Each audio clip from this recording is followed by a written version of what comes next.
which room we're going to? Carl, can you tell us which room the RFs are going into?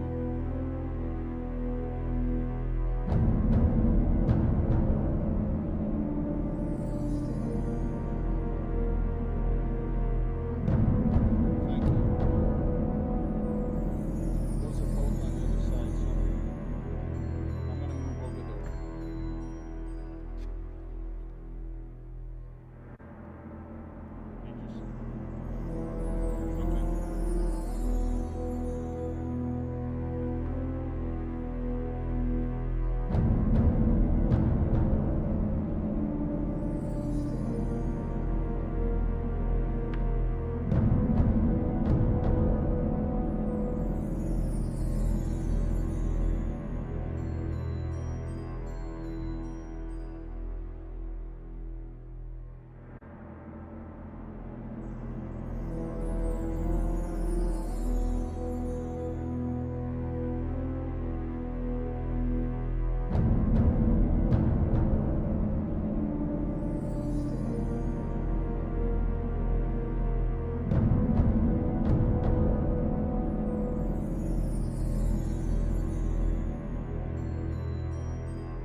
I've been doing a lot of research on the team in the first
just use the internet. I think for what the tournament stakes are, you guys wanted to make sure that there's no reason why anyone would be keep. Let's just keep it to No, they're worried about it. I get it. And let's keep it coming previously. At some point past the prep and before the draft, my team will pass. Okay, I need to go. Change your monitor to 144, by the way. Mine isn't. Wait, it's not default before. Mine isn't. I think it's by the cages. Mine is now. Oh wow, yeah. Yeah. 60. Yeah, alright. Whoa, whoa. Got him. We're gonna restart Dota, just to make sure. I'm gonna restart your brain. What? Keep it. Oh, Cindy. Okay. I'm leaving, guys. Good luck. Good luck. Do you have a banana for me? What's the Kunka.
he wasn't regarded as one of the most Sorry, mechanically. don't sugarcoat it, Charlie. Just go straight out. Like we can kick off straight away. All right, a lot of people have said he's like the worst player at this tournament. All right.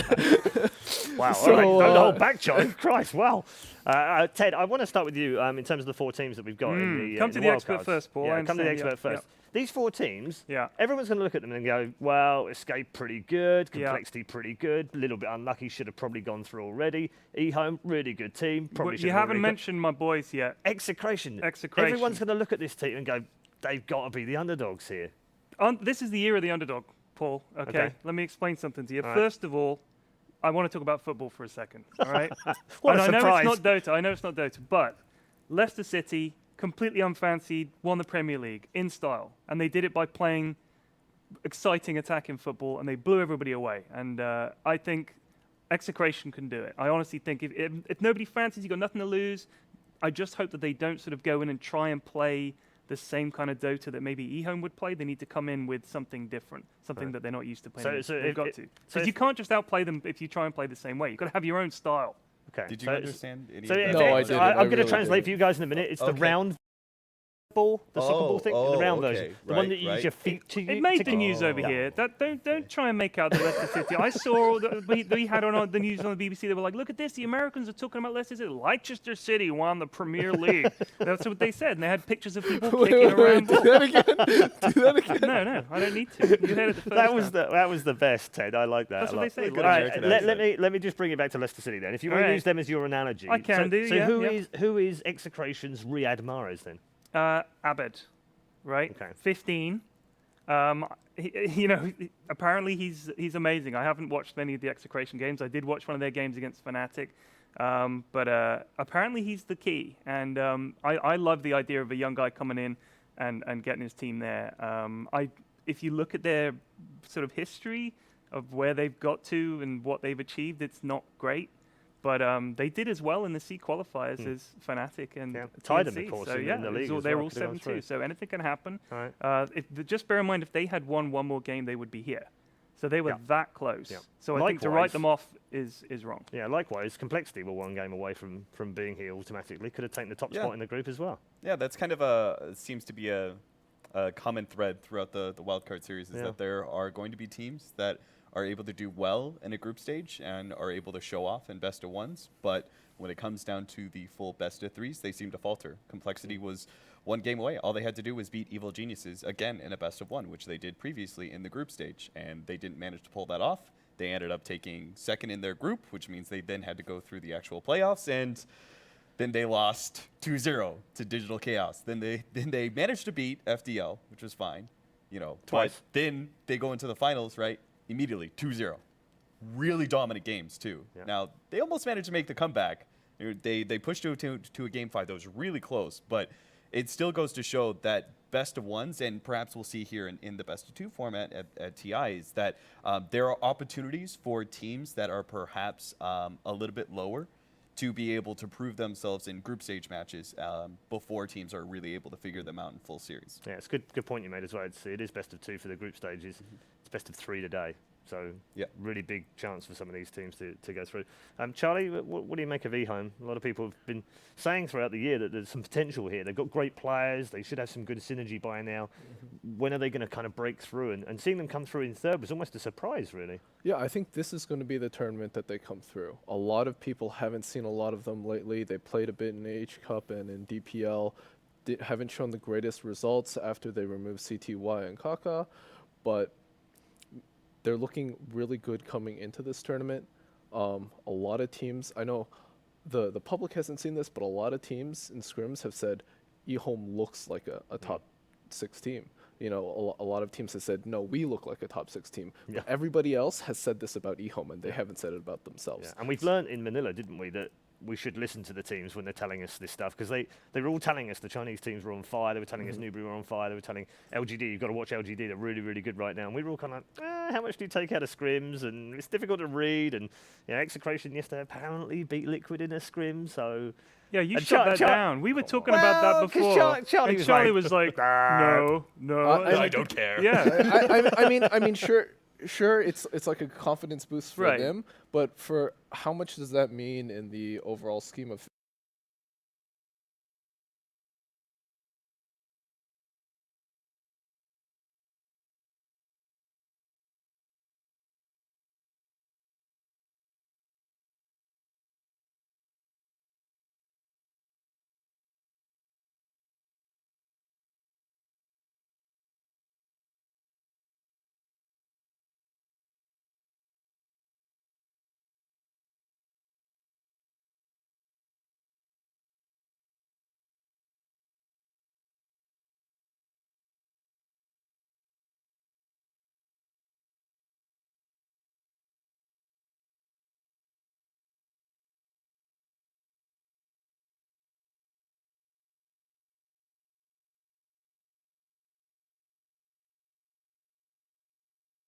it's actually very beneficial for the other teams to try and have scrims against the wildcard teams because they know like they're just gonna play what they are best at, and they're gonna play it as best as humanly possible as a warm up for the actual.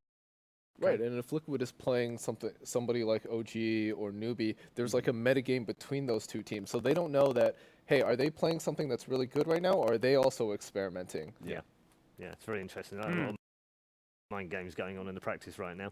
We'll finish off by talking about Escape Gaming. We haven't covered them. My European boys. I'm gonna root for some Europeans here as well because we haven't done very well at Key Arena. Did you know there's this stat that Europeans have never made the top 6 at Key Arena at TI? You sound like Grant. I'm sorry, but I read Wait, his. what? He made a post this morning. He did? He made Oh. a blog post today about how America was the best and everything. And Really? it is very funny. Okay. And it was a good, Very good true read. as well. It Yeah, was don't also. you belittle Grant. That man is a patriot. I'm saying that's exactly what he's like, right? So you should read that because Okay. you know he shoots down European Dota Right. pretty Well, no, hard. and he deserves to. That's why I'm kind of, I'm going to root for my boys here and try and get them through. They face a difficult task, Cap. In terms of the way they qualified as well, having to go up against Alliance twice, that was a real pain for Synderen in particular, having been their coach at Manila and then come out of that, and then he gets them in the wildcard.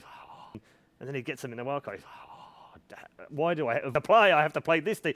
In a way, it was kind of like, but then I know how they play. Yeah. So maybe loads. Why do we have to play the only guy that knows all of our? I was sitting there thinking, oh, why do we have to play the only guy that knows all of our strats? So it was very interesting to see them go head to head. But what do you think Synderen and the boys can bring to this? Can they get through this group, or is this just Yes. one too much? I believe they absolutely can. In my head, I think they're the second best team that You do? is here at the wild card of the 4 teams. Cap. Ian, listen, I just love good Dota, okay? Ooh, And ooh. this team has, in my opinion, some of the best up and coming players that you're going to see. Like I said this like I think like 6 or 9 months ago All right, name about them. Who? Kez. That He's- guy was, he's that guy pretty was good. going to be a superstar. Yeah, no, in- Synderen's in definitely a up and year. coming. Like after TI, he would be a superstar. Listen, Paul, I'm not going to leave you give me shit, okay? Right now, I'm getting all fired up about Yapsor and Kezu. Those Okay. guys are insanely talented, Alright. and they've got some of the best mentality that you'll meet in players, right? They don't have a whole lot of ego. They are all about learning. That they're just focused on just getting better at the game, and they don't bring a whole lot of like baggage with them. There's a lot of baggage that Alright. comes with certain players, but those two, no, So they're just good So teammates. 4 Alright. great players plus Synderen. I'm gonna let you Yes. in on something.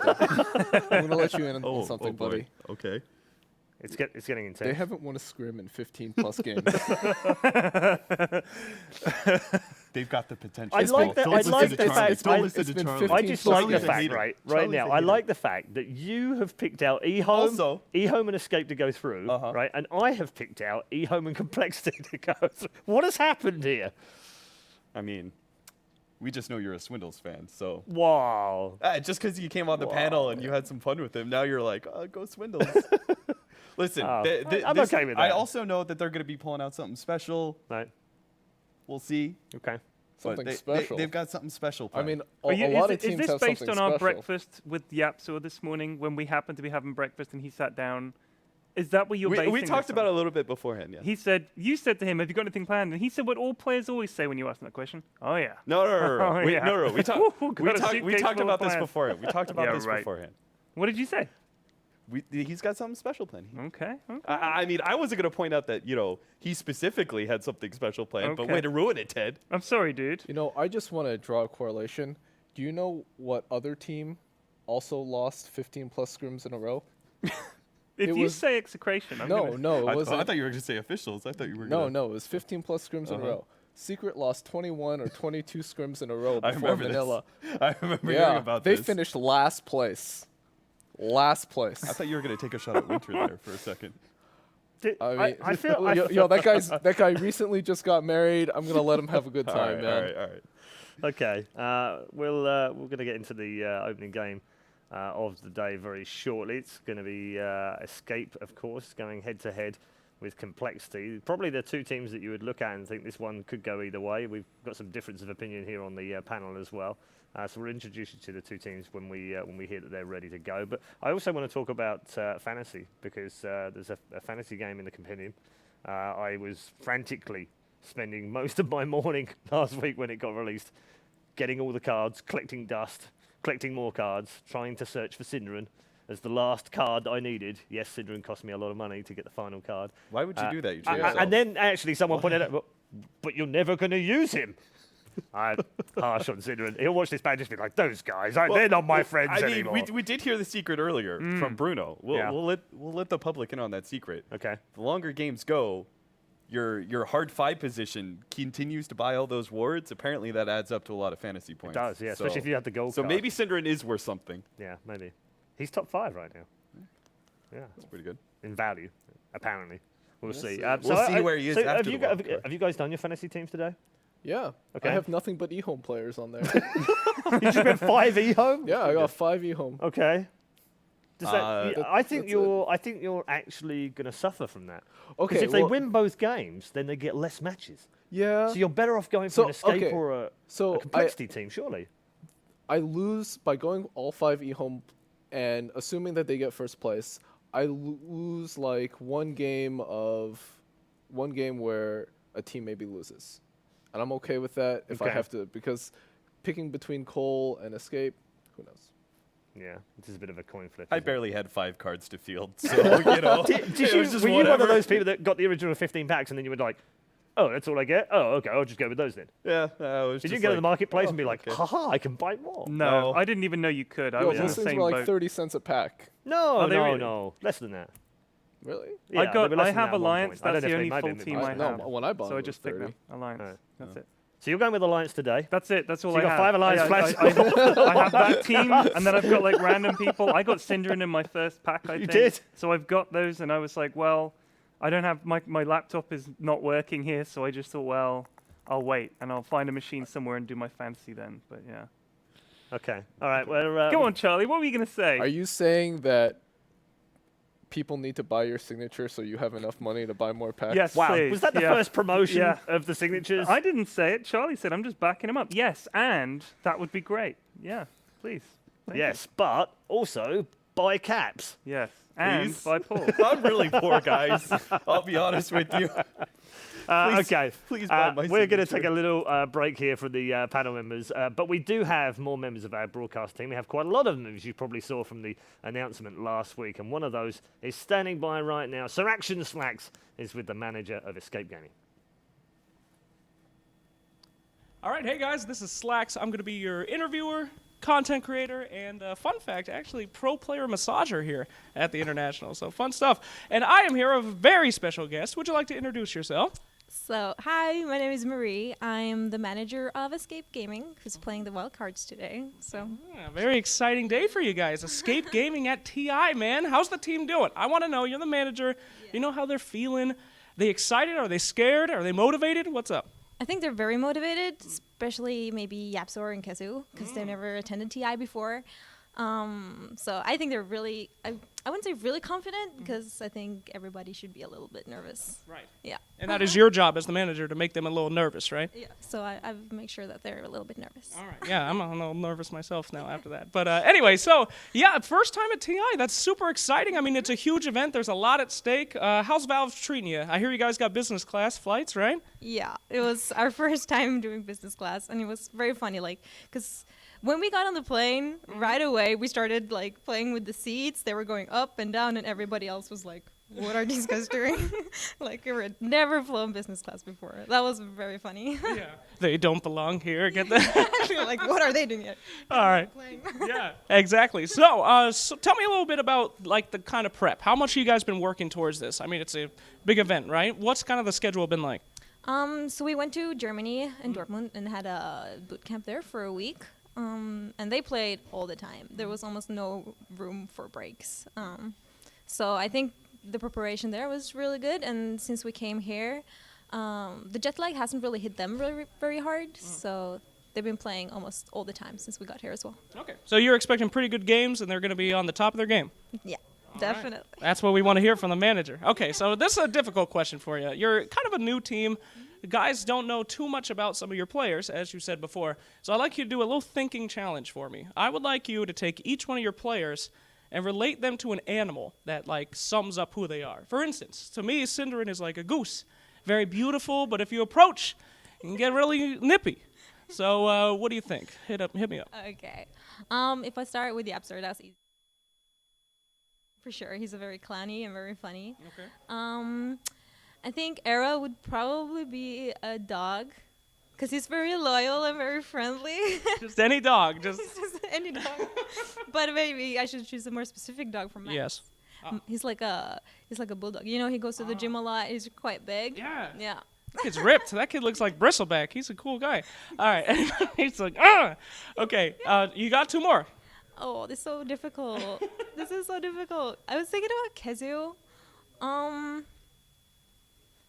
This is so difficult. I can't actually choose an animal like. It's okay. He's a beautiful unicorn. You can't choose. He's just a mythical creature. That's a good one, actually. Yeah. He's a mix of different animals. So I guess a unicorn would fit. Okay. So that's more of a horrible amalgamation of different creatures. But all right, sure. And then last but not least, Cinderin, what we got? Sinjaran, probably a lion cub. Like the Lion King. Like, oh, Simba. Yeah, look, Simba. Okay. Yeah. Well, I don't know what that means, but that sounds great to me. Well, what do you guys think on the panel? Are you different animals? We'll find out. But one thing that I do know is that you guys are going to fight like creatures out there on the field today. And we'll see a little bit more from Escape Gaming in a bit. Yeah, thanks very much, Sir Action Slacks, there with the in-depth interviews as ever. Animals, really. Is that where we're going with this Isn't now? in a giraffe? I thought that one was really obvious.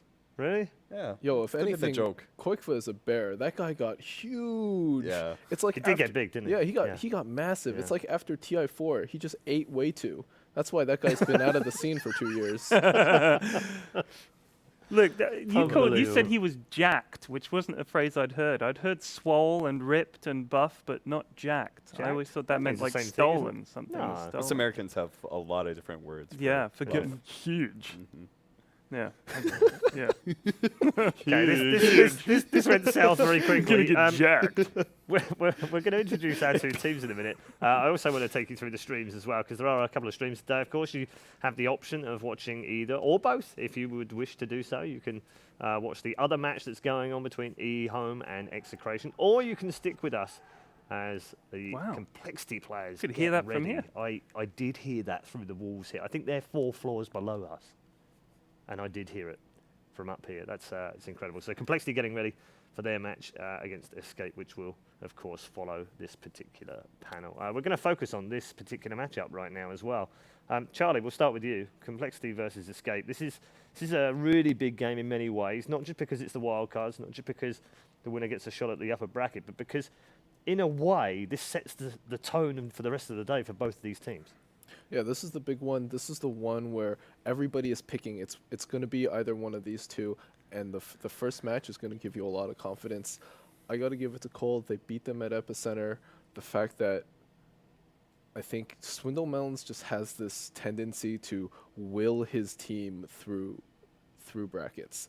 They might not be the most mechanically skilled team, but I think he does have very solid drafts, and I think they take it here. Okay, Cap?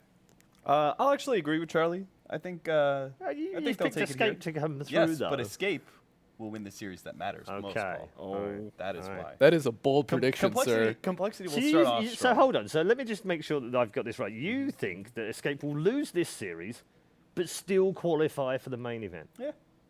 Ridiculous. Ted's called it. Delusional. I mean, Why, the- Ted? Because is Execration anybody are gonna doubting win the these whole two thing? teams will face Execration. up against each other again at the end, right? Yeah, well, potentially. Yeah, potentially. Okay. But, but Unless my Ted's point gonna was, Cat, be like Execration. Execration, guys. We were all going to pick a team to support, and that's the team I'm supporting today. I like the underdog. I'm a Bournemouth fan when it comes to football. To talk about football again, I'm not here to talk about football, but I do love football. But I'm a Welcome to Bournemouth fan. Match They're of an the Day. underdog. They did it. Execration can do it. There's my boys. yeah, okay. In terms of this matchup, though, where do you go? Complexity or Escape? I think Complexity, honestly. I just think they've got a bit more experience, and I thought they did pretty well at TI. I think Swindle's got that experience of just, like you said, just getting it done. Yeah. And they were really close to getting here. You know, that game against DC, the game 5, I did think that DC were going to win it. Like, it was close, but I did still feel like DC had it. But just at the last second, they lost. We haven't It's actually talked unfortunate. about the fact that Complexity, with their new additions to the team, we had both Nahaz Yep. coming on as coach/analyst, as Yep. well as They apparently hired, what exactly would you They call have like a life communication Yeah, something coach. This is like that just they a got general guy from, to help out like synergy and communication with the team, and apparently that actually went really well. Yeah, it did. Yeah. I heard I've had some that feedback like from immediately as well. afterwards Yeah. they were looking a lot better. So that's just kind of like an interesting little experiment that maybe we'll see more teams. What is he actually like work coaching on. them and just getting along? It, And it was a session. It was with IMG. Okay. They provide a service to be able to kind of improve communication, talk about conflict within the team, trying to iron out things that they would normally not be able to solve themselves, and apparently it did wonders. I mean, if you think about it, complexity is like some of those members are very quiet. Yes. And then other members are very loud. I mean, have no I'm pretty idea that who you're noise that we talking heard- about. I'm pretty sure that noise we heard was not complexity. It was just that was Swindles. just Swindles. Yeah. Yeah. That was just Swindles. Yeah, he was probably doing his yelling part, and then the rest of the team was like, yeah. And then he would yell. and then- team. Yeah. So I think it kind of helped. Okay. I also want to talk about the inevitability of this. Okay. In the sense that this is a big match in a big wildcard day. We ought to make it very clear to those that are new to the streams and new to the international that lose 2 games today and you're done. That is it for another year. And these guys have spent the last 12 months building to this moment in time. I wonder just what impact that has on the team that lose the opening game. I mean, you seem to think like Escape can still come back if they lose.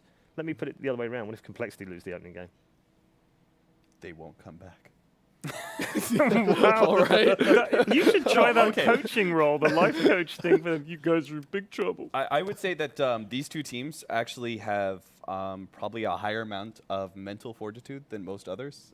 We talked about the attitude that Escape Gaming has, but we didn't really go over the fact that Complexity swindles the will to win, right? That kind of will to win also pushes the team to come back from losses really easily because he just has this like never-ending energy and drive to continue to go. So he gets frustrated and he'll get upset and they'll get into an argument or something. But at the end of the day, they'll be able to wipe that clean and push forward. So I think either one of these teams, they could lose this series and they can come back at the end. Okay. I'm just waiting for the signal that these guys are ready to go into the draft, and then we'll head over to the commentary team. Until then, though, let's also talk about our other match as well that we've got coming up, which you can see on stream 2 right now as well, which is eHome versus Execration. Are we putting too much, as a panel, are we putting too much faith in eHome right now? Everyone just assumes that these guys are just going to blow Execration away 2-0, then they're going to blow whoever they play away in the winners bracket, and then qualify for TI. I mean, when you say it like that, it sounds a little too easy for Yeah. them, but they are really good. When they played their qualifying match, they almost won. They got drought 2 times against VGR, and then the last game that they lost was, they took it to 5 games. Last game that they lost was against Faceless Void, Tinker, and a Phoenix. I mean, it's a hard combination to play against, but they took it very far. They were the 2nd seed in the group stage round. They are a very good team, and they're looking better against these teams in practice as the international draws closer. Could you not argue the same for maybe the other teams as well, though? No. I mean, Escape No. could have gone through at the top of their group if they'd won one more game. Sure, but I feel like... Execration could have done the same thing. Complexity could have done the same. All of these teams had chances to win their group. Yeah, they did, but I think eHome's matchup against VGR was harder than, DC or... Yeah, actually, DC to be fair, the Complexity Chinese... Alliance Escape. Yeah, the Chinese qualifiers could have been a tournament of their own. I mean, when you watch some of those matches, it was just absurd how the quality that they were playing. And it also has to do a lot with the fact that we've heard so many good things about eHome going into this tournament due to recent scrim results. So I think that also plays a very large part in how we're so heavily favoring eHome. And we've also seen from last year, right, that just because you're a wildcard team does not mean that you cannot actually place top 8, top 6, Yep, top absolutely. 3, Yep, top we saw it. 2. Top 2. So yep. I think this really could be another version of CDC. Okay. Maybe not grand finals, but certainly top 6 is Could see them definitely go possible. further. All right. Thank you, Pyrian Flax, Capitalist, and Charlie. We'll hear from all 3 of our panelists a little bit later on. Of course, we've got more to come throughout the day. 5 series to enjoy. Our first one is just around the corner, so let's join our commentary team right now of Toby1 and Melini.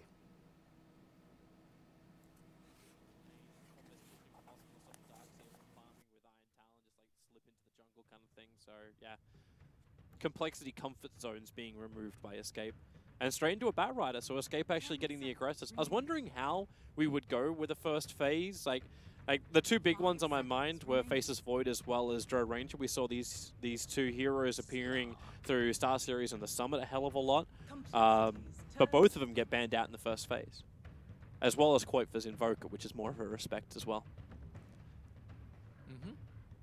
I agree with all that. I'm also looking at Riki, because Riki was often banned versus Complexity, and the Mirana pickup by Complexity is, I think, better in their hands than most because they run it on so many different roles. Z-Freaks support Mirana in particular being the outstanding one.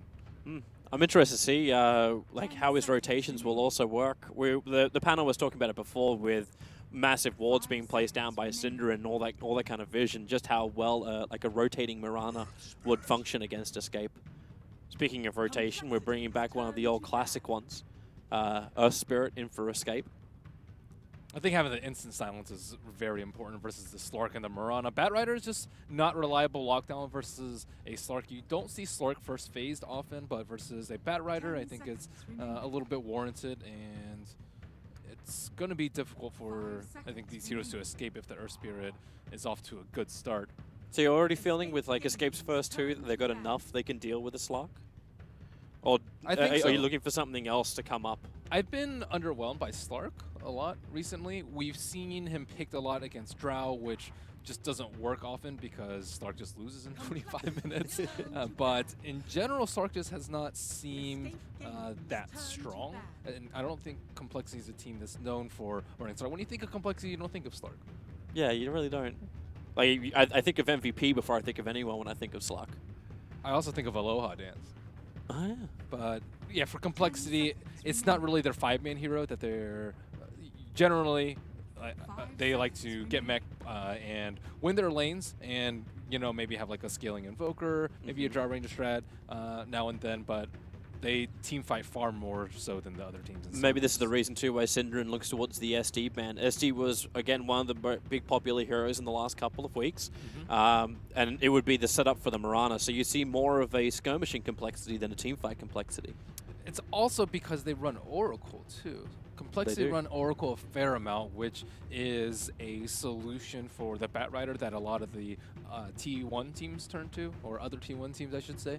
It's actually really a sad stat to come up for Complexity, but Oracle was their only hero they won a game with during Star Series. That was the only time they won a game during Star Series. Everything else was a 2-0 to Secret, then they got 2-1 down in the lower bracket. That was a bad week for them. Yeah, you sort of scratch that one, forget that one, we'll come back to it later. Or never come back to it at all. It can be a firecracker. It's like, oh, we lost all these. We really got to get in shape before the wild card, and this is for all the marbles. All right, so you got the Oracle up for Complexity. Now you're going to get our gel free card for the Slark.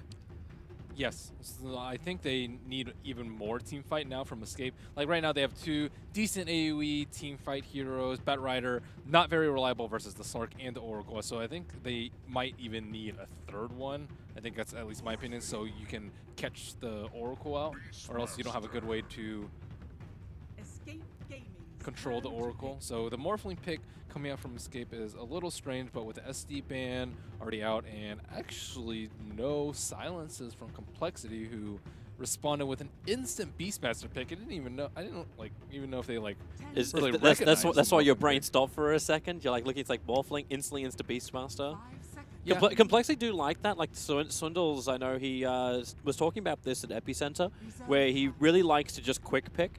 So he always takes the opposition like a little bit off balance. But you don't have enough time to counter. Yes. What if you wanted an offlaner with a silence? I'm not saying it's a good idea. Okay. I'm just saying Swindles, that's what he does. That's a good point, because it certainly confused me. It's like, wow, they're really bold about that Beastmaster. And the general consensus nowadays is if you're on Dire, you need at least one good Roshan hero. And Beastmaster is what I would consider a good Roshan hero. So the AA kicks in, so there's no heal from Oracle. There's still the get out jail free card in a way. There, but it won't last long enough to save him from an Ice Blast.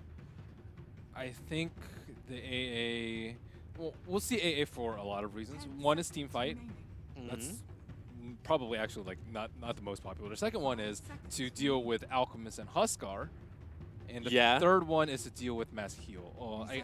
Alchemist and Huskar I put in their special category because they do heal, but they're just a kind of different beast where all strategies are centered around, whereas like Dazzle Oracle, it's heal, but that's not what the strategy is based around. So we see AA picked sometimes early to cover their own Huskar and or Alchemist pick. Mm-hmm. I always want to like just throw this question out there just in case, but with the Ancient Apparition, do you think about the aggro tri-lane again? Like, do you think of the power of Chilling Touch? It's too difficult nowadays. I think Ancient Apparition and these ranged heroes that can't do anything when heroes jump on you, like Shaman, for example, like you can't channel your shackles when you're getting jumped. I think these heroes suffer greatly in the offensive lane, and Ancient Apparition is almost always better suited to the safe lane because you need your level 6 and you're not very useful before then. Mm-hmm. Unless you have a good partner. And that gives the freedom for ES to roam around. Love it. So the final ban out from Escape, so the last one they think Complexity's going to go for. So they banned out the Alchemist, 'cause that's what I was talking about, the AA like covering one of your picks, because Escape don't have last pick. So if they wanted a Huskar or an Alchemist, and they didn't want the other team to get AA, they'd have to ban it out in the 5th phase, which actually would not be that bad, but it's probably for multiple reasons too. It's also very good versus the Morphling, I forgot about that. Can't strength morph. So say goodbye to the Elder Titan. They've covered their Morphling a lot, though. Yeah, they really have. Really committed with the Shadow Demon, the Elder Titan, and the AA pick. It's kind of sad as well that Morphling doesn't have like one of those standard heroes he wants to steal. Like, there's no one who's overly tanky. Like, so the Morphling is mainly going to be like a repositioner slash burst. But if he does get a hero out of position, he can burst him down quite quickly. And you got the Bat Rider and the Earth Spirit to help out with that. The question is, how does Syndra tie it all together? What is this 5th hero that makes this Escape Gaming lineup a little bit more, I don't want to say survivable, but stable, I think is a better word here. Jug's always pretty safe, I would say, but just then scaling. How would you lane it? Would you throw that onto Koifa? Yeah, scaling for Koifa is generally better. So they're going for a different pace. Queen of Pain is not a flavor that we've really seen from Escape, and this is going to be quite the interesting matchup because of it. You know, I was kind of hoping that this would happen. When I was looking over Escape, one of the biggest problems that they kind of had was Koifa getting shut down early on and then just disappearing into the jungle for a very long time and then come back out again. I was having a small chat with Sebastian. He didn't reveal too much because he's trying to be a nice guy. But he was talking about just how Koifa, like if he does get that rotation out, like everyone should be really, really careful of this because then it's Escape playing as a full squad, not this 4-in-1 style, which they kind of fell into and lost a couple of games with. I think it might be Era's Queen, though. Oh, okay. I think the Koifa... And then the Koifa Morphling mid? Yeah. Koifa is the true one on this team.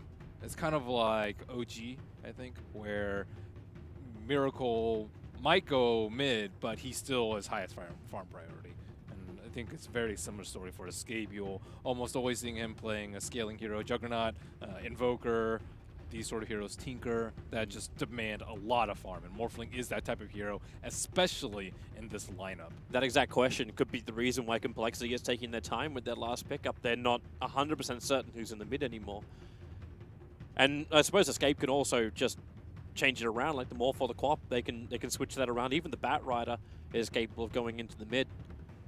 But this opens up a very difficult lane for Complexity because they have to deal with Earth, Spirit, and Queen of Pain. That is probably one of the most dominant solo laner plus support roamer that you'll see in today's Dota. I would say maybe rivaled by like Bounty Hunter plus like Death Prophet, or Riki plus Death Prophet. It's very similar in that it's your mid laner's worst nightmare.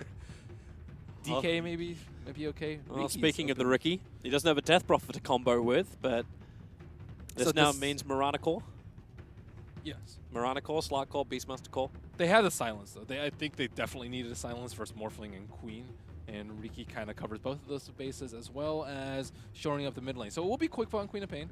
So that is not what I expected, but I think Koifa is their best player, and I think that it's a very high-risk hero for any team to pick. I'm okay with it for game number 1 as well. So we see both these teams. It is the first game of the morning, so they've got to warm up. They've got to get the movement around. And Escape have given themselves a wonderful, I'd say, like muscle flexing lineup. First game usually means safe, though. It does. But this seems to be more of a let's just kick off and start with the flow. You know, we'll do our rotations. We'll get our timings right. If this works for game number 1, it's going to spell like a lot of confidence for them going through the rest of the day. Do we want to do predictions as well? Yes, let's do it. Okay. Team with the first barracks kill. Yeah, it's difficult with this because you don't really have a push lineup. This one's pretty much who you think is going to win, because I think both teams have like only one hero who can really is really good at hitting buildings. Well, Radiant is Morphling and Dire is Beastmaster. I'm gonna switch over to the escape side of things on that escape. one. Yeah, player plays the most observed wards by 15 minutes. Synderen. I'm going with Z-Freak. You're going to Z-Freak? He's Riki. Total number of smoke gang kills at the end of the game. That's actually a really... With a Riki on the field and you got Moonlight Shadow from Complexity, that number's going to be pretty low. I'm going 5 through 8. Yeah, 5 through 8 I think looks pretty good. And the total number of towers killed before 25 would also be quite low. I think you're pretty safe with 0 to 5. I think it's usually 6 through 10. I think it might be like a split push kind of game where they trade a lot of towers. So even if it's slow, they can take a lot of towers down. Okay, well, let's talk about our lanes because they're currently settling it in at the moment. So it looks like we are going to be running the safe lane with the Ancient Apparition. A very early ward coming out from Complexity, so they're just, like, this feels very, very standard. Watch the top lane, make sure there's no, like, full-on stacking of the camps, no easy flash farming for the off-lane Bat Rider. The battle begins. I was wondering where the music went. You can't have mood music the entire game. All right, so Z-Freak on the hunt. Always got to be careful of that Riki. And we just stay on ball with the 2 for the courier movement. Z-Freak, will he get the courier? We see, yeah, just parked up there. Everyone's babysitting all the way through. Nice little D-ward early on from Escape, so they get rid of that Complexity mid-obs. Going to make life a little bit more dark for Limp. And, okay, yeah, Yabsor knows that Z-Freak's in the neighborhood. He clears him out, knows he runs north, and then just will be the courier anyway. So they'll make sure that the tangos get to the mid. And then it's up to Quofa, like, how aggressive do you want to be playing this mid lane? Like, you're up against a Mirana as a Queen of Pain, and you're a Queen of Pain that hasn't skilled anything. Like, there's no Shadow Strike out yet. Is he waiting for to see if the Earth Spirit's going to have a successful jump in? His creep wave was not in a good position for him.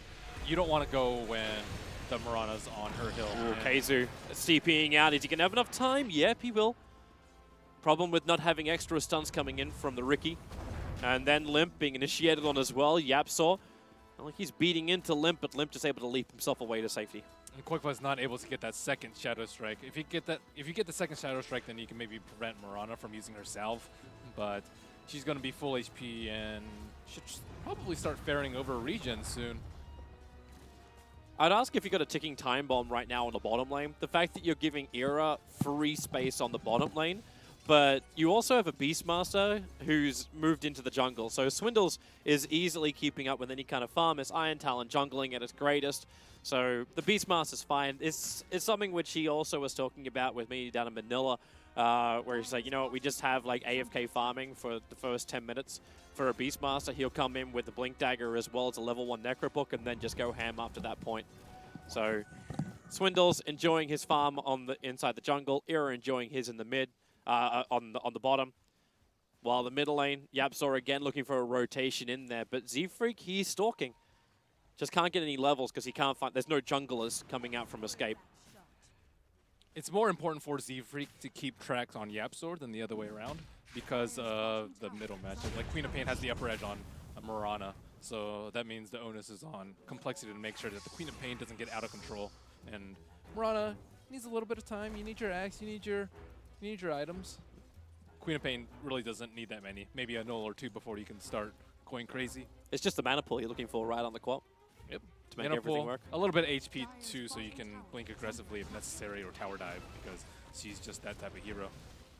The level 1 Z-Freak will TP down to the bottom lane, so they don't want to drag Swindles out of the jungle yet. He has managed to get 4.5 levels in 3 minutes. He's now the highest CSer on the board.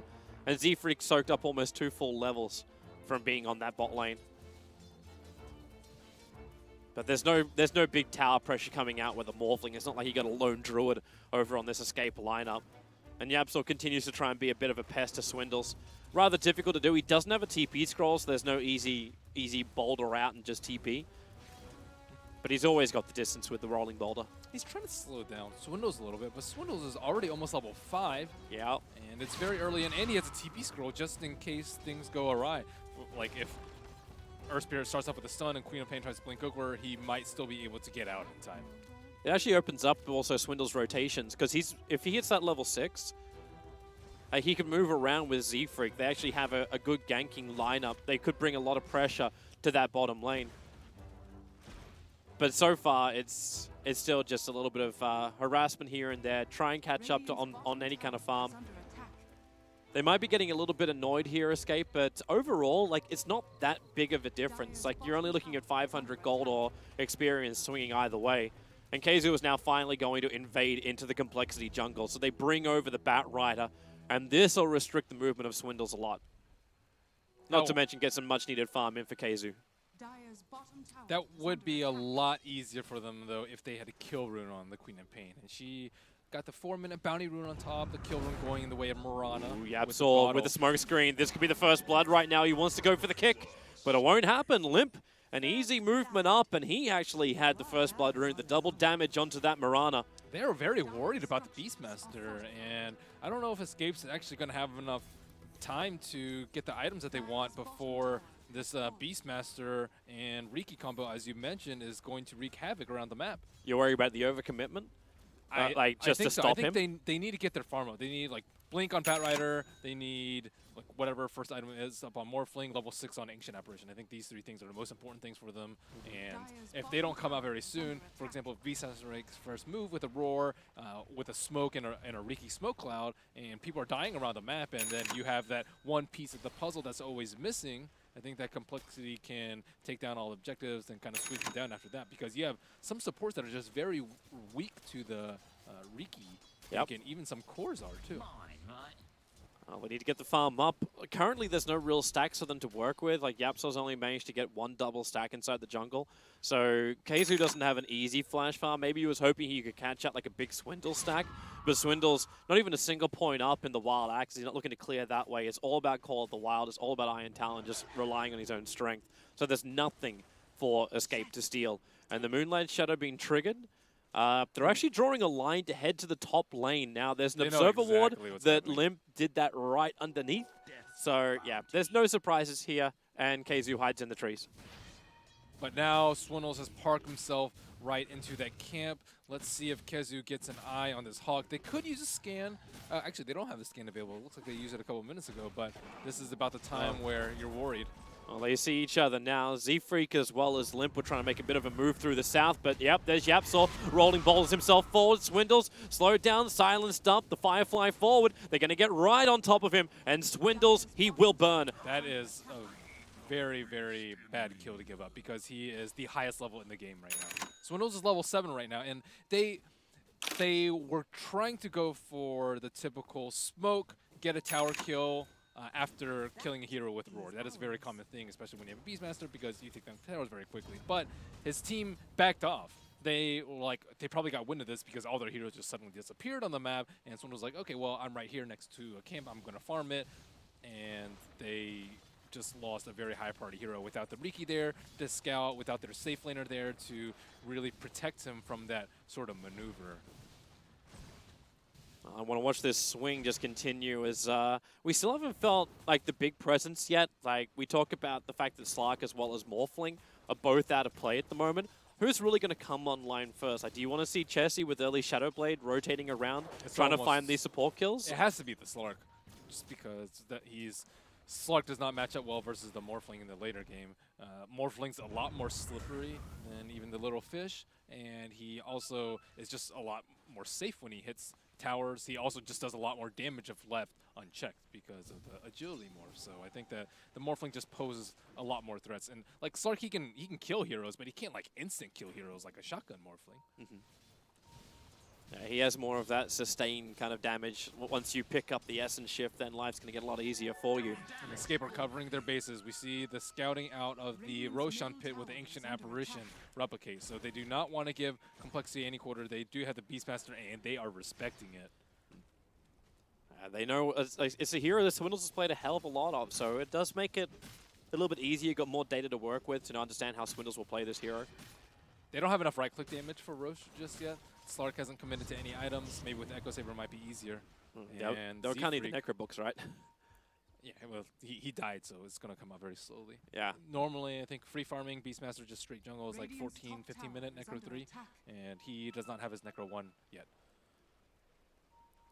Well, Batrider is rapidly approaching that blink dagger. Courier kill. What's on it? Not really a hell of a lot, and because the movement speed, the courier was up. He'll look for it on the way back. Well, Cinderin gets his Strangles, but it will cost a courier. Nope, Z-Freak waits again. He doesn't want to attack. He's looking for a hero kill. A courier's not enough.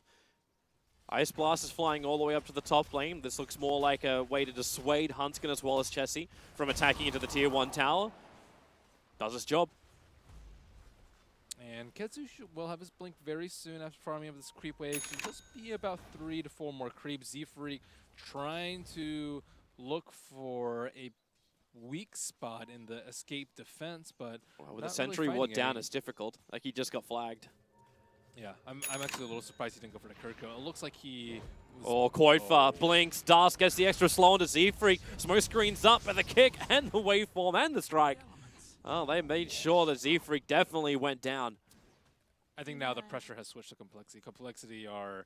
Like, they haven't used Roar yet. They haven't been able to really move around the map too much with the Riki. Riki's not level 6. They're really struggling in the level department. Oracle is also not a level 6, whereas you have the weaker support in the Ancient Apparition already throwing out Ice Blast a minute before. Yep. I think you're right, man. This is when Complexity need to be able to control the pace of the game, and well, they don't have the items to do it just yet. Keizu is finishing up his Blink Dagger while Koifer and Yapsaw are going to smoke maneuver up through the river. And they're headed up north. They're pinging perfectly onto Chessie as well as Hanskin. And Chessie, he is low. And the Ice Blast man, she just killed Chessie anyway. He pounces, barely gets out of range. Hanskin will have to sacrifice himself. He goes for the false promise. The TP out, cancelled by Yapsaw. And Hanskin, he should just pop. And there she blows. Another hero kill going the way of Escape, and with 3 heroes up on the top lane, they may push the issue into the Tier 1 tower. It seems like Complexity are the ones that are waiting for some sort of item, waiting for some sort of timing that they want to move around. But I think Beastmaster Roar plus Arrow, Beastmaster Roar plus Oracle, like any of these 2 combinations, or Beastmaster plus anyone on their team can get a kill. And but Beastmaster hasn't been involved in anything. Like, he comes down the bottom lane and spends most of his time hitting a replicate. Yeah, at least his build's good at doing that, right? That is, yes, glass is most definitely half full of milk. I'm actually wondering how Swindles goes now. Like, because he's walking around with a Belt of Giant Strength. The level 1 Necro Book is sitting on the Courier. Okay, so he... Yeah, that's actually just what he bought. Because he could have gone for the Blink Dagger if he thought he could wait a little bit longer. But they get the level 1 Necro Book, so there's no jump at initiation. He's got to move with the rest of his team. If they wait too long, though, like the Morphling's going to have Lincolns, and then Batrider's going to have his Force Staff. So they have to strike very, very soon. But at the same time, Escape kind of anticipated. They're already moving into there. Batrider is not smoked up, so they did walk into the Observer Ward, and now the jig is up. But still, Beastmaster has yet to prime a Roar. Complexity realized also that movement, so instead they rotate next to hero. Z-Freak TP'd himself up to the Tier 1 tower on the top lane. Chessie's still walking around with 2.4k gold, and they haven't added any pressure really to this Tier 1 tower. They're sitting at 531 for a lane, which has been pretty... Okay, mid lane, jump in, limp, lasso, Sonic Wave, and Ice Blast. The lasso holds him perfectly in position. And now it's 4-1, but they realize Hanskin was going to be in the neighborhood, especially when Ira can jump to the replicant, and Hanskin will go down too. The adaptive strike thrown back over his shoulder to get the kill on Oracle. And now it's going to be the second Tier 1 tower claimed by Escape. Yeah, Escape looking very solid in this early game, taking down more towers than Complexity, getting more kills, and invading Complexity's jungle a lot more. And the items are coming in. Morphling just a few hundred gold away from that Lincoln Sphere, and Complexity will have to rely on the split push. They're trying to get the trade off top lane. Chessie trying to pounce to keep Keizu away from here. He'll have to go inside that Shadow Dance to escape to the tree line. But Keizu holds off the fight on the top tier 1, but on the bottom lane, Yapsaw, roared up by Swindles, put inside the smoke screen. Yapsaw needs to get out of range, and he just can't do it. The Ice Blast is coming in, which Z-Freak as well as Swindles will oblige Cinderin by staying inside of it. But there's no follow-up at this point. With no Sonic Wave, they're not really that scared of the burst damage from Koifa at the moment. Top tower, looks like Complexity do not want this tower to get denied, but they have no choice. The TP zone out from Keizu, so Era will get the denial. They also have an Observer Ward, which is watching nicer and deeply into the Complexity jungle. They obviously won't see Chessie moving around now. Not with that Shadow Blade. He's going to pounce onto Keizu. That's a lot of damage. And with the arrow flying into just off target, Keizu able to blink himself back down to the river and away to safety. An arrow that really needed to hit from Limp to try and just stall up this escape momentum. Nice move by Keizu. That's the common Batrider play when you're dealing with a Slark. Wait until the last second and then try and push him back with a flame break until you can blink out. And he had some nice movements there also to dodge that arrow. But as you mentioned, that's a very important kill. The Slark Shadow Blade reveal. Now you'll probably see a lot more detection on them. We see a couple of sentries and it's also the Ancient Apparition, and they're definitely thinking about it getting a gem very soon, or they should be. As long as they can hold on to it. Swindles is now 100 gold away from the Blink Dagger. So initiation from Complexity as they force into the bottom tier 2 tower. They get some good damage out. The other towers of Complexity aren't really being that heavily attacked, so Escape can't get a good trade-off from this. Yeah, but because the Batrider TP top, they know that they don't have to worry about any sort of initiation until some time to come. They have to hoof it to the bottom. Well, the Batrider's already here under the cover of smoke. The Ice Blast going to fly out, but Cinder is in trouble. Chessie attacking the arrow from Mirana, able to connect. As now Chessie low on life. Era jumps forward, but again, the saving grace from the Oracle is able to arrive. Chessie gets the big burst heal as this fight just splits up a little bit. They're still sticky napalming up. Keizu jumps in, gets the lasso over on Limp. Ear on the back lines, roared up. Keizu dropping down very low. He will go down, but the trade-off is also going to be with Era. Yapsaw's on the run, but it's Complexity. They are the ones finding the kills. The Sonic Wave bursting through from Koifa, but nothing will stop Chessie from claiming his double kill. You can turn on the Magnetize, but they'll all survive. And Escape have finally given Complexity what they were looking for. A great team fight. One by one, they marched to their death. So many missed spells from Escape right there. First, we had the rolling boulder into the pool that just completely whiffed the Shadow Dance Slark. And then we had the Batrider coming out from the lasso. He didn't have any Firefly, and although he got a high priority target in the Mirana, there was no damage to follow up. They had the AA Blast come out, but the Queen of Pain was not there to follow up with her ultimate and her Scream, and just a lot of things that were strange about that fight for Escape. They clearly wanted to defend, and honestly, I think it was all set up because they wanted to defend that top tower way too much. That top tower is generally regarded as the least important tower in the game. It doesn't really protect that much. You talked about it earlier. You're protecting your secret shop, maybe your ancients a little bit, but not really. I think the mid T1's a lot more important for that. But they chose to commit the Batrider TP to that, and because of that Complexity, that was a green light for them to go hard on that T2 and bottom. Because of that fight one, those two towers down, now Roshan opens up for Complexity that was struggling in the early game. It was 5-1, Complexity with 5 unanswered kills. Yep. Complexity also have, they had such great vision until that ward finally got taken out. And Escape realized it after the fight happened. That's why they threw down 2 sentries to get rid of it. But then Complexity just throw in another ward. A little bit more shallower inside the Escape jungle, but it's in that perfect position. You said, Roshan is the next thing on Complexity's mind. We get to have a quick look at that fight again, too, as it really was just, you split up and you have both your Batrider and your Morphling isolated on either side of the fight. And Queen of Pain just had to come in a little bit too late. These heroes were so low. Imagine if they had combined that with any other spells, even something as simple as a Morphling waveform. Seemed to be really easy too for Hanskin. He was never really in any kind of peril. We might see peril now as the Smoke and Moonlight Shadow. Cinder is going to be the first one isolated. If they can get rid of him nice and quick, you remove the Ice Blast from the field, so Hanskin can do whatever the hell he wants. And down to the bottom lane, Keizu, well, he gets to the tree line, can't blink out just yet. He's got the Urn as well as the Orb on him, and now he'll just TP out. But this means the Complexity. No Ice Blast, no Batrider anywhere near the pit. It's a quick Roshan, but Also, Ricky Z-Freak getting called out of position. So, Complexity, they're going to have second thoughts about going for Roshan. The Necrobooks were triggered. And yep, they're bailing out. But it's not as though Escape really have a great lineup for taking Roshan from underneath them either. And they have to retreat. Keizu's already moving up to the top lane, which is being pressured. They do have a great lineup to protect Rosh.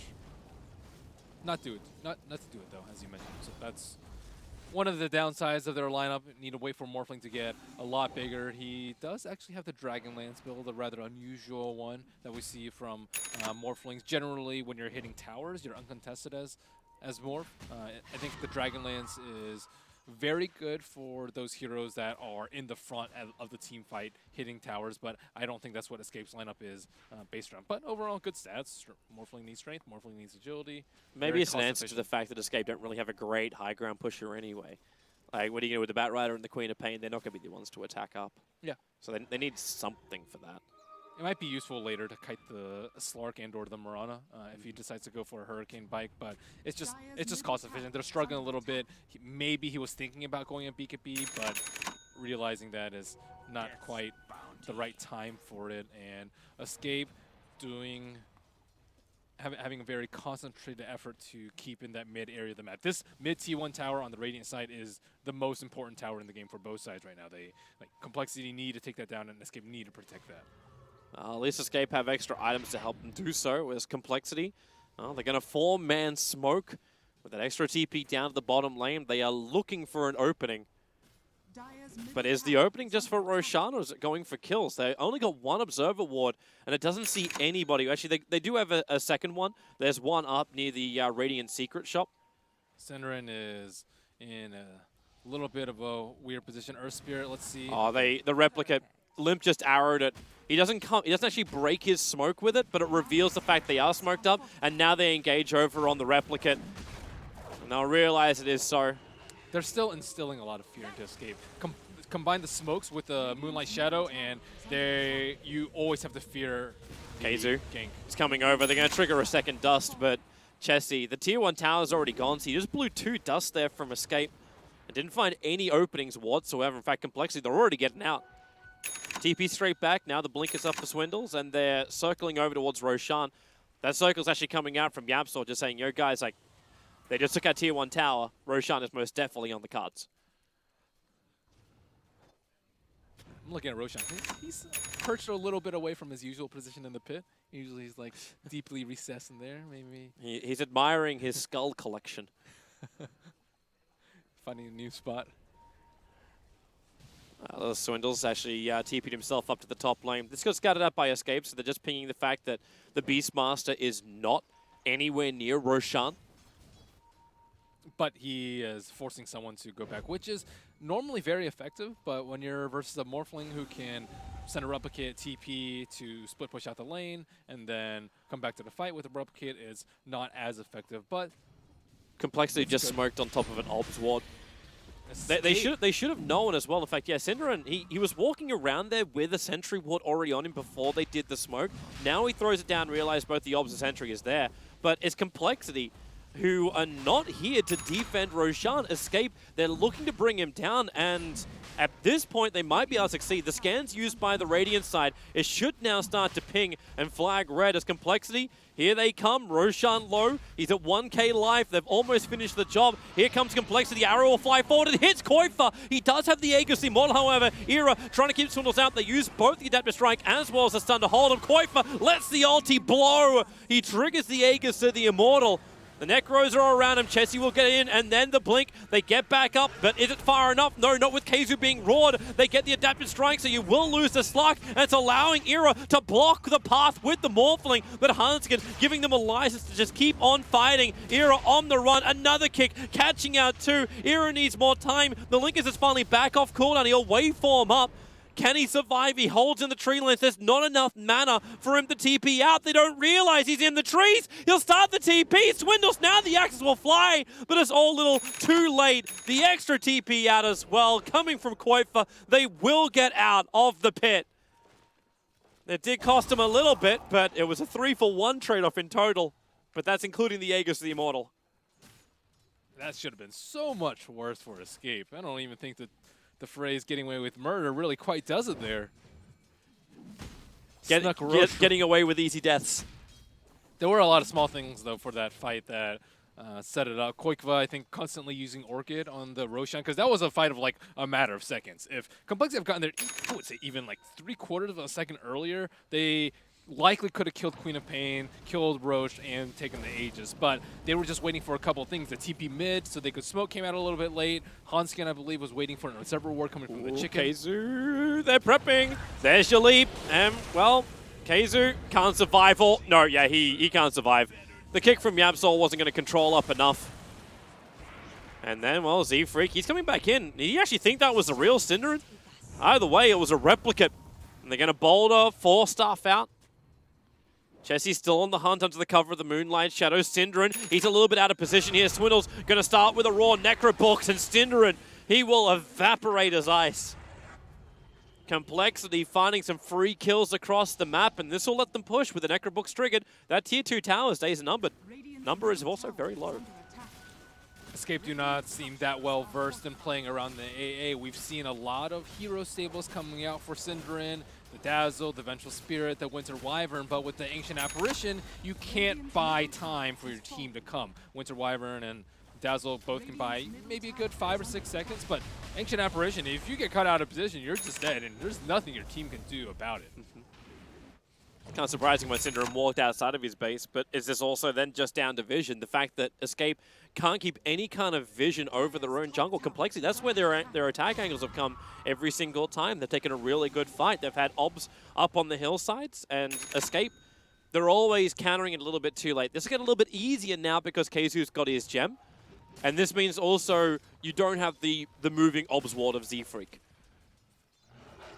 They've needed this a long time ago, though, because of the Slark with the Shadow Blade 2. Like, you're countering 2 heroes with 1 item, which would be a good proposition in my book if they had not conceded that big fight around the Radiant jungle. Maybe they're just worried about losing it too early on. Like, they didn't feel confident in the team fights after what happened on bot lane. Yep. But now we see Morphling starting to build a little bit more damage, Ghost Scepter and an EB, so he can actually kill people now. The Hurricane Pike, I think, is a nice adaptation when you're up against the Riki in particular, because Link is not going to save you from the smoke cloud. So I think we see, like, Sand Kings, I think, they also go for 4-staff before a Blink Dagger when you're up against a Riki, and I think this is kind of the same mentality coming out from Era. So I like this touch. However, I don't know if it's going to be enough for them. It is a lot of unnecessary stat in the HP region and the intel. So maybe they might lack damage because of this build. Complexity 5-man smoke. Yeah, Escape were actually looking for a kill on the bot lane. They scanned inside the tree line to the south of the bot lane, thinking that maybe someone was hovering around there. It's not the case. Chessie moving forward. Era, he's so close. Chessie's going to just rotate around him, and he needs more help. The Moonlight Shadow is going to last for just a little bit longer, but it's Synderen who gets caught out once again. Swindle's fighting him on the bottom lane. Era will make it back to his own tier 3 tower. But now Swindle's revealed. The rest of Escape, do they want to fight this? No, they are getting the hell out of Dodge. This is the one of the saddest AAs you'll see. The Tranquil Boots stick alive. Well, if you got that that card for Synderen with a plus death, 0 for 5 already. Your points I put Yapsor in. Points are looking good, huh? I put Yapsor. Synderen dies a lot, which is just typical of their playstyle. They sacrifice him up so that his teammates can get items. However, Earthspirit does not have that many items. It's actually kind of funny. In all the games that Escape have played in the last month, they actually haven't had, like, Synderen used to always be like that. He was the Bane picker, right? Like, you'd have like these guaranteed stuns, these guaranteed combos. But he actually hasn't played like a solid stun hero for Escape in about a month. Like, it's always something like Keeper of the Light or such. Like, it's more of that supporting kind of style. I like the defensive supports actually for him a little bit more. I think it's what they need because it seems like Koikva in particular is a little bit leashed in when he's playing the Queen. I think like when you have a defensive support, that's kind of like your ticket to just go crazy, remember Seneko and Havost when Seneko played Winter Wyvern and Havost was on like Weaver. Yeah. It just they complement each other a lot. And when you have an aggressive hero and you're just farming with it the whole time, you're wasting a lot of aspects of a hero. Imagine if he were on Invoker, yeah, it was for spin, but imagine if he had played Invoker like this. His net worth would be a lot more. His net worth would be probably 16,000 at this point, and he'd be able to take down a lot more towers and do a lot more damage because the peak of Invoker is like 25 minutes plus. Like now is when Invoker is starting to shine, whereas I think this is where Queen of Pain starts to fall off when you haven't gotten that many kills with the Orchid and your teammates are falling like flies in a lot of these fights. Don't fall for it, Swindle. Don't fall for it. There was a replicant moving straight past the mid lane. It was a Bat Rider who was just like wandering himself back. But this is not a bad trade-off for Escape. They took out the tier 2 tower up on the top lane. A little bit of chip damage being done to the tier 3. The same has happened on bottom lane, but that's just Complexity. We're just pushing a wave. So Escape can at least fight on their terms. They do have the top 2 net worths on the field, the Morphling as well as the Queen of Pain.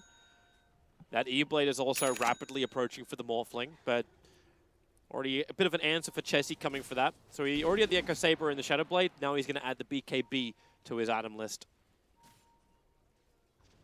Yes, and they have even more things to deal with it. I think the Handskin Fate's Edict will nullify almost all of the shotgun damage if he is quick about it. And more importantly, the Aegis of the Immortal is looking to go Complexity's way with most of the Observer wards being taken down. They're going to Moonlight Shadow themselves over the river. There's no Obs or Sentries looking for this. There wasn't Obs in the mid lane. They're going to come pretty close to a replicate of Yapsaw, but they know it's not the real one. Chessie again. Is Synderen going to die at the start of this fight? He's right in the middle. There's your jump forward. They turn for the Ice Blast. The BKB goes from Chessie, and yep, he wants Synderen in the grave. 0 for 6 now for Synderen as Chessie wants to keep the numbers going their way. Chesu. Okay, that's it. They're out. They're out. Koif, he's got his blink up. He's still got his Lincoln Sphere as well. They've all got TP scrolls. So again, Synderen doing what he kind of has to for his team. Takes it. But if there was any question before about whether or not Complexity had control of Roshan in the surrounding area, there is no doubt now. They might be a little bit sad that Limp had to trigger his DD rune already. Because Roshan is up in about 25 seconds. So Complexity have a nice quick spawn for Roshan. I'm also wondering if that's still Koifa's null talisman. Yeah, it is. Z-Freak just, that's been sitting there since the last Roshan. So Z-Freak is just going to hold on to it. Maybe you can drop it in taunt.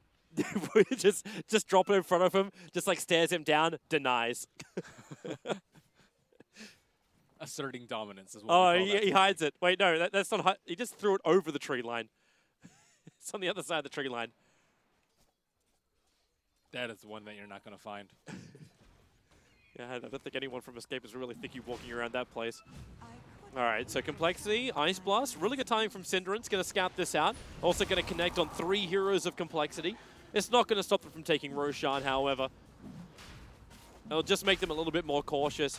Era's having his fun up on the top lane, continuously pushing that one out. He does have a replicate, and in fact, Escape, they're in a position where they can try and contest this, and there's already the jump from Chessie. Going on Koifa, he'll blink away. Keizu, now with the last 2, they're bringing Chessie in deeper. They do have the vision with the Sentry Ward going down, as well as the gem. They can see Chessie until he goes to Shadow. It's the Sonic Wave! It hits huge! It hits 3! They turn the Magnetize as well, but Synderen, well, he's old reliable. Down again, 3 for 1 is the trade-off. The ball up from Yapsaw, but he's playing catch with his dad. He hits the arrow limp perfectly on Yapsaw. Say goodbye to him. The only upside from this is the fact that Keizu was able to survive, and he holds on to the gem for Escape. The downside is Escape practically lost everything, including Roshan now. It's hard to put an upside to that, to that fight. I think one of the things, too, is Keizu in the offlane, in his performance on the Batrider. You'll see a lot of Batriders change their build a lot when there are multiple Slark counters, or multiple Batrider counters. One of them being the Slark, secondly being the Oracle. I think even Beastmaster is like decent at countering him, and I think even more importantly is the Riki, because Riki, like, he's always playing at a disadvantage to the Batriders. So you'll see a lot of the Batriders, they build a lot more tanky, they build more movement speed, they don't rely on the lasso initiation with, like, you know, even like a Drum's Force build, which is very good versus Smoke Cloud. profile, which is very good for getting Firefly damage in these fights. I think if we have a recap at the end of the game of damage done, Kezu will be like one of the lowest, maybe even lower than Cinderin, I would say, in these fights, just because like he hasn't really been able to put out anything in these fights. But is that when you start asking, like your next item builds? Like, I'm looking at Koifa sitting on 3k gold. Does he get an aggressive item? Or does he need to get, like, a Scythe of Vice? Does he need more control? Because you've got Lincolns across the boards to try and, like, counter Swindle's initiation. But do you have to go another defensive item and then just wait it out and try and make this game go to, like, 55-60? And then look for a win condition? I like S4's build of Orchid, BKB, AC. I think that build is just very, very consistent and continues to scale well into later games. So I think that would be my choice. Looks like he is going for Ultimate Orb, so Scythe of Vice maybe to deal with the Slark. So he can't pop his BKB. He could also be going with... We get to have a look at this fight again. So they expend the lasso on the BKB Chessie, but they don't have any physical damage to follow it up. Era thinks he's very safe because he's Morphling. He goes in there, and he just gets blown up, just roared on the spot. Oh, we come back live now as Complexity, they're on the hunt. Yapsaw in the tree line, they're able to hit the stun. And that means you'll say goodbye to the Earth Spirit. There was a small little tussle before with him, and that's why he was forced so far north. And Era, very, very slippery. Morphling, always known as that one hero that's got 3 different escape mechanisms. So very, very difficult to kill.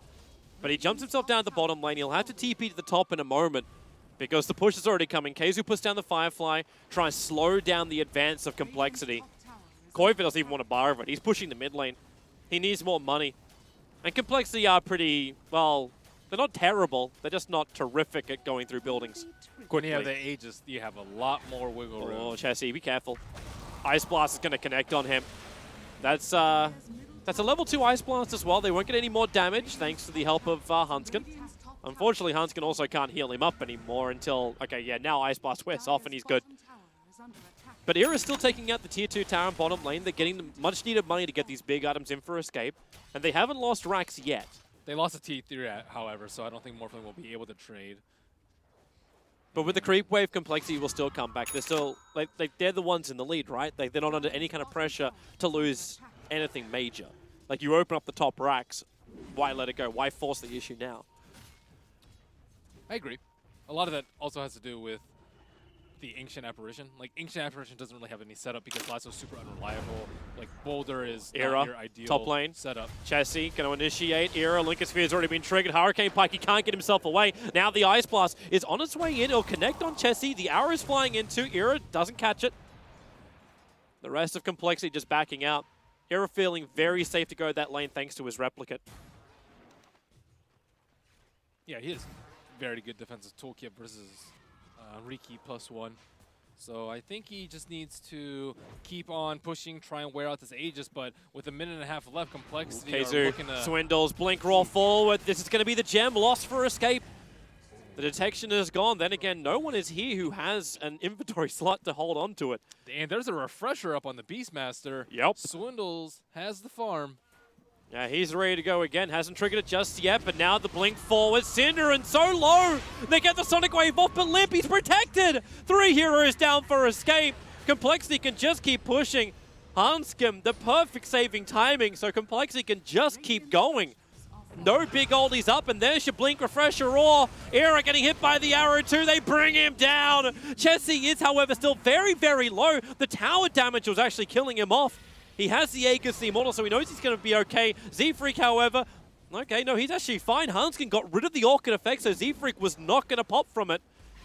It was a nice play from Koifa, but better from Hanskin, who has just been every time there for his team. Escape really have nothing left at this point. Kokwa will take a spill, and that's one buyback coming out for them. This Ice Blast has to be huge. It's going to hit over on 3 heroes as Swindles. Very deep underneath the Tier 4 towers. Wants to TP out. Won't be able to happen. And now they blink forward, finding Chessie. Complexity. There's some freebies coming the way right now of Escape. They still took the mid-racks. Coin for Cops narrow to the face. Z-Freak jumps in. Smoke screen up, and now they both get kicked. Sentry wards are down, so they can see Z-Freak. He has to go into his ultimate, try and protect himself for the moment as this fight splits into multiple parts. Z-Freak has to go south where Yapsaw's hunting him, but it's Chessie who's dropping down low. The Orchid will help pop him. The gem recovered from Escape, and Complexity, they have just given a lifeline here to escape. A get out jail free card. Wow. Swindles getting full to the T4, losing 2 gems, and all they got was a melee Rex out of that. Oh, they actually lost both of them. Yeah. That makes up for the double buybacks that Escape had to expend. Wow. This game just got closer again. Yeah, I thought that they were like pretty comfortable with their lead, and they had shown a lot of restraint by not committing to that top Rex earlier and waiting for a pickoff. And they got a nice arrow on Cinderin to start off that fight, and then things just went crazy. They have to find a way to stop that bleeding. Don't push too far in. As Complexity now, they're going to lose their tier 2 tower in mid. Era's on his way. He's looking good. Even with the buyback, he's still the top net worth on the field. They need to find... I don't even think they need to find better control. Like, Complexity still seem to have everything they need to win They need to kill Oracle. Escape needs to kill Oracle at the start of the fight. Like, they almost killed the Mirana, like, at the start of the fight. She was maybe 2-3% HP before she got the false promise on her from Oracle. If they kill Limp at the start of the fight, I don't think they get the Rex. Or if they do, how do you reach Limp, though? Like, the Battle Rider is kind of like the only one, or you have, like, Morphling Replicate? Like, do you actually use your Replicate aggressive to get behind the lines? You just wave? Yeah, you can shotgun. He doesn't have that much HP on the Oracle, just 1,000 HP. Queen of Pain, excellent at killing these heroes, but they have the Scythe of Vice now, so maybe they can catch a Slark, but if Oracle is there with the false promise, you are not killing the Slark. He'll just pop BKB, Shadow Dance, boom. 4-man smoke maneuver right now from Complexity. They are heading down through the mid lane. They smoked well away from Escape's wards. And they're coming into the Radiant jungle. And who are they going to find? KZU was the closest one. Moonlight Shadow's going to trigger as well, because KZU doesn't care about that. He's got the gem, but they jump forward. They find Koi for the Ice Blast. Connects over on 3. They need a little bit more damage here. Oh, the lasso! KZU, we got a neutral! Era! Oh boy! He'll go down as well. They can't get the Morphling out. The Roars on KZU. Say exactly where you are and think about what you did. Complexity. They take 3. The support's the only ones left alive. I think Yapsol's going to try and make a little bit more space. He's going to go on a play here on Swindles on the mid lane, turning on the silence. He needs to find this kill to try and slow down anything. Is Swindles actually going to go down to magnetize? Ticking, and boom. He'll drop down. Yapsol gets some level of freedom. The Necro books may claim his life in return, especially when he kills it. He'll take the money, but he'll die for the cause. It may have been just long enough for Complexity not to take a full GG here, but they're going to do some heavy damage to Escape space. The pounce plus smoke. The smoke cloud has just been so difficult for Escape to deal with. They built multiple force staffs, but if you pounce, you can't force step out of it, and that's exactly what happened to Quake with that fight. And you also want to build BKBs to deal with it, but then you have damage output. So like all these combination of factors just led to Escape's like net worth not even really seeming close to what Complexity's net worth was, despite it not really being that out of hand for most of the game, man. I think a rather underwhelming performance from KheZu this game. He was up against a very difficult Bat Rider lineup, but I still think like there's always something you can do as Bat Rider. They're going to try and have a play here. Syndra doesn't have an ultimate, so KZU just BKBs and lassos. He's buying time. In 2 seconds, they come back up, and they BKB, TP out Chessie. Hanskin is going to be the sacrificial lamb for Complexity, but you don't really care. Hanskin will drop, but you manage to get Megas. I think that was the only time he's lassoed the Oracle this game. And GG. Escape will call it. They say there is no more joy to be had here. Complexity, they definitely didn't do it smoothly, though. Complexity had like that one push that went down the mid. It's got a couple of question marks to be had. Like, do they overstay their welcome? Is this just first game jitters as well coming out from Complexity? I think the levels, like level 7 Beastmaster kill was more important and really slowed them down a lot. But I think overall very solid play from Complexity. They had a game plan, and I think Escape Strike was a little bit weak, in particular the Queen of Pain on Quickbow. We see him on a scaling hero, but I have to commend the Complexity supports. Z-Freak, like he matched Yapsor's movement excellently. He really stalled the aggression coming out from Koikfa. He like opened up a lot of opportunities in Handskin. He only died 3 times this game, even though he is like, you want to throw everything on him. Yeah. I also give props to anyone who had Limp in their fantasy team, 21.5 points. He has the highest one there. Should sort of flag that for the people who are also collecting the cards and playing the game. So, yeah, Limp performing big for Complexity. I know I was expecting a lot more to come out from the escape cause, and this is kind of like a question I kind of want to have as well. Like, are you expected more out of Koitva with the Queen of Pain? Going for these Linken's builds, like you're dealing with the Beastmaster. Do you think this is a reaction because you didn't stop the Beastmaster in the jungle early on? Like, would it have been very different if you had something that could deal with a jungle hero inside of Complexity's lineup? I think they had. It was the Earth Spirit. I think the last pick, Riki, really destroyed Escape. Like it didn't allow the mid lane to be won as hard as you want the Queen of Pain to win, and it prevented the Earth Spirit from just rotating into the jungle. They got the first blood on the Earth Spirit actually because of the Riki, and he slipped all the way until last pick. Usually we see that hero first ban, and maybe they forgot about it a little bit. It also just allows so many jumps on the Ancient Apparition. Without the Ice Blast in the fight, Slark's going to heal a lot during the Shadow Dance. Oracle, like, he's just going to throw out so much heal during the game. And yeah, it just seems like Escape just kind of overlooked a lot of things on the Complexity lineup. Well, I'm looking forward to seeing what's going to happen in game number 2. Complexity, they're off to a great start in game number 1. A lot of people in the polls that were going out as well had Complexity coming in 3rd position. But this is, of course, only game number 1 of a full best of 3. Both the teams will take some time to think about what happened. And we'll come back for game number 2 of this best of 3. It is one of the semi-finals coming in here for the wild card. A lot on the line. 2 teams eliminated from TI today. And the other 2 teams are going to play in the main event. So stay tuned. We will be back.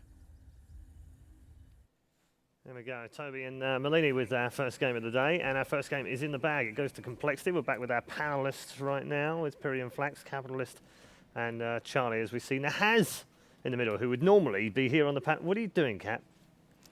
He's being I'm not Cap entertaining, Paul. anymore. Oh, is that what it is? I forgot. Entertainment.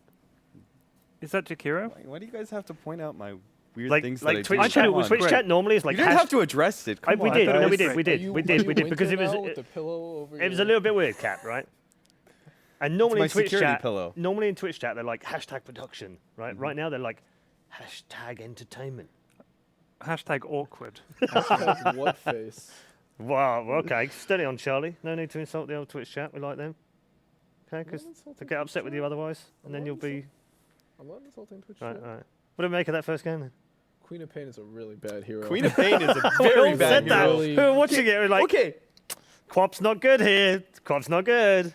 Charlie and I just we talked about the whole entire time. It was just making jokes essentially the whole entire time. It was just like Yeah. look And how Jacob bad was Queen down of there as Pain well, is. doing the same thing. Yeah. Yeah, it's just sure your mid lane goes okay, but in order for that hero to really do well, you have to snowball. Yeah. You have to get ahead. You have to be like an item or 2 ahead of the other heroes. You need that. You want that fast orchid so you And can go we've for seen that solo happen, though. pickoffs. Sure, Yeah, but but maybe you get 1 or 2 pickoffs, and then what do you do after that? You Yeah. blink in. You're still paper. You need that orchid or another. You need a defensive item as well. There's so many items that hero needs to essentially be able to do not a lot in team fights. Sure, you have big AoE nukes, but after that, you don't offer too much. And you saw in those fights where Koifa gets off a pretty good ult, she screams, and then but nobody dies because she's too far behind. Think about like what the laning phase matchup, like you're supposed to start from the very beginning winning, right? But it's facing up against a Mirana who is not a pushover by any means as a mid laner, and they had Riki. Like Riki at that point in time could just roam into the mid lane and do a lot of damage to Queen of Pain quite easily. So that like there is no early laning phase advantage to be had, not But guaranteed. saying that's that, for sure. Escape had a reasonably good start. It was 5-1 I mean, up, they had a little bit of control. And the fact that they had Era free farming on the Morphling, and he was able to push down a tower really early because that's what Morphlings do. In that regard, yes, that was okay. But the mid lane matchup, it was just never going to go well enough, Yeah. Do you feel like- guaranteed for Koifa to really have a big impact on the game. And then he's facing an Oracle. Like, they pick Queen of Pain into Oracle. Think of what that hero does. It's like it's supposed to be able to burst down heroes and allow you to quickly get an advantage. But that advantage is, there's no advantage to be had because not only do you have the saving grace of the Oracle, but all that damage is then undone because Slark is Slark. It's a really good combination between the two, where you get double the heal when you pop your both the ultimates at the same time. Your lad downstairs, Shane, said to me before we came up, I'm surprised that they let them have Earth Spirit and Oracle, considering that they've played 20 games apiece for complexity in the last 3 months. I mean, they're win crazy. rates are like 60% to 65%. So. I mean, a lot of the games that you see Oracle is just. I mean, I watched one of the Liquid games from a couple of weeks back, and Oracle was just disgusting. You couldn't do anything about him. It's just ridiculous. So, very strong hero. Certainly better than Quap. You don't even see Quap much in pub games. It's just kind of like, just not a great pick. But I was watching the Execration game. Yes. And that, my friends, was a game of Dota. I don't know if it's ended yet. I don't know if it's ended yet. We had to come back here. But it was like 20-20 after 30 minutes. They were literally like two heavyweight sluggers going at it head to head. It was knocking on the door of eHome's base. Execration took mid racks. That was where I was when we had to come upstairs, and they're looking good. They pulled off some sweet moves. Not one-sided at all. No, we're going to get some more thoughts from all three of you in just a minute. But of course, we do have another member of our broadcast team. He is Sir Action Slacks, and he's been catching up with Team Secret with some fun. Hey guys, this is Slacks here. I'm with Team Secret, well, most of Team Secret, and we're doing a little team building exercise today. I thought it'd be fun. So what we did was, I had them go and take these little cards and draw pictures of their teammates on them. I drew one myself. There's Team Secret. They're all holding hands, and they all have capes because they're my personal heroes. Like it was only 4 of them. Wait, did I misunderstand it? No, you didn't. Take it easy. Just take it. easy. There's only 4 because your guys are the 4 that are here. All right? Wait, that's why I'm supposed to draw for. No, this is not a hard exercise. Take it easy. All right, we're fine. Don't worry. Everything's going to work out really good. So, you guys drew pictures of each other. I would like you now to gift your pictures of each other to each other. Trade your pictures. There you go. Did everyone draw for it? Yeah. Wait, what? There we go. Have fun. No, I don't know. I drew a bullet. What happened? The instructions were extremely simple. If it's Bulba, then you explain it yourself. Okay, great. Well, what are you going to do? Now let's go through. I would like you to show your picture. That's actually the worst. There you go. Wait, now I thought a team's supposed to guess what this is supposed to mean. We can do it that way, man. Whatever you would like. Gentlemen, what do you think this is? I'll give you guys hints. It's actually way too hard to guess. Oh, I know what this is. All right, hold on. Or something? What was that? Is that bowling?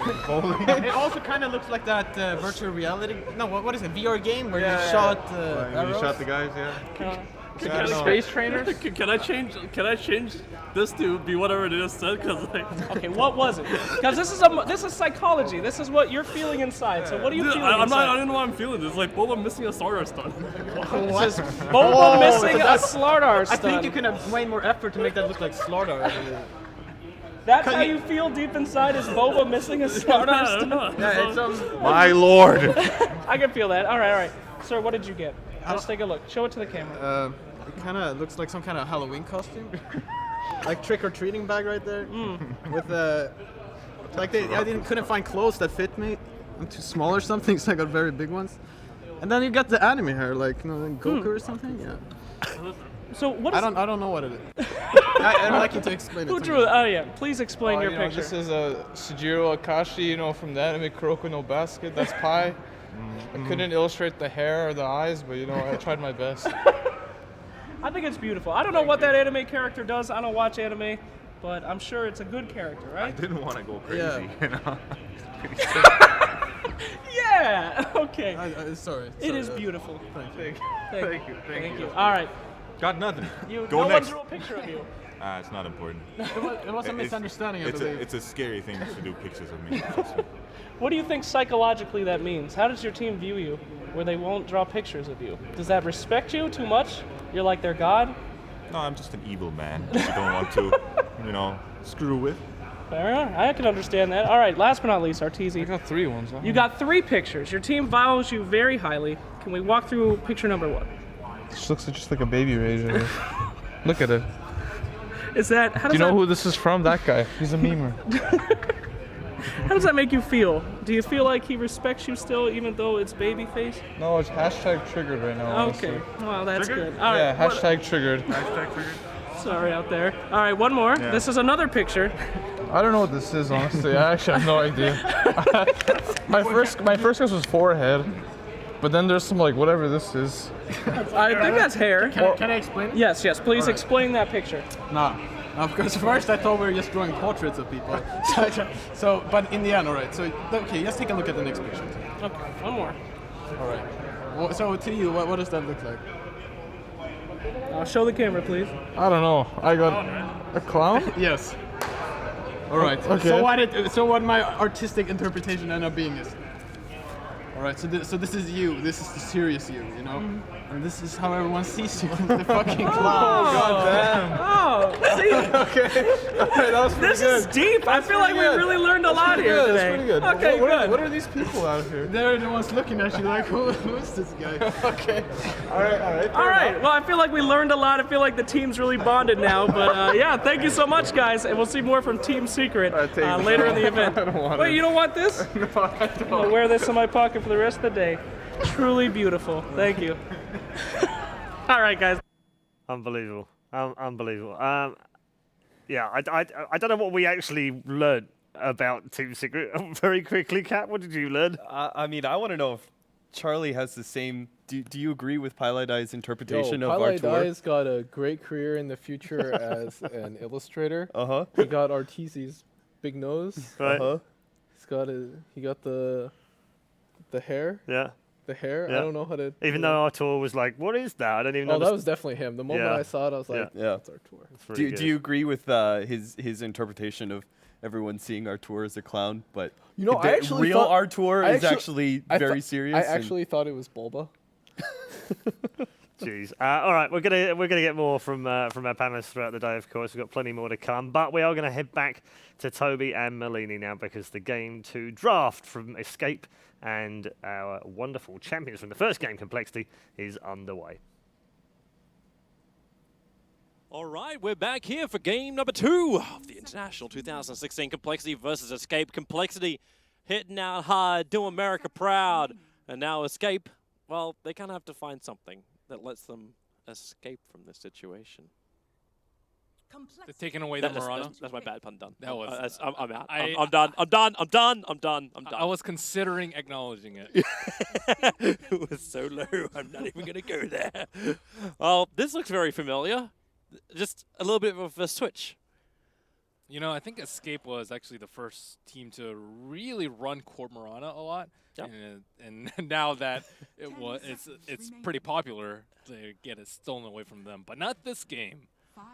This is the team too where like you almost want to go back to when like is it Cinder and Mad were playing together and they're always like it's like what are we gonna do this game? Bay Murana. What are we doing next game? Bay Murana. What do we do after that? SD Murana. Escape should pick Oracle. I don't know if Cinderin can play Oracle though. Oh, no.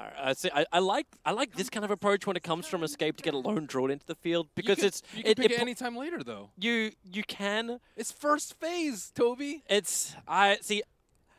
I'm okay with it.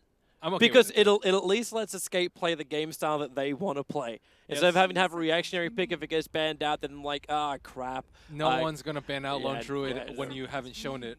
True, unless you completely try and focus on Quoitford. If you get him to play a hero who he hasn't had like a big success rate with, that doesn't function with the rest There's of the team. a lot more than Invoker. Yeah, he actually has a hell of a lot of heroes. But they want something that pushes. Yes, that is very important. That was always the old Escape thing, like you. But then look, Oracle gets banned out immediately. You die 30 times, and then you still win because like the Lone Druid's ready to push after one good fight. That was the no diggity way. Maybe they changed their colors a little bit when they moved to Escape, but however, Dota is a 5-on-5 game. I think you need a good supporting cast around them. I think the Oracle would have been really good versus the Bat Rider. It would have been really nice synergy with the Murana, and when you're pushing, it's really nice sustain. So it's like just a ton of things that would have been really good for them. However, as I mentioned before, I'm not sure if Cinderin plays it because we've only seen him on about 5 or 6 different heroes in the tournament or in prior tournaments. I'm actually wondering too, like, because with the Tinker ban out, it does have to keep us like back into that whole mindset. Like we've got both Murana and Lone Druid, 2 heroes who get played on every single lane for Escape. They're not banning Jug though. Nope. Dude, Jug is extremely good versus Bat Rider, very good versus the Lone Druid, or with the Lone Druid, and it pushes. That would be the core that I'm most scared of. However, like maybe they think it's gonna be like an era Murana. Or something it could like be. That. Like Kezu just generally does not play the super farmers. I think the one exception being Faceless Void a little bit. So I would not think that it's an offlane Lone Druid. He's done it a couple of times, but not for a while now. Yeah. But it's at least one of those things where like they'll be running through the options. At least gives a lot of options to escape. But Complexity is pretty straightforward. They're not going to be sad about their draft. They've got things working nicely for them. They take out the Templar Assassin. Oh, it's a Swindle's bet, though. I didn't really think about that until now. His bat rider has been getting a little bit better. Their win rate with that hero is not super high, though. I want Nahaz here to give me the stats on his win rate. You can't have him. He's Complexities now. You got Nox, though. Nox is just on the other side of the wall. Mm-hmm. All right, so Complexity, how do you want to round out this lineup? They're going to go with Teamfight Control coming in from the Disruptor. Way to punish Escape if they want to try and bail out. Maybe a little bit more difficult with Moonlight Shadow. But still, nice teamfight, but nothing to drag him in. Like Complexity normally looking at something like a Darkseer, but the first 4 bans remained exactly the same from both teams. Like they're taking out a lot of the strengths. They don't seem overly concerned with the Lone Druid, though.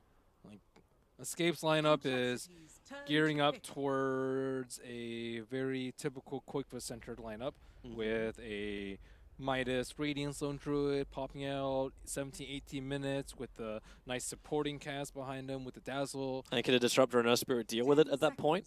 I don't think so. That's kind of primarily my concern. Normally it's Complexity on the defensive, taking down the objectives, sweeping down Roshan, but I think it completely changes when Lone Druid is in the hands of Escape. They play really good 4-on-5 Dota until the Radiance comes out, and then once the Radiance comes out, they will just demolish you once that extra hero is thrown in with like 10,000 net worth.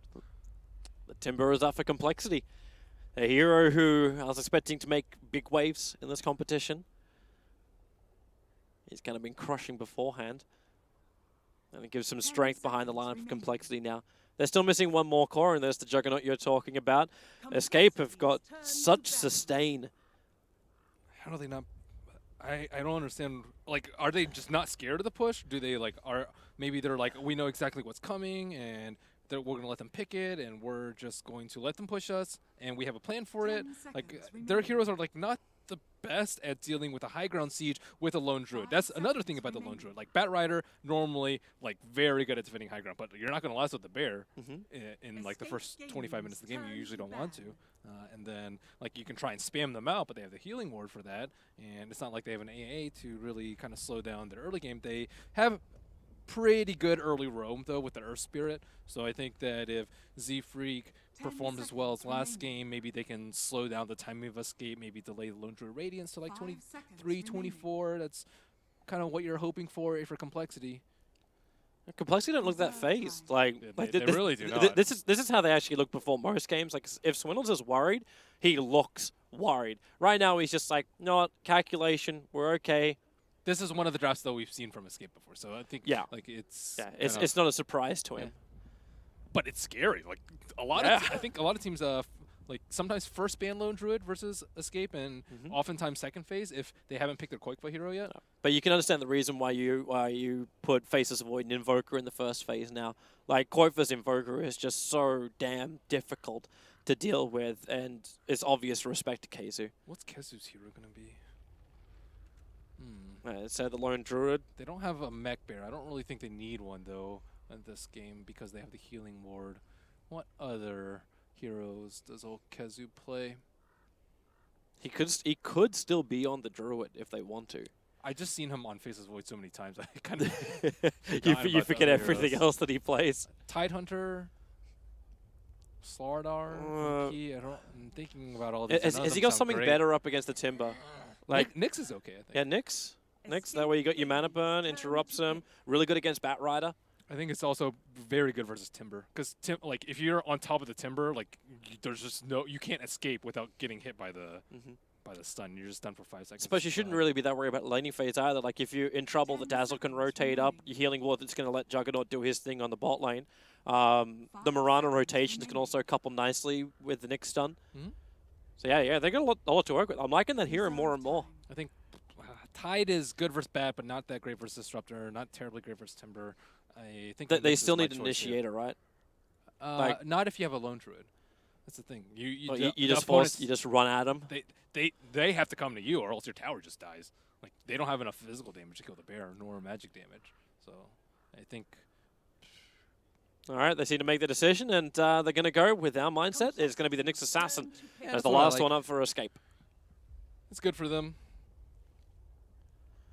Very good for Spat, and I think it's just an extra added threat so that like last game they had so many things to consider, like the Beastmaster Roar, so they built the Lincolns, they had to build force staves to deal with the Riki, and then like they also had to build like Orchid and stuff to deal with the Slark, the Scythe of Ice. So I think it's just like spreading out your threats so that you're not all inning on the push. You also want a hero that's just good at fighting. So because Lone Druid is going to be farming most of the time, you want a hero that's not going to have so much farm. So complexity, I think they need something that like really like stops their push. I don't know if you can stop the push. You almost need someone that can survive. Like I'm thinking Lifesteal in the back of my mind right now. Someone that can at least be on the lane. Lifesteal's pretty good, I think. Maybe not the best versus Juggernaut, but very good at the Lone Druid. He at least can combo with the Timber Saw, he can combo with the Bat Rider, with Infest Bombs, even with the Earth Spirit. Yeah, it just seems to be really difficult to get a good laner as well. Gyro, I also don't think would be that bad for them. Yeah, that'll at least solve your problem with the counter push. I think they need someone that doesn't require a lot of farm, and it's also good at fighting early, because I think the way the early game goes generally versus Quake's Lone Druid is just you're fighting a lot while he's farming. So like you need to do like irreparable. Ooh, this is interesting. He takes a lot of farm, but he's very good versus the Juggernaut. I think he was like Juggernaut just plummeted down in picks after Sven was picked constantly, but he needs a lot of farm. Yeah, and I don't know if they're gonna have that much time. I'm wondering if they can like as far as stacks go. Like we see in the last game, Escape had almost no stacks. Complexity were just farming up the jungle anyway. But can Complexity create enough space and protect the jungle enough they can get stacks? Like, because you do have Bat Rider as well as if anyone wants to take both of the stacks. Ancients obviously for Sven though. Doubtful. I don't even think they have like that great of laners. Like Lone Druid is, I think, pretty good matchup against a Timbersaw, and then Era is Juggernaut, so he is one of the best cores in the safe lane to deal with the Bat Rider, and then Nyx doesn't require that much farm. Anyways, let's get on with the predictions. Yep. Team to place the most observer walls before the game ends. I actually really like the way Complexity were tossing walls down everywhere in game number 1. Who's more vigilant about buying observer wars? Because both teams have more. Complexity. Complexity, I think. They're more vigilant? Yeah, I think Escape normally have like really nicely placed wards, which always like flag in my mind, but I think Complexity are a lot more vigilant with it. I'm going with Escape this game because I think they'll have more of the map open to them, and they're more likely to place more wards because of that. The amount of Blink Daggers, well, by 25. Bat potentially, Sven? I'm going with 0 to 2. Yeah, 0 to 2 seems like the best odds for that one. Those D wards by 15 minutes. Ooh. Yeah. It's not easy. Yeah. Is someone going to buy a gem this game? Kezu could buy a gem. But it's by 15 minutes. You're not going to have a gem okay. before 15 minutes, so... Quick, let's see who has sentries on them. I'm going to back Z-Freak. I'm going to back Z-Freak. Yeah, Yapsor has sentries, so I'm going with Yapsor. You're going to go with Yapsor? Okay. Total number of deaths by 10 minutes. This could actually be quite an aggressive game early on. I'm going with 0 to 5. I'm going to have confidence and go 6 to 10. Okay. Great, Toby. Primarily because I want to have bloodshed in my game of Dota. I don't ask much. So the only thing we had the same was 0 to 2? Yeah, that's pretty much it. The challenge is on. That's right. I should probably learn to trust you more. You're the expert. I got 3. I got 3 last time. I don't know how we many both were way wrong on Escape winning. Yeah, well, it could have easily been Escape's game as well. It's okay. I know you're biased. You want your old co-caster back. Chat, can I get a change, please? Can we eliminate Escape during the wildcard? So or maybe I don't have to cast with Malini anymore. Maybe you're rooting for Complexity because you want your old co-caster back. My what caster? Your old co-caster. Do you want it? Are you favoring Cinderin because you like Cinderin, or are you favoring Complexity? I have I'm from the old school era of like when Cinderin would play instead of casting. It was all about cheering for Cinderin to die. This was just something which had to happen because you always wish the worst on your co-casters when they play games. Wow. That's why I like to cast veggies. I never want to be your friend. You will wish ill will upon me. Do not be a friend. Just be a co-caster. All right, so we've got an aggro lane coming out with Cinder and Yapsaw and Era teaming up together on this top. So it's the Yapsaw roaming Mirana, Chessie with a safe lane Sven, Hanskin and Z-Freak. This is going to make a very easy time for Keizu, considering Swindles abandoned the bottom lane straight off. Cinder, and you're really, really low. He actually doesn't have Shallow Grave. Okay, now he actually levels up the heal with that damage. Hanskin's going to drop down. Z-Freak was looking for the first blood. Now he'll find Synderen, but it was all a little too late. He'll get one more attack in. It's still not enough. The Storm Bolt from Chessie will find the kill. But Z-Freak, he needs 3 seconds for Rolling Boulder. Ear into the tree lines, the double kick. That'll buy him the seconds to roll out the arrow. Barely missing from Yapsaw as the boulder was going out. And that'll be a 1-for-1 trade-off in this aggro lane.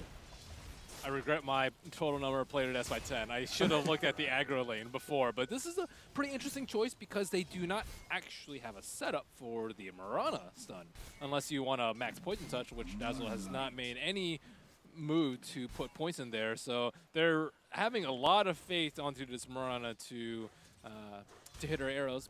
But it's Yapsaw, man. Like, I would have faith in Yapsaw to hit these things. And you've still got your other lanes. Like, if you can get Koi for a good entangle over on the Timbersaw, then he's got some good rotation options to work with. And they're finally going to move in nice and early to try and score around with Swindle. Swindle's got 3 levels in 2.5 minutes. But they put down a ward, blocks up one of his camps, so a lot harder to stack and move. He doesn't need a stack and move, though. Z-Freak? No, No. Z-Freak was because he was just sniffing an arrow as it flew past his nostrils. Yeah, Swindles is just getting mana burned down by Kazu. Kazu doesn't have any clarities, but once he gets Arcane Boots, it's going to be a lot more difficult. They're going in again. Chessie Stormbolt over on Cinder, and Yapsaw can't really help out. Flies out the arrow, but Chessie running away from Era. The spin damage is nice. And Chessie dropping down low. Can Era? Oh, he's hoping for a crit, but just can't get one. The attack from the arrow is not enough. Maybe with the second one, still not enough. He had 2 stick charges available. They just came off cooldown, hence the extra life kicked in. And Era, no spin up, but he's still taking the damage from Z-Freak as well as Hanskin. Should be careful when that kinetic field is available from the Disruptor. And Synderen has to be especially careful with his positioning because they just do not have that much save. An arrow at that close range is only going to stun them for a brief moment. And another arrow misses by Yapsaw, and I'm not sure if this lane is paying off too well for them. They are slowing down the Sven, and I actually think it's way better for Escape, like if both heroes are low on farm, because Escape can rely on the Lone Druid. Like Complexity, are you going to rely on a Timbersaw to carry you through this mid game? I don't think they can. Like, he can kind of go crazy in a lot of kills, but I'd be much more scared of a farm Lone Druid. Escape are going to rotate anyway, right? Like, Nyx Assassin hits level 6 and he wants to go hunting, so you're gonna bring Era down to the bottom lane to find that farm again anyway. I don't know if they want to bring Kezu, though. I think when you have a Nyx with this sort of farm, you're, like, happy to take it and happy to get those sort of levels, and I think the mid lane should be pretty decent for both sides. Looks like the CS and net worth is fairly even. I guess if you can just blow this top lane wide open with a Nyx rotation, then that would be key. Here comes the arrow, hits perfectly onto Chessie, Cinder, and they group up. There's a Shadow Wave heal, and Era, the damage is enough. Warcry will not protect you. Not enough, at least, from that spin. Yapsaw trying to see Z-Freak. Swindle's really, really low here. Keizu, in fact, going to go in and just vendettas him underneath the tier 1 tower. Yep. He pushed that one hard. Had a lot of stick charges up his sleeve. That's the reason why Keizu had such sustain going for that kill. You can't die in that lane. He obviously did. No, I mean, like, for the overall game plan, I think they're already like riding a really fine line, and having your Batrider have Iron Talon and be very low on net worth and give up a solo kill to the Nyx Assassin, who is maybe soon going to be doubling up the Batrider's net worth, is just a very ominous early game. Nice scouting coming out from Quoitfa, using his bear to see if anyone was following. They're really 2 really great observer wards down from Complexity. they were able to scout out the movement of the Mirana. So there's no surprise arrows, there's no surprise movement. In fact, Z-Freak already pushes Yapsor out. The kick will fly forward, and Synderen, he may have to self-grave himself to try and buy a little bit of time as Chessie, war cries, runs out Z-Freak. He's waiting. Okay, the Disruptor will find that kill. Chessie turns for the stun. Era in a little bit of trouble. He's dropped down too low. The healing board is down. Complexity can't reach it yet. Now they will be able to, and Era, he'll pop and give a double kill to Hanskin using the power of lightning. Chessie's playing very well in this lane. He's had the Observer Ward to scout out the arrow, but then he turns around and then jumps on the right target. He war cries and kites the Juggernaut, even though the Juggernaut has phase and the added move speed from the leap, and manages to snag yet another kill in that lane. Oh, it's looking great for him, at least for the safe lane, but middle lane Kuiper is still out CSing the Timbersaw. Obviously, he's not going to be able to really kill the Timbersaw unless Limp overstays his welcome, which is difficult. He's only got 1 point up in chain, so he can't instantly just chain himself out. But we've still got Keizu, whose Vendetta's now come back off cooldown, who hasn't done a rotation yet. Like, he got the kill on the Batrider, which is fantastic, but there's been no movement from him since that point. So what are we waiting for Keizu? Like, what's his item that he's looking to farm up by sitting on this bottom lane? I'm not actually sure, because we don't see Nyx Assassins get free from that often. And I don't think a blink is imperative for him, because the Batrider is not that big of an issue because he already died in lane. Do you just look for something like a lens instead? I was thinking maybe lens, but I wouldn't be too opposed for him for going to Greaves, but looks like he's going to go for Midas. We see the early Glutz of Haste pickup, and you can decide later. I think that's also a fine build because you don't want to hold on too much gold early just because you want some net worth on your hero, but with a Midas, okay, I can switch builds whenever I want. Easy Vendetta hit, mana burn. The damage won't be enough to kill off Hanskin straight away. Uh-oh, now but they still had enough. And these two heroes are isolated. Yep. Yapsor's got arrow available too. Chessie going to actually God Strength, Warcry, looking for the damage to kill off Era underneath the tower, which is where Escape will continue to fight. Omni-Slash out, Era, he'll finish it with a spin. There's Synderen with a Shallow Grave. TP's out, Limp, the damage, he actually missed the chain. Remember that 1 point, it's not big enough to reach the tree line. So Keizu will go running out through the west. He may not be able to get out of this one, not with a Chakram down, blocking his path. The Spine Carapace keeps Limp in position. He doesn't really have enough mana to go for much more as Keizu makes a break for the trees. He's just trying to dodge the Timber Chain, Chakram, Whirling Death, or anything. Can't do it, however. He tried to be way too fancy there. All he had to do was turn around Mana Burn, and he would have been okay. Because Timbersaw had no way to chase after that. He could also... yeah, he just needed a Mana Burn, but, kind of panicked in the moment. Can they glimpse? With that kickback? No, not with the Savage Roar. Kuiper, he realized the only way he could die there was by Hanskin getting a glimpse on him, but it's a level 1 glimpse. So Z-Freak tried to kick Kuiper back in range of Hanskin to get that drag back. It still would have been difficult to kill him. He's still a lone druid. And his farm has been unhindered. However, Keizu, on the other hand, he was off to a mighty fine start, but it won't be a 9-minute Midas. Looks like it's going to be more of a 10, 11-minute one. But 2 Midases on them just in case things go awry. So as you mentioned before, Juggernaut will be able to recover in the net worth department once he takes over Keizu's lane. And you do want your Nyx Assassin moving around, constantly posing to be a threat, but probably... I think Complexity are probably expecting him to farm his Midas at this point. Yep. You still have to respect it, though. You have to buy a lot of sentries. You have to have supports set behind cores and supports not wandering about in the jungle alone. Fortunately for Complexity, they did not lose their top T1 after that engagement. It's kind of a surprise, but it's not going to last much longer. You got Kuiper still on the field. As long as there's a lone druid hunting. They need Batrider Blink ASAP. You got it. I did. 6 to 10. 6 to 10. Literally on the cusp of 10, but still 6 to 10.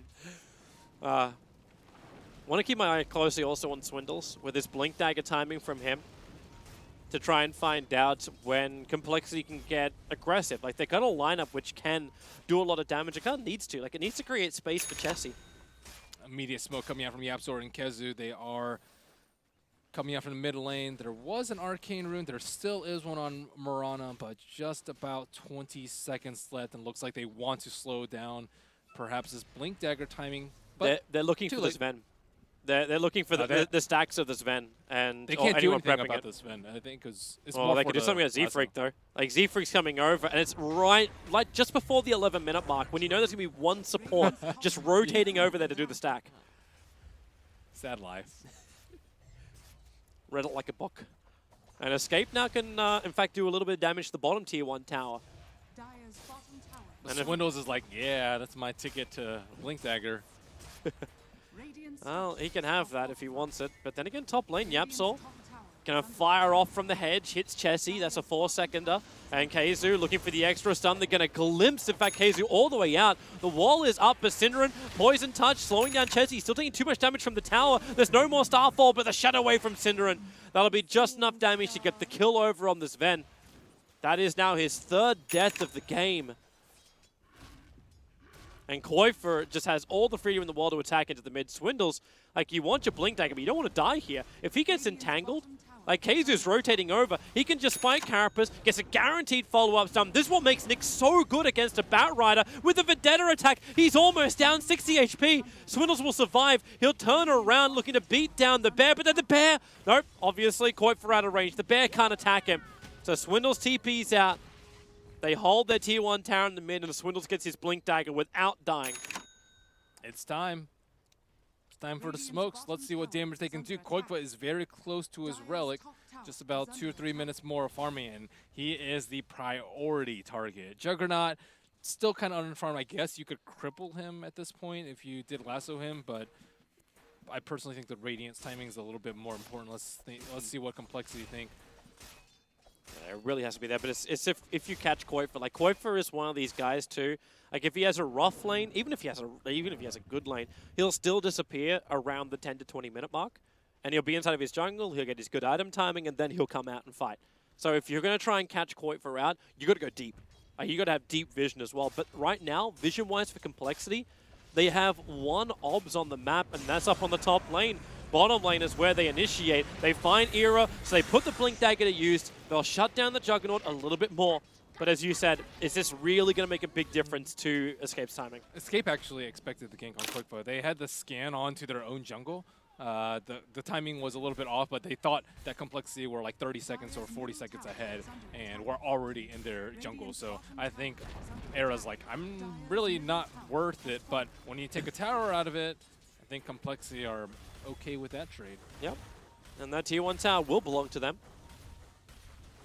They still have Yapsor, who's now... Okay, Yapsor is dewarding the D-ward to block up the camp again.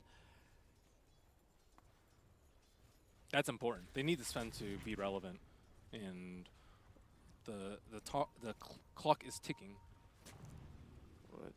Chessie, he's doing his own stack, and okay, Yapsor's just stealing creeps from inside the Dire jungle at the moment, trying to cause it so Chessie can't flash farm. So easy towers. There's no way they really want to initiate onto Limp, but I don't think that's also necessary at this point. Like, Era is under so much pressure, but Koifer's getting so much in return that Escape will always feel comfortable with his trade-off. That they will. There's they Relic. will, Toby. Lone Druid Bear has the Relic coming out to him right now. Can they actually take the tier 2? You always try and pressure with the Spirit Bear and make, like, he's just so tanky if that you want him to... Yapsor's going to hit this? Yeah, he hits this. There's a double damage rune on that Mirana as well, but in comes Limp, pushes the Chakram down, tries to make a little bit of space. Keizu going to waft the stun as they do go straight onto the Lone Druid Bear. He doesn't have Koifer doesn't have a resummon, but it's 25 seconds and he can have another one. 300 gold and 300 XP is a lot, though. They thought that would get a free kill, but yeah, Sven is tanky. Well, they might still get one. Keizu, they're looking for the kill over on Swindle, so he comes in. Spy Carapace to start with. Yapsor still has the arrow, but Keizu needs to line up the stun. In comes your boulder from Z-Freak. He'll get the silence off, but then they just start their TPs. Nope. Leap. Now the TP will start from Yapsor. The Storm Bolt's going to be there, so it's a 2-for-1 trade-off. Yapsor, guys, somebody. Okay. The creep took the kill. Not quick enough with the stuns coming out from Nyx. I think he wasted his Vendetta hit too. Like he didn't get the Vendetta hit. I think he was also planning on not doing the Vendetta hit, like just starting with a straight Spike Carapace. I think it would have been much quicker though. The kill took way too long because they got napalmed. and they had a turn to kill the Bat Rider. I think if you get the Vendetta damage, even if you have to turn, you still kill him in like maybe one and 1.5 seconds earlier, and then you can just retreat out immediately. But not a bad kill for them. They're still creating space. Nick Sesson still has a lot of reliable gold because of the Midas, although probably should have spent that gold before going for that gank. He's sitting around 1900. Let's see if Nick's Assassin will go for Blink Dagger number 2. Yeah, reason to save that money if you're looking for a big item.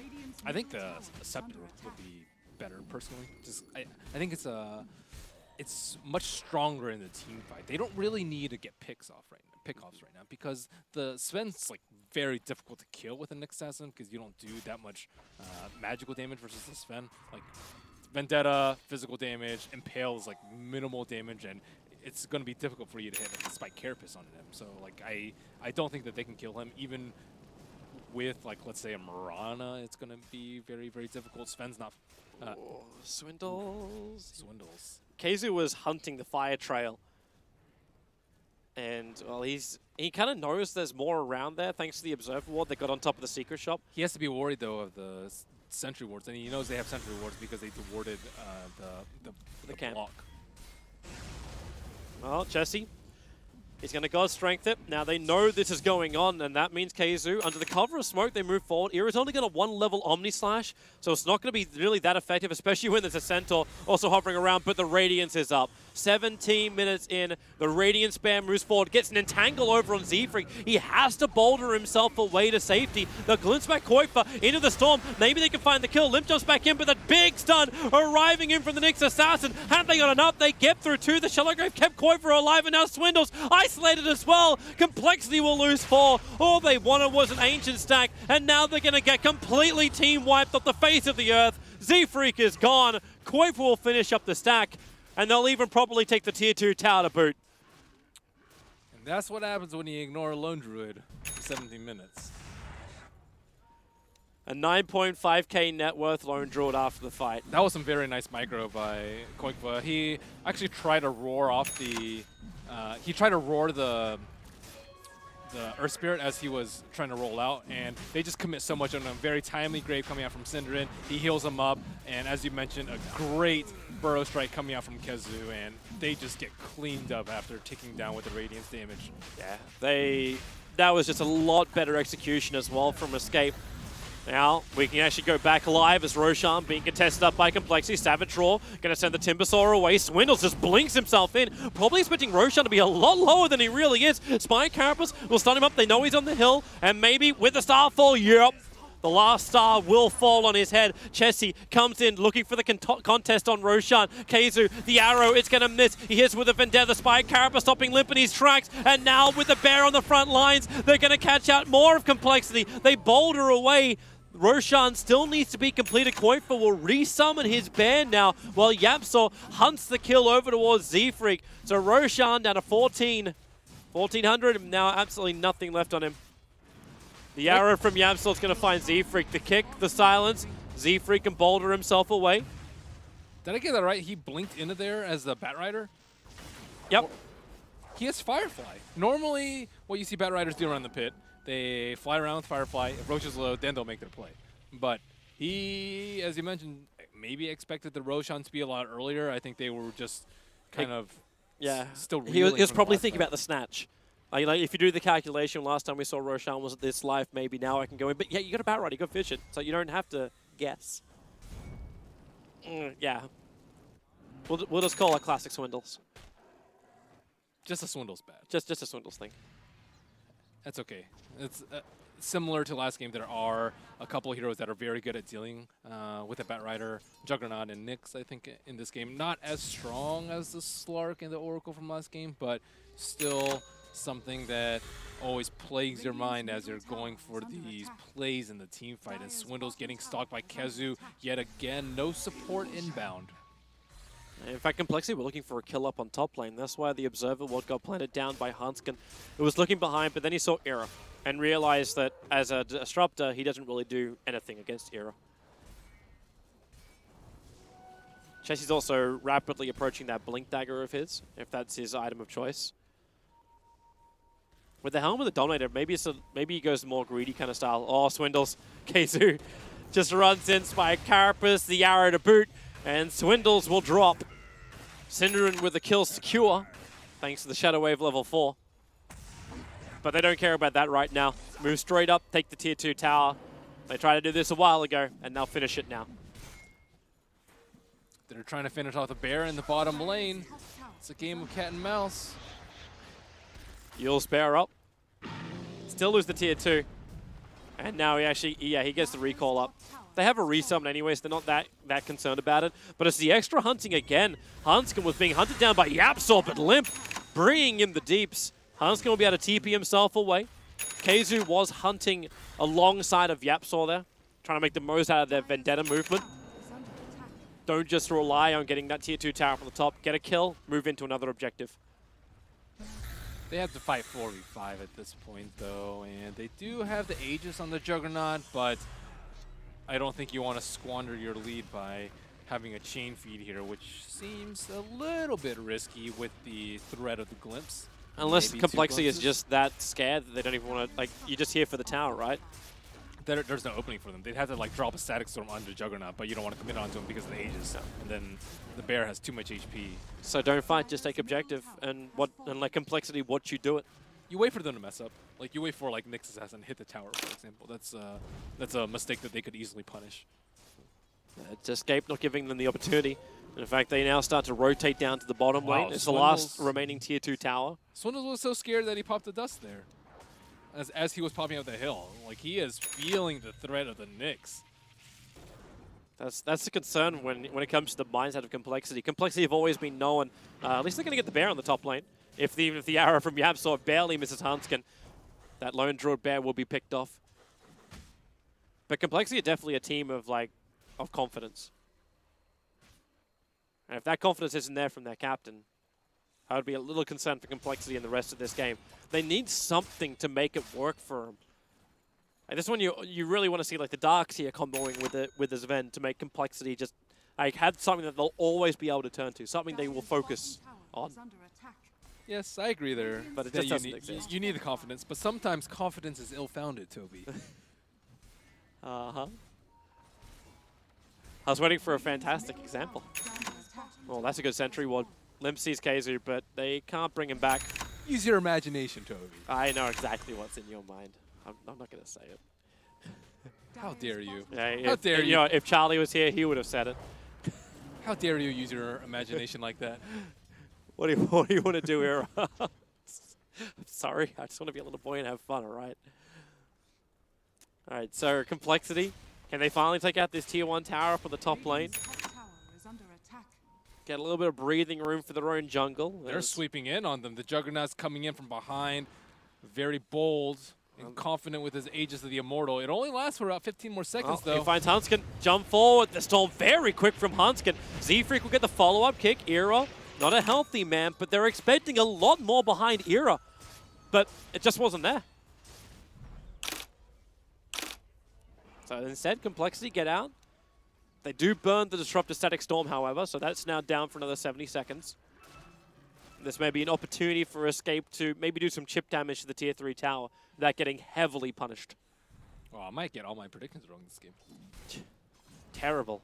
Terrible, Melini. Keizu, middle lane, starting up on Chessie. Stuns there, needs a little bit of help, and there it is, the 5-second arrow from Yapsor. Such a good combination. Such a simple one, too, but with no Zven, Zven does not want to expend his buyback at this point. Yapsor has Ags. Already? Nyx Assassin is 250 gold away from Ags. This is bad. Here's the jump. Omniside Swindles. He took every single one. Now the spinner's wall from Era. He'll pick up Hanskin. The buyback comes out from Chessie, but you've already lost 2. Era in deep. Does not have the Aegis Immortal, but he's got the Shallow Grave. The saving grace from Synderen. Where's that Shadow Wave? There it is. The heal is there. You'll still bring down Era. But you've lost 2, you bought back 1. The Lone Draw Bear still on the front lines, but Synderen, he'll go down with the team, but you've got the melee racks for a buyback and 2-for-2 trade. You've got to be happy if you're Escape. That's 25 minutes in with your Lone Druid lineup. And multiple Ags to deal with. And they aren't... The Disruptor is one of the ones in the grave, so you don't even get +1s with the Glimpse. Kazu perhaps thinking about a turnaround on the Timbersaw. He does not have that much HP when you consider all the Starstorm's damage. Kazu, how's he going to set up on Limp? He needs to find that first little stun if possible, and despite Carapace will let him do it off the back of the returning Chakram. There's your arrow, perfect on Limp. And this is looking almost too easy. Like, Kazu Spike Carapace more reliable than Impale.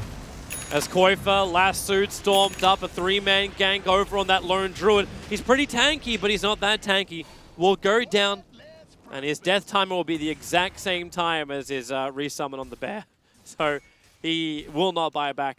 It's a lot of gold going the way of Swindle Melons, though. 800. That's a lot of his net worth, actually. I wonder what he does with it, though. I guess this is a game where you almost try and create a little bit more space, go BTs, and start split pushing with the Bat Rider. I don't think you could really do that, actually, with a Nyx Assassin on the field. He's now being hunted down by Yapsor. The arrow is going to miss, but the Aghanim Scepter, there's more than enough damage from Yapsor to go around. Maybe with the stun over on Synderen, a nice little freebie for complexity, but nope. The spin, in fact, of Era, forcing Z-Freak to boulder away, and that was God's Strength being committed. Let's see what the Roshan respawn's going to be. We'll see in about 5 seconds' time. And what is Quickbook on for? Looks like the AC, I think, after the Radiance. We see him go for Vlad's pretty often. They don't have a Vlad's carry on their team, would certainly help for the push, but I think defense is okay for them because they have the Nyx and the Mirana for just incredible amounts of damage, even aside from their 2 cores. So very short respawn. Yeah, really, really short. With that fresh Vlad's arriving too. Yeah, it's a very happy time for a lone druid. And Kazu is going to be right on top of Roshan when he spawns. I think maybe just need a pipe to round things out for them on the escape side. And maybe Timbersaw's building one himself to deal with this Mirana Axe. And like even a tanky hero like Sven is going to fall to this amount of magic damage. Yapsor is currently the Night Watchman. Okay, Swindles, it's your time to make a play. Bat Rider on the pit. Yeah, that's not going to happen. I think you have to go for it. You've got Swindles who's been so paranoid. He's looking over his shoulder at a movement of air, like a stiff breeze. He's like, I think Nyx Assassin just moved behind me, everybody. He's not going out. And then you had Yapsor on the hillside with a fresh. Actually, he bought the gem, but it's being held on to by Kazu. So yeah, there's no way for them to get in close. This complexity lineup is just going to have to defend perfectly from inside their base. A fresh BKB up from Chessie. So blink BKB and just go ham. Tower already at 25% though. They're going to have to do something soon. As the arrow, it hits on Limp. He's trying to chain himself away. The Omni Slash. Limp with the Starfall as well. They have the damage from the Mirana moving up into Hanskin. The extra stunts there. And Swindles. The lasso. They control up Yapsor for now, but it won't stop the Mirana Aghanims from still getting the kill. He's lasso, but he still finds the damage. Swindles on the sideline, helping Chessie to find that kill. But Yapsor inside the storm. Escape. They're actually losing a couple of heroes, but again, this push. They lose 2, but they take now the full lane of Rax. They do have the Oh, they're going back in again. Era, crit, he found it. He's got Z-Freak standing in front of him with the Aegis Immortal from Era. He's got a license to live again, which he may have to use. There's still the Shallow Grave available from Synderen if he tries to escape out this one, and that's exactly what he'll do. No stuns. Synderen, oh, okay, nope, there's one. Z-Freak.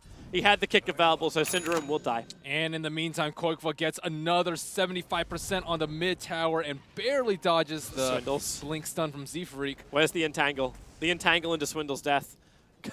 Koikva's on the run, so the Radiance is burning him down. Now the Urn taking him down.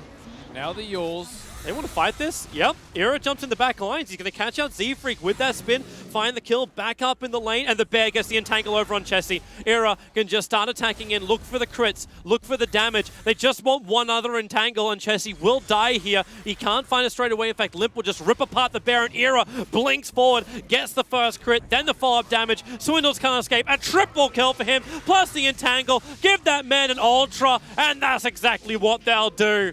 Complexity losing too many. It may even be a rampage. Ira's going ham. Remember, he's still immortal. He's still got that Aegis up. And with the help of Keizu, where's the stun? The Spine Carapace to get the mana burn. Is there a range for the stun? Well, he goes into the ulti, barely missing Z-Freak. He'll get back into the well, but this game, it really is over. You've taken out every single lane of racks. The creep wave took care of the top. The megas are up. Complexity will be forced into a third game against Escape.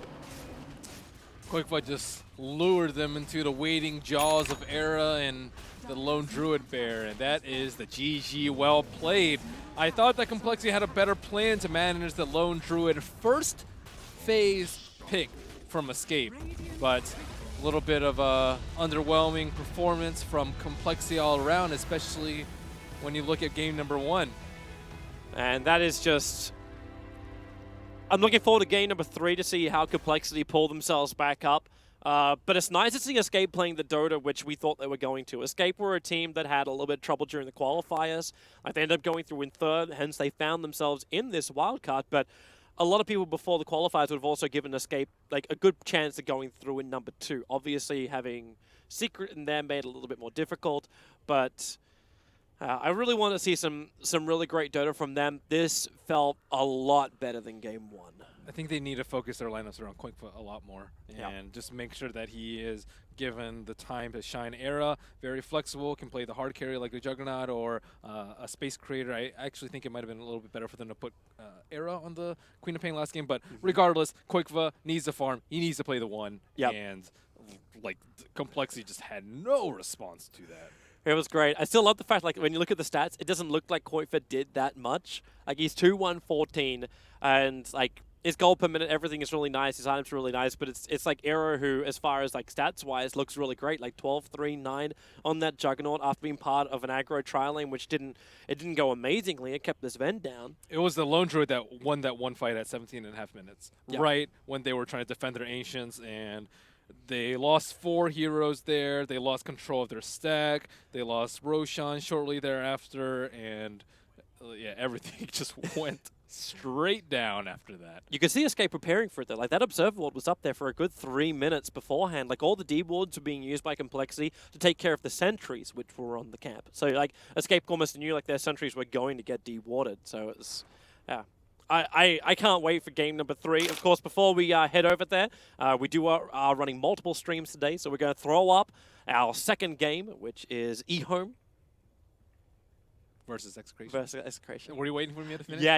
I was waiting for that little 1-2 right there. So we'll throw it over to eHome Execration. Lurking behind him, so it's old 11 leading the charge as he so often has. Will RR see this one coming? He's got to get the jump. His Spike Carapace will go the Firefly, and he won't get jumped. He won't get the jump. In fact, he gets jumped instead. Chemo and Abed trying to TP out, and it looks like they will make it away in time. So, well. Big grab. And for those just joining us here, we find Execration now on match point looking to close out eHome. It was a back and forth slugfest of a game. If you look at the gold graph, dead even, team wipe or virtual team wipe, back and forth from both teams. The key of this game has been the gem, getting passed around. eHome reclaim it now, and up against Moonlight Shadow, up against a Nyx, you really need that true sight to deal with the gank. So now eHome in control, but looking to force that deciding game 3. Execration came back from a similar deficit last time, Mott. Can they do it again? I just realized that gem was lost. I'm not sure if you talked about that already. The gem that they purchased up for Execration by Chemo was done at about 10 minutes or maybe 15 minutes into this game, and it's passed hands about 6 to 7 times throughout this entire matchup. So it's kind of nuts how many times this gem has gone through different hands, but it is back in the hands of old 11, who will take it and he'll work with it, trying to gain more map control yet again. And again, it's just Execration, they can barely get outside of the base. And if they do, they have to play together because they've been the pickoffs have been so fast and furious from eHome that it's tough to deal with, especially on the cores. In fact, I think the supports have lesser deaths than you see 5 deaths for Abed and then you have 6 for Anando. So the carries are dying a lot, but I think the bigger issue here is we see old Chicken moving in the bottom lane looking for a quick snipe on Chemo. Goodbye, Disruptor, he says, but the Glimmer Cape saves the day. Great way to deal with that Mirana, but meanwhile, top lane, Lana marching in, Tim's is going to run. Nando's going to TP with the Blade Fury, and they will catch, it looks like, just a solitary or Spirit. Abed is going to get caught out as well. TP was not able to complete, and he has nothing left now, and he's just going to have to go down. There's nothing he can do. It's too dead. It would have been fine if maybe you just lose the Earth Spirit, but again, another carry dies for Execration. eHome just snowballing this one, and it's all about map control right now, Mott. That ward top, it saw all the heroes walking up into the lane. They knew that the Disruptor was backing off. Sure, they don't find the kill, but they know he's not there, and he's a key part of their team fight.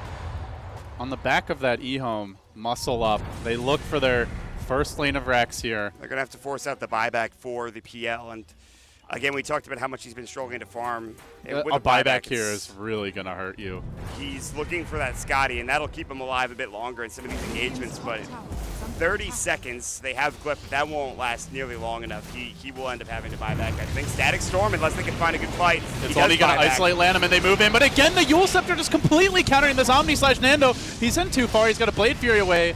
Only the Lifestealer forced to really commit anything there. Infests and says, goodbye, guys. But they're going to come right back. They know that with Static Storm on cooldown, Execration's team fight is a bit underwhelming. Though, as I say that, I jinx the push, and eHome like Shadow back. I mean, that was the mistake eHome had last game. They forced out the buyback, and then they stayed a bit too long at that bottom lane. But now this time, we're going to play more methodically. I think this time they actually could have pushed because there's no Omni, there's no Static Storm, and Execration really aren't that scary without a good... Like, the team fights that they've won have always been on the back of a good Static Storm. So barring that, I think eHome could have pushed this time, but this to me is more just showing, like, mentally, they're like, yeah, let's play ultra safe this now. Feels like an all-in play from Execration. Lasso will find Ice. Do they have the damage? Need that Static Storm. Unfortunately, they don't have it. He's got a BKB anyway, so they're just going to turn and maul Tims. That was not the hero to start the fight on. They immediately scramble back. Tims so low. Will he make it out? Not going to happen. He's down for the count. RR try to TP out, and elsewhere, they're beating down Chemo. The Disruptor will fall as well. It's just another 2 kills going the way of eHome. They continue to garner this advantage, now gaining a Lincoln Sphere. And you talked about Yules. They have 3 of them LD on eHome's side. They know that Disruptor is the key, and between the Yule Scepters here as well as the BKB on Lifestealer, you're just not killing anyone with that Static Storm unless you horribly overplay your hand. This is an easy Roche for eHome. This is the veteran squad that we were expecting. They've taken a while to show up, but they are completely now in control of Game 2. Yeah, they have a 15,000 net worth advantage after, again, you see these bumps on this net worth graph, and it looks like nothing right now, but at the time, it was just back and forth like crazy. Nobody really gaining any sort of advantage, just a lot of different fights. One team will win one fight, another takes the second, but for now, Execration, it just feels like they just don't have the answers to a lot of, the damage, the survivability, the mobility, and everything that eHome has in their bag of tricks. And Old Chicken creeping in. Again, these dire wards, scouting out hero rotations. They saw one run up into the trees. RR frantically scrambling back, but they got him. He just bought the gem. He's going to lose another one. I'll take that as well, says Old 11. We're going to see the double baller gem. Lanham wants to grab it, but his pudgy ogre body can barely wind its way through the trees. Eventually, will manage to grab it. That is a devastating loss. Yeah, he just bought it. It's still on cooldown forever. Even with the gem, they still struggle to take fights. They still struggle to leave their base. With no gem, they ain't going anywhere. And I don't think they actually have late game. Like PL Juggernaut, you look at MVP Phoenix of the Shanghai Major when they were dominant. Yes, it's a very scary draft that can win the lanes and transition great in the late game, but eHome have all the solutions for PL, and Jug just cannot burst this Lifestealer down. No, Ice has got no Aegis, but the BKB will be popped. The Glyph will go. That might be a little bit early. Premature BKB pop from Ice. Can they find something here? Static Storm will go. The Rage is up, and the Omni Slash. It's good, but it doesn't look like it's enough. Nando's got to back away. They can re-engage both ultimates down again, and this time eHome, they almost certainly stick around here. What they need is a creep wave. Just a lonely melee creep trying to lead the charge, but that is something Execration can deal with, although it's taken them a while. Kill that creep already. But a new wave is coming. Here we go. The air's going to come through. Oh my, the Yule Scepter on the bat as he blinks in. The Force Staff to try to get out, but it won't be successful. The Impale to go further. Chemo, as well as he's played, will fall next. 2 dead LD, and it might be more. Ice though is almost out of mana here. It means he might not have the next rage up. Old Chicken in deep as well. Will eHome overextend and overplay their hand? They're continuing to chase, looking for more. They have brought down 2. Right now, if the 5v3 power play, Nando's going to explode. eHome burst him with ease. They play it right, and they will now rotate onto the mid lane, looking for a second lane of Rax, or at least a second melee. And with that, almost certainly the game. This one was a back and forth slugfest early, but losing that gem and then losing the Roche meant eHome were going to keep it and keep map control for a long time, and from there, it was eHome's game to lose. Yeah, this draft just feels more put together for eHome than the last one. The big issue with the last game is the Warlock ulti, just the cooldown's too long. In this game, Ice and Old Chicken, they just kind of run in, they do their damage, and they have the backup with the rest of the supports. Good Static Storm onto 2, but the BKB will go for Ice, and Tim's literally melts to the damage. The itemization of eHome is, along with getting the gem back, is really the key, as they have all the answers for Static Storm. The Batrider initiation isn't that scary when you don't have the follow burst, and with that Execration unable to close out the Juggernauts from China here in eHome, will have to fight it out in Game 3. With just one fight going their way, a little bit more careful play, I think this game could have easily snowballed the other direction more, but that just didn't happen that way. Yeah, I mean, it was close. It looked like at the beginning of the game, the laning phase was very, very strong for Execration. They had some really good movements.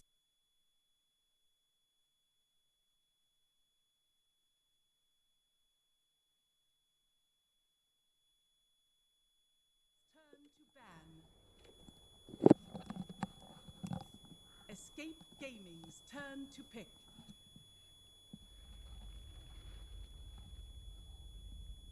It's a good pick plus block. Yeah. It really is. It just enables.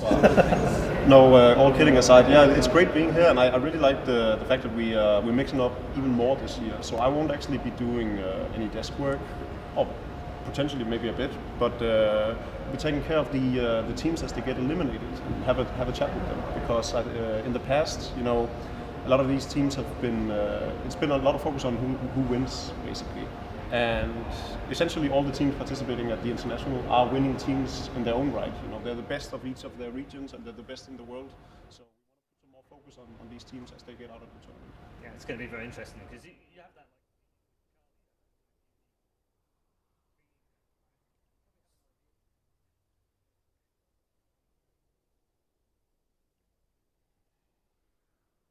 10 seconds remaining. There's also veterans, so they'll. Escape Gaming's turn. All right, everybody, welcome back for game number 3. Complexity up against Escape, as we will find out who will be the team to go through into the winner's bracket of the wild card with the conclusion of this game. Complexity, they had a bit of a rough run in game number 2. Escape found themselves a really nice draft, really great roaming Mirana Yapsaw. And they seem to be starting off again with the Mirana first phase. And we changed up the bans a little bit, with Lone Druid now being included instead of the Invoker. I like Complexity's twist to this draft. They also take the Juggernaut in the first phase. Juggernaut, very good versus the Batrider, and clearly a very important tool for Escape. You're also limiting the amount of heroes that Quakepoint can play. Juggernaut's also very good versus when you want to push a high ground versus a Tinker. So they ban out Lone Druid, they take Juggernaut for themselves, they already have like a pretty okay lineup versus a Tinker, and then now all you have to worry about is Invoker, which you could easily ban in the second phase. And then Escape respond like, okay, well, we don't have that many other cores that are great for Batrider, we'll take Slark in the first phase. I'll say goodbye to your Tinker as well, so say goodbye to Koifer's hero. Are we going to end up back in that position again too, where Koifer, like, you just sit there going, well, if Invoker and Tinker both get banned out? If they do, then what will they play? That is the question, and I will take a look at other heroes that Koifer has gone to. I do not think that they will have Queen of Pain on their minds after what happened, but we do see Timbersaw as a hero that he has played. 10 seconds remaining. It's been pretty successful for him, but Alchemist is also another option, but there's just not really too much on the tape for Escape. Well, there goes the Invoker, so we will be pushed into that position. Syndrome can cross that bridge when he comes to it. I don't think you want Timber here, though. When they picked him Timber, that was before the few Timber nerfs that we saw in the 6.88B patch. Just a little bit of a strength nerf. And unless you feel like you're going to run a melee in the mid for complexity. you could give him Mirana, though. What if they just give him Mirana? Yeah, you could do that, but then you definitely want to have like a very solid support for Syndra and like something like actually bringing back the Bane or having an initiator that way. Oracle. Oracle, man. We put him in the list every time. He's good. When Batrider's first phase every time, I think Oracle was always a worthy consideration. But they may still go towards someone like a Dazzle, so when Slug pounces in, you've got that quick burst damage from the Shadow Wave. Also, the armor's very good versus Juggernaut. He's not my supportive choice though versus the Batrider, just because like, Grave Heroes generally just die, especially if it's a Mirana. But maybe with a Slark, it could be a little bit better justified. And we see the Disruptor ban, but Disruptor very good versus Slark, also pretty good versus the Shallow Grave. So that actually makes you think they might pick it a little bit more. We still have to keep the Nyx in mind too. Like that Nyx was like so effective against Swindles, and then the combination he got with the Mirana was. Like, that was brutal. Like, there was a reason why Complexity were fearful to move anywhere on their map. But it's second relative to Koikva. That's the thing. They focused on Koikva first, and then you don't have enough bans for Nyx, and that's kind of what happens. But I do agree with their mentality that Koikva is a much bigger problem than the offlane pool, because Kezu plays a lot of different things. I know the panel were calling him a tank before. Like, you just got to start building up a little bit of momentum, and then all of a sudden you just cannot stop Koikva. Unless you can take off his tracks. So, let's see. Syndra Hero, I think now would be appropriate. Dazzle, I don't like Winter Wyvern here at all. Vengeful Spirit, also pretty good. And if he can't play Oracle to the highest potential, then I think Vengeful Spirit's a very good consideration. Other heroes that we see a lot are SD. Yep, Shadow Demon. I really thought SD was going to be picked up a hell of a lot more in the game so far, but right now, like I know we're only like 2 series in, and this guy will get to appear again. He was actually appearing in the eHome game. There's been a lot of counter rumors. I think Ogre is one of those like counter rumors. Like, okay, Earth Spirit, what are you gonna do to me? Like normally Earth Spirit, you see like an AA, you're like, oh, run away, don't shatter me, please. But Ogre's like, you laugh it off. Yeah.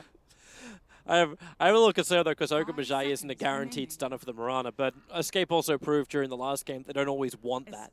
Like, they just rely on Yapsor to get good prediction, or Mirana is going to be a core anyway. Or just take it away from Complexity, because I think Complexity it's much more crucial to their lineup than Escapes. So the Dazzle pickup from Complexity, so more survivability kicking in. A lot of heal combining the Juggernaut and the Dazzle together. Isn't this like Escape's lineup in game number 1? Yeah, this is pretty much it. Like, the only thing we're missing right now is a Lone Druid. Reserve time. Oh, you mean the one from 1? Yeah, Oh. they just had the ES and Bat, I believe. Anyways, let's see. I still think Ogre is Yapsor's hero.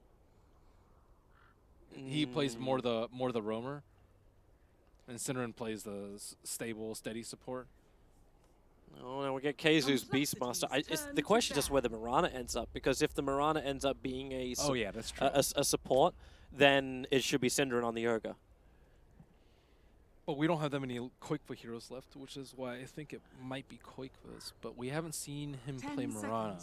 And again, like with Complexity's draft, they leave their mid completely unknown to the end when it's Escape who have to pick their 5th hero first. Yeah. So again, you're blind picking into the mid lane of Koikva. Could be Alk. I think I like Alk a lot for Escape. Alk would be difficult to shut down for Complexity, because like, what are you going to do? It's you can't. That's the thing. You could potentially roam and gank him early on with Not the Earth with Spirit. an Ogre. Yeah, good Ogre point. babysit is pretty good. And everyone will take an Axe upgrade from that Alchemist. Maybe that's why they picked Ogre. Want to throw some 4X. 4X, 4X, 4X, 4X. Yeah, that's a wonderful brand of beer. There it goes. Okay. There it goes. So what's left for Koikva? It's like racking the bottom of the pool. Dang. He could still play the Mirana, though. And we just get ourselves another hero up for Yapsor. A good Roma. It just doesn't... I don't know. I don't know if that's you want something more, right? Ooh, Huskar ban. That is. They're covering their bases. But sooner or later, you know, it's always that brood effect too. It's like, oh, you forgot about it, and now we're going to bring it back and make it lurk in the back of your mind. Complexity. Pick a brood up against an ogre. You'll have a great time. Actually, escape. So we're either looking at Yapzor's hero or Koikwa's hero. Seems to be more likely to be Koikwa's hero, but who knows what Cinderin has up his sleeve. Yeah, it's like, do you want to go back down to the Queen of Pain again, like you played before? I think they need more instant disable for Juggernaut, though. But I guess that's not really their role that they're looking for. Could they just try and survive through it? Like, what if you get something more like, I don't want to say Death Prophet, but Lion, I think, would be okay. Lion's like pretty safe, stable, very low cast point, good setup for the arrow. I still... Okay, so they are actually going to do it. They're going to do the Koifa Queen of Pain again. All right. So it's a roaming Marana of Yapzor once again. They have a lot of faith with this Queen. They really do. But we have to look at like a different timing. This is a game where Queen of Pain's played without the Beastmaster in it.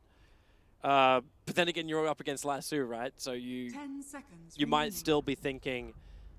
Because it's just the Lincolns and Orchid for the co-op in the last game. We never really felt her moving across the map and being aggressive.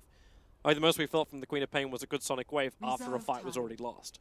They had an AA as one of their supports, though. I think with the Ogre Marana, I think it looks like Sin's, I guess, playing the Ogre this game. Yeah, so should be. And I think that just lends a lot more aggression overall because you don't have to wait for level 6. Level 1, boom, you have this hero that can move around. And they had that in the Earth Spirit, I think, in the other game. But this game, they have 2 supports that can roam. Which makes... for a little bit more of a, even with Ogre Marana, Beastmaster, Slark, yeah, you're gonna get a lot of space. So what do we like versus the Queen up in the middle lane? You're not really looking for anything that's gonna synergize with the Dazzle and the Earth Spirit, right? Who's Death Prophet? Yeah, Death Prophet's like the only thing that's coming to mind because that at least gives them some push power as well. Yeah. Like right now, Juggernaut's the only strong pusher. They also just need a strong laner, too. Like, Queen plus 2 roamers is... Do you just try and survive with something more like a Viper, for example? Not a bad hero up against the Queen of Pain? They haven't turned to that in a very long time. Oh, okay, it's a Weaver. Which lane does he end up in then, though? Like, do you push the Jugger? Yeah, I think you push the Jug to the mid lane and try and make it as much of a wash as you can. If Zero coming, spins, run away, no problem. It's obvious for Escape. Everyone's on exactly who we thought they're going to be on. The Yapzor roaming, the Slark for Era, Cinderin Ogre, KSU Beastmaster, Queen of Pain Koitfa. The Complexity actually haven't chosen any of their heroes just yet. They have to protect the Bat Rider. Bat Rider is going to struggle yet again. It's a rematch of game number 1, the Slark and the Beastmaster. You just put you just put the Bat Rider in the jungle straight off. I'm talking about the mid game, the early mid. Oh, yeah. Okay, if you let him just farm his Blink Dagger and then he doesn't do anything with it because the lineup, then you have wasted a Bat Rider pick, as well as devoting a lot of farm to a hero that can't do that much impact. I think the Bat Rider's job more so this game is to keep those heroes under farm. Like, make them go for the subpar items like Lincoln's or whatnot that is very good versus the Bat Rider, but maybe not so good versus the rest of the lineup. Okay, let's do this. Well, they've smoked once already, so this could already count as a smoke gang kill. Might do our predictions in a bit as... nope, it's just movement for wards, that's all. So smoke gang kills before the end of the game. I said the end of the game. That's even like 15 minutes. That's 9 to 12 maybe? I think this game... There was 5, I think, prior to 25 in the other game. Yeah, I think 9 to 12. This game's going to go on for a while with just a lot of brawling. Total number of deaths? By 25. I put 16 to 25. Yeah, I'm okay with that. Play with the highest total magical or pure damage done to heroes by 10 minutes. Ooh, that's tough. Wow. Juggernaut? Oh, Queen. Sorry. Queen's definitely my choice. And the highest amount of physical damage a hero will do to another in one hit. They do have crit this time, so I'm going with 501 to 750. 30 seconds to battle. Wait, is that before or after mitigation? Don't ask me. It doesn't really explain that. I'm going to assume it's before or after mitigation goes 0 to 500 because I don't know which one it is. You know, just to be different, I'm going to keep mine over 500 just to see what happens, and believe in the Jugger. If only it did just highest amount of things in one hit. I was like, maybe multicast because it's not one instance, but That would be pretty awesome. Show off those immortals, Cinderin. Love it. Love it. Easiest one to get ever. Good D ward early on that we were showing. Complexity, we weren't talking about it, but Complexity were able to get rid of that very deep Observer ward. So as Escape trying to keep tabs on what Complexity's doing inside their jungle. Not able to do so. The Observer ward then gets placed down by Complexity, watching the mid lane. So they'll understand when Koipfus got help and at least watch the rotation of Yapsaw if he wants to move between the mid and the top lane. And Complexity are actually going for dual lanes. So they're running a Chessie, Weaver, and a Hunsker Dazzle dual off lane against the safe lane Era, as well as... That's pretty good. As well as Ogre, the double I like melees. this decision because it forces one of the roamer supports to sit in this sit in the bottom lane, because Slark cannot farm versus that lineup at all, versus that lane. But it could be easily punished if both of the roamers go down to the bottom lane. And this chicken is taking the super long way around. Yeah, it's because Yapsaw was visible. Yapsaw was visible to the tier 2 tower. He goes up, he arrows one of the Dark Trolls, and then just roams over again. So he's just arrowing to get his first couple. Like, he gets level 2 by 1 minute because he just arrows 2 creeps. This is going to slow down the Slark, or the Batman. Okay, Swindles. For some reason, he can see Dota TV chat. Small things. All right, so this bottom lane, let's actually have a look at this. What an honorable man. Hmm? What an honorable man. What?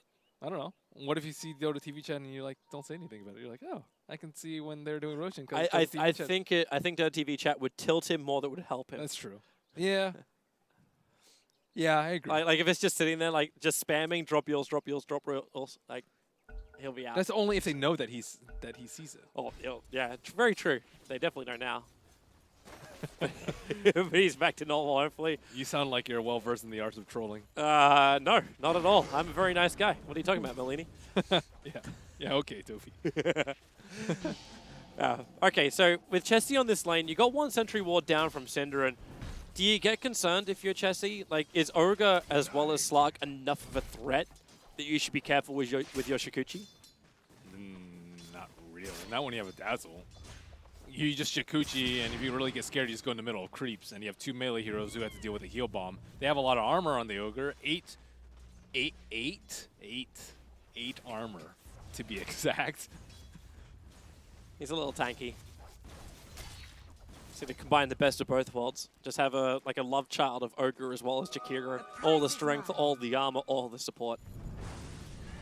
Remember when the Ogre Jakiro lane was around?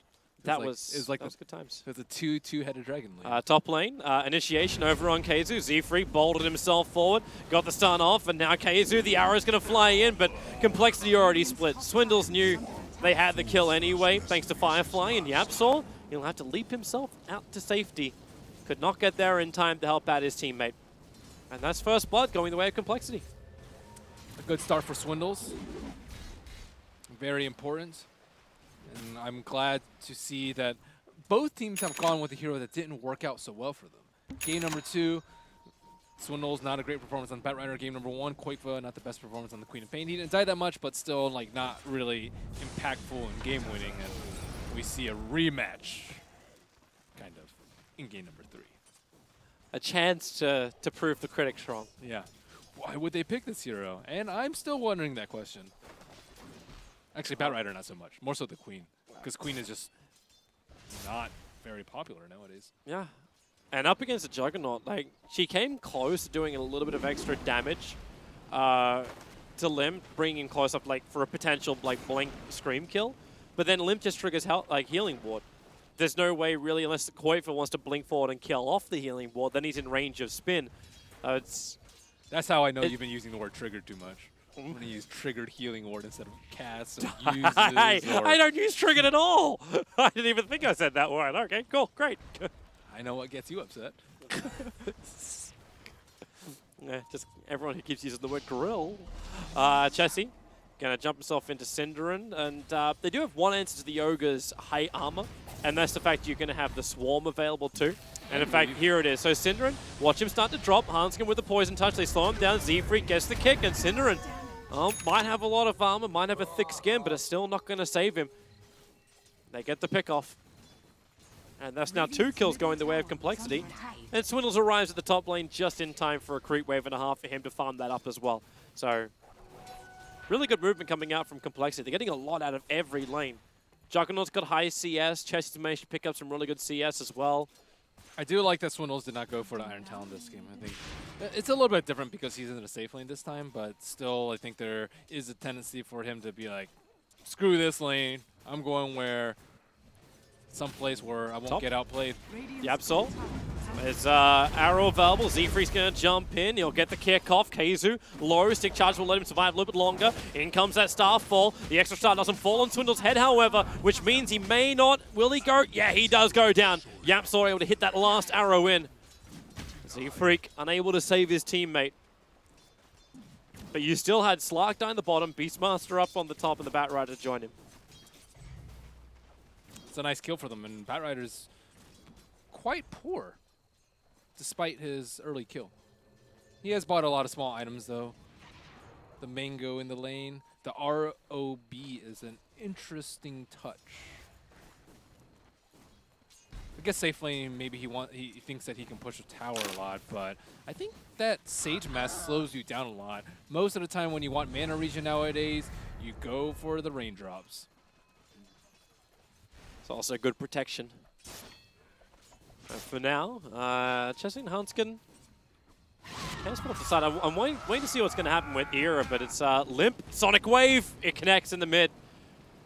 Koifa just started off with a little bit of that chip damage, and then the Sonic Wave finished the job underneath the Tier 1 tower. So a solo kill on the Juggernaut. This is the kind of thing which, if you're Complexity, you get really scared about, because that's momentum for a Queen of Pain. And Z-Freak, he came down for the rune. The arrow's going to connect from YapzOr, and that is a guaranteed kill, a second kill for Koifa. Instantly goes back to base, and Chessie's being initiated on the bottom lane too. They push up on Era. Chessie will be able to Shikuchi himself down. They're trying to get rid of the bugs. And under the cover of Moonlight Shadow, there's no follow-up here from the rest of Complexity rotation, aka Dazzle. It's an interesting change to the Queen of Pain build too, which allows her to be this strong at level 7. With the 1-1-4, one build, as opposed to the 2-1-3. Oh, Swindles. Yeah. Oh no. With that wingspan, he managed to get clipped by an arrow. Iron Talon time. Please no. Please no. He buys up a magic wand instead. He's thinking about it. You can tell. Man, that Complexity start now starts to dwindle. They had a 1.5k net worth advantage. Like this early on, it's pretty damn good. And they lose it. They lose all of it, in fact. Now Escape are leading in gold. They're leading in experience. The kills been chasing up after Koifa, but he's got enough space that the silence won't last. I don't know. I don't think they get that kill even if the boulder hits, or because he couldn't Omni because he had already Blade Fury. I think maybe you go for the low probability Omni Slash, not bouncing that many creeps. Perfect arrow from YapzOr. Koifa blinks in, but Z-Freak never even changed his path. He just kept running and perfectly into the arms of a waiting, a loving arrow. I'm starting to wonder about Swindle's bat. I had a discussion earlier, Swindle's bat, we see it again, Queen of Pain. Queen of Pain off to a very good start, but Batrider, safe lane, early kill in the lane due to 2 heroes roaming, and then this happens for him. And this is before the heroes that are actually big problems for him, like the Slark, start coming into play. So I'm worried about his Blink Dagger timing. I'm worried about him not getting countered in the fights, but that'll probably be up in a couple of minutes. And I'm also starting to worry a little about this off lane for them. Well, they're having a crack at Era on bottom lane. Just a little bit of a chip, but Era gets back. It's the top lane where things are brewing. The roar out from Keizu, looking towards Swindles. YapzOr wants to rotate over. Z-Freak is just trying to body block it so the arrow can't connect. Unfortunately for Z-Freak, he's already lost his teammate because Koifa rotated over. YapzOr is on the run. Z-Freak has perfect vision, so YapzOr, all he really wants is Starfall, bait him with the arrow. He can't leap forward. Now the arrow will fly in Z-Freak. He was running the tree line. There was nowhere to go. The Starfall will find the kill. That's YapzOr's second kill of the game so far. That was a sick play by YapzOr. Oh, it was very nice by Z-Freak too. Z-Freak was actually the one that stopped the arrow from coming out onto the Swindles when the roar came out, because it looked like the roar was kind of by itself, but it was a Mirana trying to come in from the side. Z-Freak stopped it, and YapzOr, with a lot of just canceling of the Sacred Arrow or just stopping, make it look like he was going to cast the arrow, forces the Z-Freak to attempt to dodge the arrow that wasn't even there and then hits him where he can't dodge. Oh, Era, they're jumping in on him. He's still got Shadow Dance available. Cinder is just bailing out, but the Flame Break will cancel his TP. He doesn't have mana to do anything else apart from run and die. Era will also die underneath the tier 1. Unable to TP out in time. Nice rotation coming out from the Swindle Melons. Top lane is just not working out for him. He comes down to the bottom lane, stops the TP, and the Slark can't Shadow Dance TP because he has to worry about the Flame Break from this additional threat in the Bat Rider. So that is exactly what Complexity needed. 2 kills and a tower to their name. But in the meantime, you've still got Escape building up pretty big. That Queen of Pain sitting about 600 net worth in front of the Weaver. I want to see the timing on the Orchid for Koifa. Like, he's finished up his first Oblivion stuff. But to see if Chessie is able to finish up the Lincoln Sphere before the damage can start to be done by that Queen of Pain. And even once he's got the Lincoln Sphere, there's a lot of other targets to hunt with an Orchid. They need the Slark to get more items, though, because he needs to be the one. I guess him and Beastmaster need to be the ones to scout for the Queen of Pain, because Queen of Pain with Orchid, very squishy. Lasso or even Earth Spirit combo. Didn't realize actually how hard Era's life has been. He's thinking 2.8k net worth. Like when your Mirana has 500 more net worth than your safe lane Slark, you know something's a problem. It was that one rotation by Swindles that just put him in the gutter. He was doing okay because he was like level 7 when the Weaver was level 5, but now his level advantage has gone away and he has to farm way far out with no protection. So they are going to smoke up, but we do not yet have the blink for the Bat Rider, but they're anticipating a gank. Radiant has used skin. Will they walk into it? Hand skin. They're just on the edge. They're going in for Roshan, actually. They're not even looking for a gank. What a They're actually just slipping in with a double damage rune on the Juggernaut to bring down Roshan. This is around the same time as Escape were looking to gank inside the Dire Jungle. They went for that old tried and true combo of Yapzor and Keizu together, looking through the Dire Jungle. No one is there. They realize something's up, but it's already too late. Complexity, you have Roshan. They have no idea. There's like, they just expect a gank coming along, and that will be the last 200 gold for Swindles' Blink if he decides to go for the Blink Dagger. But that was very timely DD, and one of the big strengths of Weaver, the Swarm, is a really good Roshan tank. And now Complexity, with a little bit of extra life up their sleeve. They do give it over to Limp, so they're expecting Limp to have a little bit more trouble. And there is that Blink Dagger up for Swindles. Have they got another smoke available? He's recovered so well. Dire's top tower is under attack. They'll try and find an opening.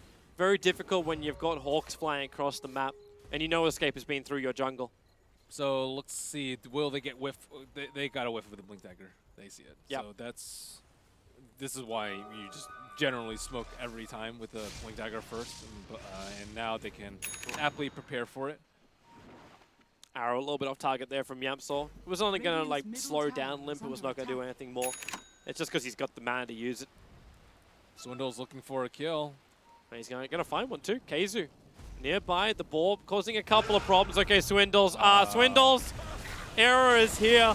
The counter, as we said, against the Bat Rider is always going to be the Slark, but when Cinderin comes in to help, it's the icing on the cake. Swindle's going YOLO with no friends. And now bottom lane, Koifa. Oh, he's away. He'll blink out. Yeah, what was he trying there? He wanted the boar. Okay. Unfortunately, Borpa's blinked out. I don't have a better explanation, Toby. Okay. Okay. I shall ask no more then.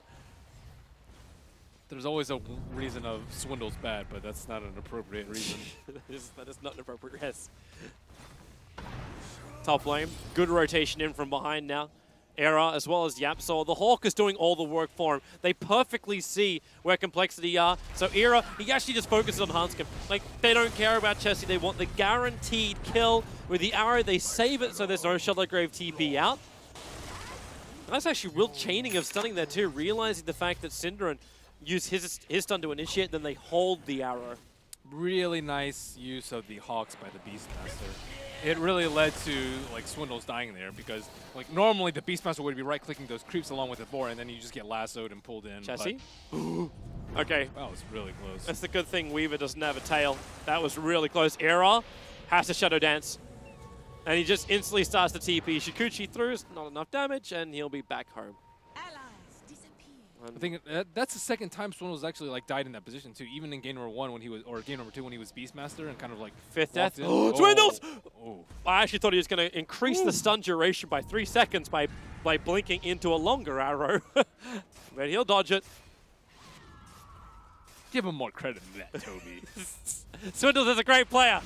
All right, KZoo backing out the Necro books. They're going to boulder forward as Yamso in the neighborhood. Omnislayer shared out, and Cindering going to tank through most of it. And, well, he's actually waddling himself out of here with a roar on Z-Freak. Z-Freak's in trouble. He's going to drop on down. Oh, Willie, the shallow grave is there. It buys him the time, and it's actually 2 heroes lost from escape. So just like game number 1 around the 15-minute mark, Complexity find themselves with a favorable fight. And another few minutes for Quakeva. This is very reminiscent of what happened before. Like they lost a big fight without Quakeva there. Last time it was around the bottom Radiant T2. That wasn't like a huge fight, but it's still pretty big. You lose your Necro books, you waste a cooldown on the Roar, and they just need more time. The Slark needs a few minutes for his Shadow Blade. The Quap needs a few more minutes for her Orchid, and just everyone's not on the same page. And Queen of Pain wasn't there to fight, but she shouldn't have been there to begin with. It's almost like an unwilling fight the Complexity were able to force before the timing of Escape's items. Yeah, and they have the Aegis on the Juggernaut. You don't want to fight into that. All you need to do is just wait 1 more minute. Delay, run away, that was all. And now Synderen did try and throw himself on his sword for his team. Like, it was just like, stun, bloodlust, everybody please attack me. But Complexity did the right thing. They moved on. Like, they didn't stick around and say, okay, let's just make sure we kill Synderen. Scan has come out. They do not see any heroes behind Chessie, but that was a questionable scan. Wondering if Complexity going to ping Coit for in a moment. He showed himself on the lane with the Orchid. Oh yeah, they know. They know? Okay.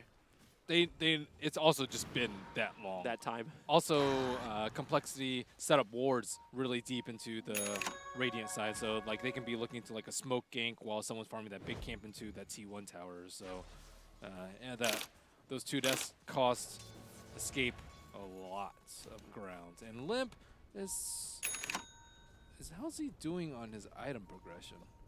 All right. Okay, he's got the shot. He doesn't have Battle Fury though, so like it's very difficult for him to farm the stack. I'm wondering too if he completes the Battle Fury. Like when you've already picked up the Yasha, Aquila, and Phase Boots, do you want to go back for it? First. Oh, the inefficiency. Are you tricking? There's 2 auras. It's an armor aura and an HP aura, both of which severely slow down your time. He's found an opening, but he wants to go on Z-Freak. He's the one that will probably screw around with the guaranteed kill with the Orchid. There she blows, blink forward, Sonic Wave, he's going to let it rip too, and Z-Freak, he should pop in the tree lines. Oh, will he? The Orchid wasn't enough. The Shadow Strike is working its way through it, while a lasso of Swindles holds KZoo in position, and he will burn down inside the Firefly. Z-Freak survives to fight another day. Trade-off will be the tier 1 tower in the mid lane. The catapult's still there, so Era needs to stick around for just a little bit longer to ensure the last hit in the tower. So they lose the Beastmaster once again. But there are trade-offs on the map.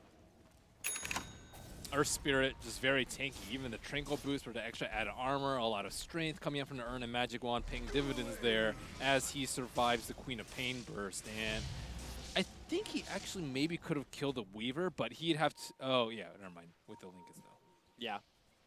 Now that that is done, there's no more chance to go on a Weaver. He has to focus on everybody else. Arrow from Yapsor will at least keep Complexity away from him. Oh, she almost has the eggs. So I was a little bit worried because the Queen of Pain hasn't had that much impact. Like, you didn't get the kill with the Orchid there. Yeah. The Slark was underfarmed at some point. But if you have Mirana eggs, you're fine. Yapsor's been spending so much of his time. Like, after he got these first 2 kills, he's just roaming around at Arrow every camp he goes past. Like, he's always picking up money. He just needs 1 more, and then that's an 18-minute axe coming out from a support Mirana. Dang, that's really good. And what was his timing in the first game? Because it was pretty damn quick in the first game as well. Oh, it's game number 2. Sorry, game number 2, yeah. I don't remember, but that one they had a lone druid, and they had Roche and a lot more towers. Yeah. So this game, they don't have Roche, and they're still a T1 up. So this one is, I think, slightly better even if it were even timing. Well, Slark's found his timing too. He's working into that Echo, but it's the Shadow Blade already up from Era. So with Ags, Orchid, Shadowblade, Koifa's got 2.7k gold as well over on the Queen of Pain. They got a lot of money to roll with here, Escape. Overall, it's still only like a 1,600 advantage. It's just the critical items have arrived at the right time. But Force-Up is now done for the Batrider, so Swindle's hit that perfect timing for the Batrider. This is not a good trade that Complexity are going for. This tower is not that important. They already have wards to see into it. They already have control of that, and mostly it's what they're conceding. They already conceded a T1 on bottom, and it looks like they might even give up this T2. They may lose Swindles too. The Observer was saw Swindles moving over, so they use Moonlight Shadow to just roam in. There's your roar. Remember with the Aghanims, that's a lot of damage with Starfall. And they're going to TP out, so they get the kill on Swindles and the Tier 2 tower as well. Yeah, that's it's more so the Roshan implication. Like, you're Dire, you are playing up against a Beastmaster, a Slark. Like, these heroes have pretty good vision around the map, and so you need the objectives to hold the area. And I think with that, they lose so much ground. Han's going to have to Shallow Grave. Era's got no stun available. Going to shift a little bit of Essence, but that's all. Now it's a 22-minute, as Nox has now given us. So it was a 22-minute Aghanim Scepter in game number 2. Okay, so... And that was with the advantages you're talking about. So he's 4 minutes earlier in this game. Yeah, with less to work with. Chessie, whoa, hello. Jumping in through the rear. Synderen actually started with the Ignite instead of going for the stun. He needed to pop the Linken's. Yeah. Or wanted to. Well, now the Linken's going to get triggered. And the stun with a Sonic Wave finds the kill. Swindles jumps in, but it's already a little bit too late with this lasso. He controls Coin for a little bit longer. Synderen, he's -14, -16 on the armor, thanks to the Scarab Beetles going to work. So it'll end up being a trade-off. They keep running out. Era is just bailing. Yabsor's underneath an Observer Ward. They can see him, and Zephric's going to boulder forward, gets the perfect kick, and the follow-up silence, so no leap away from Yapsor. Now he can do it up to the hillside, but attempt at a very optimistic TP. Not going to work as Era pounces, waist behind the fountain, even consumes the fountain to help kill off Hanskin with the help of Koitfa. They find the kill. They find another one too. Man, this is just kills all over the map. Say goodbye to Zephyr. Kaizu putting its Blink Dagger Raw Necros to work. He threw the Necros up, so if Swindles really has a thought to go for this, he'll need help. The Flame Break's too far away. Chessie was there to help. And they die scan on the right spot, but he's already gone. Swindles bat. How hard it is to keep an Observer on the field. Okay, that's not where Synderen wanted to put that sentry. Are these, they're going to realize when Era is pinging out, saying he's visible on the side. So they know there's going to be a lane ward. There it is. I don't know if you can really get away with these kind of wards anymore. Not when, obviously, Slark's going to start pinging this stuff out. And Roshan is up. Is it that time? It is time. Both teams have decent Roshan lineups. Bloodlust and Beastmaster. And Complexity, I would say, needed a little bit more because... They're going to smoke on the obs? Likely. They're going to smoke? Looks like it. Yeah, they're going to smoke right on top of the obs. No, they have a gem. They have okay. a gem. Oh, what? No! Oh, my goodness. That wasn't like that just popped up into our vision. They had a good, 2 seconds, and now things are a little awkward. They go for Roshan still. They will stick to their guns. Looks like they aren't interested in fighting. Era is just going to take down the top tower, but it's going to take him a while to get there. Roshan at half HP. Yeah, and on bottom lane, Z-Freak was actually looking for Yabsor, but Yabsor already with Blink Dagger, throws the arrow over, it connects, in comes Kaizu with the Sonic Wave, hitting on 3, Hans is already down, Lim's getting bashed up by Roshan, even the Elmer's turning against him, the Omni Slash going to work, Koifa, it's not enough, he bounced too many times into the Necro books, so they don't find that kill, Chessie will burn out, the Ogre's Ignite finds that kill, and Z-Freak, well, it's a high perch, a wonderful place to plant a tombstone. Complexity will lose Roshan. The Slark wasn't even really there at the start, but Koifa, he didn't have this with his first game of Queen of Pain in this series. A Sonic Wave which really dictates the course of the fight, but that one was perfect. Let's see that again. How did they... They committed to Roche after seeing the Observer Ward. That is... I think Swindles is dead too. That is crazy. Okay, so I don't actually know if they had enough detection. Okay, so here's the arrow. We see the blink in, the roar on Hanskin. Hanskin gets blown up, and then the Omni Slash comes out on a Koiva. The extra bash as well. Like, Limp can't even start the fight. But I don't think they had enough detection to finish him off. Like, Swindles is a little bit too far away, especially with the gem range slightly decreased. Like, he just perched up there. He's, like, really worried about losing his gem, but they needed him that fight. You go in with the team, you die with the team. And he did not die with the team. Swindles almost did at the top lane, but he was able to TP out under the cover of a tree line. That was... I can't believe... Like, I think... In your mind, you're like, okay, they know that we're... Oh, they're coming. Oh. They dust over on Era. Era, there's your dive pack, will break free. He has Aegis. He does. So even if they fight this, there's not going to be that big of a gain. I'm trying to think of what else they could have done in this situation. Like, when you see there's a reward, you're all smoke. Like, Not smoke on an Ops Ward? But after you realize what you've done. You could bait the Roshan, so you would flank around and come from behind, expecting escape to try and counter your Roshan attack. They have the Beastmaster, though, to scout if things are actually going in the pit. True. So, like, yeah, the bait is hard to snag. I think it might have been better for them to, like, run, like, bait it, but come up from behind them as opposed to wait near the Ancients. I think that might have been their best play, but that was just way too simple of a maneuver. Oh, let's hope they didn't notice that we smoked 4 heroes disappearing in the minimap. Yeah, 4 heroes group up. You're already expecting complexity to smoke. That's honestly what I think they were going for. It's like, whatever, let's do it anyways. Like, whenever you say whatever, that's not a good sign in Dota. Era was coming in for a kill on Swindles. Couldn't get the leash off on time, so Swindles blinks away. Limp also on the run. You got another pounce in 1 second time, and will he get one? And he goes for one, and it's going to be Z-Freak. The kick away. Spirit will buy some breathing room here, as the rest of Escape will finally catch up to Era's aggressiveness. He really wants something. Like, he's took at this Aegis Immortal for a while. Who used that smoke? I don't know who it was. I don't think it was Swindles. His inventory was full. It's a team game, man. It was, but... It's a team game. Like none of the heroes were attacking the ward before these. Yeah, they were on top of the ward for a good 3 seconds. That was game-changing. At that point, you're just like, okay, this is a team decision. No, they only saw it for a second, though, with the gem. Like, they were there on top of the ward for a few seconds, and then he TP'd in, and then he was in vision of the ward for a second, and then someone attacked it, and then they all smoked, and then just bounced. Nice Beatles, Swindles, Era, pounce too far away. Again, Swindle's going to blink defensively. As Necrobooks get cleaned up on either side. Dire's top tower is under attack.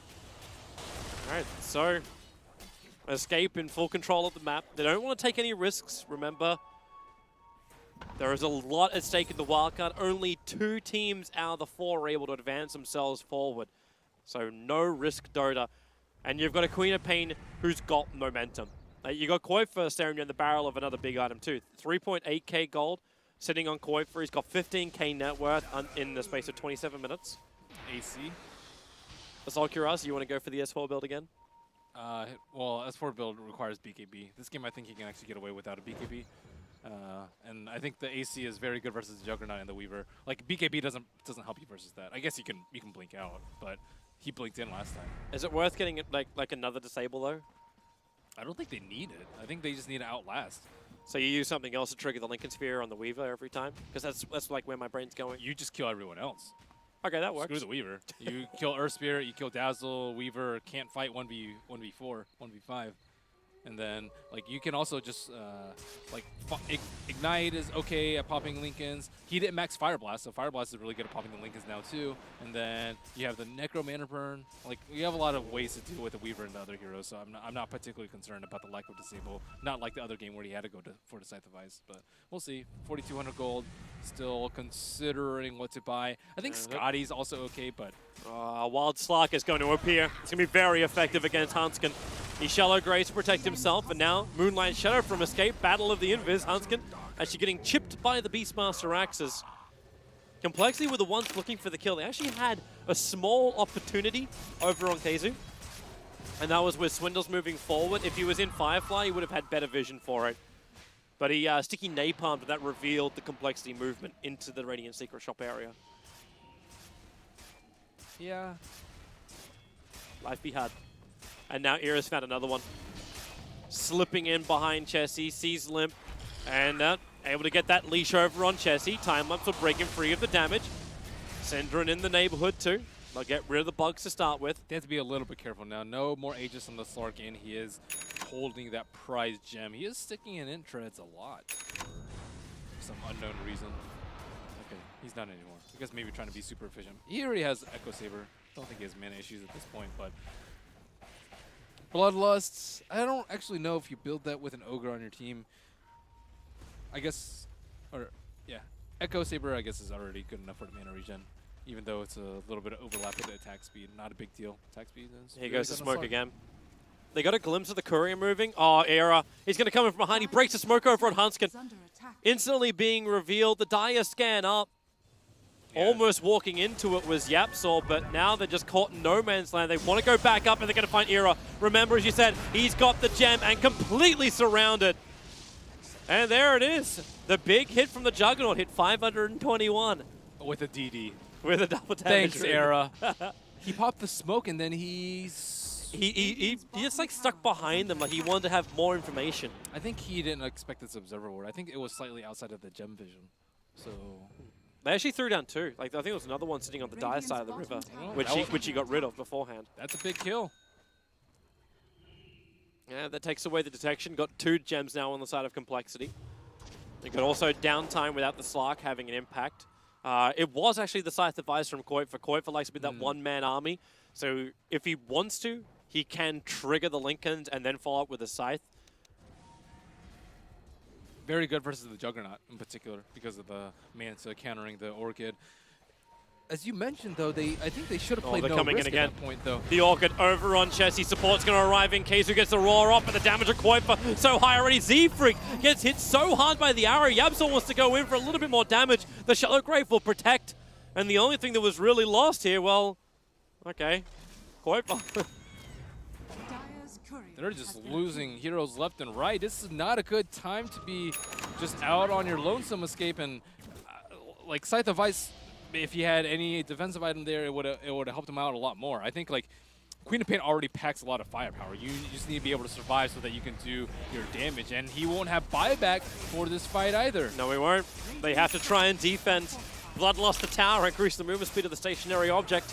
As now Complexity, they just keep beating into it. Some good negative armor to work with as well. So this mid-rank is going to go down. Yapsor jumps in. He gets rid of the creep wave thanks to that Aghanim's extra starfall. Arrow flies forward too. Doesn't hit anything apart from the catapult. But Era hoping for some kind of collateral. The Beastmaster's up in 3. He will not have Roar when he comes back up, but he will have his BTs to get to the front lines. But the damage is already done. Complexity are bailed out. This time they do not overextend. And Roshan is up again. Limp already heading over there. Healing ward has cooled down, and there will be no DD. So fortunate for him this time. Limp actually didn't check. I believe it was a very fast respawn. Yeah, really quick. Oh, Chessie's going in there. Oh, all right. No, okay. That could have been a pretty good time for them, especially if a hero like Koikfa showed on the top lane. Where are they off to now? Okay, Z-Freak actually will be the one to check Roach, and now the team has to be considering that Escaper coming. They are smoked. Yep. The 4-man smoke maneuver kicking over. They don't have everyone, however. Yapsor just TP'd himself down to the bottom tower. He does have a fresh Lincoln Sphere on himself for this fight. Yapsor is practically core at this point. 2 big ABs just picked up on the side of Complexity. One on Batrider, one on Weaver. That Beastmaster Hawk is up. They know there's no one here. They put down the obs as... well, yeah, they started on Roshan. Okay, let's They'll let see it. Error and Koifa just try and beat through him. In come Complexity. The Swarm is the first thing front. It's going to miss practically everything apart from Mirana, who jumped into it. More importantly, gives him eyes on Roche so that Swindles doesn't have to do what he did the earlier Roche fight. They need vision inside the pit. And if they don't want to blow Firefly because it's much longer cooldown and much more important. But look at Escape. They do the wraparound under the cover of Moonlight Shadow, the secret wraparound. But you got the sentry walls down, so they still have some good vision. Era getting caught. Does they have enough damage to fire him? No, they don't. He gets to the Shadow Dance. Even with a Sonic Wave, the damage is out. KZ will help. 3 heroes gone for complexity. Swindle doesn't know where to go. Koifer's pumping out too much physical damage. And now even Chessie locked. He's leashed. They're going to see him. Koifer has no more extra disables to give to his team. Z-Freak tries to help out his teammate, but Chessie on the run. The pounce bot. There's your scream. There's your triple kill for Koifer. 4 heroes lost for complexity. Roshan has been their downfall. This is it. They locked down the Juggernaut so well that fight, and they killed him before he got his Omni Slash off, and that was just a great wraparound. They also had already set up there. Complexity, they scouted the pit. They had control of that area. They had already won the fight, but there's a high ground ward. It scouts it out. Era checks out these supports, and look at Limp. Multicast into a double Starfall from Yapzor. Very nice scythe out onto Swindle Melons, into a Roar, and he will die. And that is just the fight that Escape looked for. It all started with the smoke into the Roach, though. Like, yep. They have to be much more careful about how they secure Roach. They are dire. They have the inherent slight advantage when it comes to taking out Roach, and this may be the last hurrah for complexity. I don't think Escape really want to go anywhere near Roshan. Yeah, this is this one has the cheese too. So complexity, they have to get in there. They need Roshan to go their way, but Escape will just hover around it. They already did their damage, so after Roshan went, we're now back live. Both the mid and the bottom ranks were assaulted. The range ranks in the mid was the last thing standing. And now, Limp going into the pit will get scattered out by the boar. It's already at half HP. Medallion on. Bullseye. They're okay with this, though. Like, you've still got Koi for a little bit too far away. The Moonlight Shadow's going to go. Swindle's up on the hillside. They trigger the dust, so they already get the reveal over on Yapzor. So Limp gets the Aegis Immortal. Swindle's still waiting. His Blink Dagger's on cooldown. Now the Roar. They catch Z-Freak in the bottom part of the river. He needs a way out, but he's got no mana. Even with the wand charges, this is still not enough. The arrows fly through, will miss their target. They've locked in Era, but again, Era able to get to the Shadow Dance. Swindle just gone. The Sonic Wave does huge damage. Limp, that cheese will not be enough to save him from this one. He's gone for the count. Chessie's on the run. Aegis the Immortal only means he can die twice. The TP went out from the Dazzle. He's abandoned his teammate. Chessie's on the run. Orchid, perfect stun control. Triple kill for Koifer. Just racking it up. I hope you had a card for him. He's got 11 kills, 1 death, and 7 assists on this beautiful Queen of Pain. And they're coming down the mid lane. They want to end this. They want to go to the winner's bracket. Man, that Scythe owned the Juggernaut. The Scythe pickup from Koifer. Didn't think it was that great at the time, but after using it in that fight, that was clutch. And Era did a really good job of isolating the Dazzle on the back line so that he could not protect their cores. Like, Juggernaut just got destroyed. I don't know what happened to him. It was a non-factor. He was a non-factor. It looked like he was going to be able to do okay amounts of damage, and then he popped cheese and he just died like a second and a half later. Yep. Just chewed through that HP pool. Both the advantages from Roshan just having no extra positive effect on the complexity lineup. It just delays the inevitable. And I guess it helps that Queen of Pain is like 10,000 net worth over to Jug. That does help.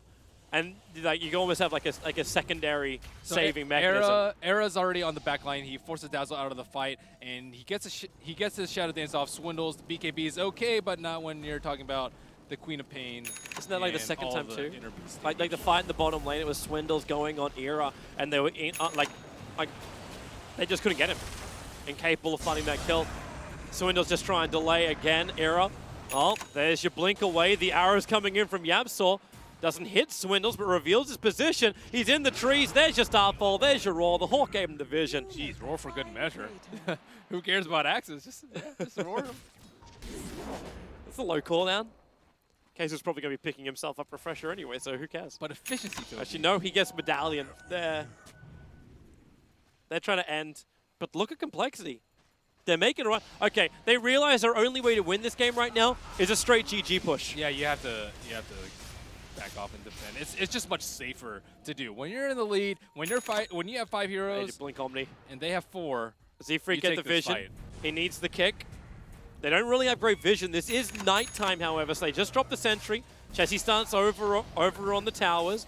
The bottom lane's pushed in, So it's going to be a matter of time before those megas hit, and Era comes in from behind. He focuses on Hanskin. He has a self-grave before this fight begins. You don't have Swindles. The Omnislash soaked up by Necrobooks as well.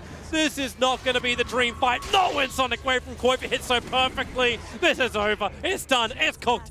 Complexity will drop to the lower bracket, and Escape will advance themselves forward to face up in the winner's bracket final and potentially go straight in to the main event of TI, the dream of all the teams here in the wildcard. That was a really good gamble by Complexity. I think they were hoping that like Escape would fight like outside of their T4s, but they waited until they had everyone. They had the Shivas up on the Mirana to get vision of everyone, and very nice Sonic Wave coming out from Koifa to seal the deal. Yeah, that felt so much better for it too.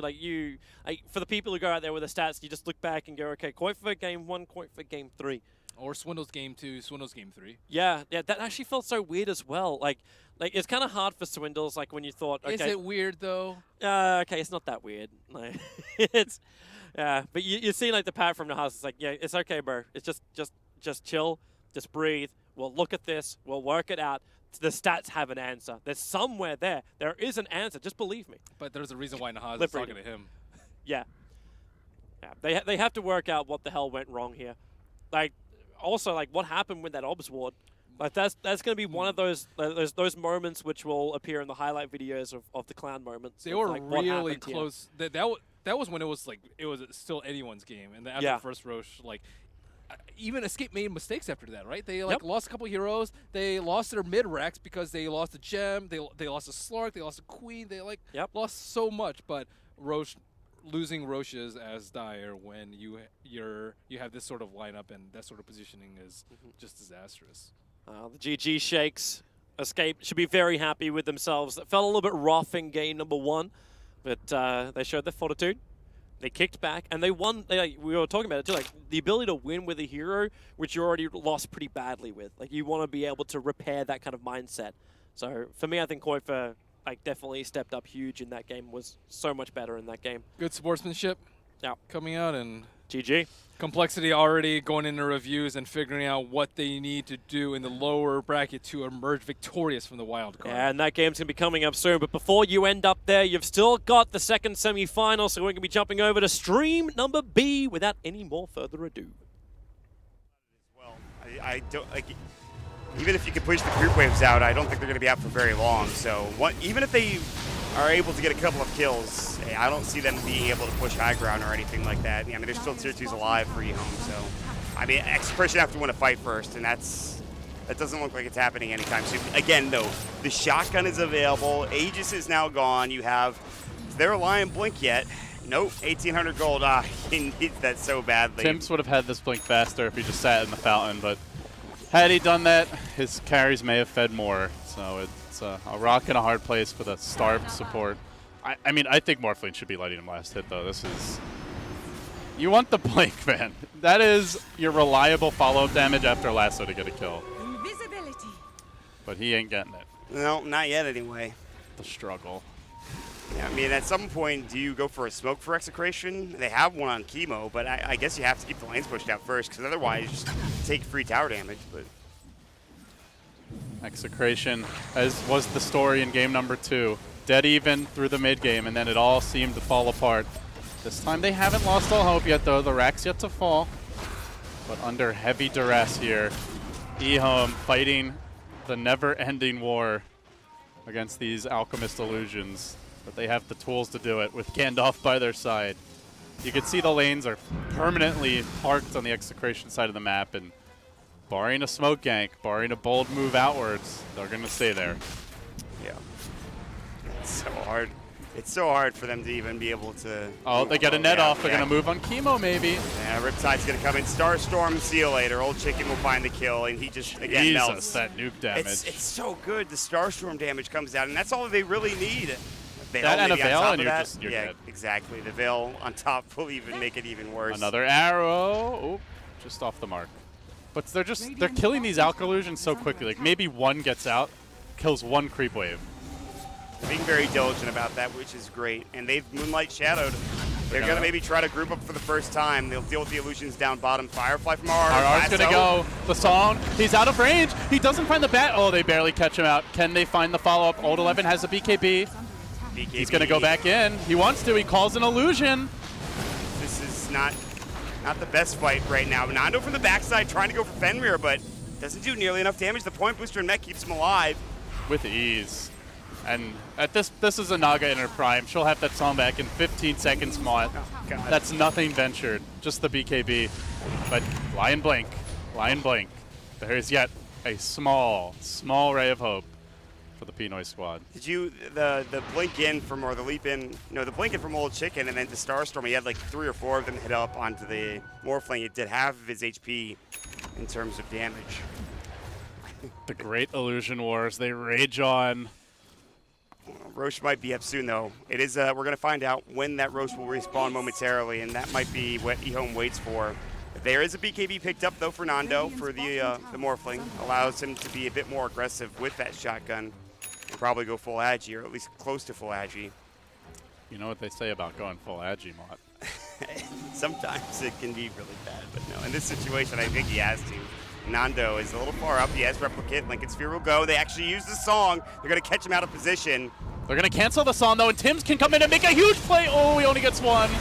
Finger comes out. There's the net coming through. The lasso is up onto Old Chicken. They did get the Nagasar, though, in the back to Nando. And now Old Chicken might be next. The acid spray, the right click. Execration looking for the comeback here. They're going to get 2, Mott. They're looking for more. Oh, can they catch anybody? I don't think so. Abed didn't see Fenrir walk with the high ground. Old 11 is going to walk through the mid lane.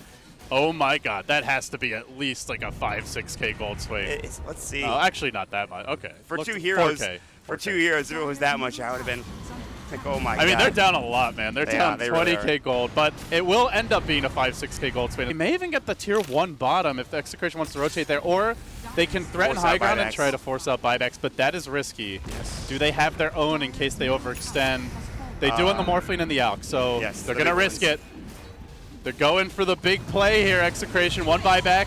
Yeah, they're not going to get a second, I don't believe. They're still sticking maybe around. Abed is being very, very particular about this. They'll back up together instead and TP out and not lose a single soul, it looks like, in that push. And a lot of damage done to the tier 3 tower mid. I don't think they were 480 ready HP. for that BKB Morphling. No, I don't think so.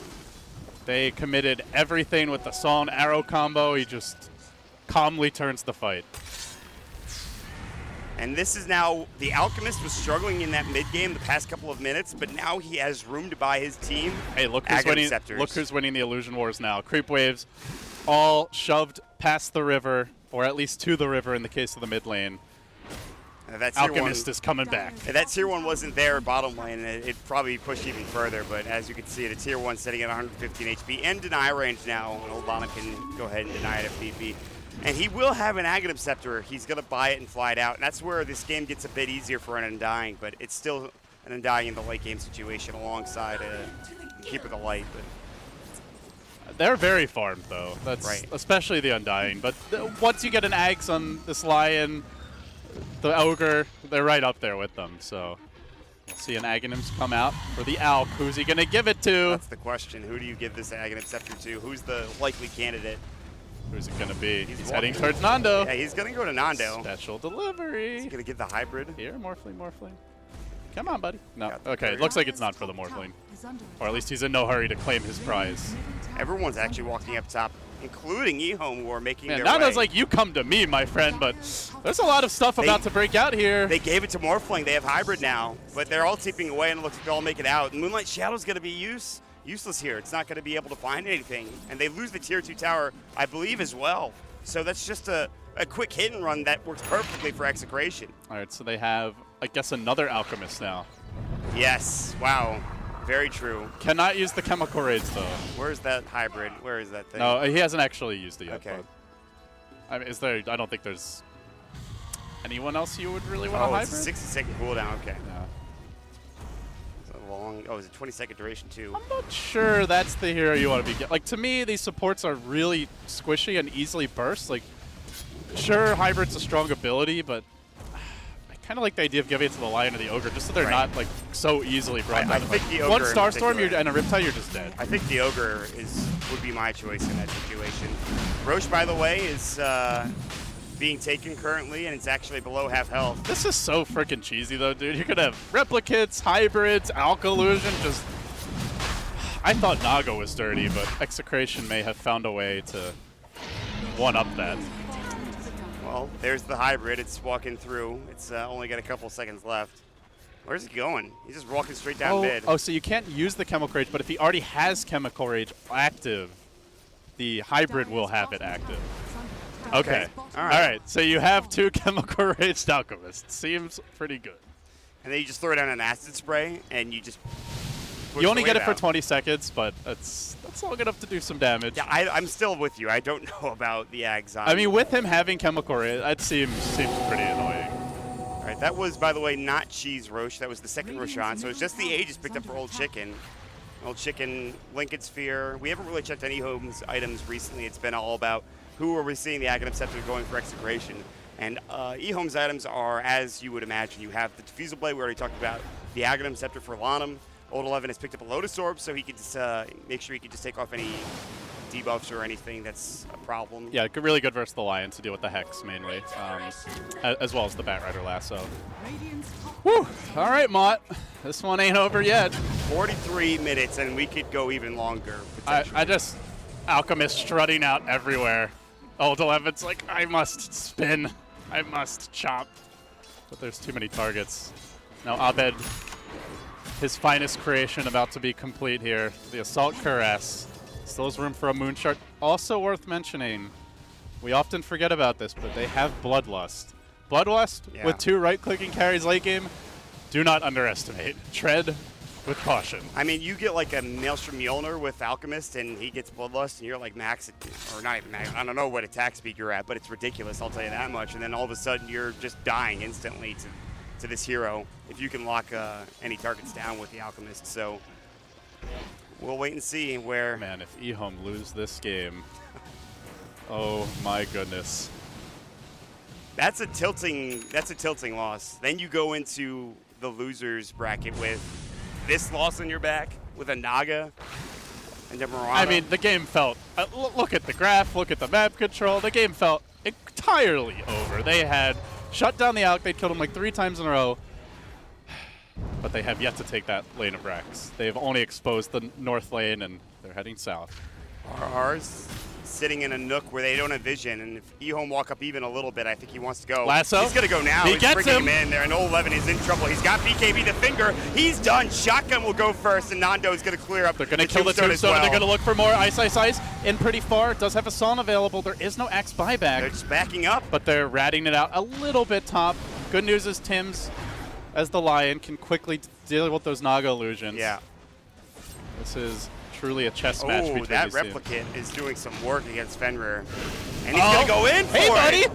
How you doing? Used, and now he's going to turn to Lanham and say, what's up? Decay is there, though. Lanham very He can tanky. get more. That ultimate's in. It does have the armlet available. Solon has been cracked. Abed will stun himself, but Ice is on the run.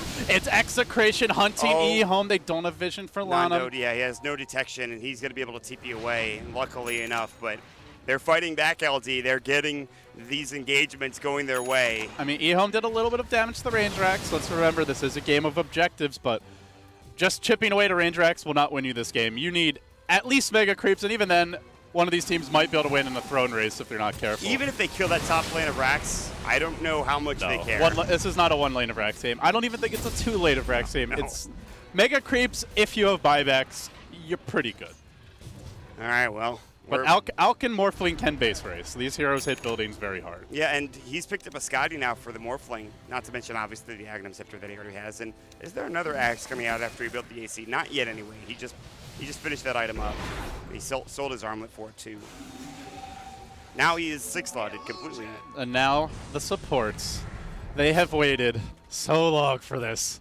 Tim's half his life, practically. Chemo's even worse, man.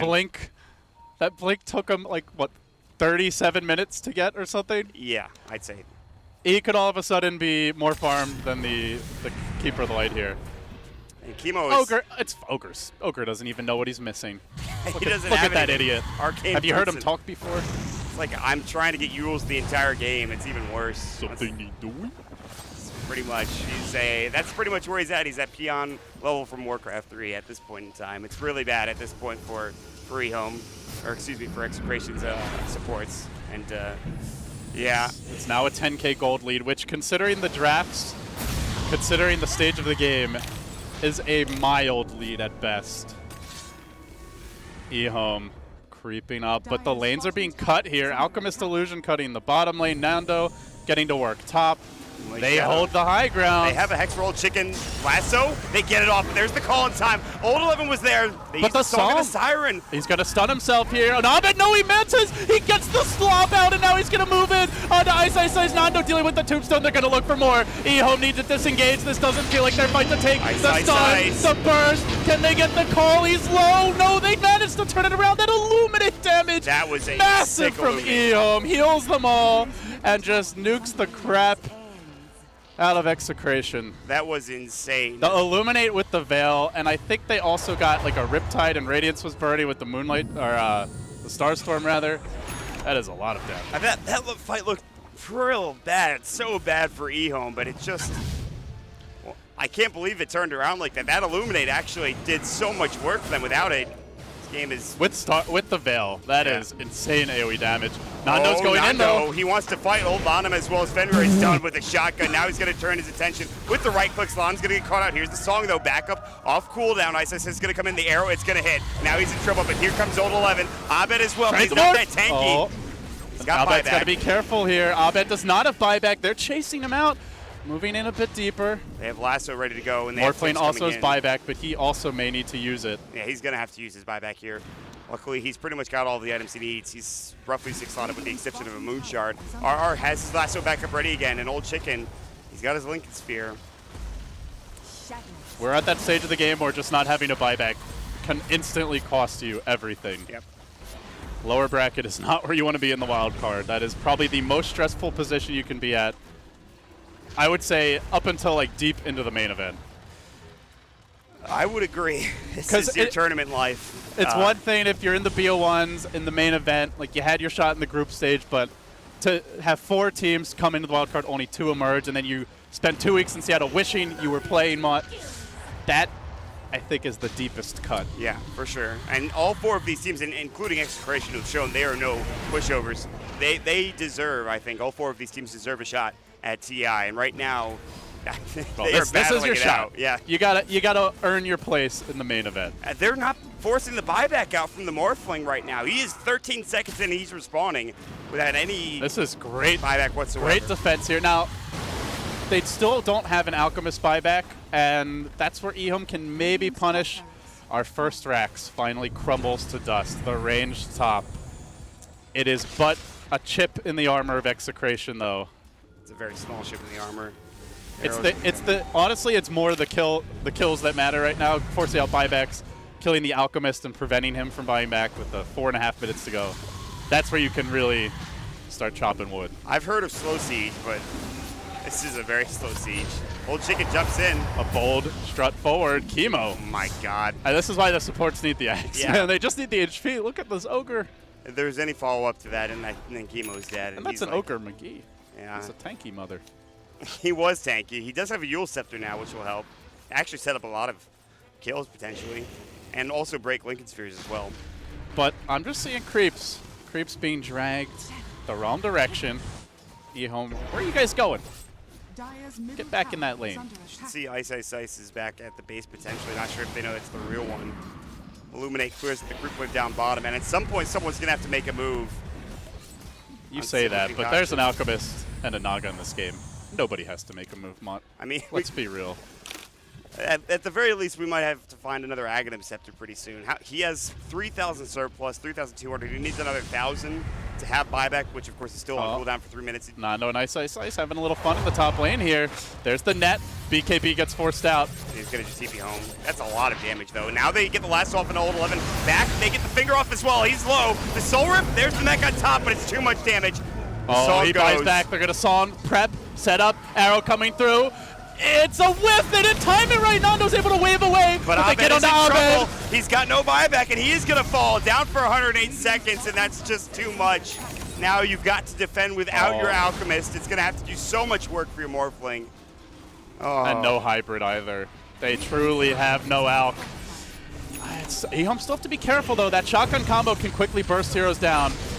Chemo takes 4 Star Storms to the dome and will go down as well. Old Chicken blown up by Nando, but now he's going to get called, and Nando might be in trouble. He does have buyback, and he will go down to the decay. Rather the solar, they find the net onto Tim's as well. He'll force himself back. He's just trying to get away from the illusions now. Ice takes the adaptive strike, but now the Rax in trouble. The range will be the first to fall. 3 dead. I don't know, LD. This might be it. Execration, they fought heart and soul. They had their shots to the series mod, but it's just one dieback that could cost them, likely will cost them everything, is the mid lane under siege. No alk for 50. Nando can't do it alone. Dota is a team game, and eHome, they've got the numbers. They've taken 2.5 lanes. They're closing in on 3. A win here. They move along into the winter bracket finals. They'll have 2 shots. Can Morphling somehow play the hero? Nando will try, but it just ain't gonna happen. Oh no! He didn't have his BKB at the tail end of the TP, and that's it. Then you have to GG out. No buybacks. It's nothing but O-lots here for Execration. Down to the lower bracket. Not out of it yet, but a long road to travel if they want to make it to the main event. For eHome, they take the shorter path. Still, this was a shaky performance mod. This was not the eHome we were expecting. I think Execration played a little better than expected, but I think eHome looks very vulnerable. This team was almost universally proclaimed to be the team to beat in the wild card. Yep. They don't look invincible to me. I agree 100%. There were a lot of mistakes they made going back even to the first game where they seemingly walked into 5 heroes in the jungle when they were only 2.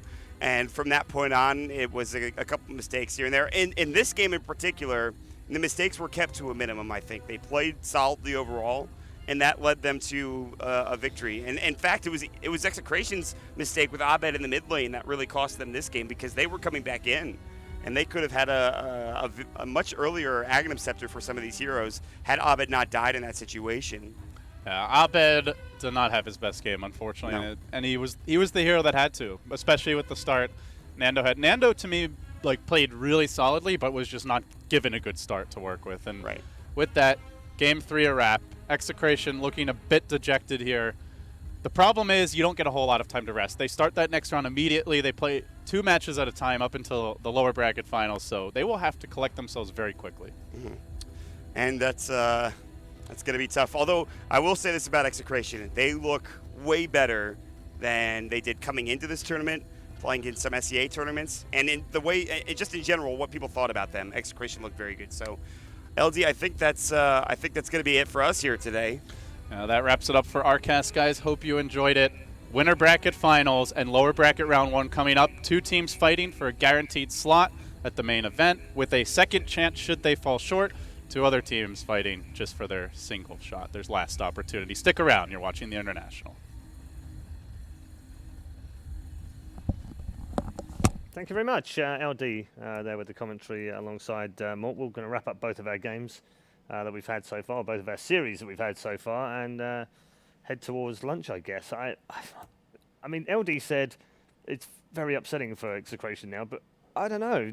Taking a game off eHome, who were potentially the favourites of this wild card group. No, still upsetting. If you're that close like that in a game that I think they feel like, and I think both the rest of us feel like they should have won late game, they had Alchemist Morphling late game. They absolutely should have won that game. Yeah. And I think they feel that too. And they had a really good plan to be able to stretch out the game as much as possible, especially when they gave over the Ags to the Morphling and had the idea of being able to have yet another Alchemist pushing out the lane and also getting the Morphling a lot more farm. It's just unfortunate that they weren't able to close out the game because that was, I would say, their best opportunity to be able to make it in that top 2 slot. Because then they could have gone into the next series and know that they had a little bit of, leeway.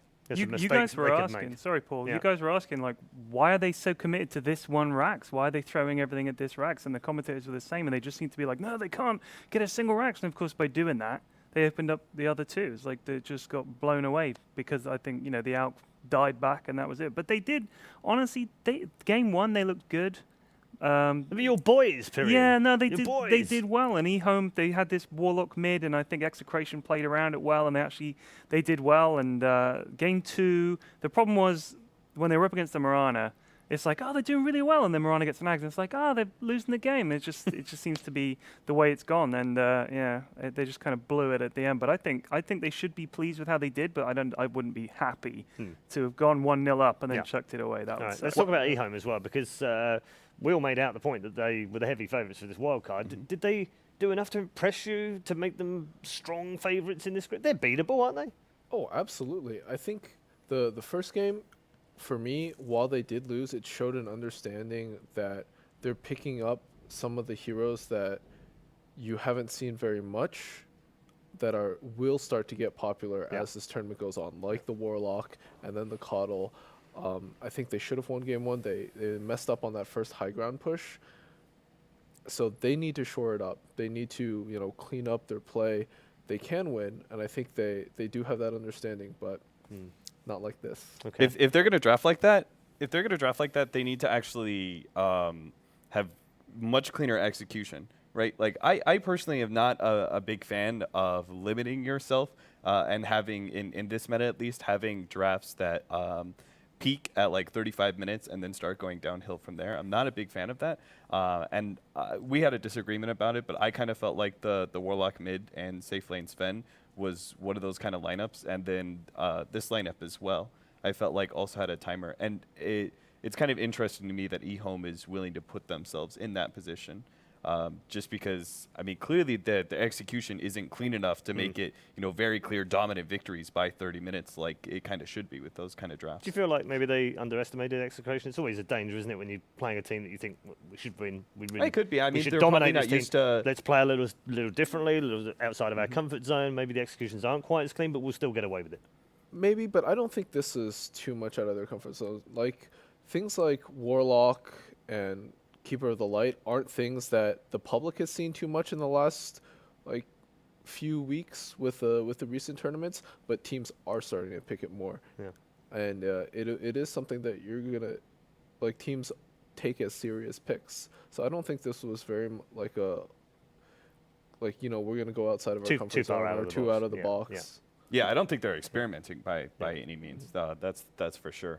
It just seems like eHome are willing to play that kind of style, whereas we've seen perhaps some of the other top teams, because we're talking about eHome in the idea that we anticipate them to be a really good team, potentially top 8. Like that was the beginning of this conversation, right? Yeah. So the natural comparison then is, what about the other top 8 teams? What are they kind of doing, and how does that compare or in some ways contrast?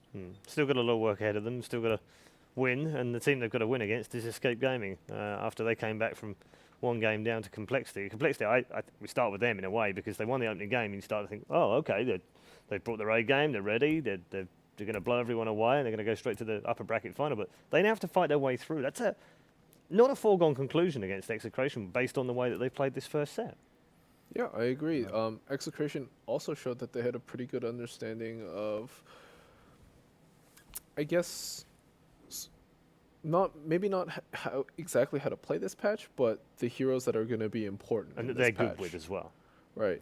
So I think it could go either way between those two teams. I do like the adjustments that Escape made in their series against Cole. They recognize that after they lost the first series, they recognize, hey, the burden is heavily on the Knicks to create space for us, and they're like, all right, we're going to give you the safe lane. It is Swindles always goes to the jungle, so it's highly likely you're just going to get a free lane, and that's exactly what happened. Yeah. Do you think Escape in the matchup against eHome, do you think draft is going to be a problem for them? Because I know we were talking about it, we talked to other people about it.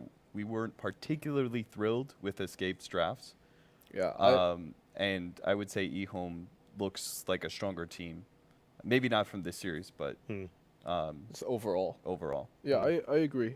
I still am not a big fan of Queen of Pain pickups. It worked in their series against Complexity. Is this going to be your hero that you're going to whine about every game? If it Yo, gets I've been whining about that hero for like the last 2 years. Okay. The thing is, it's not just about the Queen of Pain. It's about that last draft was they had to do what they did in the laning phase in order to make that work.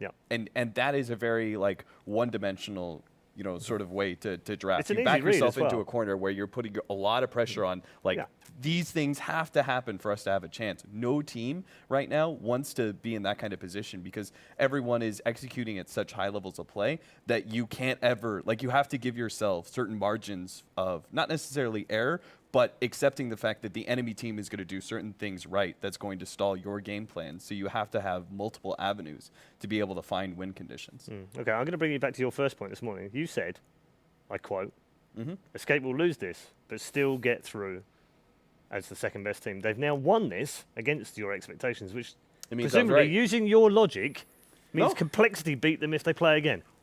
All my logic was proving that Escape Gaming could beat Complexity. Right. And I happen to think, Come on, Ted, he's making it up as he goes I along. happen to think that Complexity would have a good start today, but in the end, they would falter against Escape, but apparently they're going to lose 2 times in a row to them. But you can't change the logic halfway through. If that's the logic you use, then you I have reverse my the whole logic, time surely. I can kind of see what he's saying. Oh, come on, Ted. I can kind of see what he's saying. And how is this you guys trying to prove that I'm wrong? How are you going to let him get away with this? What he's saying is, I said that Complexity would eventually win. Is that what you were saying? Or that Escape would eventually win? Escape would eventually win. Complexity would eventually lose to Escape. Yes. And they just happened to have done it earlier than Cap suggested they would. Right. But we've always seen the whole, I'm not saying it's good. If you lose, Charlie, in the upper bracket, you usually win the second time you play, right? That's not always true either. Come on, Charlie. Right now? Yeah, I'm not sure. I thought we were friends here, buddy.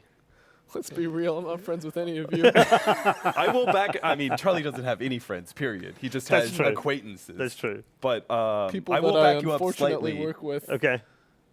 They say that you learn more from losing games. Absolutely. Right.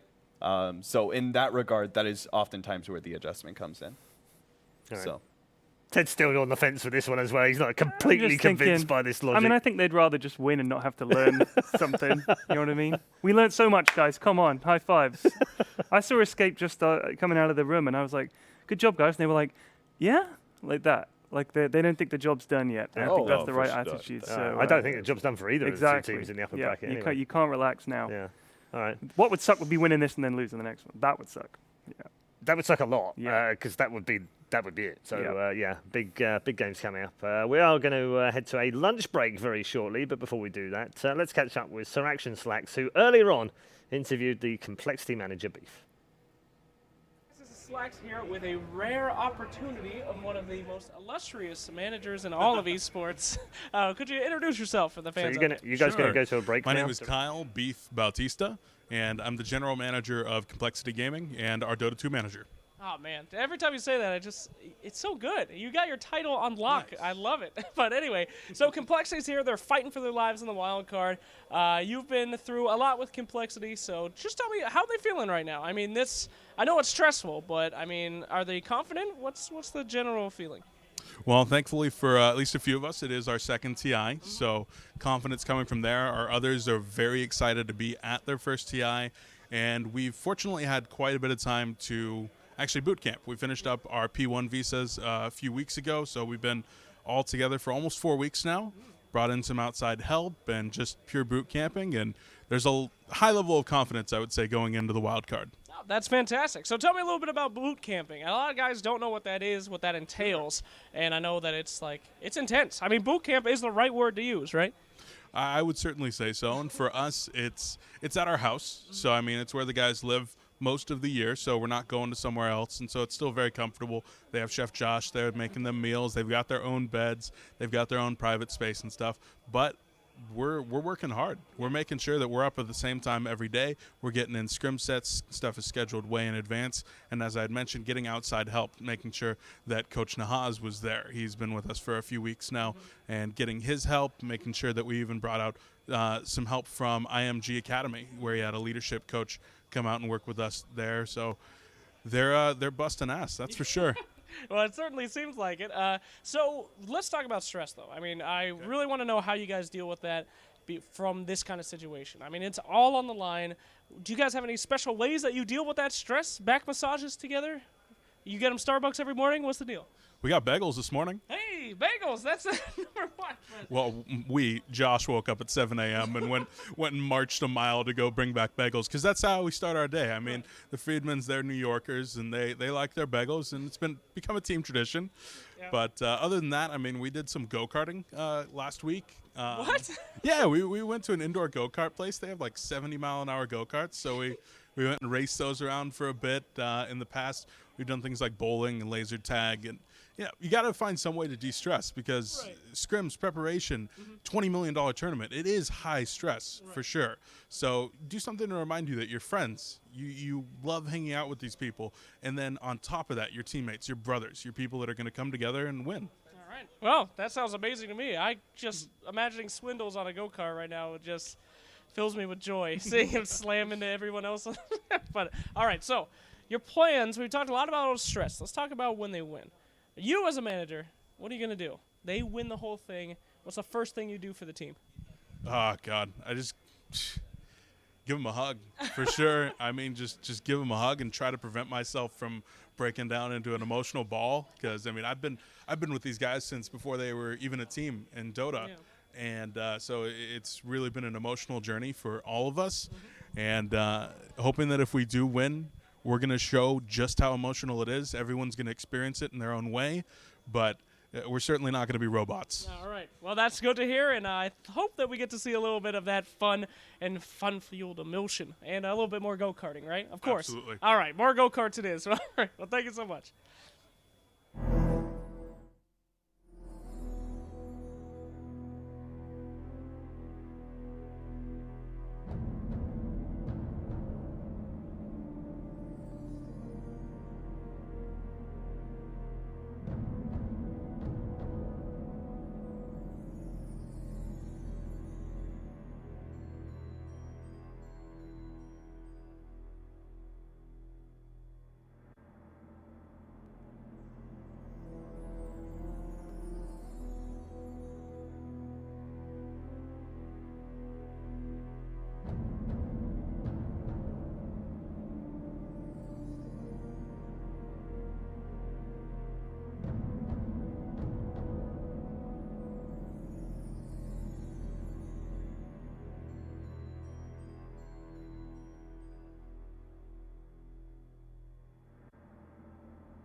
welcome back to the International 2016. We've had our first set of series today. We're going to get back into our second set just in a moment. We've had a quick lunch break. Everything all right?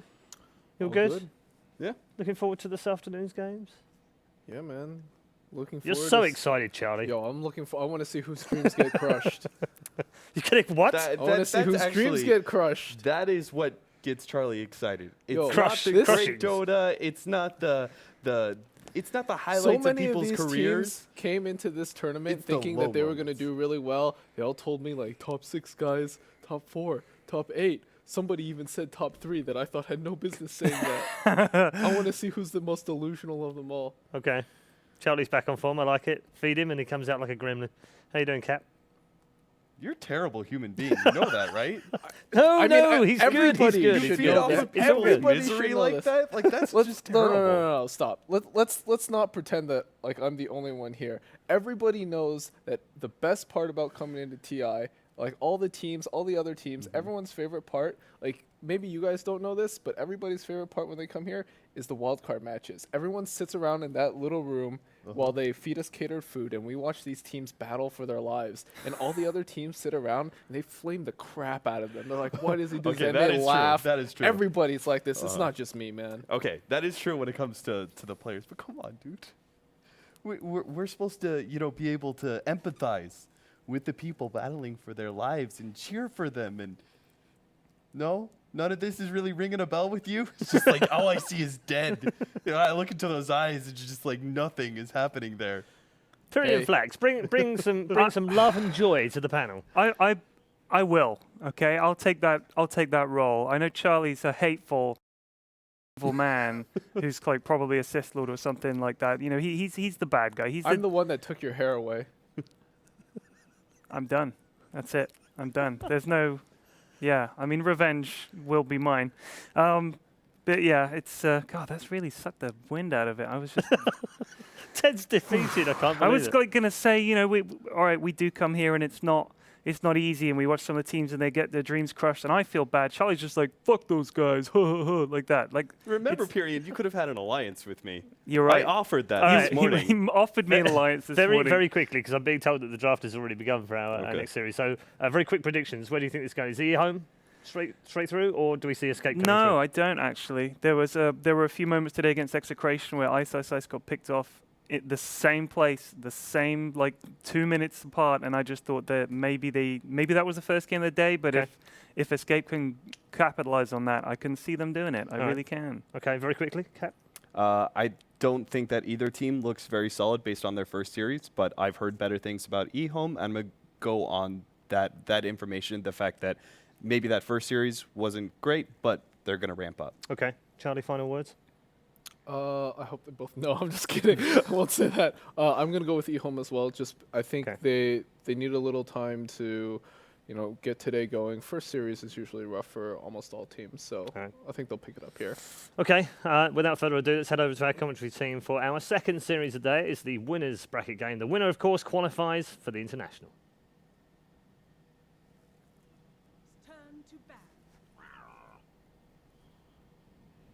Escape Gaming's turn to ban. Hello indeed, ladies and gentlemen, and welcome to some more wildcard action here at TI 2016. We've got eHome up against Escape Gaming, Sind and the boys. I'm OD Pixel. I'm going to be joined by Draskell for this series. The winner securing themselves at least $97,000 of this best of 3. That's a lot of money, Andy. I mean, it's not just about the 97,000. It's about the guaranteed spot in the TI, right? I mean, that's the bigger win, I think, here for both teams. And, of course, this is the winner match. eHome coming off their victory against Execration. It was a 2-1.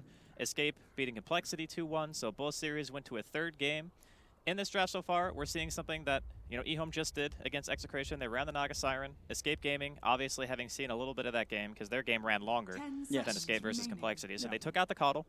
They're taking out the initiation of the Batrider, and interestingly enough, the approach that Escape Gaming have taken to this game is very different from what they were doing against Complexity.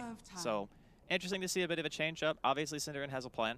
Curious to see how it's going to work out. Absolutely, yeah. Getting this Void through, and the other Titan as well, something that we've not seen maybe as much as we'd expect so far, even though it's very early. Anticipating the Naga, and that's Yes. a good reason why you would want the other Titan, because it makes the hero a lot more squishy. So, And absolutely, as you said as well, if people didn't see that game, eHome versus Execration, where they did play the Naga won the game in a scenario as well, which could have been considered a hard game for Naga, because it was against an Alchemist, dishing out the Aghanims. The opponents were getting a lot of farm and being able to take it late game as well, but eHome with their Naga, they were able to play around it so perfectly. The songs were brilliant, and they're just able to break the high ground and catch the enemy off guard, which, you know, as you said, Escape Gaming, they were maybe already anticipating the Naga, but they've really got to appreciate how good eHome can play around this hero. The way that they played the game, they just took advantage so fast. And I think at some point, Execration were behind like 18, 17 kills or something like that. They had no towers, and they were just kind of sitting inside of their base. So that's like the Naga dream game. I don't think Escape Gaming are going to give them anything like that here, just after having seen their opening, because Faceless Void, Elder Titan, they're very good at fighting around objectives. Like, you think about the Spirit inside of the Roshan Pit, defending tier 3s. Even just in terms of overall D-push, Dazzle and Elder Titan are both okay even as supports. Because the Stomp does a tremendous amount of DPS. You can use Shadow Wave to push out waves as well. And there's a lot of ways that they can make sure that there's no, like, 3 lanes pushing in at the same time as the worst case scenario, right? So you always want at least a good amount of deep push. So it feels like that's the direction they're taking right now. And also Dazzle is just a natural counter to Elder Titan in its own right, because Weave gives you a ton of plus armor, and Elder Titan's really good at reducing base armor. So it could be a denial pick as well as just good synergy with the rest of the draft. And eHome now with their third pick. It will be interesting to see, obviously, as we were saying, Escape Gaming have taken away some of the heroes that they were running with the Naga in the game before. But if eHome want to take anything else that's going to kind of stick to their hands, and always interesting, though, eHome, they love the Ogre Magi, don't they? They do. Every time the old Lanham can pick it, he seems to be taking it recently. It's like that, and you know, every once in a while you see the Kunkka come out as well. We saw that during the qualifiers a little bit. But I think the Ogre's kind of coming back, because you see a lot of these rotating heroes, and sometimes it's nice just to have one support on your team who can pretty much just walk around where he's needed and just have that pressure of, okay, maybe the offlaner can't do anything now, and you get, one extra item on your safe lane, then he's fine. You go somewhere else. It offers you an insane amount of damage as well if you do manage to get to that Aghanim state. And Bloodlust is always going to be a great steroid during any part of the game. So it's just, I think, a really solid hero overall right now. Taking their time here, yeah. I mean, and looking at Escape Gaming's draft as well, obviously, as you said, with the Elder Titan and the Dazzle, they do have the Aura, the Weave, but they don't really have a lot of kind of just punch and ways of killing people, especially if eHome have these kind of beefier heroes like the Ogre and obviously like the Naga eventually is going to reach to. Escape Gaming, it feels to me that these final 2 cores that they then go for, they need to be able to just dish out the pain. We need to see a lot of stuff coming out from Era and Quaifa, which, considering the games we've seen so far in Quaifa's performance, we can, he's been on form today. His performances have been absolutely brilliant. eHome, they're going to be picking up the Death Prophet this game, a hero that we just don't see that much of. To be honest, it's not a bad DP game. Like, it's very difficult between the 2 supports they have on Escape to really pressure the hero in lane directly. And that's typically the objective that you have, right? You see this Death Prophet, you want to kill her like 2 or 3 times in lane to slow her tempo. And that's like the #1 priority. But when you have a Dazzle and an Elder Titan, it's kind of like, all right, maybe a Stomp can set up for some kind of kill. Maybe they go back for Quaifa's Invoker. It was banned against Complexity in the last series. They could go for the Queen again, although Queen is a very all-in pick for them. I think the only time it works is when Quaifa has a very easy lane and he's able to just snowball, because that's just the way the hero functions right now. If you don't have a good lane and you're not getting kills and whatnot, in addition to also having farm, the hero just falls flat. So yeah, it's just going to be the Invoker. I think it's probably the more stable pick. It's another hero that's very good at clearing out waves. I would assume this is going to be Exort.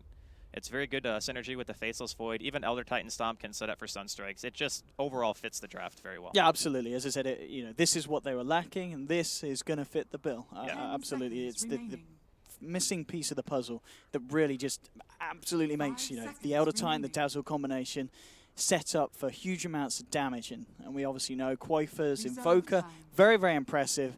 And he can carry a game on his shoulders on his Invoker. Oh, absolutely. He can rocket up to the top he was of the network carrying and farm on like Queen, a madman. and I would say that Queen is a much worse kind of position 1 style mid that, Quaifa does play for this team. Sure, Era also gets a good amount of farm, but in all the games that they were playing against Complexity, it felt like Quaifa was always the highest net worth on the team. So giving him something that's going to be able to abuse that farm and abuse the late game as well, because Invoker scales phenomenally, is always going to be a step in the right direction.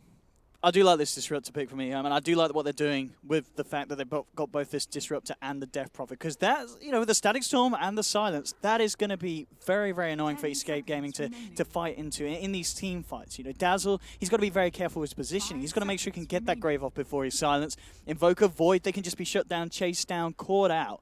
So EHOM, if they're able to play as well as they have been so far, I can't help but feel that they have got the answers to what Escape Gaming's trying to do so far. Their counter initiation is terrifying, because if you think about the way the team fights are usually going to go, it's either an Elder Titan Stomp or a Faceless Void ultimate to start the fight for Escape, because they don't have any other forms of initiation. That is how they start a fight, those abilities pretty much, and that's it. So what happens is a song comes out from Ice Ice Ice, and then a Static Storm and a Kinetic Field can be just dropped on that song. And as soon as the song is canceled, you're already stuck inside of it. So you're just in a position immediately where you don't want to be, basically. So I think that EHOM, like you said, they have very good tools at dealing with the Chronosphere, with the Echo Stomp, and whatnot coming out of Escape Gaming. So I'm curious to see what they're going to pick for Era now, because they need something. I do like that ban from EHOM, because Huskar, this could have very well been a Huskar game. It could have been a Huskar game. This absolutely could have been a Huskar lineup for Escape Gaming. But you know what's really interesting? Dro is in the pool. But I don't think that Escape Gaming are super skilled at the Dro. We'll see, though. Oh, yeah. I mean, this pick from Escape Gaming, as I said, that Huskar that's been taken away. I was talking to them earlier. They were saying, they do like to run it with the Dazzle. Less so the Oracle, because Sin, he does struggle. Yeah, for sure. Dazzle's a little easier. I actually think that Escape are in a very hard position right now, because I think that EHOM are going to do what they did against Execration and just do some dual offlane, like maybe Ogre Axe. And that lane is tough for any melee core. Doesn't matter what it is. They want to focus a lot of attention on the supports having to be either around that lane, or the safe lane of Escape is just going to get punished. So a very interesting situation for them. They really want to pick a range core, but... I mean, you think the Drow can still work here? I mean, it's super all in. It is super, super all in. If they lose like the first 20 minutes of the game, yeah, they do it. I mean, I actually think it's like the best choice, but it's also a very hard to execute choice. Yeah, I mean, TI6, and we're seeing Drow get through as the last pick. That's something. People thought we were in this meta where Drow was going to be banned, picked at the start. No, they sneak it through at the end, and it may not be the Huskar that maybe they would have rather picked this game, but the fact that they get this Drow, their lanes are going to be strong. I don't even know if Huskar's that good, because you have Naga Siren, so like you dunk in, you can get songed, and then there's Static Storm is on your head, and there's an Axe in the game as well. Like Spin is pure damage. And so would you say that EHOM could have maybe banned the Drow and just picked the Axe, and then that would have put them off picking Huskar as well, or they could have still picked it, and it could have been an issue? I mean, Huskar definitely can always be an issue. It just depends on how his laning phase goes, and that's probably what they're more scared of. They're not scared of the mid game. They're scared of the lanes, because if you go against Huskar with 2 melee, you're going to get blasted. So... All right, we got some predictions here, Owen. What are you thinking? This is player with most last hits of 7 minutes. I'm gonna say Ice Ice Ice. I'm gonna go with the old Ice Ice Ice. Yeah. Longest kill streak. I'm gonna go with the old 11. Highest You're net just worth. going all I'm going with the Ice Ice Ice. I'm sorry, Sind. Anyway, what's going on here? Old 11 and Yapso giving it some as old 11 heads down. Yapso is gonna back away. Total number of player deaths. Where's Cinderin? Oh, you don't. Oh, okay. Total number. Cinderin is not a number. He will be if he dies. Let's have a look. 36. Go on, Sin, do it for me. Here we have it. Escape Gaming versus EHOM Game 1 as we get ourselves into the lanes. In terms of the lanes, anything that you can imagine we're going to see teams try and avoid, or is it going to be standard stuff in terms of the tri lanes? Well, EHOM definitely want to try to go aggressive. If the lane fails, they can always just send all 11 into the woods. Like, they don't have to go for any sort of all-in play. And he's even saved a little bit of money up. He's going to buy some items now. I think maybe he's just going to go straight to jungle. He bought a ton of regen and a stout shield, so...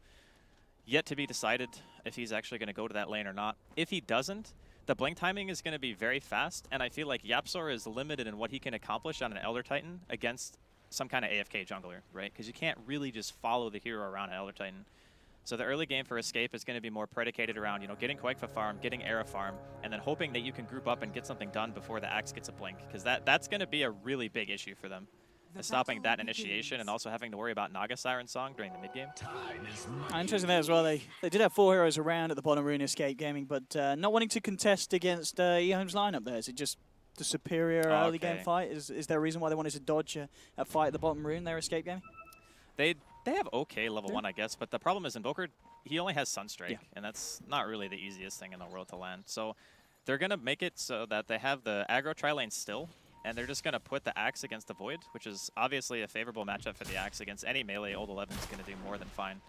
And then the aggro tri-lane should also do all right, because again, committing these heroes to this tri-lane just seems very difficult for Escape to actually get a kill.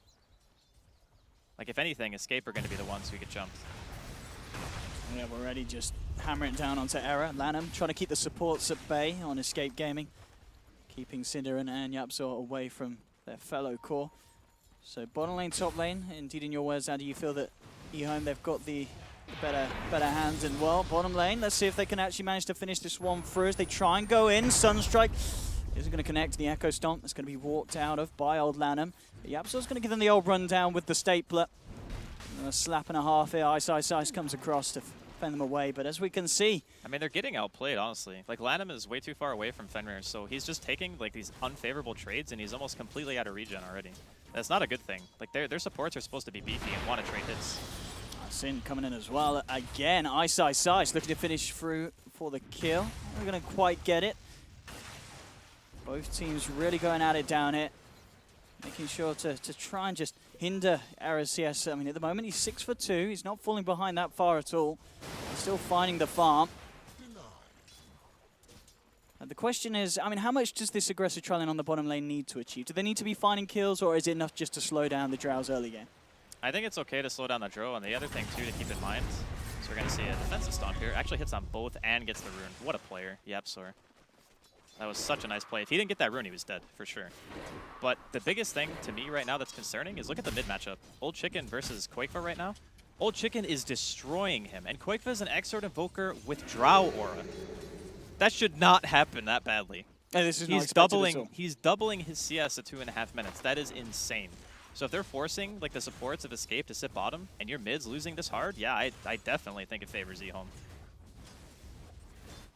I guess on the plus side, of course, we've got to remember as well, Quaifron is Invoker. It is a hero you can recover from a bad laning stage on. As long as he doesn't feed, doesn't die, he will still have the escape to climb back up that net worth graph as the game goes up.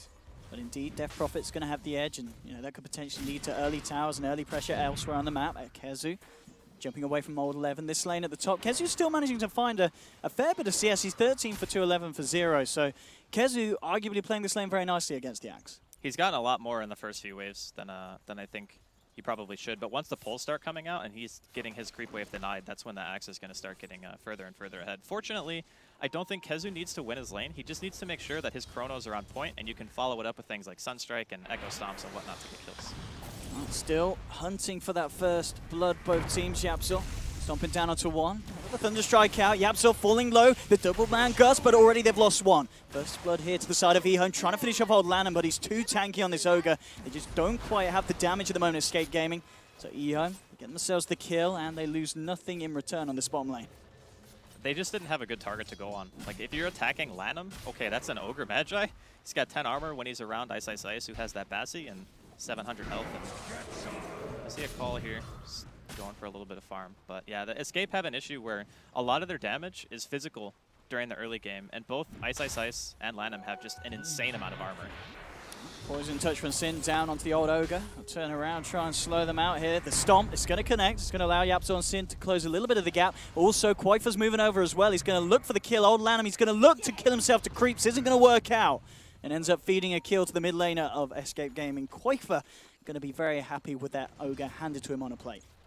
As he needs it too, man. He's still, I mean, he's catching up a little bit, and that's to be expected. More points into Exort is more base damage, and then Era's obviously going to be making his way towards level 6 and get more points into Precision Aura. But it's not too bad right now for Escape. I think that their team fights, again, it's going to be very based on what Kezu can do with his Chronosphere placement, and obviously once the Marksmanship Aura comes online, we're looking to see some tower killing, but still a lot of Dota left to be played here. Again, the supports from both sides just tickling at each other on this bottom lane, making their presence known. As we can see, 25 for 5 on Ice compared to the 15 for 3 of Era. So definite good success at the moment for eHome. Yapzor stomping it off as Fenris starts to get a little bit too close for his own comfort. Cinderin, he's being covered there by Era's Gust to push back the side of eHome. It was actually a nice stomp from Yapzor because he stopped the pull. I think that's the main reason why he even put himself in that position in the first place. Because the more creeps that get denied from Era during the early game, the worse off you're going to be. Like, he's only 15-4 right now. Of all the heroes that are supposed to be getting farm, he is the lowest. So the pressure that eHome are applying in the lane so far has been a success. I mean, look at old Lanham. He just can be wherever he wants. Dude, he's an ogre. He owns the map at this stage. He's got Windlace, Boots, and Bloodlust. All you do is you walk around and you hit people with a club. That's the ogre job right now. And, you know, a fair bit of Yapsor's time's wasted. He's hanging around there. He's like, well, what do I do? Well, looks like I've got to go back to base, refuel, and get myself back out into the lane. Yeah. The more concerning thing right now is the fact that both the other side lanes are losing in conjunction with the fact that their safe lane is also being pressured. So Old 11's pulled ahead tremendously in terms of farm. Again, expected. It's an Axe versus a melee. The middle lane not going as well as it should have for Koikfa. It's not looking super hot right now, but the nice thing is, I guess, that he went Vanguard first on Axe, so the blink timing is going to be delayed. That's true. He's not going to be able to make the plays, but at the same time, it's going to be very hard for Escape Gaming to make plays on him. He's not going to die, and you can see his confidence. He's between the tier 1s and the tier 2s, hammering away at Kezu. Old 11 showing no fear at the moment because he knows that they're going to need multiple heroes if they want to have any chance of killing him. Mid lane, Old Lanham coming a little bit too close to the tower. He actually got scanned before, so they already knew he was there. Koikfa's just trying to bait it out, I guess. We'll see what he'll get achieved with this. Looks like he's just going to come around and maybe check who Kezu's around. Oh, he's just having a wander, Old Lanham. He's checking the patented 7-minute rune, you know? Just very, in case. very standard play. Nah, he was just looking for a kill, but it was a very nicely placed scan from Escape to make sure that Koikfa didn't get dove there. Because I think at this point he doesn't have any Wex, right? Yeah, so he could have very well died in that situation if they weren't ready. He has got Yapsor hanging around to the side of him. They realise that Old Lanham's gone walkies, so Yapsor's headed over mid. He's going to have the Spirit and the Stomp in case anyone tries to make a go on the Invoker. Top lane again, Axe, Old 11. Not a man afraid to get in close and personal to the Faceless Void. And they'll come out with a Ghost, look to commit to a push up top eHome. And understandably, with this Axe and the Death Prophet up here with the ultimate online, it's unlikely that Escape Gaming are going to react to this, and they've just got to let this one go as eHome take their first objective. I mean, they could react by ganking bottom. Like, Ice Ice Ice doesn't have any mana, he's not 6. I would actually prefer to see Kezu make a rotation right now rather than sit here. Because when the Exorcism is down, that's a huge chunk of damage that eHome don't have.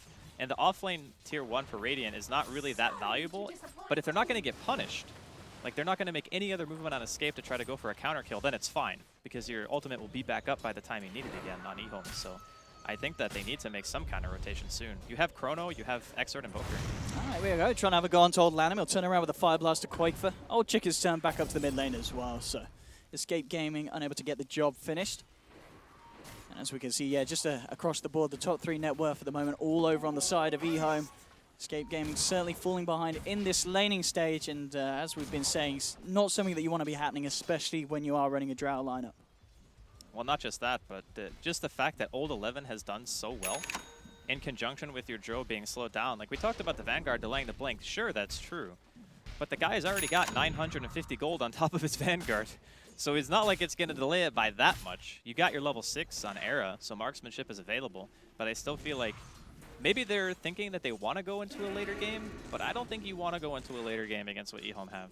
There's just too many ways for them to start fights, and too many ways for them to disengage. Like, Naga Siren Song is something that we haven't really been seeing a whole lot in competitive play lately, outside of just like a couple of Chinese teams. Obviously, eHome have played it in the past, but it's one of those heroes that it doesn't have to just eat the entire map. It can also be a tool for you to get away from big teamfight AoE, kind of like what Elder Titan and Void often bring to the table. So it's just a very nice utility for them to have. A little burst of good news there for Escape Gaming as Koikfa gets his Midas done around the 9-minute mark. And as we can see, you know, regarding the CS, the fact that Old Chicken obviously left the lane, went top. A little bit of space was given to Koikfa, so he certainly has managed to start to catch up. And with that Midas, we can certainly expect to see him close the gap. And if the pace continues to go at this stage where, yeah, we're 10 minutes in, there's only been 1 kill on either side, there's definitely going to be scope and space for an Invoker to continue to farm up. I mean, we're talking about space, but eHome, they want to push the pace. They're going to have Ghost back up here. The timing is perfect. Like, Old Chicken's ultimate just came back up, and they're just going straight for the safe lane. If they can get Era, that would be a very, very tilting kill for Escape Gaming. If they lose that drought, he's already had a tough start. If they can take him down as they come with the wraparound Aaron Sin, they're on their own. There's 3, 4 of them coming in on the side of eHome. Old Chicky just popping the ghost. The Static Storm's down. They're not messing. They'll take down one. Kezu comes across with the 3-man Chronosphere. They'll be able to take down one. At the same time, Cinnaron's still been left behind. eHome, they're chasing him down. Dug down by Old 11. They'll take a second. eHome will still win the engagement 2-for-1, regardless of Kezu's presence. As other than a Chronosphere, obviously at this stage of the game, not a lot more that the Void can offer. I mean, they did pretty much everything that they could do to try to save him there. It's just once the Drow is caught, like without Avenge or something to get her into a better position, the hero is most likely going to die. Grave just delays the inevitable, and if the Axe is there and has the Coal, then it doesn't really matter either way if the Shallow Grave's even online. He's got the glimpse back onto Quakefer. It's only the 2 of them, and Old Lanham is out of fuel. Mana isn't there to drop anything onto the magic map. Kezu has been eyed up by Old 11. Old 11 trying to close in to get off a call. He's going to give a bit of a wallop at the moment. No creeps to call in as well, so as he gets super lucky with the RNG, he's going to be able to do too much. Era's now returned back down to the bottom lane. eHome found the space, found the pressure. They'll take another tier 1, and look at the money in this man's bank. Old 11, 2.5k gold. He's going to be able to pick up that Blink Dagger, and just about to hit on to level 11 as well. 11.5 minutes in. This has got to be one of the fastest axe progressions I've seen in competitive in quite a while. This is an insane start. He's gigantic. I mean, at this point, he probably doesn't even have to buy Blade Mail. He can just go straight Crimson, you know? When you have Crimson with a Death Prophet and you just have that extra defensive utility to keep her alive with the Ghost going, you can just run at the enemy team. Like, if you Chrono at this stage and the Exort Invoker doesn't have enough points in the Exort for the Meteor to do enough damage to get kills, the rest of the damage on their team is all physical. So Crimson Guard just blocks everything. The Forge Spirits, all the right click. It's such a good item this game. And if eHome want to keep pushing the pace, I feel like it fits very well. So yeah, so just getting a smoke delivered out. We'll see if Escape Gaming are able to move around as a grouping and try and find some sort of action against eHome. But as we can see, it's going to be very hard with the progression that eHome's managed to maintain in this early stages. And eHome themselves, of course, they're the ones to be moving out for the action, looking for some fun. They've found Cinder and Old Lanham closing in. He's relatively close to the tower. A bit of a mess there, but there's the glimpse back. Cinder, and he does have help. Well, it was Kezu, and he walks straight into the Static Storm. Chrono comes out, but Cinder, and he's still silenced up. Can he save himself? He can. Goes for the art style. He keeps himself alive. Old 11. He's not an RV fan. Takes him down. Era's going to fall as well. They've lost 2. Escape Gaming. The Storm's going to come out, hold some of them back. Kezu and Yapsor will be able to escape. They did manage to find the Disruptor, but again, it's eHome with these successful fights and trades and killing the Era Drow Ranger once again. It's looking painful for the boys on Radiant.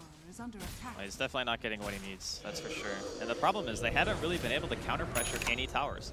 Like, all of eHome's movements have gone almost unpunished. Like, the tier 1 is the only one that's low, and it's not even in deny range yet. So eHome taking the safe lane tier 2 at 13 minutes in against a team with a Drow, that is probably the opposite of where you want to be. At this stage, you know, Escape, they want to be grouping up as 5 around their Hey! All right. Old 11 jumps in, tickles his throat, isn't going to go for the full-fledged call. The Cinder's just out of range, but they get themselves the tower, the space is there. Now looking towards maybe the tier 1 mid as well. Andy, how do Escape Gaming just stop this momentum at this stage? They need again, it's about the Chrono. They need a really good Chrono, and hopefully Quakefa's at the team fight, because the Sunstrike is okay, obviously, but you want to be able to throw in more damage. You want the Earth Splitter to be there. The Wombo combo is how they turn a team fight, and that's something that their lineup does enable them to do, but it's also very reliant on eHome being out of position. Like, you want to catch like the Naga inside of the Chrono, I think, and the Axe, but to catch them both is very hard, because they're going to be in very different positions during the team fight. Because if you Chrono and the song comes out, then the rest of your heroes can't do anything, right? And you're just sitting there. Fenrir cleans back onto Era. He needs some kind of help coming around. Old Chicken already closing the gap with a Siphon. It's going to be warded back as Escape Gaming are there in the full force. Chrono's back up in 20 seconds. In fact, well, pings onto Ice as he comes across. Kezu needs some backup if he wants to try and make a go onto this Naga Siren, but still realizing the issue. And Era's been caught out again by the glimpse. He's into the storm. Can Cinneren save him? No! Cinneren, he walks it off. No grave for you, sir. Still just a level 1 grave, so I imagine wasn't quite the range to save Era. And now eHome moving in for potentially more. The Spirit comes out from Yapzor, and that will stop eHome from advancing. But again, they're losing the Aerodrome at Rangers time and time again here. Well, the thing is, they're kind of being forced into playing this style where they need to try to push. But every time they try to push, eHome already have all the core items necessary on their axe to just start fights. And that's why I was saying, like, Old 11's item timing is going to be very important for eHome's success. If they had done anything to slow his progression, I'd say they might have a better chance. But the problem is they can't. Because if they put heroes in that lane, then that means your Drill Ranger has an even harder time. Because then you're playing 3v2. And then maybe another hero starts rotating around from eHome and they're able to find a kill elsewhere on, you know, mid perhaps, because Quakefa was already losing that lane quite hard. But it's a rough spot, to say the least. I feel like they were kind of drafted into a corner at the last pick because it didn't really seem like there were a ton of heroes that were really good. And that's when you feel like one team has been outdrafted, when you can't think of a single hero that's going to put them in a good position. I think Drow is just the best of a bad spot. Escape Gaming maybe to look to just utilize that Drow as much as they can, as they will look towards the top tier 1, just trying to find the openings for these objectives that they desperately need to find. At a game that's 16 minutes in, eHome have certainly started to push the momentum, push the pressure. Era, he's going to hang back. Doesn't want to be involved in the next bit of action. Just wants to make sure that he has that aura. He has himself alive to offer to the push. And eHome, Old Chicken moving into the pit. Pops the ghost out. And again, this is at a point of the game where Escape Gaming unlikely to be able to do anything about this. They'll know what's going on. But they made a trade at least. They're not just losing Roshan for no reason. They killed the tier 1. They're going to leave Quakefa up there as long as they possibly can. Because they need to start splitting up the Maybe they can get over there. They are thinking about it. The Roshan isn't falling maybe as fast as eHome would have hoped. The Spirit's in. Weaves down. Kezu jumps forward. Chrono's only going to catch Ice though. Kezu, he's trying to finish off Roshan, but he hasn't got the damage. He can't quite do it. Old 11 jumps back in. Kezu's been caught up. Arrow, Static Storm on the sidelines. They will take down the Disruptor, but Roshan's down. Aegis has been picked up by Ice. They'll song up and try and move out. The damage from Hera is starting to mount up, especially with this minus armor on Old Chicken, and they will be able to finish off the Death Prophet. They'll get themselves another. Old 11 did try for a blink call, but the Forge Spirits held him back, cancelling that blink dagger. So Escape Gaming managing to poke a little bit at eHome, but unable to steal the Roshan and the Aegis, as Naga will be able to take that away safely. It would have been huge if they actually got that. Like, Kezu went for the all-in. He didn't even care about hitting heroes with the Chrono. He just wanted to make sure that everyone else was isolated from the pit. So that way he had the best possible chance of being able to steal that Aegis. Unfortunately, it didn't quite work out, but they got one high-priority kill on taking out the Death Prophet. I think Ice could have actually saved him because he had Song going, but he was just running like the opposite direction. He's like, I'm out of here. Yeah, he pieced. He's like, I'm done with this. I got my item. I'm out of the pit. He's like, you can throw. I'm not throwing. I think all in all it was still okay for eHome. Maybe not as clean as they would have liked, but they're still kind of on pace. The interesting thing to me, and whenever I watch Escape, even if they're not winning, is Quakefa literally always has the highest net worth. He's just all the time. I think that's where the 75% of the the battle pass level money goes. Honestly, it really feels straight that way. to Quakefa's net worth. I mean, he's got a full Aghanim. Oh, Cinderin, he's got a full axe down his throat. Yeah. I mean, this is probably one of the worst teams I feel to play Dazzle against because they just love Axe. It's got to be a bit of a Dazzle nightmare, especially when the Axes has such a good start. Yeah. Cinderen's like, oh boy. I mean, it's a really interesting dynamic between the two heroes because you have Dazzle is good against Axe in lane. Yes. But after the laning phase is over, Axe just hard counters what you do. I mean, sure, if you get a weave out, maybe you get some extra right-click damage and it's good enough to take down a tanky hero. That's going to be good with the Elder Titan synergy for sure. But otherwise, it's like, if the Axe is ahead of you, it's a nightmare. Pushing in on mid. Looks like they want to try and do something in return. Okay. Kezu jumps in. Two-man Chronos for the Sunstrike. The burst. There we come with the split. They've taken both of them down. Escape Gaming hitting eHome hard there with a 1-2 combo. And now jumping in for more. They've got eyes onto Fenrir. Doesn't look like they're going to have the catch, though. There's going to be another jump forward if Kezu wants to go for it, but he's going to hold back. There's a haste rune on the Disruptor as he's out. But eHome there, getting punished for the push, and Escape Gaming, they'll turn it right round on its head and look for a push themselves off the back of it, potentially. There's a bit of hubris there from eHome, just trying to push into a tier 1 with only 2 heroes and realizing that Escape clearly have their cooldowns. And you didn't even have your Naga Siren song. Like, it's still not even off cooldown from when Ice used it in the pit. So just a bit of maybe miscommunication or thinking they could get away with something like that, but too greedy of a play. they get punished very hard. Like Axe and the Death Prophet are two of the highest net worth heroes on the side of eHome. Those are huge kills. 7-7 now. But at the same time, we've still got to remember eHome with the pace that they can play. And they do, of course, have that Radiance done on Ice Ice Ice. We're going to get a replay now of that. As, slow motion as well. There's the Earth Splitter, putting eHome in the respawn. Yes. And there we have it. 1-2 combo, beautifully executed by Escape Gaming. We're back in. We'll jump a few frames forward there. Some Benny Hill music, please. But back on eHome, trying to finish off that tier 1 in the mid lane. Looks like they'll be able to get it this time.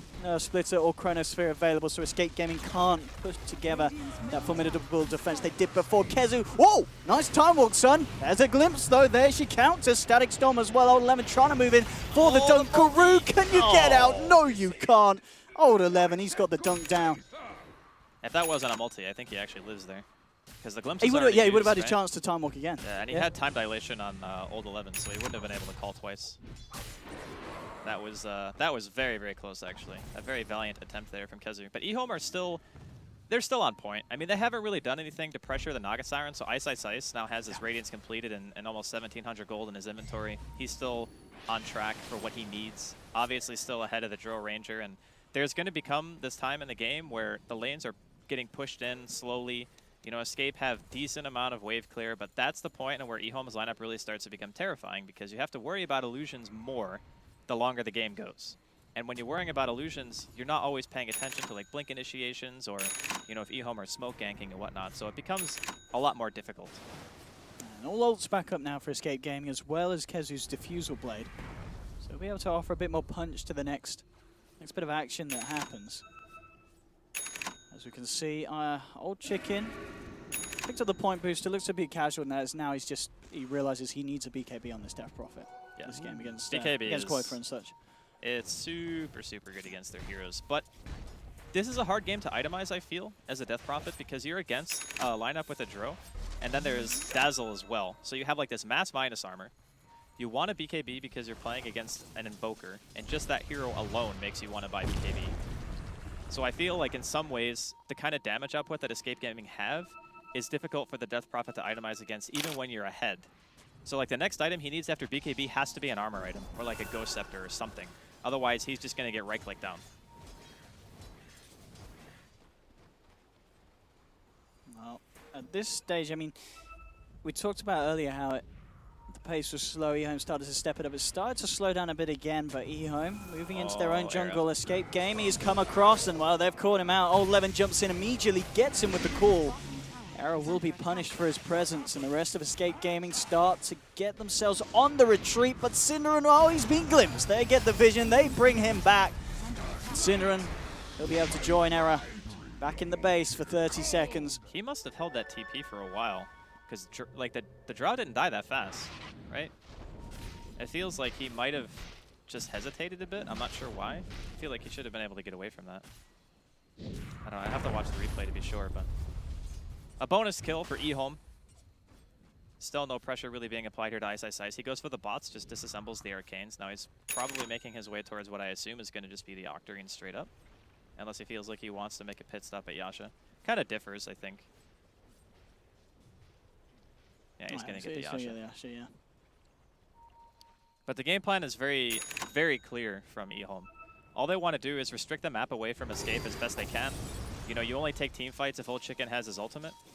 And whatever objectives you can get between that time are kind of just icing on the cake. Sierra starts to sneak around with this completed Shadow Blade. A very interesting choice. I mean, what are you using it for? Because looking at eHome's lineup, you're not really going to be able to use it for going out and finding solo picks, are you, against eHome's tanky heroes? I think it's because he wants an item that's going to make him feel safer while he's like split pushing or trying to make something happen out on the map. Because normally, you don't make a lot of escape items on this hero.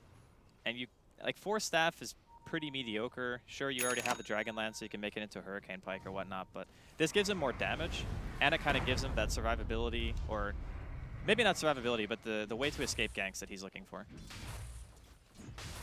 Top lane. Lanham? Yeah, they're looking for him. He's going to go for the straight TP out, but quite for quick with the cold snap. Old Lanham taken down. How did that TP not go off? I thought he was out. That's a good kill, though. Takes a lot of pressure off of Era. He can push like the next couple of waves. Escape are slowly but surely making their way back in this. Well, they really are. And as expected, you know, Quoikfer. I mean, this is the classic net worth look when we see an Escape Gaming game. Quoikfer at the top. Oh, he's just been knocked off the top spot, as I said that by Ice, but towards the top. Then the opponent's cores, and then the rest of Escape Gaming. Blink Dagger on himself. Do have the gem now on Elder Titan as well. So looking to take up some control of the map. He absolutely wants to be careful. In fact, no, they want to jump in, Kezu. To move in, but the silence and quick response here. Kezu's still trying to bash away at 11, and Fenrir taking that, but the song comes out. Escape Gaming can't quite finish it, but they're still going to nurse, but Yapsor wasn't caught out by the song. It will clip onto Old 11. Ehome trying to get themselves out of it. The Diffusal Blade charge dropped down onto Fenrir. They'll find the Disruptor kill, but Old Chicken coming in hard onto Kezu, who's got the Grave from Cinder and will be able to get himself out. Old 11 maybe contemplating going back in as Cinderin. He's going to drive for the TP, but the Yules, the Cool, everything's there to stop the little purple bugger getting home, and Cinderin on the Dazzle falls. But it's a 1-for-1 trade there in Ehome's jungle. Does force the Ghost to obviously be used on the Death Prophet, so Ehome may be unable to then look for a push themselves off the back of it. So even trades at this point, does it favor Escape Gaming? I think Escape probably wanted more out of that, because if you look at the way the fight kicks off, Fenrir is stuck inside of this chrono, but Ice, perfect song timing, his spacing is on point. Fenrir dodges the Earth Splitter so he doesn't drop there, allows him to get the Static Storm off, which ultimately means that Ehome don't lose more in the fight. And if Ice wasn't in the right spot, that could have been a total disaster, because Kezu's chrono was actually very good. He caught like 2 of the heroes that you really want to make sure are inside of it. But that's kind of what I was saying during the draft, is the Naga is just such a good thing to have against chrono, because if you never get chronosphered, you can always stop the heroes from dying, like almost all of the time, except if maybe an Invoker throws a Sunstrike from across the map. Clearly, you're not going to be sleeping him, or if an Earth Splitter flies in. But unfortunately for Yapsor, it was too late. Is he tempted to go for some in here? He certainly is. Cold Snouts jump down as Quoikfer jumps in. There we go. He can't quite finish the job off, though. Old Lanham, he's going to be able to get away. Old Chicken's turn up. Quoikfer says it's time to bail. Goes for the TP out. Will make it. Oh, he messed up, actually. Old Chicken. That was not great. Sunstrike in the well. Did he miss? Yeah, I think he missed. Yeah, he missed. So he didn't tread switch, Old Chicken. He had enough mana for Yules, but he was on strength treads instead of int, so he could have stopped the TP, but he didn't switch his treads. It's actually a very, very big kill that they just missed, because up until this point, Quoikfer hasn't died at all. That was a huge misplay. I mean, yeah, just to point again to Quoikfer's ridiculous performance. As we were talking about before the game, as well as the draft was going on, Quoikfer certainly turned up for TI today, with TI level performances on his mid lane. The crazy thing is he only has Blink. That's not really the best escape item if you think about it. So the fact that he hasn't really been in a situation where he's going to die at all and is only utilizing one mobility item is pretty stellar, to say the least. But I guess you could say the same for Old Chicken. Like, sure, he kind of made a mistake there, but he just owned Quoikfer in lane with Drow Aura. Quoikfer's got to be careful here. It will Ghost Wall, but Old Levin's caught him. He needs help. Kezu is coming in the chrono. Oh, no. Oh, it's an oh-no. It's not going to catch anyone, but Quoikfer gets the tornado out, holds Old 11 back. Will continues to retreat, goes for the quick TP out. He is going to make it. Old 11 won't be able to find him. So very, very tentative plays there at the top, and Escape Gaming nearly losing some very painful losses. That was flat out picnic right there from Kezu. He just was like, oh my god, my Invoker's gonna die. I need this sphere right now. And that's actually still kind of a big whiff due to the Ghost being available here. So they can just push the tower if they want to try to go high ground or go for Roshan even, because that respawn, that Chronosphere miss right there could have some huge implications for Escape Gaming. Trying to do the best they can, Ehome, with that window of opportunity. Certainly have started to respect Escape Gaming's play, the fact that they've managed to hold it out to this stage where, still relatively young in a game cycle, but 29 minutes in a game where Ehome certainly had a very dominant performance at the start. Escape Gaming have certainly stepped it up, showed their hand, and Ehome, they're going to sit back, go for the objective, get the Roshan, and this is a point, as we said, without that Chronosphere, Escape Gaming, they'll scout it out, but unlikely they can do anything about this. I mean, maybe if they had started moving a bit sooner, you do have Elder Titan, so there's the chance that you could delay the Rosh at the very least. But stopping it completely is going to be tough, and they're not willing to take that risk right now. So they're going to give it to Ehome. which obviously not the best, but again, due to the fact that Kazu misses Chrono means that their teamfight utility is not where it needs to be to take that engagement. So all things considered, eHome still looking to be in the driver's seat for a bit longer. That being said, though, Escape Gaming have a couple of ways to take fights. We've seen some really good Chronospheres from Kezu. We've seen the follow-up with the Earth Splitter coming out from Yapsor and Quake's damage as well. So their high ground defense is great. There's no question about it on Escape, and maybe that's what they need to turn the game. Kezu and Quake getting in position here on the top lane. Error, item progression post Shadow Blade. Oh, Yasha live still. 1900, I guess he will still just finish at the Manta style on the Drow, and then where else can we expect to see Era go as this game does potentially go later and later? I kind of feel like it's, at this point, it's almost what his preference is. Does he want more survivability? Because if he does, I think Hurricane Pike is still a really good item. It gets yourself like farther away if you get ensnared, you know, if you get stunned or something like that, you can get yourself out. Because that's one of the things that Escape kind of lack right now, even though their name is literally Escape Gaming. He has no escape item. Like, Shadowblade's not going to get you out in the team fight if the enemy team has gem or has any sort of detection whatsoever. So I wouldn't mind that too much. The other option is he can go for BKB. And I think BKB is the choice that you make when there's a really big objective to fight over. So, like, say if Roche respawns and around that time he has enough money for BKB, then I think that will most likely be the choice. Do you imagine that eHome will look to try and get something achieved with this Aegis, or are they waiting for further item timing so that they themselves just feel under no pressure to hurry the pace up? You know, obviously Ice, he's having a great game, he's getting a lot of space, he's got the Octarine done. And they will smoke, yeah. That might have been the signal to get things rolling. They were just waiting for Ghosts, because obviously Old Chicken used it for Roshan, so now that it's back up, they're looking to do something with it. And I think that's fair. When you have this kind of... This team doesn't actually carry Aegis that well, in my opinion, like eHome's lineup, because Axe is the type of hero who's going to die when he's in the middle of the entire enemy team. Oh my God. Just went in for a heal. He's fine, he's fine. That Force Staff. Wait, Sind has an item? Am I watching the same Dota Was that game? his Force? Is that a bug? That was. Alright, okay. Yeah, we'll fix that next patch.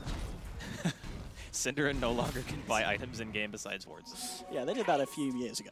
Yeah. No, but this is a really good timing for eHome to try to make something happen. But obviously, 5-man smoke gang fails, gives Escape a little bit of breathing room, lets Quakefa and whatnot farm a few more waves. Absolutely, that's got to be only good news there for Escape Gaming. Mid lane, All 11 still has his eyes on the kill. If he wants to go for it, he will. Jumps in, gets the call off onto Synderen on the backlines. They'll drop a Static Storm as well. It's a high priority kill. They want that Dazzle dead, and they'll get it. Kezu comes in with a Chrono. Sunstrike out to 11. Do they have the damage to disperse this Axe with the punches? But he uses himself up, dodging the Earth Splitter. Continues to move out, gets the blink away. They've lost 2 Escape Gaming. Now the song comes in. Kezu enjoys the last song he'll hear in a long time as eHome surround him. Beat down, he gets a time walk out. Get that man an OS from. Yeah, but it's not good enough. It's okay though. The time walk just can't get him far enough away. It's not really that great unless you're able to like time walk up a cliff or into fog or something like that. That's when you can truly get yourself out of a situation like that. But eHome gonna try to breach high ground here. Quakefoot drops the ice wall. It's about all he can do right now. One-man defense from Quakefoot. Can he do it on his own? I mean, he's certainly doing a good job of it. Tornado, EMP, and an Ice Wall. That's all you need to deal with eHome, apparently, for a good 20 seconds. Sends them packing. Well, they kind of used all their ultimates, right? They dropped the Static Storm to kill Sind, and then the Ghost had already been used to kill the Tier 2. So at that point, they don't have the tools they need to really breach the high ground anymore, because without the use of Exorcism, none of their other heroes really hit buildings except for Naga, and Ice was already somewhere else on the map split pushing. So it's a good decision from eHome to back. They got some net worth out of that. They killed Kezu, they killed Synderen.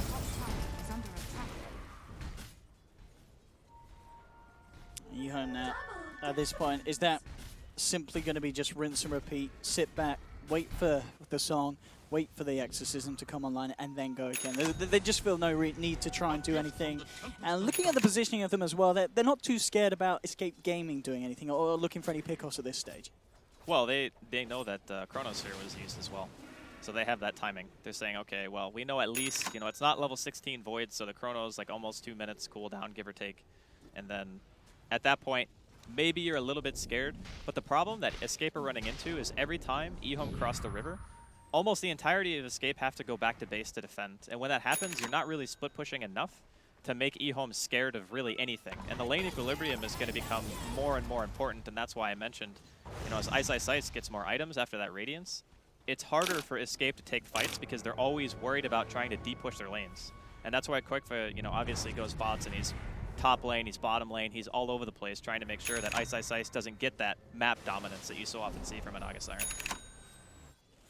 As you see, Octarine's all around Quickfa with his. At the same time, Old Chicken has just finished off one for himself as well. So the frequency of these pushes is certainly going to be amped up by eHome with the better readiness of that DP ultimate. Now the game's pace hasn't really been super fast because both teams have the ability to farm, but it's more been Escape are under the gun. Like they're just the ones who are getting ran at. They had, I mean, if you think about it this way, they lost all 3 of their lanes, and they're still holding on pretty well given the circumstances. Up against the Naga Siren pressure, up against the Death Prophet, popping the ultimate pretty much on cooldown to go for objectives. And speaking of, eHome have Old Chicken's Exorcism up once again. They're going to go for a 3-man smoke this time. Absolutely, and it looks like Kezu could be on the menu if Old 11 heads this way. Definitely vision up there on the high ground, so eHome kind of moving across blindly. They'll obviously spot the push from Era in the mid lane going on, but at the same time, the rest of Escape Gaming are there. They're starting to move away from the Drow, so if he does get jumped, they might not be able to get there quick enough in response. It looks like they won't be able to find the opening, and Era is going to be able to inadvertently just avoid that attack that eHome were looking for as he heads towards the east, and eHome, they'll just head towards the top. They have got a creep wave moving in, so at the least, the tier 2 top will be taken. Maybe they can try and push on more for our high ground push, or is there another play here for eHome? I mean, are eHome ready to go all in and try and break the base of Escape Gaming, or is that still a little bit too risky for them without a pick outside first? I don't actually think it's that risky to try to siege, because if worst case scenario, say you get sphered with like 3 heroes inside. If Ice Ice Ice is not in that sphere, you can always disengage. Like that's the beauty of the lineup that eHome put together. Is not only do you have the disengage, but if Fenrir is in a good position, you can also counter initiate and just straight up kill. Because at this point, I don't even think there's a single BKB. Where he came out, he's going to be jumped on. Will there be any kind of save in time? No, the dunk down's there. Old 11 takes down the Drow range. The glimpse back, sending one of them out. Kezu, he's out of the fight. Ripped back really across the map. There's going to be no Chronosphere for this defense because of that glimpse. And they'll move in. They see the opening. eHome coming in hard with the Ghost. Here we have on the Kezu cam. A little bit of cross-country as he walks his way back to base.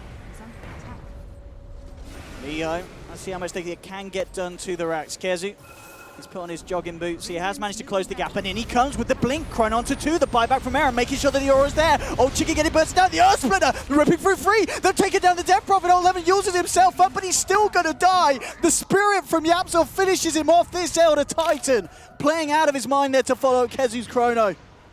And they'll take down 2 of the big boys on eHome, and they'll hold the base for the time being at Escape Gaming, keeping those racks alive. Where was the song, Owen? Ice Ice Ice was standing outside of base. I thought maybe he had a frog in his throat. He was in position, but he just threw it out so late. I'm not sure if he didn't have mana, because he was very, very low on mana when the fight kind of ended. So we can see his positioning. So the Chronosphere comes out, and then Ice Ice Ice is actually above the sphere on the top left, and he had very low mana, so maybe... No, he did have enough. But the song comes in, and by that point, the Earth Splitter had already been used, so obviously eHome had lost this fight as soon as that Earth Splitter lands. That's pretty much the wombo combo that we were talking about that lets Escape Gaming back into this. So unfortunate that he didn't get the timing that he was looking for, but he does have song up again. Absolutely, Octarine course, pretty good item, sets up onto 4 of them. Here we go, Static Storm, Kinetic Field, catching out Kezu and Ciderin. They'll try and get the multicast out to Quoifer as the Ogre chases him down. Kezu time walks out, will manage to jump up to the high ground at the last possible moment, but Quoifer playing with luck here as Old Landon trying to land down the combo. Ice stopped up by the Stomp. Kezu coming in with the bashes, but again Old Landon on this Ogre just running around the battlefield, dropping down the jackpots. They'll take down 2. Escape Gaming again in return. Their push will be stopped by eHome, and eHome, they'll be ready to push back as the Ghosts from Old Chicken come back online. Error, always being caught out by Ice. Drow versus Naga, 1v1 me son. Well, it's not going to work, especially when an axe turns up. Old 11, making the battle unfair, but does the dirty. Takes down Error.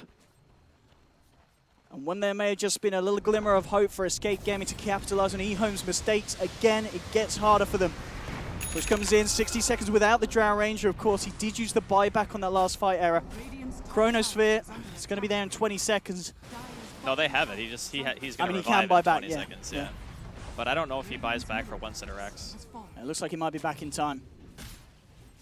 See what eHome can do. There's the Ghost. Old Chicken, ready to move in, ready to try and take this middle lane Rex. They do have fortification available though, Escape Gaming. Trying to do their best to hold them back. 30 seconds without the Drow. Old Lanham on the front at the moment. Kezu has that Chrono. Let's see where he jumps in. But Old Chicken got the BKB off in time. And that's going to be the Coifer. He's going to be limited in what he can do, especially when there's an axe calling him. Old Chicken keeps himself alive. The dog coming through on top of Coifer. Buys back immediately on the Invoker. Needs to get himself back in, but Sin and Yapsor, they're being silenced. No lot they can offer. Tornado from Coifer. Going to catch on to Old Chicken on the Death Prophet. Turn towards Ice, but he's running around with these illusions out. The Radiant Spurt is causing so many issues for Escape Gaming. They just can't get close enough to jump back in onto EM. And Synderen dies! Oh, the illusions have killed him. Synderen back to base. Ice, having fun there with the Dane. That's a feels bad, man. That's just insult to injury at this point. I mean, I guess at the very least, they only lost one set of racks. The tier 3 is getting kind of low. I don't know if they're going to deny it, but it's kind of getting to that state now where you're really feeling the presence of the Naga Siren. Like, Ice went from being neck and neck with Koikva to 50% more net worth than the next highest person in the game. And the timing of eHome is just on point. You know, they're going for Roshan. Cheese is up now. They can give it to Ice. I think he actually, does he have one inventory slot right now? No, he doesn't. Never mind. They're going to give it to somebody else. But yeah, this is a 6-slotted Naga. 41 minutes into the game, and he's got 4,600 gold on top of that, so very unfortunate stuff. And we're going to get a chance to see this high ground siege. The BKB pop. That saved his life, 100%. Absolutely. And you can also see the damage difference when Era is not alive. Like, if they have a couple of range heroes with the weave, and even if he gets the BKB off, if the Drought Ranger was there, they probably get that kill. How much is he dishing out? Increased, what, 70 damage, yeah. It's a lot of damage. Yeah, you do the math, but that's a lot. That's what, extra 350 when he himself's alive and give it to himself and everyone. That's but the problem is a rapier. The problem is with their lineup, they had this timing where they have a huge amount of physical damage output because they have Elder Titan Aura, and then they also have the Dazzle Weave. And before, Old Chicken had no armor items at all, so it was actually very easy for them to shred the hero because they just right-click it to death. But the problem is now he has the Octarine finish, and now he's building into armor, which just boosts his effective HP by a tremendous amount. So it's going to become even harder for that hero to be taken down. Dire's top tower is under attack. As we see Koifa just consistently pushing out with these side lanes, just trying to get as much pressure put on eHome to make it as hard as he can for them to be able to group up and go in as 5 again. BKB now picked up on Invoker as well, so Koifa's got that as well to just help him keep himself alive, but still the imminent threats of the call and such. Wait, Owen, am I crazy, or didn't Era have a point booster at some stage? Era certainly did have a point booster, and he had about 1,100 gold towards the rest of the Aghanims. It looks like he has sold it and gone back for the BKB Era, so he's pushed himself down even more. He did have a point booster. Okay, I'm not getting senile then in my old age. That's good to know. Good to know. Era? He's also struggling with the illusions at this point. Nice. He's just soloing the top racks at the moment. The rest of eHome putting the pressure on. Kezi jumps in, gets the Chrono off onto 2. The Urspeter will come flying for as well. There's the combo from Koifa. Old Lanham go up into the air with the Yules as well as Old Chicken keeping themselves alive here. Old Chicken, can he survive this? He can't, but he's got the Aegis. Buyback from Yapso trying to get himself back into the fight. There's a buyback available from Kezi, but of course no Chrono. Realizes that everything's going to be needed for this last fight. Good eHome, they're coming in hard. Yapso's going to get dug down. It's a triple kill for Old 11 on the axe. Blinks himself out as well in style as eHome absolutely powering down now onto Escape Gaming. It looks like this could be the end of the road for Cinder the boys in game 1. Koifa, is he going to get Dunkaroon? He's not. Old Chicken, he wants a bit of a taste of the triple kill action, and indeed Escape Gaming tap out. eHome turning up now on a day where at the beginning against Execration, you may have said, looking at it, eHome, what's happened? This is a team that we expect to blaze through the wild cards. Here we have it in this game. I wouldn't say the cleanest performance because there were still trip-ups. Escape Gaming was still able to punish some over-aggressive maneuvers from eHome, but overall, as the game went on to the end, Ice, he was laughing all the way through. That doesn't die at all. 3-0-13 on his Naga. It was, yeah, like you mentioned, a flawless game. Sure, there was one fight where his positioning probably could have been a tiny bit better, but overall, I think that eHome's game plan was just a little bit more solid. It wasn't as all-in as having the Strauss strategy where you actually need to do very well in the lane and then just snowball off of that. They obviously had their opportunities, but other than that, just very, very nicely executed there from eHome, and then Escape Gaming, they did lose all 3 of their lanes. So when you have a triple lane loss, the fact that they held on for as long as they did is still kind of almost a good sign for them, if you want to put it that way, because they have the tenacity. You know, they're not just going to get taken down in one game and then just kind of flounder out. So. And looking at eHome here as well, I mean, you can tell that there's a long road ahead. They may have won game 1, but not without the slip-ups. They know that they've got to come up with a cleaner performance if they obviously want to go further on other than the wildcards. But still, taking that game 1, it's going to put them in a good place. Cinderin and the team, Escape Gaming, need to switch it up a little bit in game 2. As you said, do you feel it does come back down to the draft? It was just an awkward game for the Drow Ranger pick. I think it was awkward, but I think they could have still made it work. It's just they needed a higher level of execution than what eHome did to make their draft work. And I think that sometimes in these matches, that's really all that matters, is just if you execute the same level and one draft is better, the better draft almost always wins. You know what I mean? And this is very high-level Dota, so I'm assuming that both teams are going to be bringing their A game. But nonetheless, eHome, I really liked what they were bringing to the table. I'm actually kind of thinking that in Game 2, they might prioritize getting rid of the Axe, because that hero just did so much work this game. Absolutely. Incredibly exciting stuff in Game 1. And Game 2, we can certainly expect to see a lot more of action between these 2 teams here in the wildcards. Escape Gaming and eHome here, hitting each other hard in the upper bracket of this wildcard. So TI6, don't go anywhere, ladies and gentlemen. Game 2 will be right round the corner in a few minutes. Been doing a lot of research on the team, and the first thing that everybody tells me is how interesting it is that we have 2 sets of brothers. Do you and your brother get along pretty well? We do. It's like when we play professionally, it's fine, but I can get really annoyed by losing to him. Like pretty mad if I lose, or like if we play other games, I can get like mad. But like I think in game we're pretty good. What can you say about your other teammates? I'll start with Swindles. He is known for having a lot of opinions. Yeah, he talks a lot. He has like a lot of energy, a lot of emotion when he plays. And what's that like to have in a captain as a leader for your team? It's good and annoying. Like after games, he can be a little bit more emotional, and like, you know, we don't really want to talk about it right now, but like it's also good because he drives the team and like he makes sure everyone works hard. It's definitely good. Let's talk about the other brothers. I think they have a very good dynamic when they play with each other, like how they communicate and how they play if they play on the same lane. They can also like get into arguments very easy. Like they might be the 2 who argue the most with each other on the team. As persons, they're like, I would say it's like night and day between the 2. Yeah. He's not as mouthy as his brother. No, or if we go from the reception to our room, he's gonna like stop by 15 different people on the way and like just talk forever, and they're just very different. I don't know how to put it. And you and your brother, would you say that you're different or that you're more alike? Well, I think we're very different too. We can be alike in like some aspects, but we're pretty different as well, I'd say. Who got who into Dota? Who started playing first? He started playing first. He was like started playing Dota, and I wasn't sure if I don't know, there's like just so much more money and so much more competition, so I was like, I'm not sure if I can play this and like actually make it as successfully as I did in the previous game, but he kind of gave me some hope, I don't know, like he kind of believed in me. Who's the better Dota player? Well, I would say it's me, yeah. What would he say?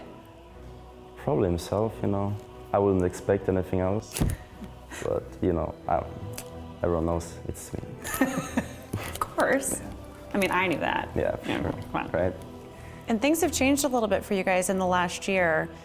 Can you explain to me the dynamic of the team and the way you were playing leading into Shanghai, and then how things have kind of gone since then? When we're going into Shanghai, I think we had a completely different way of looking at things, and I don't know, since then a lot of things have changed. I think like just how we want to keep things more calm in communication-wise and strategy-wise as well. That's not something I really want to talk about though, but... We don't want to reveal your strategy. I don't know. I would say a lot of things have changed. Well, and I mean, one of those things that's changed is your coach. Your coach is very statistical. He's a professor of economics, brings a very different vision to the team. So what has that been like having him on board? People, like when we brought him in, he kind of like, I don't know, there's a lot of haters, I would think, because he's like, he only knows stats or whatever, but he has structure, you know. He always sits there with his notebook when we're like playing scrims or when we're talking to each other, whatever. And I think he's doing a good job. What do you think is going to happen in the next few days? I mean, first of all, we're gonna win the wild card.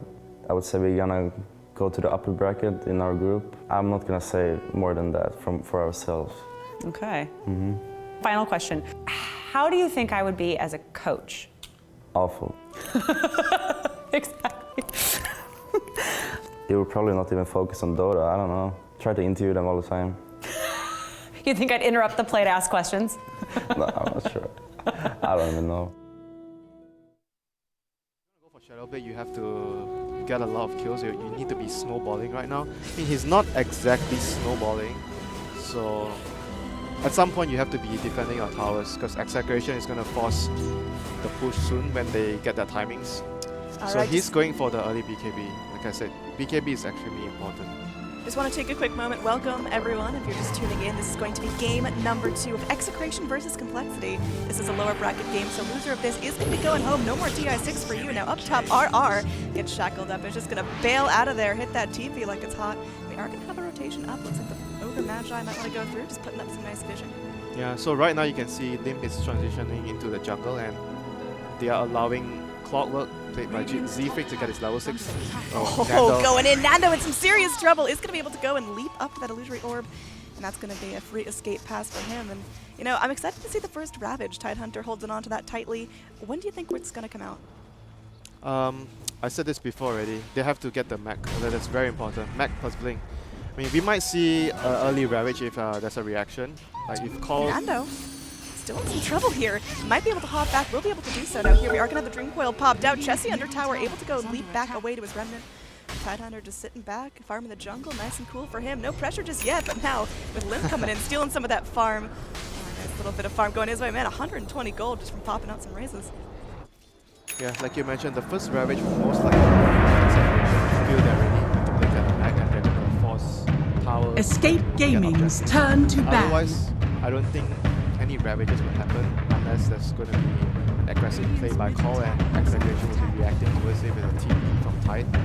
So, yeah, I don't think there'll be any Ravages soon until they hit 10 seconds remaining. Alright, so Global Silence now is online. Silence 5 seconds remaining. Has just enough mana for it. And switching over to net worth, we are going to have Nepo at the top of the chart. No real surprise there, but he hasn't really built up a lot of pressure for the last couple of minutes. He has bailed out. Escape Gaming's turn to bat. They try to pressure.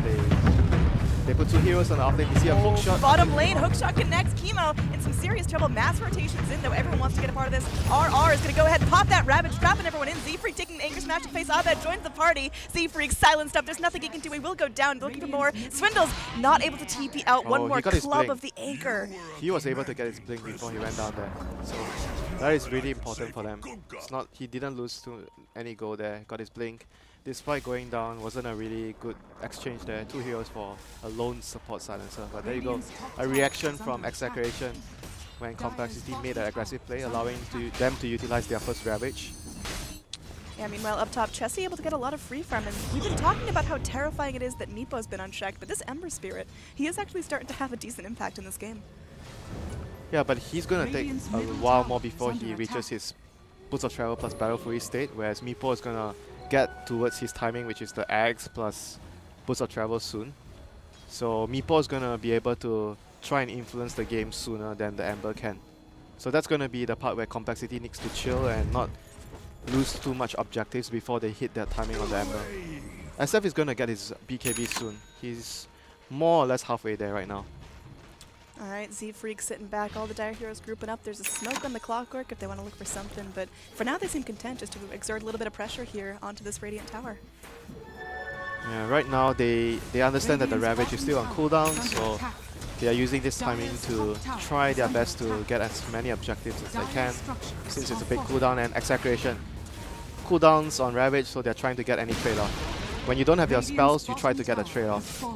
And mid lane could be in some trouble. Global Silence, he can't run in and out. He's trapped into the Dream Coil. He just has to sit there and wait for the silence to end. There will be a net coming back up. Oh, the multicast looks like it hurts. Nepo able to go through and snag his 3rd kill of the game onto the Ember Spirit, no less. That is a very, very important. That was very well done by Exaggeration. They used the Global Silence. They followed it up with a Waning Rift.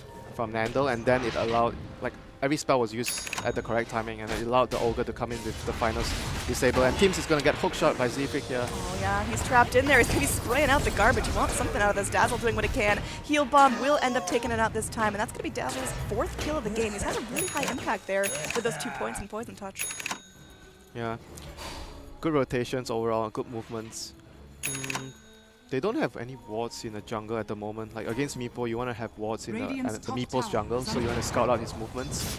And Cole right now pressing another tower at top lane. Ravage is up for Execration, so I would expect Execration to try to defend the towers right now with the Ravage up. They have the mech as well. Ravage, mech, and blink, so everything is there. Oh, there is going to be a nice little burrow strike there. They go with the Searing Chains. RR debating whether or not to pop the tentacles. There he goes. Tim's coming in. Chessie going to be silenced up. They will be able to go through another kill onto the Emperor Spirit. Well, that's feeling good. They're looking for Zfrick now as Abed comes in, joins the party. He wants to throw out the net. Zfrick going in with the cogs, trying to burn up some mana, but there's going to be Swindles popping in with the Epi, but it's just not doing enough. Swindles now busts his load and just sitting back. There's going to be a shallow grave here, keeping everyone safe for now, but Swindles is going to be outlasting that, and they're looking for more here as Limp. He's still going to be able to do a whole bunch of damage. That was beautiful there. Zfrick looking to turn this right around. Tim's going to get slapped into place, and now Chemo going to be one of the lone survivors of this fight. Another nice cogs there, but Zfrick taking one too many tower shots. Abed able to go through and take out the trash, looking for more. Look at the damage coming out from these poofs. They're able to go in, and Abed lives with just a little bit of health. That's not going to be enough souls to pop him down this time. Oh, that was a really back and forth fight. I thought Execration were going to take the fight after the Epicenter didn't do that much, but then the triple stun from Swindles there sort of salvaging the team fight, getting them the kills, but then Meepo waited and waited until that he felt like it was the best timing for him to come in there. But the initiation from Complexity there wasn't that great. I felt Swindles was in a very, very good position. He was on the high ground and his team was on the low ground, but all he needed to do there, I think that he needed to wait for Execration to commit, go on to his team, and then he epi in. He epi'd like probably 1 or 2 seconds too early there. Yeah, we are going to have Meepo going through, picking up that Dragon Lance, and oh gosh, speaking of Meepo, this fight is far from over. Chessie. Big silence is there. He's going to try to leap away. Nice burrow strike, connecting onto 3. Swindles might have to trade his life for this. The Glaive's popping around. He will get caught in a net there. Do they have the vision for this? Looks like they are going to be able to go through the AoE. Plenty. And one final spray of damage out from the puck. They should have gotten the kill on the Ember as well. It was like half a second late on the global there from Silencer. Mid lane. Yeah, Limp is going to go in. Looks like he's going to be in some serious trouble here. He's only got 27 souls, but that still hurts. Now Nando going to be going in. There's going to be a Cogs doing some work. Limp is still alive for now. Chessie actually coming in. He's going to be leaping away to his safety remnant. Shallow Grave going to be expiring. Limp trying to take someone out with him. Will he be able to do so? No, the souls pop out. Everyone's still alive. The Mechanism doing some serious work. Now Hanskin in some trouble. Can RR really dive this? He's so gosh darn tanky there with the 3 points in Kraken Shell. They're wrapping around. They want to find this juke spot. They will be able to go through. They connect there with the Fire Blast. And finally Puck able to secure his 4th kill of the game. That was really, really bad for Call there. Limp was about to get his BKB. He was on a career, and they fought without the BKB arriving to him. He needed that BKB for that fight. That was really, really bad for Call there. Yeah, Not fighting with the BKB. That was a disaster. But now at a deficit in terms of overall kills and net worth. Golly, that is now about 2,500 in favor of Execration. So basically, Execration, like I mentioned, they have all. Escape Gaming's turn to pick.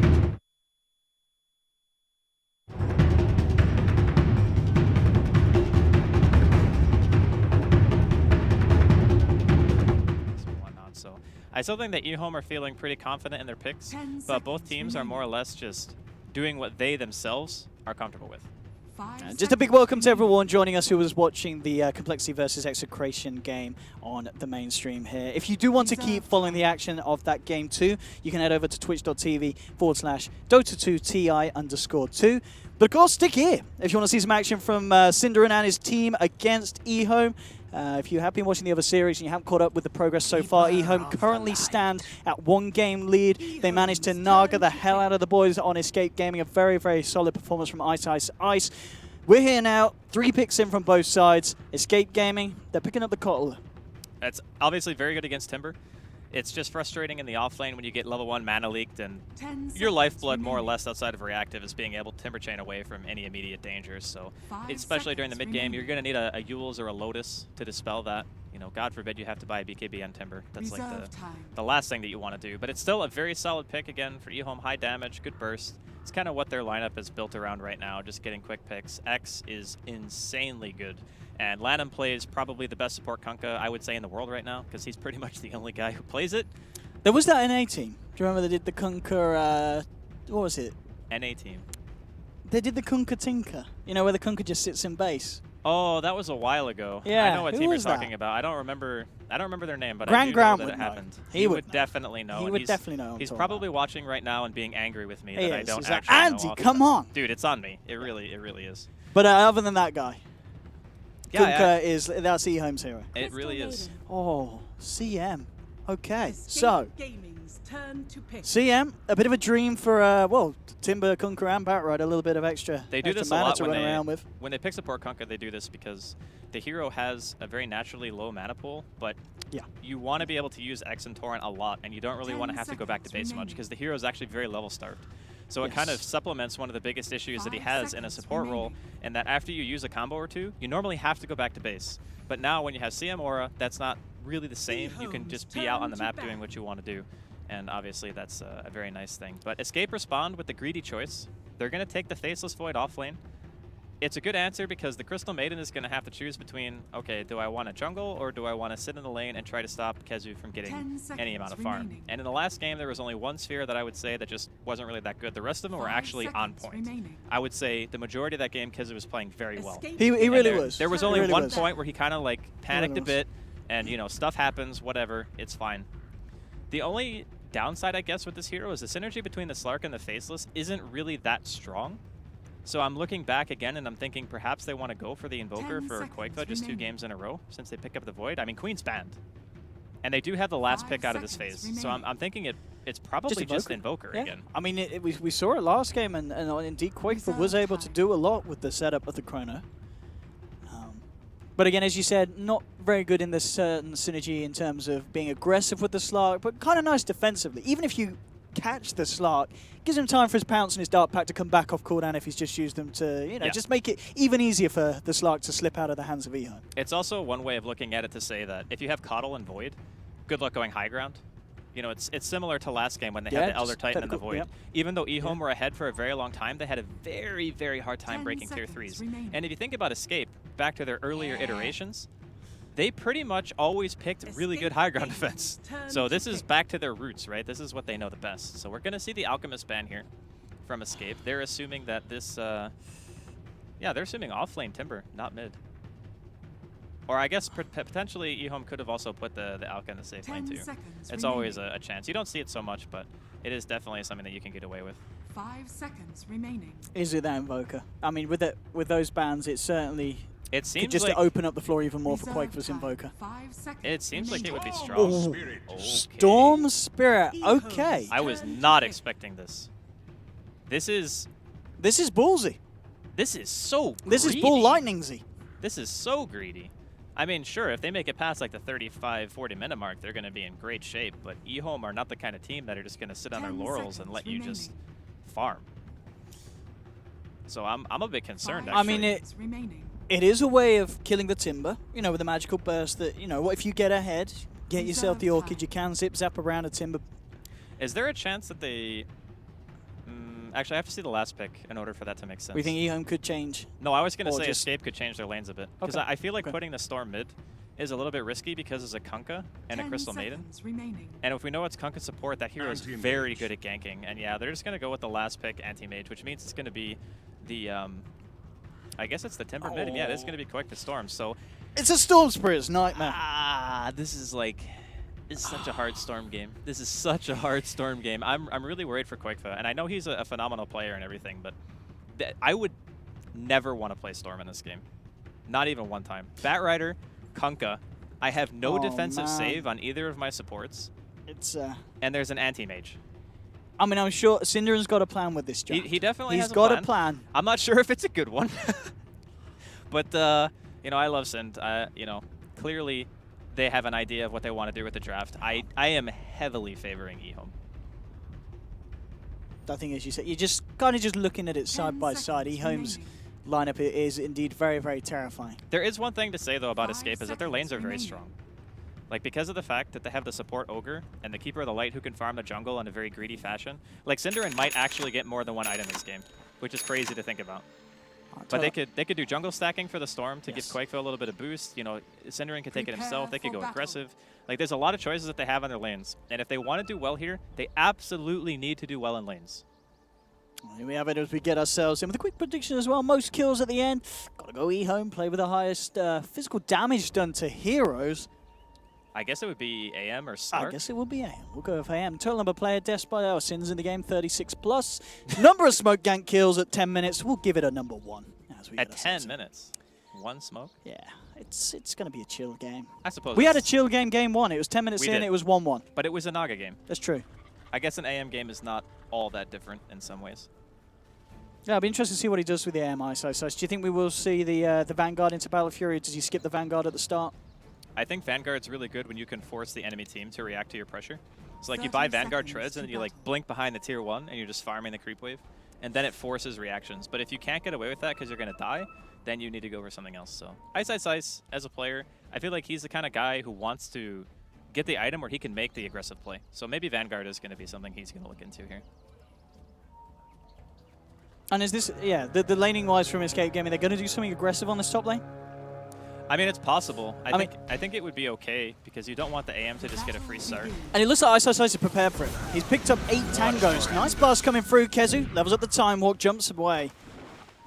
Quafer did manage to get the space down bottom to pick up a bounty ring top. E-Home will claim one for themselves. And Escape Gaming they are. Coming in for a bit of a chase down. Again, going for another blast. And Ice, of course, he doesn't have Blink. Yeah, he got level 1 mana He break. does not have Blink. Kezu not going to jump in for that one, but getting a fair bit of a beating down. He'll just suck on the first salve. Ice.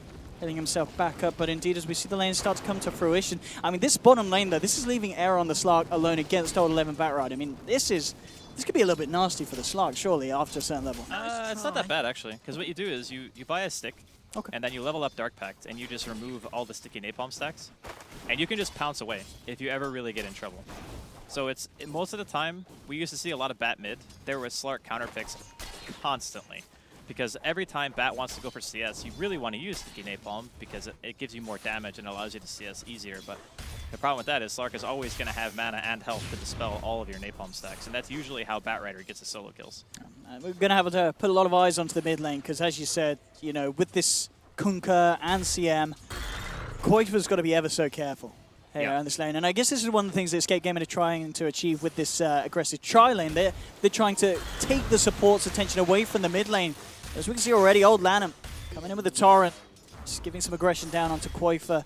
As it looks like E-Home, they're comfortable with just leaving the Anti-Mage on his own on top against the 3 of the side of Escape Gaming. And Escape Gaming at the moment, at least, don't seem to be able to do too much about that. Their heroes aren't really as good in small skirmishes, Escape, because they have like this, the Keeper of the Light, sure, you can throw out an Illuminate every now and then, but Yapzor is the one who really needs to be making the rotations, and as such, he's walking around just clubbing Fenrir, saying you are not going to get your free jungle that you're looking for. Oh, but Venom Windlace. Yeah, that is the build, honestly, on this hero. Because what, is a Crystal Maiden going to trade right clicks with you? Like, how the heck is Fenrir supposed to really do anything about this? He's just sitting there going, guys, there's an ogre walking at me, and I'm scared. Oh, Lana with this invis. Looking up to set up again mid. Has that level 1 Torrent. Quafer is on full health. They will need the CM to join in. I mean, if they can get the Torrent to lead in to allow Fenrir to close the gap, maybe they can have a chance of killing him. Quakefa's positioning very well, though. Yeah. He knows something's up. He knows something's up. Now, there's no way he should die in that situation. I mean, yeah, it's annoying for him because he's not really going to be getting the farm that he wants. But at the same time, he knows that Fenrir is not getting anything done either because Yapzor is kind of sitting here making sure that he's not able to walk into the jungle freely. So it's a trade-off, and for now, this is the one that Escape are pretty much forced into making. I mean, overall laning stage in this first 3 minutes in comparison to game 1. Obviously, we talked about the 2 side lanes there were not great for Escape Gaming. Are things a little better here, or has E-Home still got the upper hand in terms of the lanes? It's better for sure. It is better. It's a better situation. Last game, Escape lost all 3 of their lanes with a Drow. There's no way that's ever good. The whole reason you picked that hero is to win your lanes, and they didn't win a single one. So clearly, this is far and away better. But yet to be seen how much Quakefa is going to be able to do here. Clearly, he's been pressured a bit, and playing against an anti-mage is like, it's such a nuisance as a Storm player. That's a stat and a half there. That's not a really good thing to note if you're... Last 7 games lost. I'm wondering what the actual reasoning is behind picking a hero in this situation. I mean, I guess it's one thing to give that like a lot of different heroes to lasso, but I don't see anything on eHome that I'm really thinking to myself, of course barring the anti-mage because they picked it after. I'm not looking at it and saying, oh yeah, this is definitely a Storm hero. Because he's got to be careful up on top. He's got no stick charges. Well, he absolutely needs to be a little more careful. That Windlace saving his ass though. Oh, way up. He's good to go. Old Chicken off the mark there with the chain. Yapso just buying time. Fermer's going to be coming across as well. He'll get the sloth. Yapso, oh! Isn't going to be able to deny himself to creeps. Old Chicken. Wow, there we have it. They're very happy about that kill, Timber. And rightfully so. First blood there for the mid laner of eHome. It's a great start to have. Now, Koikfa's actually leading CS. So all things considered and the attention that eHome were putting towards him in the middle lane, he still managed to farm very well. I mean, it's still alright, actually. Even giving away the 1 Ogre kill, it's just an Ogre. All he really wants to do is walk around and just hit people, so it's not a huge loss that Yapsor ends up dropping. And I don't think Old Chicken is going to be getting any kills on Koikfa. And the biggest thing to note here is they haven't killed him before he hits 6. No, so he and once he hits 6... Oh, I might have just Caster's Curse him. Oh, no, he's good. Oh, I say that. Yes, he's good. Old right, Chicken. Of course, he himself doesn't have the 6, so no Chakram. On soft point, and there we have it. Koifa now with a 6 hit. So he's good. And even at the same time, yeah, they come around with a support rotation. I mean, that was really close to being a double kill for him. And if that happened, it could have been very easy for him to just walk away with the game. You know, get a very early Blink Dagger. He already has Tranquils and Windlace in his inventory, so a bit unfortunate. He doesn't have any vision either. Kezu, he's out of mana. He's only got 2 stick charges as well. That's going to mean, of course, the damage is going to be limited from Ice Ice Ice. No mana to burn. So Kezu, with the Stout and the Strength Treads, he's able to walk it off. Gets himself out. Koifa securing himself the 6-minute rune. We're going to see Old Chicken come up and try and contest it. Has to be careful. Ogre Magi's around as well. Koifa, does he want to try and make a go? No, not at this stage. He doesn't have any points in the Vortex. And there's like no way you're killing a Timber with that Vortex. He's out of there. And I mean, Era, as you said, coming into it, he's been able to keep on par with the Batright in this lane. He's found himself the farm. He's up there. I mean, we can see on the CS, pretty much everyone's finding the farm this game. There's none of the cores are falling behind. It's a lot of 1v1 matchups with just heroes rotating in from side lanes. So like the Ogre's moving around from Escape, and then the CM and the Kunkka were kind of moving around a bit. I guess Fenrir is playing it a bit more greedy because he's a CM and he can just sit in the jungle, so he's like level 4.5 right now. Whereas Yapsor, he's only 3 and he spent the majority of his game just looking for people to club. But now I guess they just decided to sack the offlane entirely, let Kezu do his own thing, so now Cinderin can go back to doing like jungle stacking and whatnot and doing creep pulls just to get himself to level 6. Because Coddle actually benefits very well from levels. Like having higher points into Illuminate and Chakra early on can be great, and Mana Leak even scales amazingly per point just because of the cast range. It's like 150, I think, per rank. So all the heroes on Escape benefit very well from just having this farm time. And in some ways, I would actually say that going to the late game would probably still favor Escape, even against the Anti-Mage, because they have Void Lockdown, and they have a Slark. So even if the Storm is not a good matchup against AM, the rest of the heroes should be enough to deal with it. And Error Slug, of course, as well. Over the years, definitely one of his signature heroes. Yeah. Very, very comfortable and knowing the limits of the hero. And oh, Chicken, he knows his limits, trying to jump in. He'll be mana leaked up by Cinder, and Koikfa zips out. eHome at the moment with 3 heroes here, but the reaction will come through from Escape Gaming. Kezu, time dilating them, forcing them back. Old Chicken still sticking around. He's got a bit of mana left to play with. Here's Era with the wraparound, looking for his target. He's going to go for Old Chicken. Realizes he's out of mana. There's no escape from the Timbersaw. They'll take down one. They can't get themselves a second. As they zip across, Old 11 still deep behind enemy lines. He just sacrificed his team to kill the stacks. He's just like, I don't care what you guys are doing, go fight, it's fine. I'm killing these creeps, and that's pretty much all there is going to be about it. Because I think they had like a double stack in the medium camp and maybe a double in the large camp as well. Oh, but if they get the Old 11 kill as well, Koikfa comes across with an Invis Rune, Yapsor. The burst, and they finish this man off. Fire flying, trying to get himself away. Ice Ice Ice, oh, the mana break, he jumps in. The lasso as well. They'll still lose the Batrider, but Ice Ice Ice could have been just set up here by the looks of it for a couple of free kills. Can he finish it off? No, he double backs. Oh, Yapsor, let's see how good his dukes are. Oh, he thought he was going to blink. Oh, Yapzor. Soon. Oh. I mean, he made him work for it. That was almost next level. He thought that Ice was just going to blink over the trees, so he stopped. Because obviously if he blinks down and assumes you're still walking, he blinks too far. But Ice, he's not about that life. He ain't going to get faked out like that. Radiant's middle tower is So they get the bat, but Ice does get himself involved in a couple of kills. So still, it's a very, very clean progression here from himself and the anti-mage. We've seen Ice with a flawless performance in game 1. The question is, are we going to see that again here in game 2? So it certainly starts to be the... They don't really have a ton of catch for him outside of Sphere. That's pretty much all they have. And Koikva, if he wants to go for like Orchid first, I mean, that if he's going to buy Orchid and he wants to use it against AM, it kind of has to. Mid lane, Kezu jumping in with the Chrono. TP reactions will be there. They're going to be able to do anything in time before Chica gets taken down. No, the bash comes through. That was very, very good timing from Yapzor.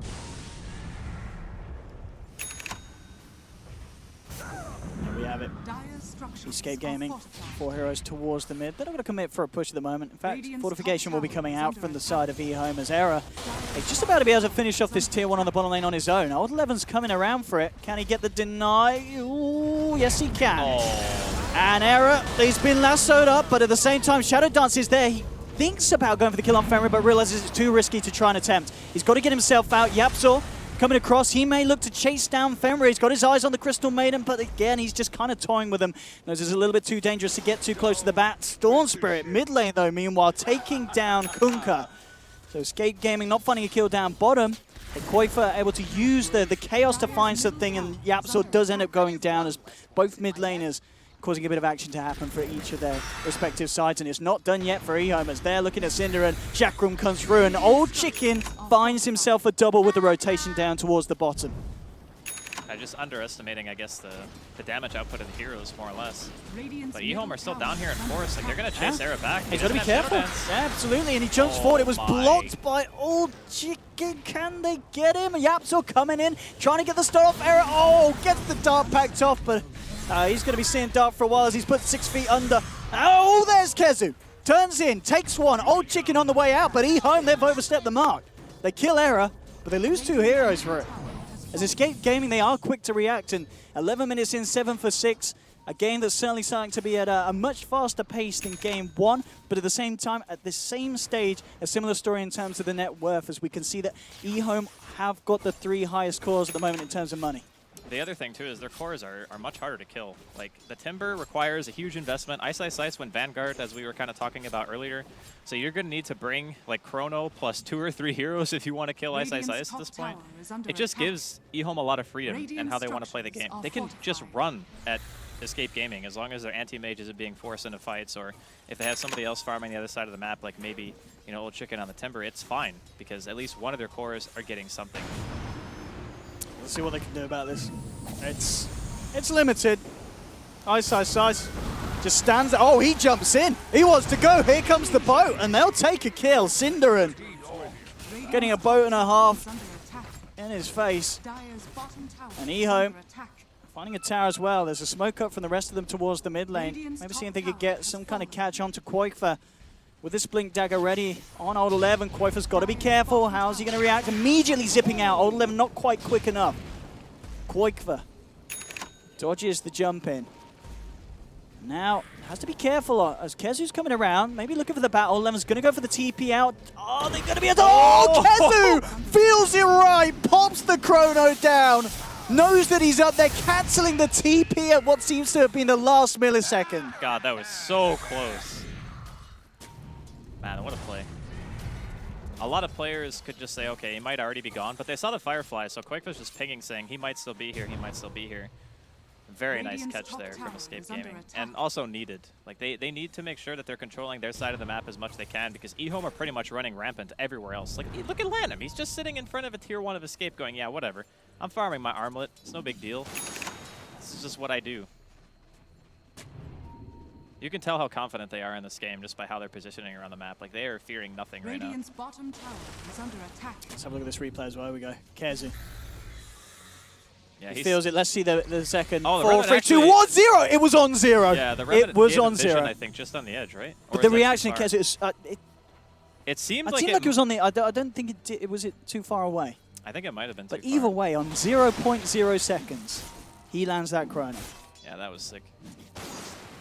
That was definitely. Radiant's bottom That was a tower play. is Play and a under half. attack. Good stuff.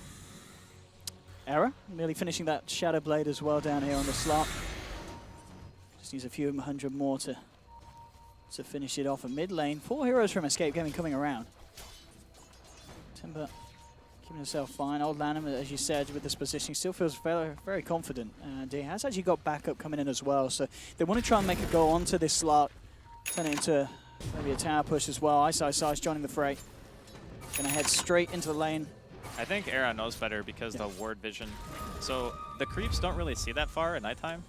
And if you get seen under your tower and you know there's no creeps there, it's pretty obvious that there's going to be a lane ward, and he probably just felt uncomfortable with the fact that his ulti wasn't on and just decided to fail. And the right call, but eHome making the rotation towards top lane. Yeah, Old Levin ready to look for the jump. The Absol's been spotted out here. In fact, well, Old Levin looks like he wants to get that Quake for kill. He wants to get the bigger one. He may just have to sell it for Yap. No, he's going to jump in, but at the same time, Yapzor drops down the Fire Blast. Tor's going to miss it. Koifer's going to be allowed to get away. Yapzor, he's got the backup. Kezu comes in, gets the chrono onto Old Lanham. Koifer jumping across, vortexing in Old Levin. Can he get himself out on the Bat Rider, keeping himself alive for the time being? Out comes Old Chicken, jumping in on the Timber Chain. Kezu's frozen up. Isn't going to be able to time walk himself out of that one. So they'll lose the Void. Yapzor's still on the retreat. They get themselves another Ice looked for the ultimate. Not going to find it. In fact, well, Ice jumps behind the tower, but the Dukes of Will from Yapzor as he headed up towards the north. Manages to avoid eHome. Now we'll double back down the mid lane. And he will be able to get himself safely back there. So just losing one Escape Gaming. And, everything was dropped. The chrono looked like it could have been amazing. Well, there was a blinding light that made the chrono less amazing. But the real problem is the fact that, oh, well, that thought, Era. Okay, it's fine. No detection. Look at this by the secret shop over on the side of the Radiant. They've found out Femrit. CM. She's out for the count. 9 for 8. I still kind of feel like that fight that I took top wasn't really necessary because they already threw the boat buff out. And then both the Batrider and the Kunkka were taking like 0 damage. I'm pretty sure Yapzor, like he got a multicast, sure it's only level 1 Fire Blast and whatnot, but we're going to get a chance to see it again here. The Blinding Light comes out at Let's the very see where beginning. Syndra messes. Oh, who are we blaming this on? I mean, I still think that Kezu thought the chrono was going to hit, but the Blinding Light just like throws them out. Perfect chrono! No! JK. Yeah. Okay, it was definitely on Sind. That's on Sin. Yeah, that's, I mean. And he walks off, he's like, oh, don't mind me.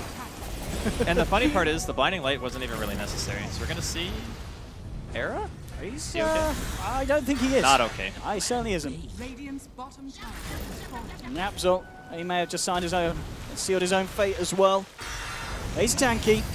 Is he tanky enough though? And the X marks down, the controls there, Yapzor. He's out as well, double kill for Old Chicken. Really starting to run rampant on this Timbersaw at this stage of the game. God, Ice just he's had no pressure on him this whole game. Like eHome are doing such a good job of moving around the map and forcing escapes to react to them. And he just went for a TP, it's cancelled by the Flame Break. And he'll play with them for a bit, Cinderin. But these games aren't going to have a happy ending for Cinderin.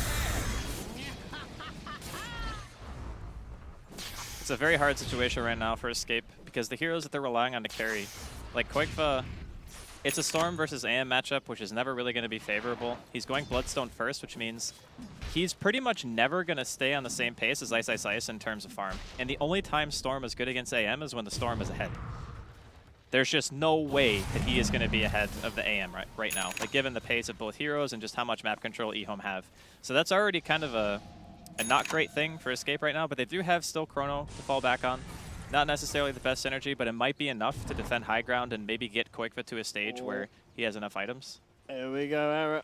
Oh, he's not going to have to go for that. Doesn't want to go for Femra. A little bit too deep as CM. Backs up.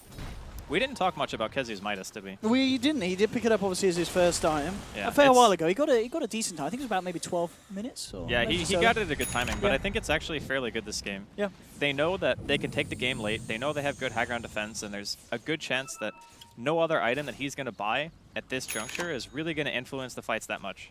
So going for the Midas just ensures that he's going to stay relevant instead of, throwing out that one chrono after a blinding light that didn't really result in a kill. And then all of a sudden, if you have like a Vlad's or a Blink instead of a Midas, then you feel like really, really bad about it because you don't have any like plan B. But the Midas just allows him to get more farms, so I actually do like that choice here.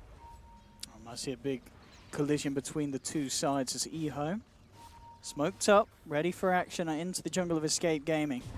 But Escape Gaming, fortunately for themselves, are all grouped up around their own tier 2. And in fact, are they going for a smoke themselves, Escape? Is that the play? They are. Smoke on smoke action. Yapso's going to be the first to be revealed. Gets the stun onto Old Lanham. Kezu! 3-man chrono. Here we go. Quaifa looking to focus down Old Lanham. Can they take him? They will. Kutka goes down. Ice jumping in. Looking at Quaifa.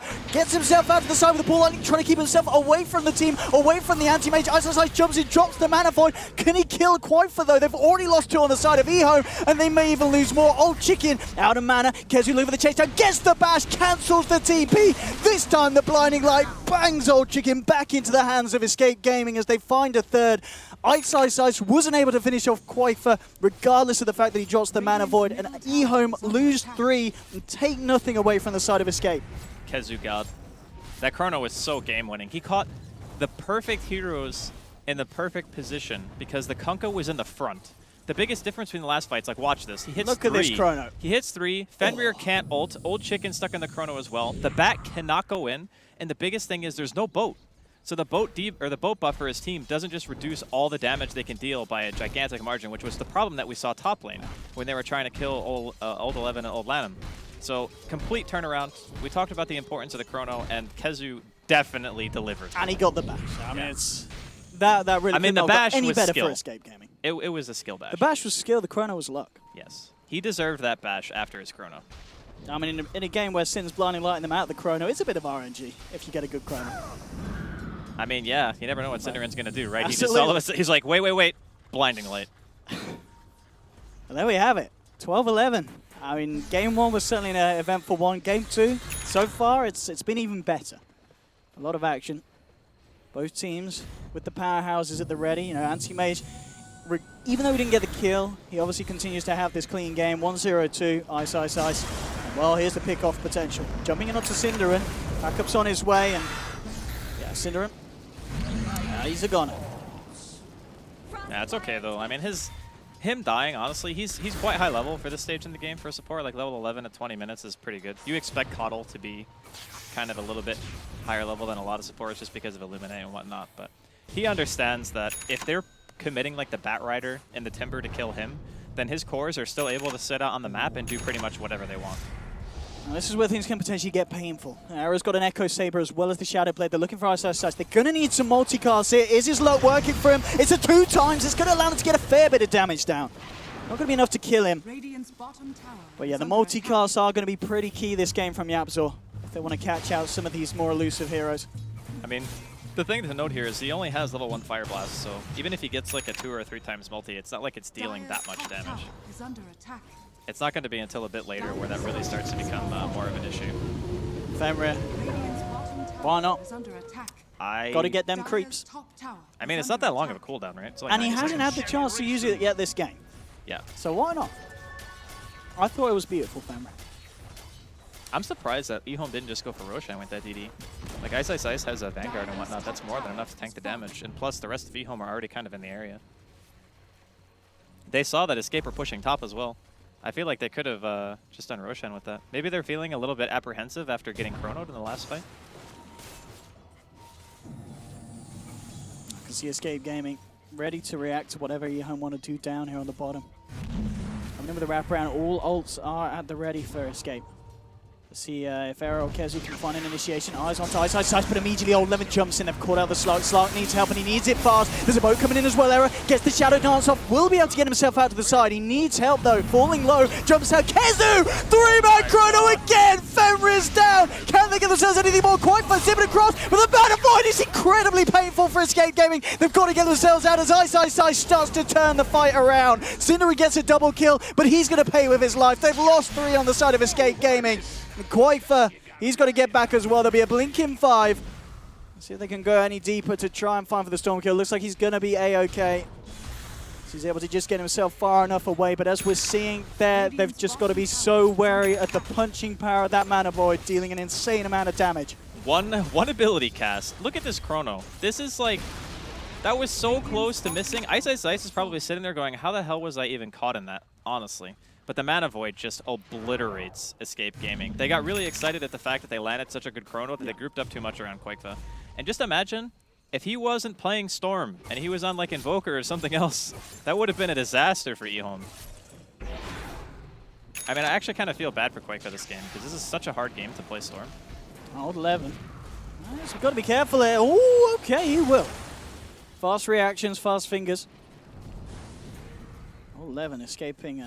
Could have been inevitable death there if they got a touch on him. Quakefa, understandably as well, BKB's up next for him on top of the Bloodstone. No more messing around. It's either that or Linken's, but the problem with Linken's is that it's very easy for Kunkka to break it with X, and the cast range is super long. And then you put yourself in a situation where the item could just be useless for you. So I kind of understand just going straight for the BKB. It allows him to go into the fight and just not explode, which is one of the biggest worries that you have in the Storm AM matchup. So it's definitely a warranted pickup. But on the side of eHome, like Ice is still farming like a beast. He's got his Manta done now. So catching him out is going to be even harder. I don't even know if they can really kill him at this point. Like even if he gets put in a chrono, their follow-up damage just isn't there. eHome not wants to hold back once they start to get the ball rolling. Smoked up, ready in case Escape Gaming try and make a jump onto Ice. But then looks like the bait's not gonna work for the time being. No one jumping over for this, and eHome, they'll just use this space to head into the pit. And Escape Gaming, they aren't really in the neighborhood to contest this. As eHome, they're gonna have a good chance of getting this one for free. Yeah, there's no contention here whatsoever coming in from Escape.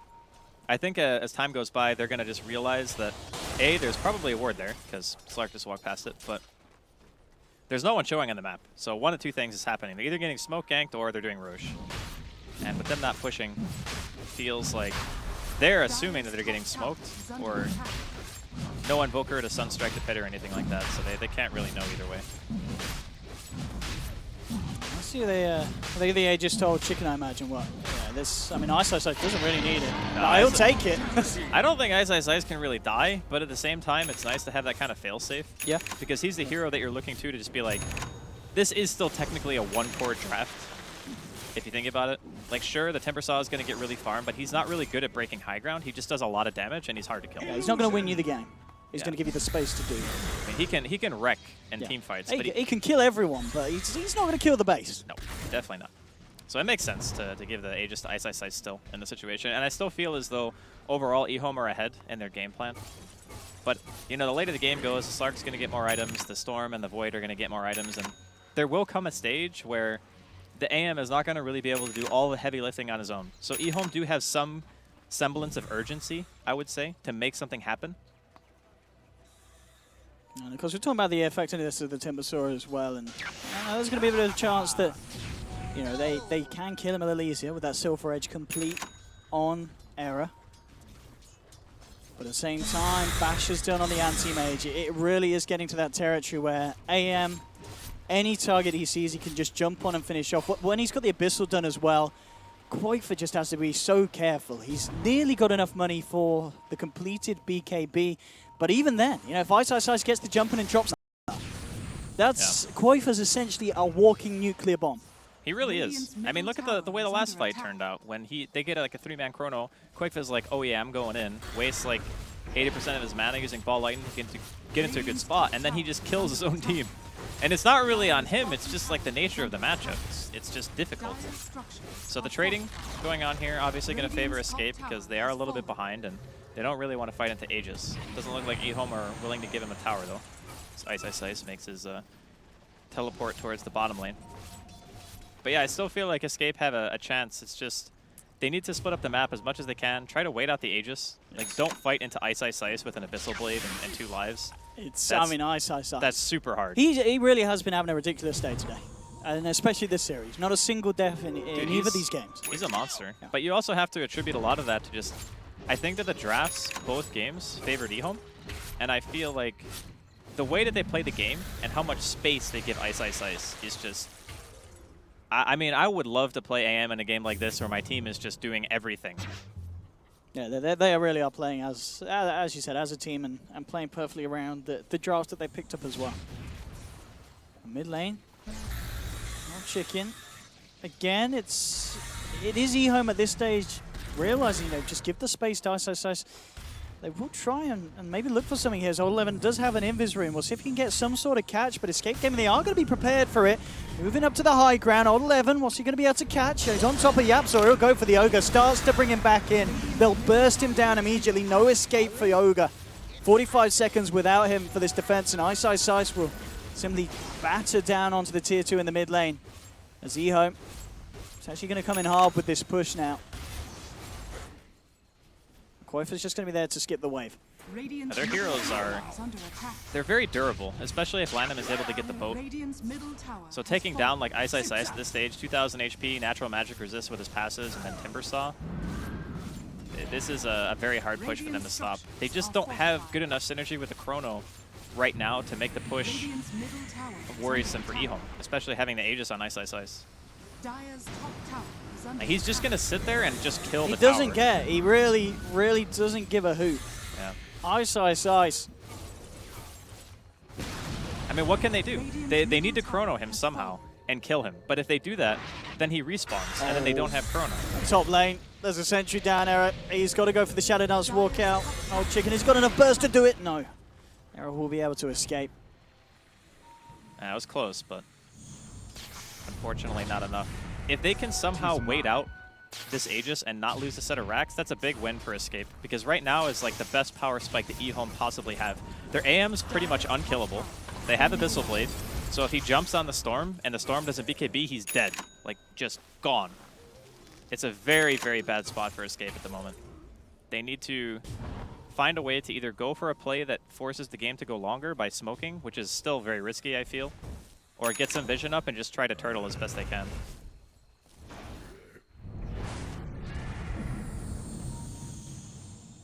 Can see Era, he is still trying to make these moves with the Shadow Blade, just in case he's able to find anyone on eHome overextending on their own.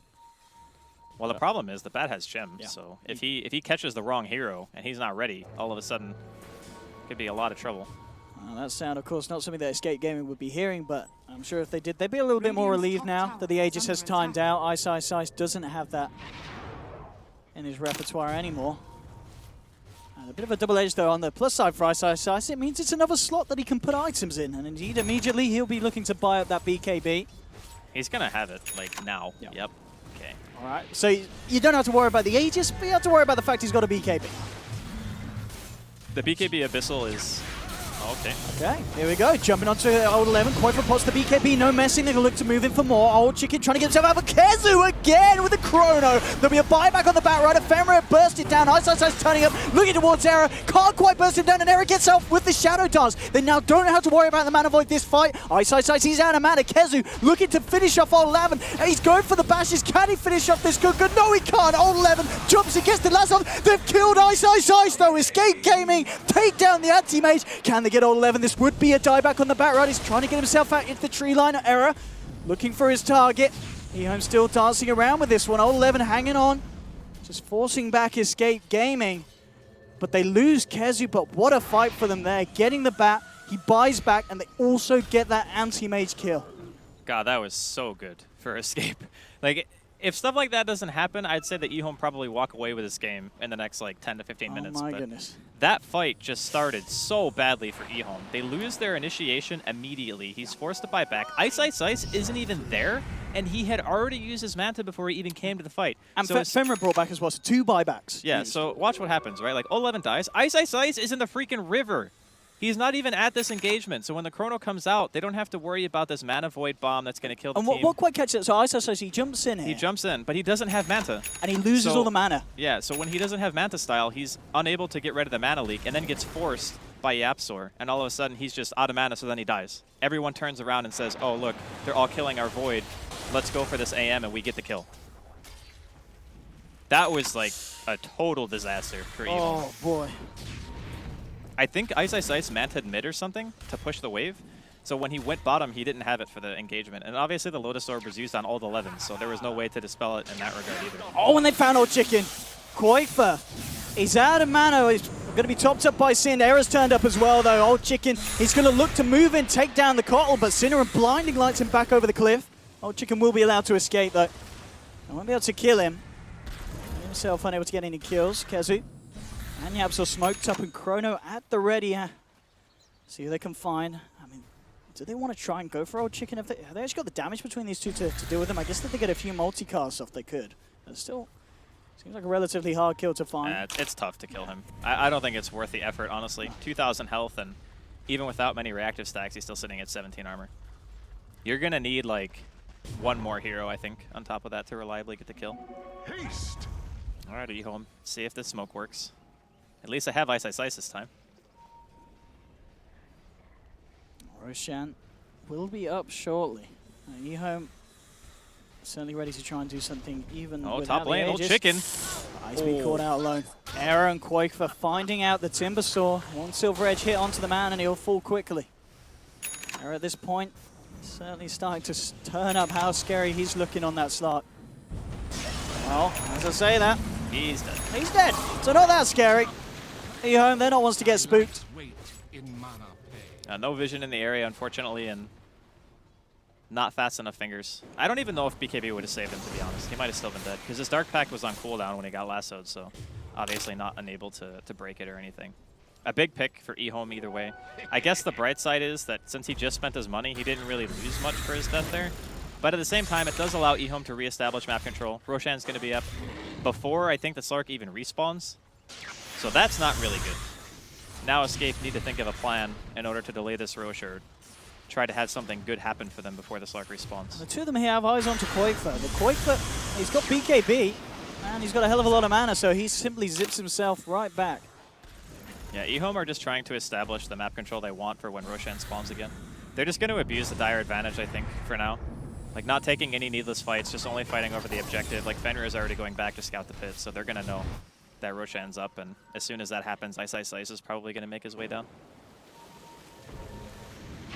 I mean, can Escape Gaming take a straight 5v5 around the Roshan pit? Can they stop this, or do they just have to let this go? It's possible, but it's very difficult, because just the nature of the pit and playing against stuff like Batrider, for example, and Timber, they can just be all over the place. AM obviously has Blink. Yeah, they know that Roshan's happening right now, and E-Home are also very aware that Escape want to try to contest this. The smoke isn't going to be scouted by any wards or anything, but they do have vision pretty much everywhere else around the pit. Oh boy. Let's see how this goes down. I think this is just too, like, Escape can't give it up, because if they do, they know they're going to lose racks. Or they're going to have to commit buybacks to defend. A lot of this. Yeah. And it's on Kezu and his Chronos. Quakefoot on the front of this. Who's going to be able to get the perfect jump in here? E-Home really respecting the Chrono threat that Kezu holds in his hands. He's played so well this game, honestly. E-Home now themselves looking for a wraparound, so they're on even levels as Escape Gaming on this high ground.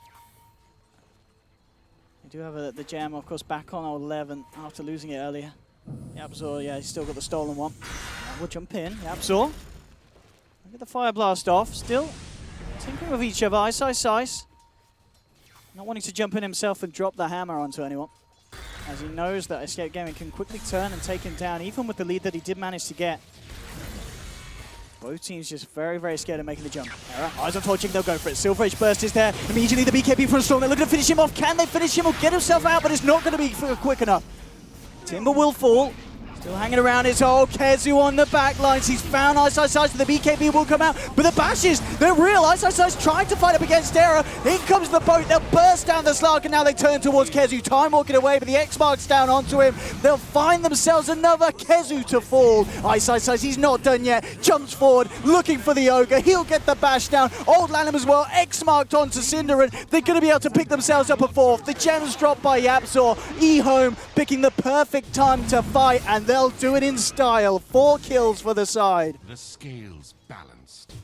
The difference in having a really good sphere and an average sphere just showcased. Honestly, it's just so much pressure on him to get a good ultimate during the fights. And one of the biggest differences that you'll notice during this engagement is that the Kunkka is able to get his spells off. So obviously the fight starts off by Old Chicken dropping here. The BKBs are going to be running out soon, and then you look back and all of a sudden it's like, okay, we got a solo Chrono onto Ice Ice Ice. But he's able to get his BKB off. And as soon as that happens, Lanham gets another 2-man torrent, he throws out the boat, and with BKB and Rum, you cannot kill the anti-mage. Especially when the last damage dealer you have is Storm, and if he gets too low, You know, you always run the risk of eating a mana void. Clearly, Ice already used it here, but yeah, that was a brilliant fight from eHome, and Lanham showcasing how powerful support Kunkka can be.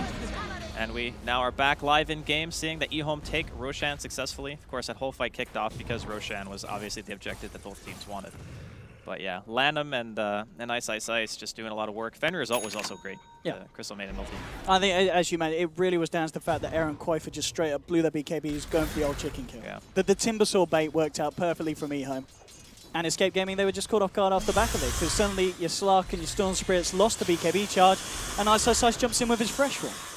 And the other thing, too, about Slark that's kind of frustrating when you're playing against AM is that he actually has a fairly large mana pool for a carry, because you want to build stat items on the hero, right? So during the late game, if you have Scotty, for example, you can have like 1600 plus mana, and that gives 2 viable mana void targets to the AM. Both of those things are not really that great, so Ice is going to have more options making his way into the later stages. And speaking of, he just secures himself a butterfly. Going to be even harder to take down now, if he wasn't already. Needs to be careful here. Will actually go for the zip TP, but indeed they found him on 11. BKB, he's so dead. Yeah, He realizes no messing there from the man. That was so greedy not BKBing. I mean, yeah, it's an 8-second BKB charge, but at the end, you know, you died anyway, and you still ended up BKBing to try to live. So loses 600 gold for that. That's a really painful death. Yeah, at this point as well, eHome, with that Aegis that they just picked up on Old Chicken, they can just go for another high ground attempt, or are they just super chill? I mean, they've got this anti-mage, Ice as we can keep continuously talking about, just in an absolutely insane position. But you still say there is that threat that they don't want to go late against a Slark and a Storm.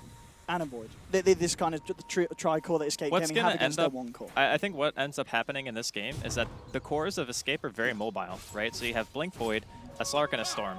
You're going to lose your backline really fast in the ultra late game because the AM can't kill the heroes fast enough. Yeah.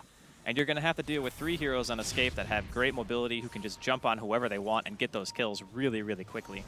And that's why the AM is going to struggle. It's not that he necessarily matches up poorly. Oh, that lasso! Hello! That was insane. That's a vac bam. Ira, we'll get the BKB off. The Abyssal Blade is going to have something to say about that one, but yeah, they had a word, so. That lasso. I guess that's the ether lens for you there. That really did it. That really, really did do it. Big range. That's tasty. Good stuff. Doesn't have buyback either, which is really bad. Because he just bought the Demon Edge, I suppose, going for the MKB against Ice and his Butterfly. But this should pretty much mean a set of racks. I can't imagine Escape committing a lot to this. He's out for 50, no Slark. Era's been a big part of these fights. Shiva's got now picked up on Koifer. Ice just says, well, that's a nice bit more of mana pool for me to chunk through. See what they can do about this. And indeed, it looks to be, as you say, eHome. They get the space to finish off this mid set of racks. They'll jump in onto Old Chicken again. Lotus orbs himself and zips away. I mean, they're doing a really good job of defending it. They haven't taken too much damage on the melee racks, and there's 20 seconds left on Era, so they can buy the time. It would be really nice. Even Ice is super scared. Here we have it. Vortex onto Ice. Kezu's been lassoed, and the Void is down. 70 seconds, does have a buyback. Ice will pop the BKB, look to finish this off, but the fortification comes out from Escape Gaming. They will have Era back alive. Ice still finishes off the Rex. Old Chicken zips away. Koifer's quick to zip behind him. Old Chicken low on the old mana. No fuel left in this tank, and Fenrir, he's going to be the focus first. They'll take the CM kill. Escape Gaming, can they try and find themselves anything more? eHome quick to back away after getting the successful racks. Old Lanham. TP will be successful. Ice simply continues to blink away. Era wants to chase. It's a hard catch for him to find on his own on the front lines here. Not enough lockdown, of course, at the moment on this Slark to deal with an AM. So they get a CM kill, but they do lose their racks here. So still painful plays for Escape Gaming, and eHome managing to continue to maintain the dominance they have on this game. And they got what they came for. That's the most important thing. They made it so that when they push, they get the Roshan advantage, they get the racks. The objective was taken. Even if they lose like 2 or 3 heroes there, I don't think that Escape were going to be able to punish that hard. The next thing for them I think, on the agenda in regards to Escape is like trying to get MKBs so they can actually kill the AM again. Because what do you think about the Orchid on the Kunkka? I think it's another natural way to break Lincolns. I think that's maybe one of the main reasons. Oh, error. He's not got that buyback. He's not got the gold in his pocket. Yeah, that was rough. Yeah, but how the Orchid works in this game is if you can like blink in, you just immediately Yules and then Orchid.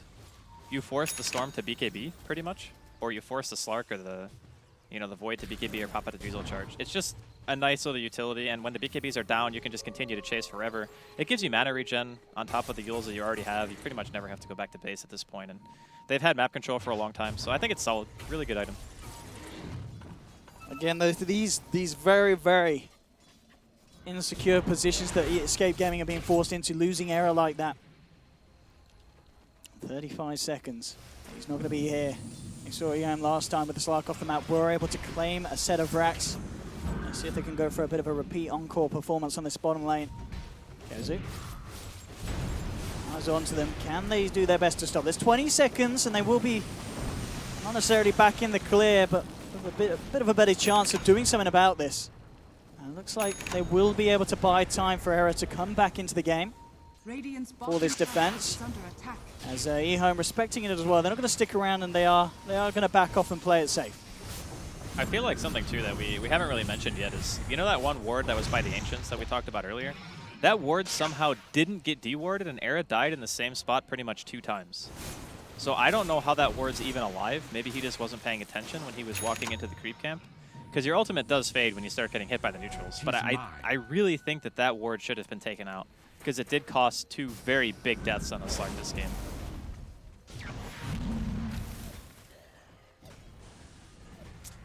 Ice. What's he got coming out? He's got the bots coming out at this stage. So I guess on the plus side for Escape Gaming, Ice is nearly finished farming. He's going to hit a roof. Almost, yeah. But it's not necessarily the best of good news.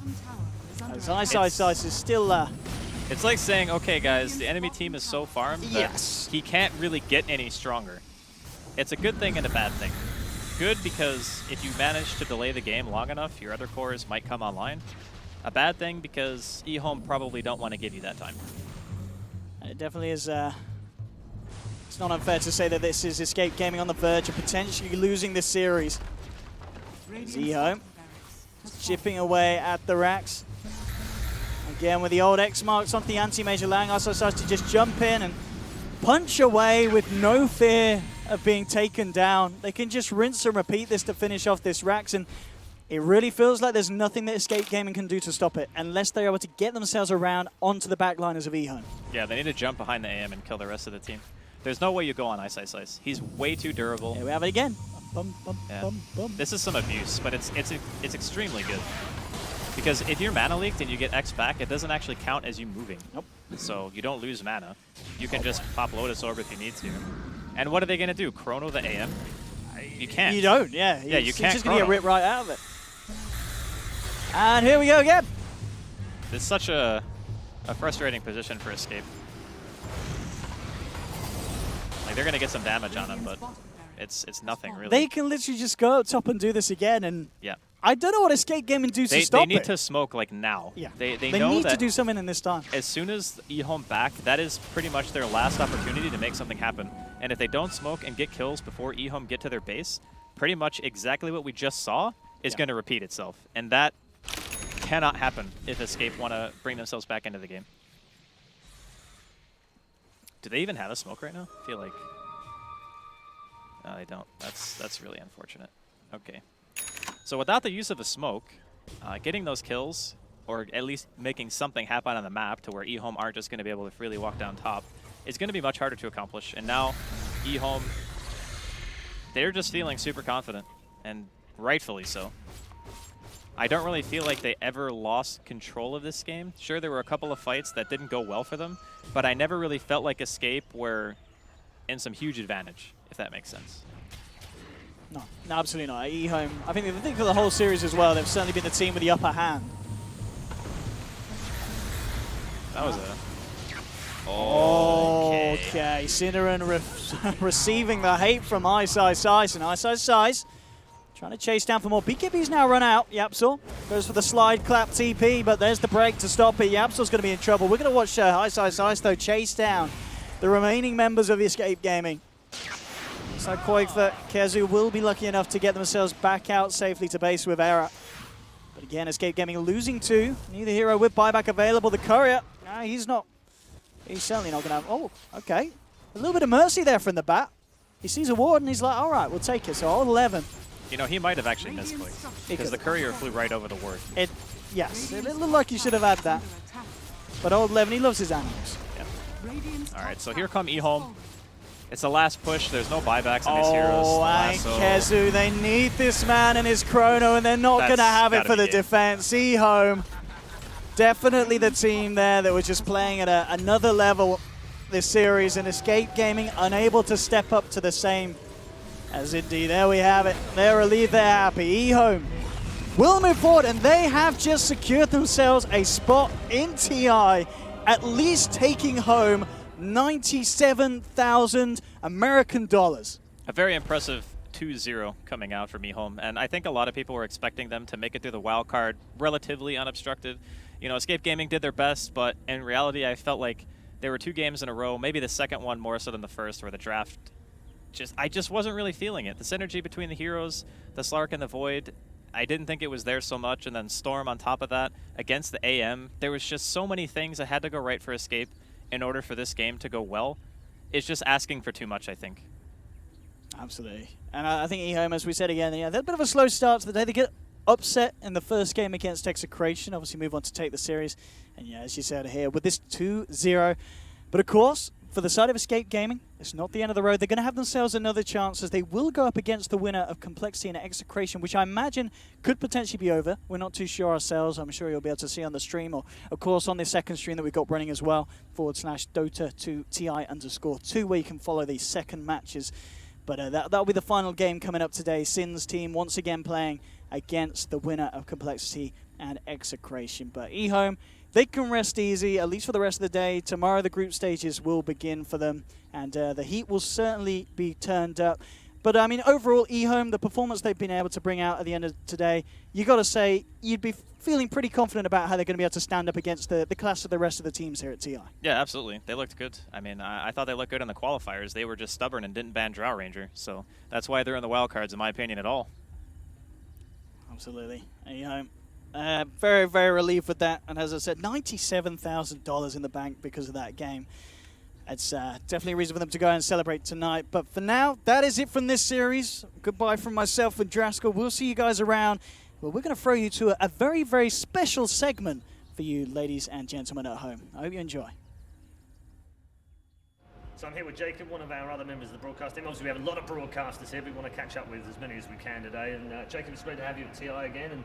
And this time, not as a player, but as a member of the talent. It's a little bit of a change for you.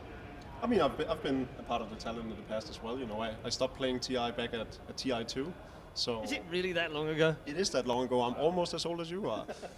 No, all kidding aside, yeah, it's great being here, and I really like the fact that we're mixing up even more this year. So I won't actually be doing any desk work, or potentially maybe a bit, but we'll be taking care of the teams as they get eliminated and have a chat with them, because in the past, you know, a lot of these teams have been it's been a lot of focus on who wins basically. And essentially all the teams participating at the international are winning teams in their own right. You know, they're the best of each of their regions and they're the best in the world. So we want to put some more focus on these teams as they get out of the tournament. Yeah, it's going to be very interesting because you have that like unique, with Charlie, you have that kind of unique feeling about the players, and you probably have an idea of what they're going through, having lost so many games at TI yourself. You probably know what you know what they're going through when they've been eliminated. It's rough. Luckily, a lot of these players are also veterans, so they'll have a better understanding of how to cope with it nowadays. Obviously, there's going to be some players who are more emotional about it than others, but yeah, I think each interview is going to be different to the other, and we get to see the different personalities of the players. Some are going to be okay with their placement in the tournament, and others are obviously going to be upset about it. So yeah, it's going to be some unique content, hopefully. Yeah, some different stuff, and we'll enjoy seeing that. What have you made of the game so far? It's only been a few games, but you've been watching them. Yeah, Queen of Pain. Queen of Pain, you know, it was the same hero it is in pop games. It's just not very good. It needs 40 minutes to get online, sadly, but now they evened it out. I think Priestess of the Moon showing up as the hero of the tournament thus far, I think that was an assessment everyone could have made. Nyx Assassin is really, really strong. Yeah, I think it's great to see. I think a lot of people counted Execration out, and they are really putting it to eHome right now, who were probably the favorites of the wildcard tournament. So again, goes to show how strong all of these teams are. Yeah, I'm going to miss you on the panels, buddy. I'm going to miss you too, Paul. It's going to be sad without you. I don't know how to go without you. We have time afterwards. Do we? Awesome. Great. We can hang out? Well, we can.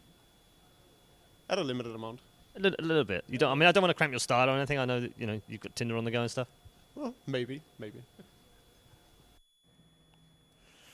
Yes, and by the power of television, I am actually back on the panel right now. That was me and Jacob catching up a little bit earlier on. Let's talk about the matches. First of all, we'll start with you, Charlie. Yeah, great performance by eHome. Exactly what we expected them to do coming into this tournament.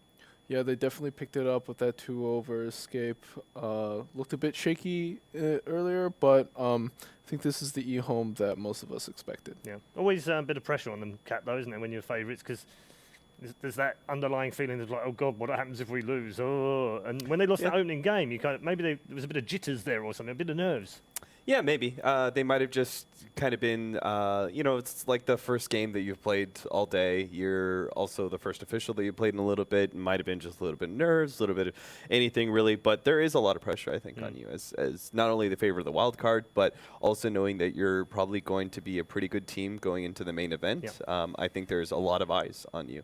And now you've made it through the wild card. Congratulations. But this is a team that wants way more than just making 16th, right? So now they have to have the perseverance to go into the group stage after, going through this wild card and going to the group stage and knowing that everybody in that group stage that they're going to have to face up against watch very intently this wild card. Those teams aren't really doing much else than examining and breaking down these wild card matches. Yeah, and Ted, the hardest thing about that game for ISI seemed to be the fact that he lost his shoe afterwards. Right? Yeah, it happens. He always wears flip-flops everywhere he goes. It always makes me laugh, no matter what time of day it is or the weather or anything. He's always wearing flip-flops. But yeah, I think the game one against Execration is a combination of first game of the day.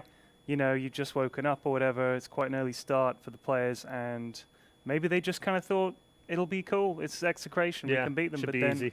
We've seen what Execration can do. Yeah, they turned up. They played a lot better than I think everybody expected. Absolutely. Yeah, let's cover that because it's very sad to say, but unfortunately, Complexity are the first team eliminated from the wildcards. I didn't expect myself to be saying that as the host here on the first day of the wildcards, but they haven't played well enough. It's plain and simple, and they got caught out by a team who were quite capable of running a Meepo. So I don't know how you view that, Kat, but you've got to show up at these events when it's the wild card. You've got to bring your best game.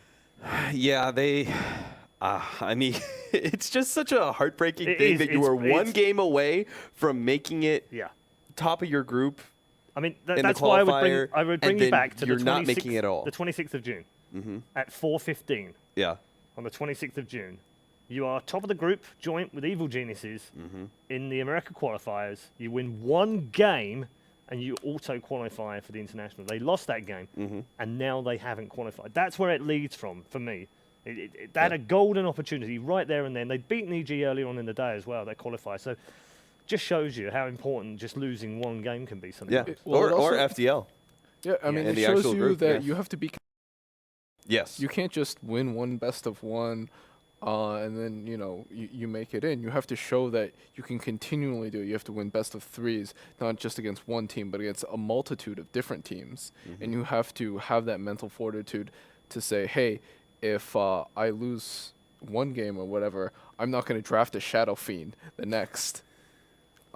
Yeah, you also have to prove to be able to adapt to different styles of the game. Like nobody, like this patch, I would say, isn't very cemented in what exactly playstyle you're going to be seeing or what heroes you're going to be picking up from the enemy team. There's still a lot of wiggle room, and because of that, you need to be able to be really versatile and have not just the team skill, but also the individual skill to be able to adapt to changing circumstances. It's probably a bit early for a post-mortem on complexity right now, but that will come over the next few days. But I just want to get your initial thoughts, all three of you, on where they go from here, because they've stuck together all the way through thick and thin from the moment they changed last September with TI in mind. I mean, Swindles will remind him quite harshly, I suppose, that this time last year he said, we're going to come back next year and win this thing.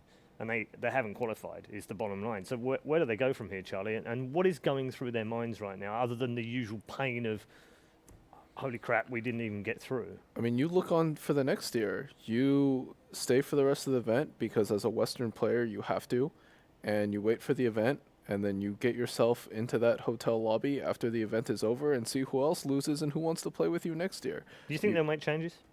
Or do you think it's too early? I think very likely they'll make changes. I think almost every team here will make changes.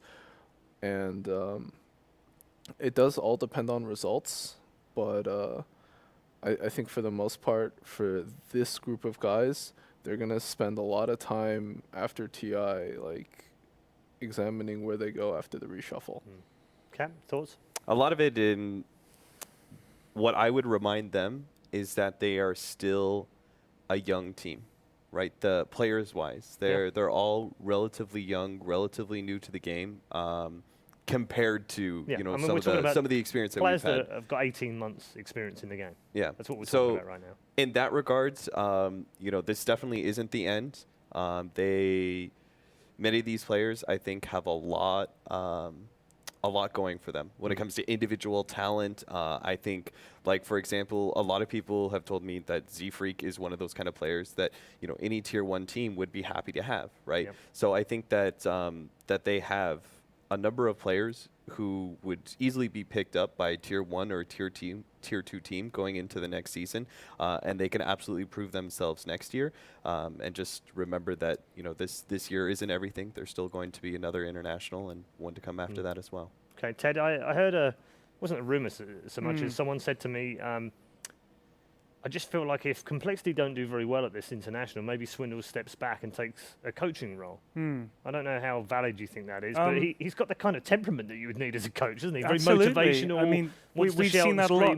We've seen that a lot at TI. You hear a lot about coaches now that are coming in not so much as this is what you pick and this is how you play, but as you guys just have to stick together and trust each other. And I've spoken to quite a few of the coaches, and they all say the same thing, that the hardest thing and the most important thing is getting the players to stick together and trust each other. And if you go and get rid of 3 guys and get 3 more guys, it doesn't work, you get a load of 3 guys, get another 2 guys, how do you build trust?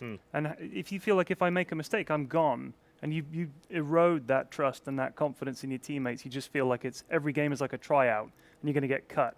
So I think stick together, coach. I think he also wants to play. Yeah. How do you balance that? Yeah, it's hard, isn't it? It's very difficult. It's very difficult. They need some time to regroup, and hopefully they'll come back next year stronger. Okay. Well, on behalf of all the panel, commiserations to Complexity. We've got friends in there, of course, and we're with you this evening, and share your sorrow at not qualifying through, of course, but hopefully you guys will bounce back. I also want to talk about Execration as well, because we haven't spoken to Ben. Let's leave our particular panel, because you guys are going to leave us very shortly. On a positive note, these guys had no chance, according to everyone but their fans, and yet here they are on the verge of being able to qualify for the international, just 1 series away. We think they can actually take second. Okay. That just from the level of play that goes we've seen. against what you said this morning twice now. What's that? What about what? You said Escape Gaming, lose the first game of Complexity, come back and win the second. You've been wrong twice, Paul. Cap. Why should I trust you now? I don't think you understand what an analyst does. I know you're over there in Hostland where you don't have to understand the game at all. But, I have to actually see some kind of evidence, and then I change my opinion based on what's happening. I had Execration pegged as the team to watch. I mean, I'm not as good an analyst as obviously Period is the best analyst on this panel. I hadn't even seen them play, and I could could just tell from their attitude, man, and their name, obviously, but which means to curse, by the way. It does, execrate, to be yeah. cursed. Well, no, like to curse something. I don't think you'd call yourselves the cursed, because that would be kind of bad vibe. But I mean, they've got skills. Like Abed is the best Meepo player apparently on Dota Buff. He's like #1. There's a whole bunch of heroes. He's like second, third, fourth best. Are you saying you're able to rate teams based on purely on their names? Yeah. Can we test this out it's with a like rare other ability. games? Where does Digital Chaos rank on your naming tier? Very highly. Digital Chaos, Digital really? Chaos. No. But Shannon's a chum, so he's a friend. And Digital Chaos. Okay. No, I don't like most of the names. We were talking about this the other night. Most team names are pretty bad. Yeah, awful. I don't know why.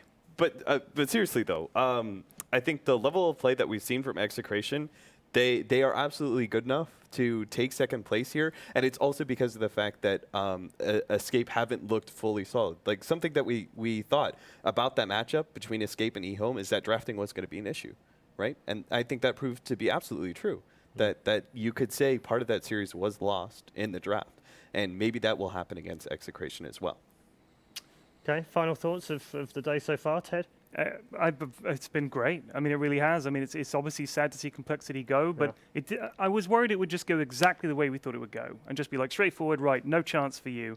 But the fact is, if Execration make it, that does put quite a big statement out. And I think it is that kind of year that the game is not locked into these are the heroes you pick and this is how you win the game. But there is more to it. And I really want to see them play at TI, and I bet their fans do as well. So I'm glad, in a way, that a team that everybody wrote off is a series away from making it to TI. That's the dream. Okay. Kat? I'm really looking forward to seeing firsthand what exactly Escape and Execration have planned for each other. These are obviously two teams that have never really seen each other. I have no idea if they've actually scrimmed against each other or not. Probably not, considering most teams don't want to actually scrim a team that they're going to face. So this is just going to be entirely new ground for the both of them. Okay. Charlie, final words? I think this is something that we learn every single year at TI, is that nothing can be taken for granted. You're going to be surprised. You can't count anybody out. And these last few weeks, when teams have been scrimming amongst themselves, new metas have been constantly developed and changed. And what you saw from Manila, the Summit, Star Ladder, is not going to be what you're going to see here. Okay, good stuff. Thanks to all three of you. We are headed to a break now, an extended break before our final series of the day. We're going to find out which of our teams go through to the international proper. There is one more space to go. eHome, congratulations to them. They are confirmed as playing in the International 2016. Who joins them? Is it going to be Escape, or is it going to be the surprise package Execration? We're going to find out after an extended break.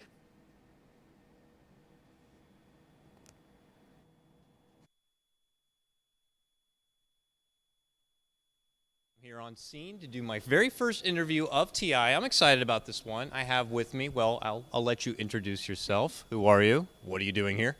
Hi, I'm Annie, aka Android, and I'm a caster here at TI for the first time ever. First time at TI, very exciting thing. So I got to ask you, how was the feeling when you received the invite that you were going to be coming and casting at TI? It was unreal. I wasn't expecting it at all, and I was actually in between a different series I was casting, just some, online remote work, and it was between games. I got an email, and I just started freaking out, but I had to keep myself super contained because I had to go back to casting. So trying to bundle down that much energy was great, and it's just been an unreal experience since then. So you just actually finished your first casting session. You casted the series of Execration taken on Complexity. Don't want to spoil too much, but how did the series end up going down? Meepo. Yeah, second game, Abed Meepo. Why do you think teams might need to consider respect banning this Meepo every time they face Execration? Dude, this kid's 15 years old and he already plays it like a freaking machine. It was crazy, and I'm really excited because, just about me, the first game I ever casted, just a pub my friend sent me, was a Meepo game. So I started practicing with Meepo, and now my first game of TI6, the biggest tournament in the world, is Meepo. So I feel like I've come full circle on that. Do you think Execration have a chance to make it out from the wild card and actually secure a spot at the main event? I mean, if they keep playing like this, absolutely. They are just phenomenal. They are on fire. They took games off of eHome. They just completely wiped out Complexity, so I think they've definitely got a shot. Now, you just started casting here at TI. If there was one particular team you would love to be able to cast here at a big TI match, what would that team be? Alliance, dude. I've been a fan since before TI3. No Tidehunter days. It's been awesome getting to watch them as a team, and they're due for an upset. They're due for just getting in there and rolling in the group stages, putting themselves up high in that winner's bracket. I'm excited for it. Awesome, Annie. So before we let you go, any final words for all the Annie fans out there? Just thank you so much for all the support. I definitely would not have been here without a huge uproar of support, and I'm so grateful to be here and grateful for this opportunity. Thank you so much, Annie. It's been a pleasure. And we'll send it back.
Welcome, ladies and gentlemen, to the International 2016. We are here in the wild card matches, the very final series of the entire day, and potentially one of the most important series in these players' lives. The match to get out of the wild card and into the main event of the International. Blitz, Execration versus Escape Gaming. You've watched this series so far. Can you give me your thoughts about these two teams, their different play styles, and where your expectations lie in this series? So the first team that I want to cover is Execration, just because I think in a lot of ways their story is just a little bit more unique. They've got such a young player in Abed who also drafts for them. More importantly, just his young age. He's 15 or 16.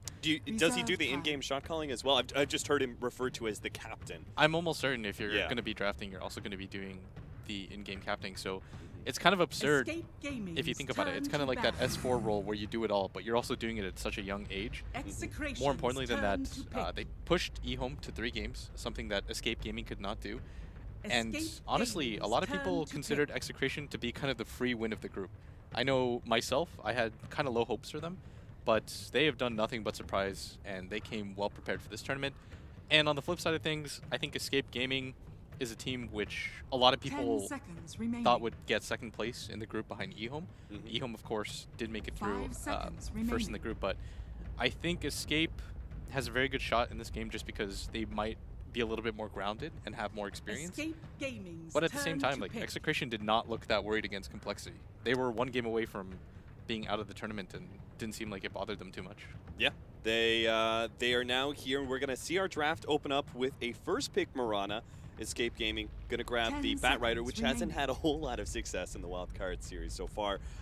But we have seen a lot of Mirana. This is a hero that you and I have talked about quite a bit. It feels like this is going to be one of the heroes of the TI meta, or at least to begin with. We'll see where it goes as the tournament evolves. Yeah, we talked about it about a month ago where I remember telling you that Mirana, this hero, is absurd. Like, definitely first pick worthy. The surprise for me is that Dro hasn't been paired so much in this meta so far, considering what we saw at Star Ladder and the Summit. But it just feels like you develop this internal meta, whatever you're playing. And this is a mini tournament in itself. So when you have that, teams will kind of recycle heroes and they'll kind of fall into that rhythm. So it's important that you have diversity in your drafts, and more importantly, that you have players that can play a diverse amount of heroes. Well, we're going to see the Earth Spirit going the way of Execration. I am a big fan of this one. If you watch the Earth Spirit that Execration put a show on earlier, it was very impressive by Tim's. That guy was absurd. Yeah. Like, every single time, he might have missed 1 or 2 rolls, which is natural with the hero, but he always hit multi-hero stuns. Like, he always lined up his hero to make sure that it was an ideal team fight. Even in the games against eHome, which were probably the more pressure-filled ones, he performed very admirably. Pyrian actually asked me an interesting question while we were in between panels. He asked me, pretty straightforward, how do you counter Earth Spirit? Like, how do you deal with this hero? And I gave him my own answer, but I'd like to hear yours. I think you play defensively. You have to understand that this hero is going to mirror whatever mid-hero that you have and constantly just try to get in there. Oftentimes, when you can run some sort of straight-up push lineup and get in the faces and gap close, or initiate on the enemy team first, then you stand a pretty good chance against Earth Spirit. Like, you just overwhelm him with pressure. Because this is a hero that really thrives on having that space and freedom to do whatever he wants. I suggested as well, do you being able to run a similar 4 position that matches what the Earth Spirit does. We saw earlier on, Ariki was matched up against the Earth Spirit, and I think that's quite successful because, as you said, the Earth Spirit is a fan of space, but it's also a big fan of that element of surprise, right? Of being able to get that roll out when the mid-hero isn't expecting it, and Riki obviously getting a lot of information and in many ways countering what the Earth Spirit is intending in his harassment at mid. More than anything with this hero, you just want to combo with it at all times. You want to be able to rolling boulder in, slow somebody down, get the smash, get the silence, and if you can kind of limit that, silences are incredibly good against Earth Spirit. Anything that can gap close and immediately just remove him from the equation, which is going to be Batrider. Most of Dota comes down nowadays to who gets the jump first anyways, and being able to have a hero like Earth Spirit be that initiator in that forward position role is incredibly valuable, because if you look at Escape Gaming's lineup already, because of this Batrider, he's most likely going to be the one that has to hard commit. That's just a hero that needs a Blink Dagger. He needs a certain level of farm before he can perform the same functions. Yeah, that's a good point. There aren't too many other 4 positions that are really able to provide that initiation role. Most of the time it falls onto the offlaner. And that's oftentimes where we're seeing heroes like Batrider and Faceless Void being so heavily valued. Now, you said one of the options was playing defensive. Seems like with the Dazzle, that is very likely the route that Escape Gaming is going to go down. I don't think they're going to try and match the Earth Spirit when it comes to roaming potential. That would leave them a big lackluster in stun, and there is a hero that is very difficult to have an early impact on as a roaming type hero like Earth Spirit. Juggernaut is just such a strong defensive style hero, and that he's got that free magic immunity, he's got the healing ward to keep himself alive, he's got the defensive mechanisms that makes him a hero that you think twice about trying to gank. Yeah, we talked about how if you're playing against an Earth Spirit, you want to be able to overwhelm this hero. The Juggernaut healing ward is fantastic against that because it's hard for you to commit to going for that healing ward, and a lot of your damage is going to get mitigated by that on top of the Shadow Wave from the Dazzle. Execration, they do have a good amount of burst though with the Slardar and the Mirana follow-up combo. That is one of my favorite combos in Dota, just because of how much you can get mobile. I still think you need to pair it maybe with something like, oh, that's potentially going to be support Mirana then? Or even carry if you want it. Yeah, that's... Or you can do carry Slardar or support Mirana. I mean, they're either going double roamers or they're putting safe lane Mirana, right? Those are the most likely options. Yeah. 10 seconds. They do take the Riki, by the way. Yeah. What do you think about that? Because I thought that would be a lack of disables. You have this silence and the slow coming out from the smoke, but it's not the same as having a hard disable, a hard stun out of your supports, and you're lacking that between Dazzle and Riki. I kind of agree, but at the same time, I think it really just depends on pace of game. Like what I think should happen in this game already, just looking at the picks, is Escape Gaming should push the pace as much as they possibly can, because you are correct. When it comes to the late game, it's not about potential output of damage, it's what you can actually do in teamfights. Like, what do you have to set up to actually get that damage out there? Like, in a vacuum, a hero like Spectre is going to be ideal in late game, but you also need some lockdown to pair with it. Right now, for Escape Gaming, neither of the supports really have hard lockdown.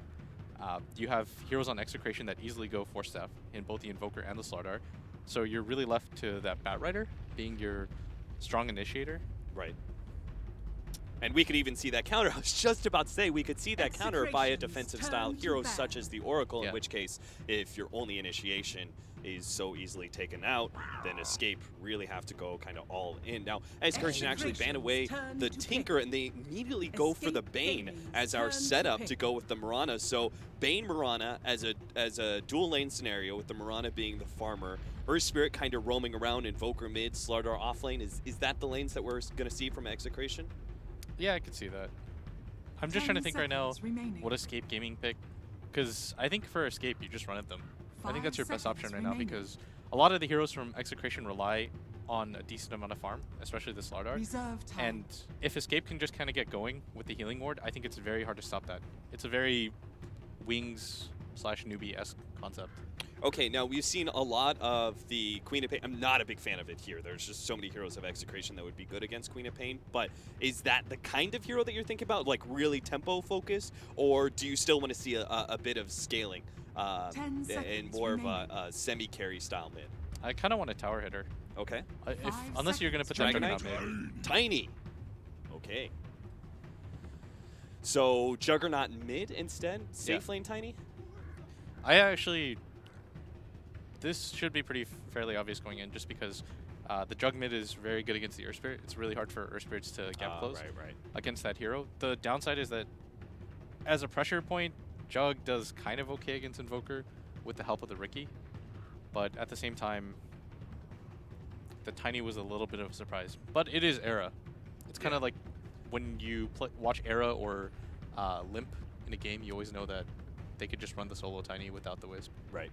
I mean, Escape, I feel like they've adjusted their picks to make them a bit more comfortable to individual players' style. So, such as drafting things for Koifa, like Queen of Pain and Storm Spirit, heroes that are not necessarily in vogue right now, but are definitely hand in hand with Koifa's previous legacy as a Dota 2 player. I sort of think Jug is the new Queen of Pain, in the sense that all the mid laners like playing it because it's a damage dealer that you can do a lot of cool plays with.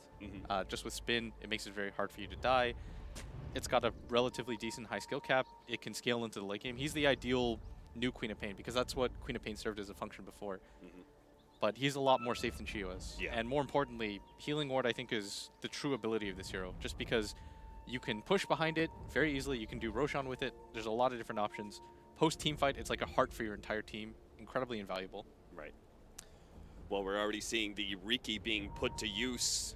He was able to get some very early information by TPing out. He managed to see the Slardar place the Observer Ward, and is now going to give Era Solo very XP. nice start. He's gonna get, well, okay, he actually shared it, but still, he got the 100 gold. The 12 XP split. 30 seconds to battle. I mean, if Era's gonna have a problem with the 12 experience being taken away from them, I think you have bigger problems as a team. I would complain as a core, honestly. I know you would. That would but, bother me. You know, that's why you're not playing in the international. That's like one of those things. Yeah, that's the only thing that's holding me back. You guys should see what Blitz does when you take his bounty rune. All right. It's not pretty. Dude, Pyrian has this game where he just like he tells you he's gonna click faster than you on top of it. It's so frustrating. All right, we're going to have a perfect split here of the bounty runes. No attempt at interruption from either offlaner. We are going to have Kezu here as our offlane Bat Rider. Up at the top lane, he is not going to be going Iron Talon first like we saw Swindlemon, so he may actually be trying to make his lane work a little bit, but I don't think you can, right? It's a Bane Mirana. That's like a kill lane if I've ever seen one. Yeah, it's really hard to deal with up at top. But at the same time, he can just poke around and decide after that.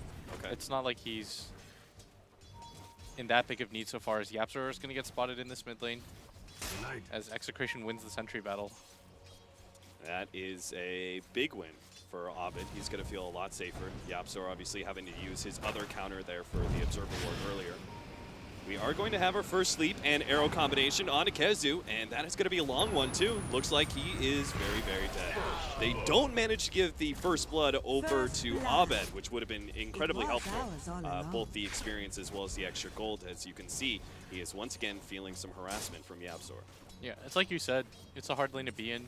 I thought for a second he was just going to poke and see that lane and say, okay, there's no reason for me to be up there, but at the same time... Is there really that much of a threat of the Bane moving out of the lane or stacking and pulling? Like, is there really that much incentive to try and make this lane work if you're Kezu and keep the Bane essentially up there at the top lane? Maybe he thought that the Bane was going to go bottom with the Slardar just because Tiny Dazzle isn't exactly the strongest lane early on. But at the same time, you're completely right. It was very greedy for him to step up there anyways. Well, we're going to see if he gets a little too greedy again as he TPs out to lane. While Abed, he's dealing with Yapzor. Will be able to trade some harassment back and forth, but this is just freeing Koifa up for free last hits and some free denies as well. We're going to see Tims. He's going to try and make an entrance sometime soon, perhaps while Yapzor's a little bit too far forward. But other than that, it's just a harassment game. Bottom lane is RR on the Slardar. He's matching up against Cinderin on the Dazzle, as well as Era on the Tiny. As you said, not the strongest lane in the world, and it's a lane that RR might actually be able to make work and get some decent experience and maybe a couple CS out of. Yeah. Slardar more than anything out of lanes like this, it's kind of like Void where levels are great and all, but you really just want farm just because your Blink Dagger is so crucial to this hero. Yeah. You don't want to be in a position where 40 minutes into the game, all you have is Blink and Tranquil Boots. Do you believe he should have gone Iron Talon and just automatically jungled, or is that too risky against a Riki? I think it's a little bit risky, and more importantly than that, you want to keep the Dazzle in a position where he's harassing you, because otherwise Cinderin would be probably level 2.5 for already. Ooh, Abed's actually in some serious trouble. He's going to be run down here. The Orb of Venom. Oh, a little bit of body block there. Koifa ended up running the wrong way. Doesn't get the full spin onto Abed, but looks like they're still going to try and run him down, but no. The slow comes in from Tims just in time, and Koifa, he's going to have to run the long way back around. So close to getting that kill, and that would have been huge for them as Yapzor is going to continue to try to go for this chase, but Earth Spirit does have that rolling boulder available to him. And now Yapzor dusted up. He managed to get the smoke cloud off and will be able to dodge a bit of the damage. Abed had to back himself away, and Koifa comes to the rescue. Yapzor gives him a little bit of space to retreat. The big thing about this bottom lane, like you were talking about though, is that the Slardar just keeps Cinderin from being able to pull for himself and keeps him at a relatively low level. Because that's what you want as a Dazzle more than anything. You just want levels. Yeah, and he's still got 7 CS now. He is going to be gone on here, but fortunately did manage to get off the Slithering Crush at the same time as the Avalanche, meaning he had enough space to get ahead of that toss. Look at the difference right now. If you notice the Bane at top, this is the kind of game that Dazzle wants, where he's just continuously pulling. And if you just compare the level difference alone, he's already a full level ahead. And that's the difference. When you immediately go for the jungle, like Kezu eventually had to, you would have just done this a little bit sooner. Jesus, that's CS in mid lane. Poor Abed, 11-1, while Koipa sitting at a very happy 15-7 denies. So they are really putting the hurt in. Plus, there's a little bit of stolen experience as well, as Tim's is being forced mid. We have actually had a conversation about Invoker and the kind of timings he has. You don't really see the Invoker be hugely impactful in the mid game until he's got like kind of the Ags at level 16. All right. Yapzor, that wasn't really a rune. That's going to be hugely beneficial. It's actually picked up by Tim's, and with this dust, he knows Yapzor is kind of done for. He just kind of sits there in the smoke screen, hoping that he would get a lot of miss percentage chances, but no such luck, and the second kill of the game goes over to Execration. There's a difference between the Riki and the Earth Spirit in this scenario, just that when you play with the Earth Spirit, you want to get kills with this hero. Like, harassing is okay and all, but you want to be able to get some experience on this hero, whereas Ricky's completely comfortable just right-clicking away, and he's alright with that. Just because he's permanently invisible. It's easier for him to get off this harass, because you constantly have to fuel sentries into this mid lane. Counter ward for counter ward once again, which does play to the favor of Yapzor, as he continues to sneak into the mid lane and keep Abed down as much as possible. We've had a lot of talk about him on the panel. He seems to be the very clear star player of Execration, and Escape putting quite the premium on being able to shut him down. Now, top lane, we're going to have some action here. Yapzor is going to try and stay in front of the arrow, make sure there's no combo. Now, they are very slowed down as Nando had to leap himself forward. Kezu drops dangerously low. One more hit, that's all they need. The roll comes in, and finally, Tims will be able to get that right click. The rest of Execration back themselves away at half HP. Yapzor takes the opportunity as his fallen comrade to replace him and pick up whatever golden experience he can at that top lane. Kazu is learning the hard way. Can't be in this lane. Every single time, this has such high kill potential with the Sunstrike, and you're just kind of feeding into what Execration wants out of this game.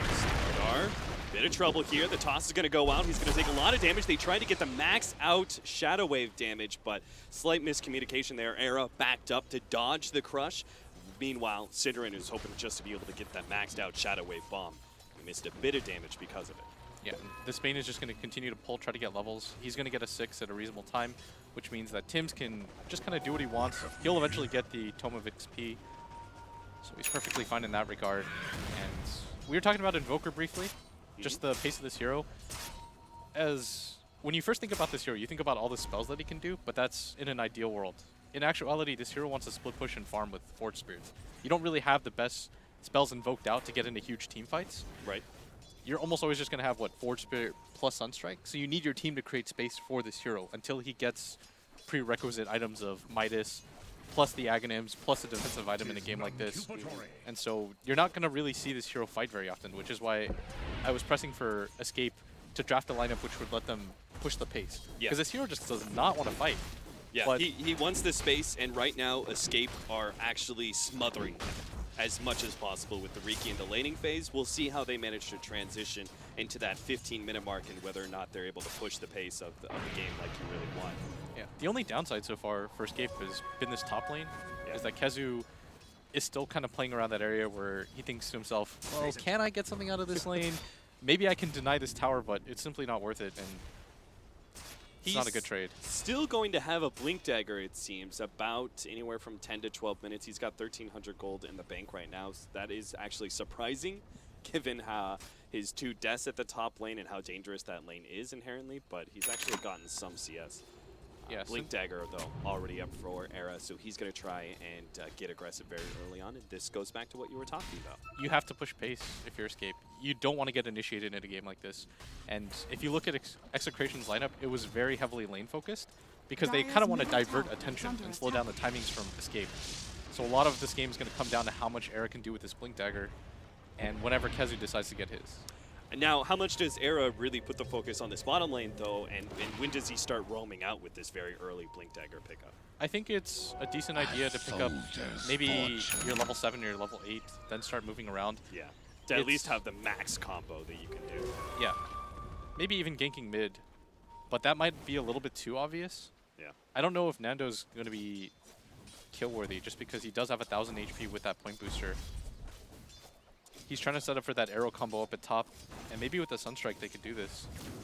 He decides instead to just go for the close range Star Store and get some CS out of it. YapzOr. He's going to head to this bottom lane. They know the Earth Spirit is behind. This is why they need the extra hero to be able to make sure they can pop RR in time. They get the silence out. Now he managed to get off the crush as he gets out of the smoke screen. The invis goes down. Batrider goes down to the top lane, but they get the dunk. The long toss comes in from Era. Still up at the top lane though. Nando will be managed to complete the TP. Doesn't have the mana. Koifa not able to finish him off there. Couldn't find him with the rest of the spin damage. Yeah, YapzOr's going to get caught out though by the grip. And the Sunstrike's going to finish him off for sure. And that is absolutely needed. Abed gets a bit of a comeback there. He's going to need a lot more of those Sunstrike kills, though, to even out with Koifa's Juggernaut. Yeah, that's the early level 6 that we were talking about. When the Batrider leaves the lane, that's what he was originally trying to prevent by keeping the Bane in the lane. But after that first death, he thinks to himself, okay, there's no reason for it. And the Bane's going to get levels anyways. Yeah, if anything, he may have actually sped up the Bane's progress and levels just simply because of those deaths. Right now, what you're seeing is Execration is just kind of shuffling Escape around. They're not really trying to go for any objectives, which is normally what you see. They're just trying to get these solo pickoffs to buy time for their Invoker as much as possible. The roll in, Synderen maybe victim to a kip here from Tims. There it is. The arrow's going to come out, nails him too. Couldn't get the Sunstrike kill because Synderen just died too quickly. Era committed the... That is a blink in and couldn't actually kill Tims, and now he's maybe paying the ultimate price. They don't have the arrow, but they're going to try and go for the Star Storm here. Up in a second, but the toss back is there first. Era does manage to dodge the incoming damage. Yeah, Tim's not willing to sacrifice his life. That's not a team player. Just going for the roll, go for the slow. Tims decides that his own life is worth more Radiant's than an attempted kill on Era. May have been the right choice, but we'll have to see as mid lane. RR is still trying to make his way towards his Blink Dagger. We are going to see that initiating item be picked up by Kezu first. That's kind of expected though. Batrider obviously able to take full advantage of jungle. Slardar not really having that same option.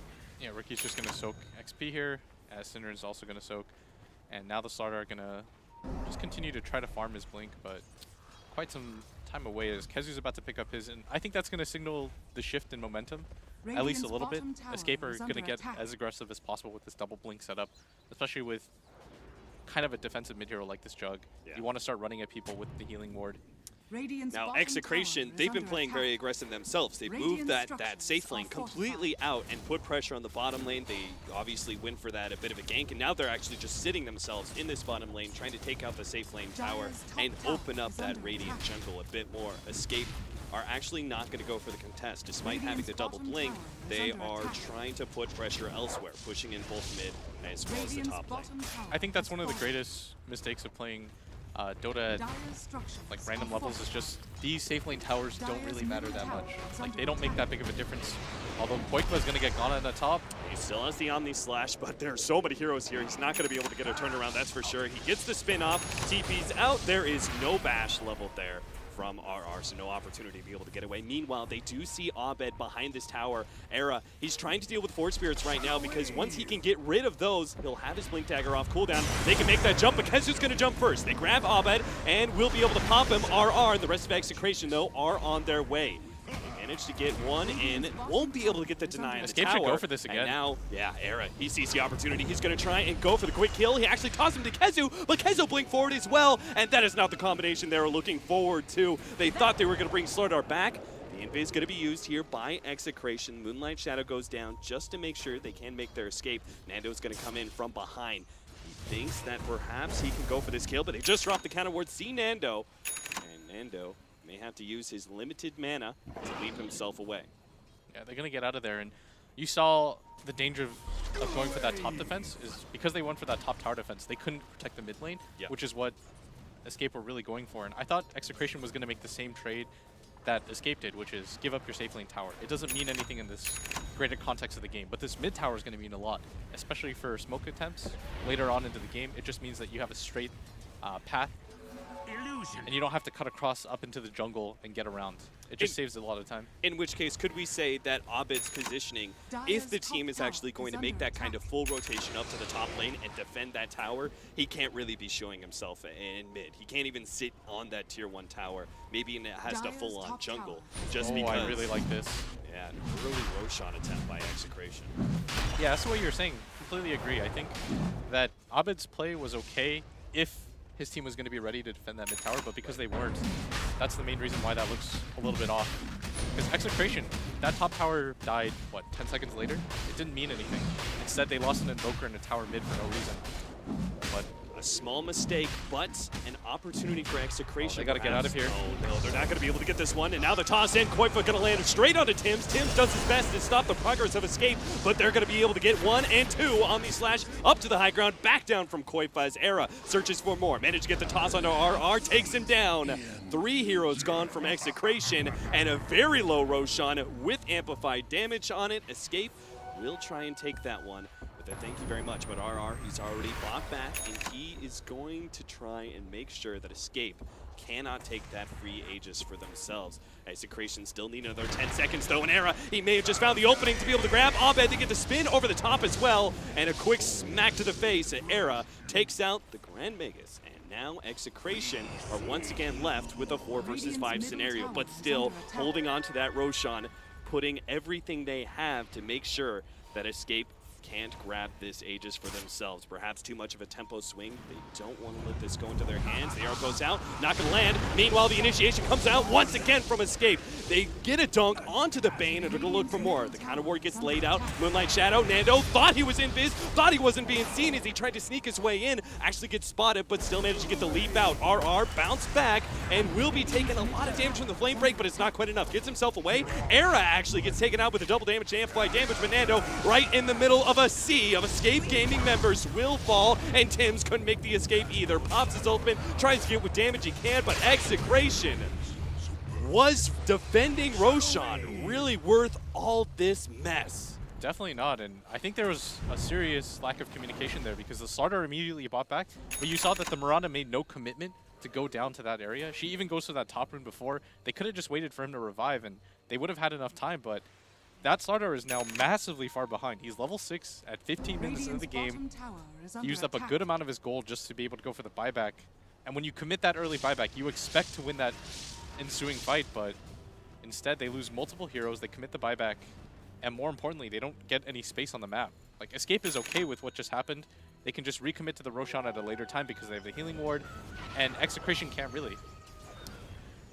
A 4,000 or 5,000 gold swing over the last 4 or 5 minutes. That is an insanely large number for how early on in the game we are, and it make it even worse. Execration are going to go for round 2 here of smoke and attempt to go for Roshan. Now, they're not going straight to the Roshan pit. They're going to wrap around, go through the Radiant jungle, and see what they clash with. But Escape, they're actually ready for them. This is all about the Blink Daggers. Arcane Rune managed to get the Blink out ahead of Tims. Tims still managed to get a good kick and a silence combination, but they're stopped by the smoke cloud. Now the Omni Slash goes down, and what is done? Avalanche already on the mark. Kimmo's going to be taken out as well. Couldn't get the Fiend's Grip in. Koifa not going to be taken out as the Shalgrave comes out just in time. Sunstrike is on the mark, but Shalgrave is still there to save him. Execration, another defeat, and full-out retreat from the Southeast Asians as they're not going to be able to make it away.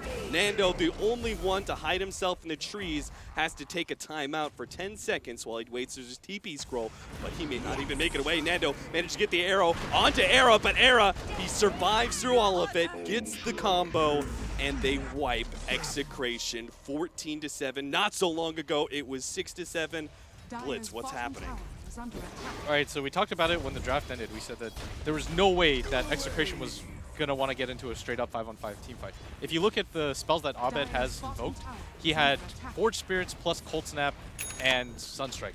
Like, you're not gonna win a fight with those kinds of abilities. Whereas the Juggernaut has that healing ward, he can spin, he gets his ultimate off.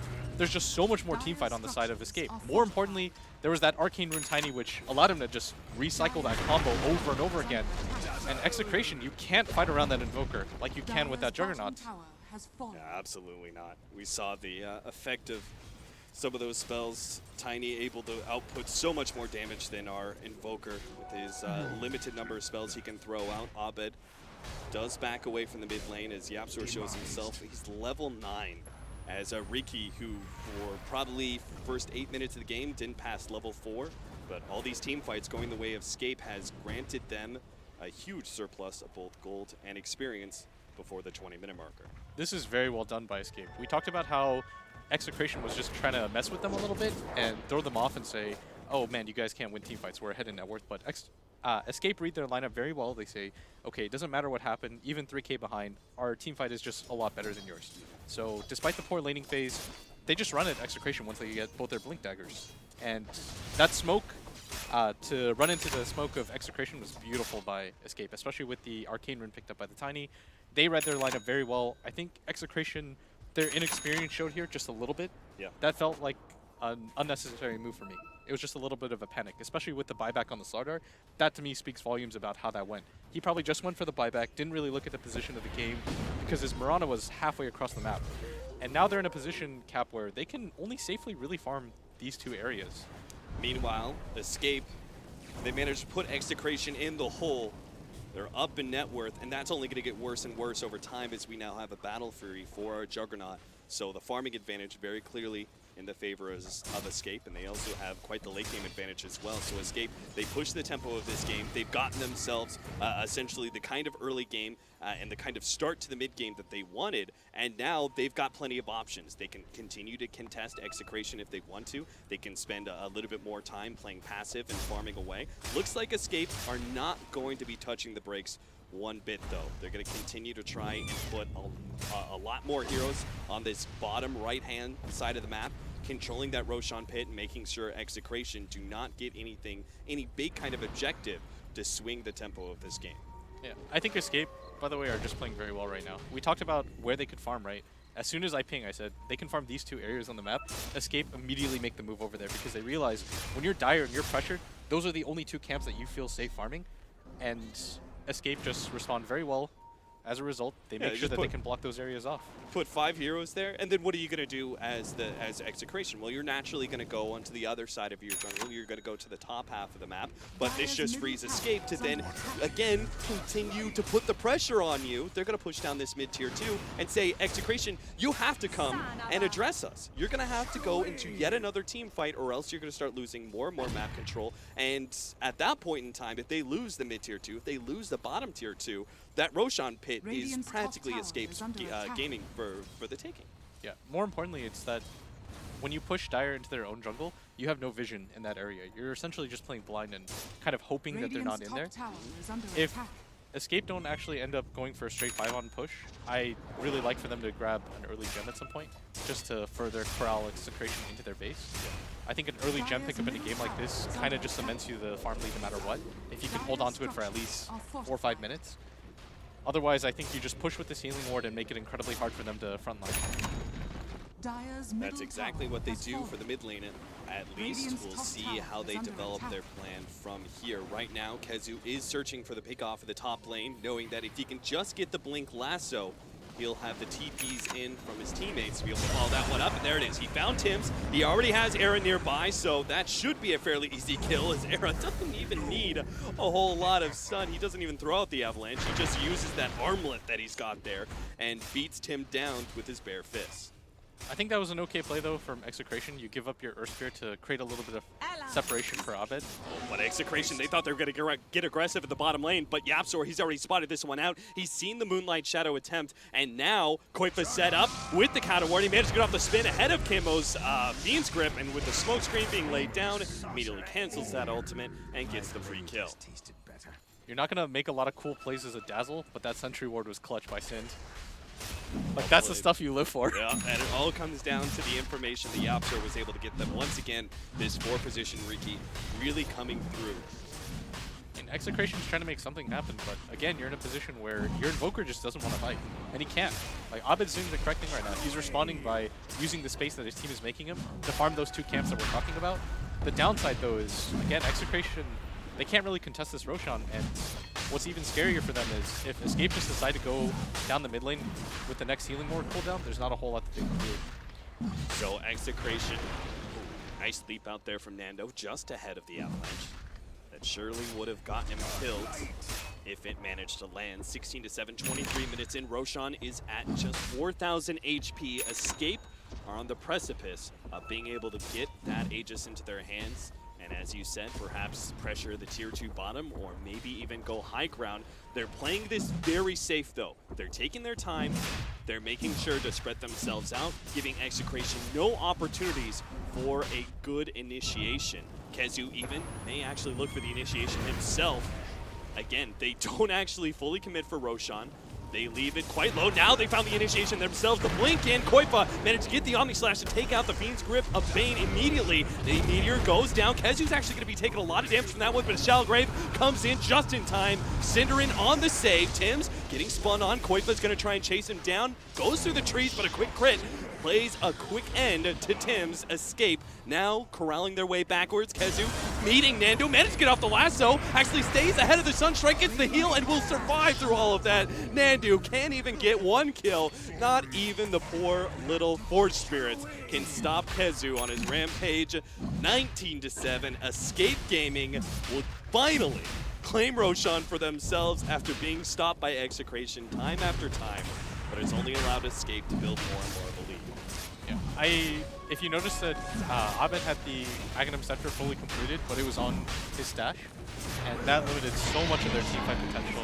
I think the better idea would have been for him to just continue farm mid, push it out as far as he can, allow Escape to get that Roshan, because all you have to do is really wait for that Ags. Maybe you can go for a high ground defense. Like, they don't even have the Blink Dagger on the Slaughter yet. I think that's pretty crucial because there's no way for them to open up a fight reliably without just two of their heroes going down immediately.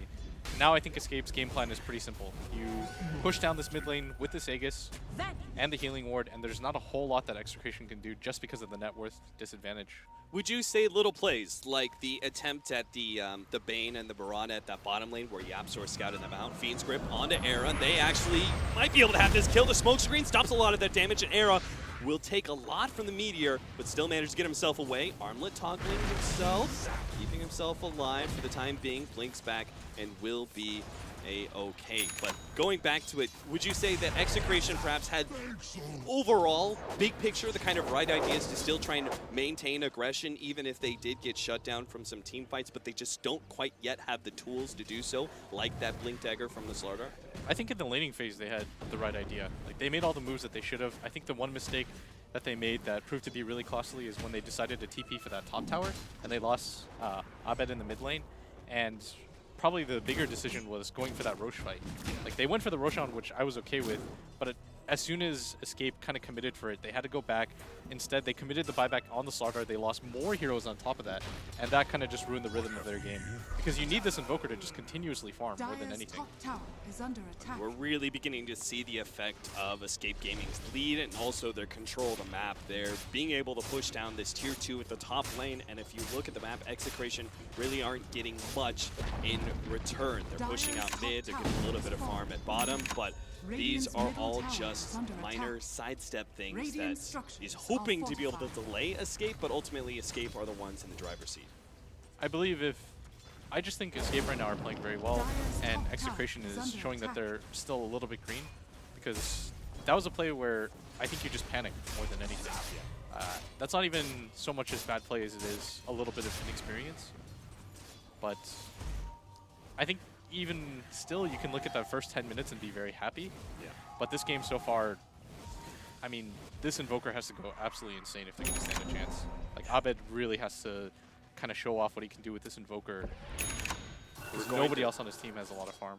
We're going to put him, as well as the rest of Execration, up to the high ground defense test. See how well they're able to hold against Escape Gaming when Escape choose to take that final step in ending this game number 1 in this series. And whether or not they're rebuffed mid lane, just a small little kick out. Koifa's sitting there, waiting for his opportunity to get the Omni Slash free kill onto Tim's. Blocks him, but has a creep wave coming in, knows that there's not really an opportunity for him to Omni Slash and isn't worth the risk anyway. Blinks himself backwards and keeps on running. Knows that if he's caught by the Bane, that would be a huge kill for Execration to get a free pick off on Koifa He's level 16. He's highest in net worth at 13,000 and has a Battle Fury as well as a Yasha in his inventory. I think he should start connecting to the rest of his team, thinking about just going straight down that bottom lane. It's not worth the risk, right, to be by yourself. Yeah, at this point, farm doesn't really matter. If you give up a kill like that, it can put Execration just in a good mood more than anything. Because right now, it's going to feel pretty bleak for them. Yeah. But picking up a kill like the Jug or the Tiny is really going to set their minds right again. But you could see Execration. They wanted Koifa. They wanted him real bad. They wanted him to show up in the mid lane next to his tier 2, pushing, or maybe if the top lane, get the free pick off. They need heroes here sooner. Yeah, they're actually way too much damage already. The arrow comes out. Koifa will manage to get the spin out. You can see you can't leave this Tiny, especially now that he has the Aghanims with the armlet. He's taken the tower down pretty quickly. Koifa will manage to get the force staff as well as the shallow grave save. He starts backing himself away and will be able to heal himself up and escape, I believe. That they don't need to make a full retreat here. In fact, they can actually go back in a second. Oh, Jesus! Era takes the whole 1-2 punch and takes out Kimmo, making this defense now a 4 versus 5 for Execration. And Kezu, he's looking for a second hero, makes his initiation, but the roll-in is already there. They manage to pop Koifa. Now the pushback on Era as well. They might just be able to take out this Aegis, but not before Era slays this Lardar. In the background, though, Tim's is doing what damage he can to the rest of the back line, making sure there is space for Execration to try and take out Era in round 2. Nando actually ignores that one, blinks forward, and manages to get a double there as he picks up both the Bat Rider as well as the Dazzle. And now they go onto Era with the smoke screen, trying to lead a little bit of space, but it's not quite enough. Execration have done it with a triple kill on Nando. They hold against Escape Gaming, not losing their racks just yet. What just happened? They did it. You said they were going to be put to the test, Abed especially, but Execration as a whole managed to get the execution. The roll-in, they took out Koifa. They managed to just kite Era in both Life 1 as well as Life number 2. And let's not forget that Tim's was the one who created a lot of that space by him rolling into that back line and causing havoc with his damage over time and his disables. I was going to give him all the credit for that team fight. Yeah. He single-handedly just kept 4 heroes' attention on him at all times. He got every single one of his abilities off. He created this wedge between Era and the rest of his team. And Escape, what they want to do is create this ball where nobody has this blind zone. But Execration did such a good job of splitting them up. You see how far ahead Era is from the rest of his team? There it is. Tim's, that initiation right there. Those 3 heroes unable to do anything as Era's being kited around. And then he did so much damage that Nando actually blinked in and finished off 2 heroes with that. And then once those 2 heroes are gone and they're so low, that's all she wrote. There's no way that Escape can back up from there. There's no way around it. They just got outplayed right there. Yeah. Like, there's no way that with the amount of farm and that Aegis that Escape had, that Execration should win that team fight, but they just flat out outplayed them. That was very well done by them. A great start from Execration. The beginning of this comeback for game number 1 in this wildcard series. If you're just now joining us, this is the last series of the wildcard tournament, determining which one of these teams is going to be heading into the International and which one of them will sadly have to say goodbye to. It's 21-11, 31 and a half minutes in, an 8,000 gold lead for Escape. Not so long ago, it was sitting around 12. So that lead has been taken down by a rather large chunk, but there is still a definitive lead for Escape Gaming. I do think, though, that helps Execration more than anything in terms of morale. It shows them that, yeah, you have to outplay them like crazy, but you can win a team fight. And it's only going to get easier from here, right? That was the toughest fight, conceivably, that they would have to take, facing up against an Aegis in such a large deficit. Now they've gotten themselves a little bit of time, at least, before Escape go high ground again. Unlikely that this team is going to try and go high ground with a second life in their hands. Yeah. This Invoker's just going to continue to stack up the farm. His Midas is going to pay off. Escape, though, they still have that gem. That was the huge thing, is that they didn't lose their gem right there. And now they're going to make their move out. Plus smoke, but Koifa is going to be spotted here, and they manage to get the stun, the kick. Oh, a little bit of save there. The arrow comes in, nails Yaptor, but he manages to get off the smoke screen, but it's not enough. Koifa's down. Arrow with the response, though, goes for Kimmo, gets him. Yaptor about to die, but gets off his ultimate just in time. And Era is cleaving through heroes left and right, but it may not be enough. Nando, stuck inside the trees, trying to make his way out, will be able to get the lead, but now he's on the cliff. No, Nando, that's not where you want to be. He gets the arrow out. Abed sitting there in the back. not knowing what he could do to save poor Nando. He can't do anything. Nando will fall, throws out the Sunstrike, but doesn't manage to nail Era, who he was really looking for. 1 for 4. It started off so good as they took out Koifa, but Execration, in their attempt at killing that big Juggernaut hero, grouped up a bit too much for Era, as he managed to output the physical damage like crazy. Yeah, they need space to work and a lot of room, and they simply just didn't have that in this small cluster. This is where Era was able to just start swinging left, right, and center as so many of these heroes were clumped up. His Aghanims went to absolute work here as Yapzor stayed alive for so long, got that smoke screen off again onto Nando. I mean, he's turned that tide. He's hitting an amplified damage hero and just cleaving through them so quickly. I'm not sure how. I don't know, that I'm loving this Armlet, Echo Saber, Aghanims. Like, his physical damage in those first 2 swings is insane. And you saw that the Mirana just couldn't keep up in a fight like that. Force Staff's coming in soon for RR. He said they need a little bit of space, and the extra mobility item may help them out. Lincoln's for Nando after his Blink and Ags. But he's going to have to start making himself a little bit more of a physical damage presence in these fights if the game pushes on much longer. Long range arrow just to be able to scout the Roshan pit, which we know is not going to be up for another minute's time. They really need to get these 2 supports. If Execration is going to stand a chance at winning these team fights, if you're able to grab the Riki or the Dazzle, they're doing so much, especially Synderen with those Graves. No missteps by him in this game.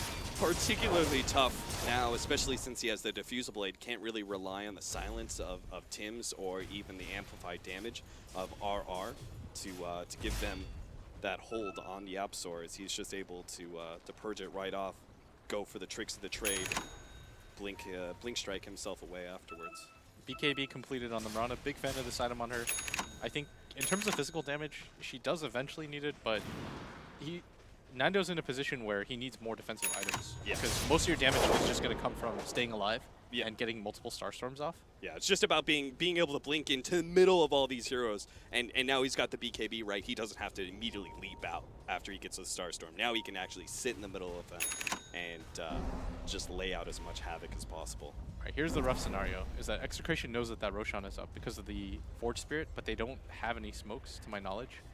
And they desperately need to not give up this Roshan, especially after that last team fight. How do they make this work? If you can't get the surprise smoke initiation, Allies disappear. you've only got Moonlight Shadow to work with. You just, it looks like they're just going to run straight at him. Now, Escape are actually doing something quite similar here. Oh, they're going to wrap. I really like this. They're fully going to wrap into the secret shop area, and just like that, Execration have given up their high ground advantage, and Escape will be able to find the jump in first, but the Lincolns came in. Abed not going to be jumped on, but now the combination comes in. Era as well as the Blink and Koifa managed to get off the Omni Slash, 2 down already, and Escape looking for the cleanup. Tims, he's going to be the target. He managed to get the kickoff, but unlikely to get a roll away, just doesn't have the time in the world to be able to get out. Escape, that was an opening for them originally to perhaps take Roshan and an Aegis, but there's no need. Oh, wow, Nando managed to find that one pick off, but Escape, they're like, okay, we lost Koifa, doesn't matter. Era is still the big carry right now, and we still can go high ground here and take ourselves a Rax. Blink in, Nando looking for some damage, pops the BKB just in time ahead of that avalanche, but our poor Slardar doesn't stand a chance. Era is just too damn big, too farmed, and will be able to take out the full lane of Rax. And the Roshan's going to follow shortly after. And Execration, they had to contest that Roshan, but they just don't really have the resources anymore. And they were always going to get jumped on first in a position without smoke. Escape, obviously having the gem and the superior ward advantage. Arrow, oh god, the TP out, Synderen! Radiant's top tower is under attack. TP's out just ahead of that one. They're going to get a little bit more information. They see Yapzor, nail him with the Sunstrike. So Execration, no, at the very minimum, that Escape aren't able to do Roshan just yet, as we're going to see quite the lead being taken back once again by Escape. 14,000, not rushing the Roshan decision just yet. There's no need to. I think post And Yapzor goes all out, knowing that he's got the ultimate to be able to fall back on. They've taken out the Slardar, and now look on the side for the Bane. Kimo is going to be spotted out, tries to go for Yapzor, can't quite get the kill. Nando comes in, will be able to get him with the Starstorm, but it may cost him his life. He pops the BKB, gets tossed up in the air to try and delay his advantage, but leap away. Oh, just in time. He had the weave on him and a lot of physical damage, but just shy of being able to take out that very farmed Mirana of Execration. Escape will just bounce themselves back, though. They only lost Yapzor's Riki, and that is not enough to deter them from going from Roshan. Cinderin's decision to go for the Aether Lens, saving Yapzor's life long enough for him to just be a constant nuisance. Now this Roshan, no way that Execration is going to try to defend this. So that will be an Aegis going into the hands of, what is it, Boo? Maybe Koifan drops his bottle, or Era. No, he drops his armor. So they're still going to pass it over to the Tiny. Makes the most sense. If they're going to go high ground again and they're forced into some sort of siege scenario, Era is obviously the hero you want on the high ground, beating on those towers and having that extra life to fall back on. Lightning's got to strike twice. Execration, they've got to take out this Juggernaut immediately. They have to create some separation between Era and the rest of his team. But I think if Escape just kind of form this ball and make sure that they're all together at all times, it's very hard for Execration to take a fight. With Cinderin in the back, healing them up, he's got the mech, and then we've got the healing ward down. It's really hard for Execration actually just to be able to pop one hero. It was a miracle they did it last time. They were forced into a high ground defense and won. But as you said, Lightning does indeed have to strike twice here for Execration to make the comeback here in game number 1. Escape, though, not getting ahead of themselves, and this seems to be a very common thread with many of the teams, it seemed like, leading into TI. Once they secure themselves that advantage, they don't go high ground immediately. They try and secure a bigger, larger gold lead, wait for some of those next level items that they're waiting on. Not sure what they would be waiting on right now, though. Perhaps just map control, pushing out the lanes. Yeah, that's definitely what you're going for right now. I think the smart decision for Escape is just to push out this top lane. If Execration overcommit for this and they lose a fight, then that's Mega Creeps, which would probably signal the game anyways. Yeah. So Execration really just have one really good shot at this. Like, they have a lot of farm on this Invoker. No Octarine yet, which is where you really start to see this hero snowball, but still in an alright position in terms of items. This Mirana is also very strong. So this might be one of their better opportunities because the Slardar simply just isn't going to scale into the third core that they need. So our eyes turning towards our initiators, RR and Tims. Are they going to be able to find that great initiation to cause havoc to the backline of Escape and create some sort of wedge once again? They need him to do so much again in this team fight. And now it's getting tougher and tougher because now there's a third hero that can really truly make a hard initiation in Koipa with the Blink and Abyssal Blade. He can lock down a hero and go for the full Omni Slash. Quick kill. Execration not going to be able to do much to stop it. Don't really have any kind of saving heroes besides maybe just a Nightmare. 1 second invulnerability is really all they have to play with here. The arrow comes out, does nail Era. Not that Execration are going to be taking a step outside of their base anytime soon. Only person who's going to be doing that is Abed, as he's just looking to push out the bottom lane, give them a little bit more breathing room, get some farm, while he waits for the inevitable push high ground by Escape. Now the initiation, managed to get the stun. Garjo going to try and pop Era from a distance here, laying out all of their nukes, but there is the Shallow Grave and still a lot of HP left on Era, unable to take away that Aegis just yet. And Escape will have a second opportunity at going for that tier 3 while still having the Aegis on Tiny. There's that hard regen that we were talking about. They're just going to make a go for it again. Healing wards. Kezu is in so deep right now. Puts Era full up to HP. Kezu looks for his initiation. Will be managed to find it on the initiator of Tims, and RR misses his Slithering Crush, unable to get off the blink because he ran into fire. And now it's a 4 versus 5 for Execration. Tims down for 45 seconds. He was the hero of the last fight. They needed the him so stun bad. on 3. That's a big one, but Execration not going to be able to fully follow this one up. No disables to be able to lock down those heroes, and now RR's the one who gets locked down for the Abyssal Blade. Abed makes his way out, knowing that Era is looking for the follow-up, but ooh, a tough time for a pause as Koipa has the disconnect. Just as Nando Link straight onto Era here. Looks like he's trying to get a quick Starstorm and then leap himself out, but this is obviously a rough position for Execration to be in no matter what. Yeah. In terms of cooldowns, Weave was used, the Jug, Abyssal, and that Omni Slash was used as well, but Era, of course, can just continuously fight. He's got that Aegis available to him, so even if they were able to get this first pop kill, not a whole lot they can do to continue to save this Rax. Juggernaut trying to give us every incentive not to look at this team fight with his constant spin noise, but we are going to see how it begins. Nando, is he going to be able to make his way out of this one? The quick leap, but puts him in an awkward position. He's going to try and go back in, trying to draw Era away from those Raxes. Pops his BKB, fights Kezu, but Era, realizing that it's all just a distraction, goes for the objectives. He's going to be nailed by the Sunstrike, takes a little bit of cold snap damage as well as the Starstorm. The push forward, though, Nando tanks a Riki invis as he flies in from the sky. Koifa, that healing ward, they've got to do something about it. They just can't do anything. Inside the ground, spinning away like a mole, will be able to take away the melee Rax, and that is 2 Raxes down for Execration. That looks so ridiculous. Apparently, I think that's what Koifa paused for, but our poor observers, as well as ourselves, are going to have to deal with our Juggernaut. Half man, half mole. It was a good decision, though, to only give up that one set of racks. I'm glad that Execration didn't hard commit to it too much, just because that fight was going to be so difficult with that Aegis on that Tiny. And more importantly, when they lost their 2 initiating heroes off the bat, there was almost nothing that they could do. You saw that Nando decided he was going to try to pull heroes away and just create a nuisance and buy as much time and space as possible, which is what he needs to do.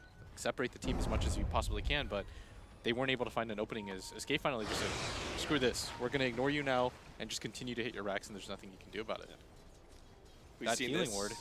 We've seen this a couple times, the Mirana picking up the Ethereal Blade, maxing out that magic damage. Still outputs a good amount of physical damage as well, thanks in part to the agility of Ethereal Blade as well as the amp damage. But this is going to be the fight Execration desperately need to be able to Weaver win. ready. They can sense this. Already out. Their smoked pops. And now some of the heroes revealed. Execration. Tim's going to be the first one jumped on. Slither and Crush comes in. Tim's will be able to get off a couple abilities before he falls, but Nando's locked in by the lasso. Plus the Omni Slash. Nando gets the BKB off. Tries to go for the pop on Kezu. Not enough damage. And it's poor Abed who lays the victim there as Escape turned towards him as Nando goes with that magic invulnerability. Will be able to TP himself away, but it is very clearly a victory for Escape and probably the last nail in the coffin for Execration here in game number 1. Yeah, because of that pushed out top lane, they read that situation perfectly. Cinderin throws down that Weave just out of caution onto his own team. They run into each other, almost nothing they can Crush do. and an arrow, trying to get as much magic damage, but it only brings him down to his liver. It's still not enough. He survives with the Sunstrike, and now Execration are fully committed to kill that hero, and they didn't get him. Backing themselves away, Nando will be able to survive. Abed jumps forward, trying to slow down Era as best as possible, throwing down the EMP as well. Era blinks back, and with Execration, the rest of heroes now reviving in a full 5 versus 5 on the table, Escape are not going to take that risk and back themselves away, waiting for a better opportunity. Yeah, Escape, they've got a lot to play for, obviously. They win this one, just one game away from getting into TI. So they're going to take things slow. Can't blame them at all. Can probably even wait for the next Roshan if they're worried about this Jug being popped. Koifa runs into Nando here. Still does not have the Omni Slash, nor does he have a quick way to be able to... Oh, Nando, he didn't expect Air to be here as well, and oh, that was not what you wanted to see. Gets popped just like that, 80 seconds, no buyback whatsoever, and Execration, some of the rest of them are still being spotted here. Yapzor is going to slow down Tims, will be able to get the smoke screen out. Yet another kill, potentially. Abed is going to try and get as much damage, but there is the ults coming out from the Riki. Meanwhile, Slither and Crush goes down, trying to stop the Juggernaut. The rest of Escape Gaming push forward, knowing that without the Mirana, they're locking a lot of damage, but still, Abed pushes some of them back. Era almost getting caught by the Fiend's grip there of Kimmo, but he thinks twice about that one. Now they're just going to start this relentless push, trying to go for the Mega Creeps. They know at this point if the Mirana had buyback, she would have used it by now. Jumps in, melee Rax with only a little bit of HP left. Tims tries to go for the initiation. They managed to get the Fiend's grip on Era, but he got the BKB off first, and Kimmo pays with his life for being able to get that slight hold on the Tiny, and the rest of Execration fall. just like that, ending with Era splitting the Invoker in twain. 41-14 is our end score. Very well played by Escape Gaming. You said they played a very clean game. They managed to get the landing phase went well for Execration, but once Escape got that multiple fights around Roshan, they secured themselves the lead. They just kind of grew it over time. I think the big misstep here that Execration is immediately going to learn from is going for the Roshan and going for that continuous fight was probably the biggest mistake that they were going to make. And as you see on camera, they just look so ecstatic about that win. Kezu, that first laning phase went a little bit off, but at the same time was able to nicely recover off of the stacks of Cinderin, who might even be my personal MVP for this game. The amount of work that he did. Yeah, a lot of clutch, Shallow Graves, the weaves that came in, very good timings for those as well. We saw multiple, both offensive and defensive weaves, making it a tough time for Execration. Looking forward to game number 2. Highlights for what are some of the positive things that you take away for Execration? That they can hang when it comes to the game. I think their laning phase is where they really shine, especially in the game against eHome. They can at least go toe-to-toe with these giants, but at the same time, they have to get a little bit more composure and understand the limitations of the lineup, because they just were not going to fight Escape's lineup with what they had, especially around the Roche pit. That's where heroes like Batrider, Tiny with a blink are going to thrive. Well, they will have a few minutes to compose themselves, as you said, as we are going to have a slight break between game 1 and game number 2. But first, we're going to jump over to Casey. She had a chance to be able to talk with Kimmo earlier today. Let's have a look. When did you arrive here? 9 a.m. yesterday. Yesterday. And this is your first time to the States? Yes. I heard that it was actually hard to get permission to come here, and it was kind of a last-minute thing. Talk about that. Yeah, we just got our visa this last Friday. Oh my gosh. Good thing the visa went through. In the nick of time. Yes. We approached the embassy 3 times, I think. Oh my gosh. But it's obvious that they really support you as a country. Yeah. How does that feel to be representing your country in that way? We're happy, and actually we're nervous because anyone don't want to disappoint our country. How do you handle nerves and pressure like that? I mean, you're playing such a pressured game. Yeah, I mean, yeah. How do you handle that? For me, it's on my experience from playing so many games, and if you have kids, you can handle it. You have kids? Yeah. How many? 3. You have 3 kids? 2 daughters, 1 son. Do you think your kids will be proud of you? I hope someday. Someday I think they will be proud of me. Yeah. Do your kids understand that their dad's a big Dota player? I think right now, no. No. So how are you a leader on the team? How do you help your teammates? I'm always teaching them what to do to be a better person, not just on game. I'm teaching them to be a professional guy. It's about the attitude. Yeah, it's about the attitude. How has that helped your team? My team is like full of kids, so full of minors. We have Abed, 15 years old. He's 15 years old, Abed, one of my mates. And actually, he's like the matured one on the tree. Abed's the mature other one? tree. Because the other tree is like, I've been playing with them since 6 years, I think. How has he changed your level of play? Having a new guy, I'll bet that's kind of changed. Yes, I didn't expect that he played like that. And talk about some of the other members of your team. Is it Nando or Nando? Am I saying that right? Nando, yeah. And you brought him onto the team. Why was that important for you to do? He's a dedicated player. Yeah. You know, he can just go to our training camp. He don't go home. He just stay there a month, and then go home like one day. Then he will come back again for 1 month. It sounds like for you as a captain and as a leader, hard work and dedication are really highly valued. Yes. So you're coming in as a wild card team. Yes. Is that adding to your nerves? Actually not, because we just all want to win. That's all we want. How important is it to you to represent not just your country, but the entire region? I mean, when we talk about Southeast Asia and coming up through those qualifiers, how would you describe the Dota scene in that area and how far it's come in the last few years? It's very chaotic. Everyone is fighting. Malaysian fighting Filipino fighting Indonesians. They don't agree with one another. They don't communicate well. Yeah. That's why I hope they will get it. Because every one of them is a dedicated player. They really want to play, but because of that attitude, that's why it never happened. You have a younger team. You're bringing them to TI. For a lot of you, this is your first experience here. Yes. You're up against some of the teams that have gone to win some of these internationals before. So how are you building them up, their confidence levels, and making them feel comfortable? I'm just telling them to play what they play. Don't think of anyone else. Don't think that they are good. Don't think that they're the champion. Never think of that. Just think of what you play. Don't ever think of anything else. Any predictions for how things are going to go in the next few days? Of course, if I will predict, I'll predict my team to go in the main event of the TI. Yeah.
Escape Gaming versus Execration.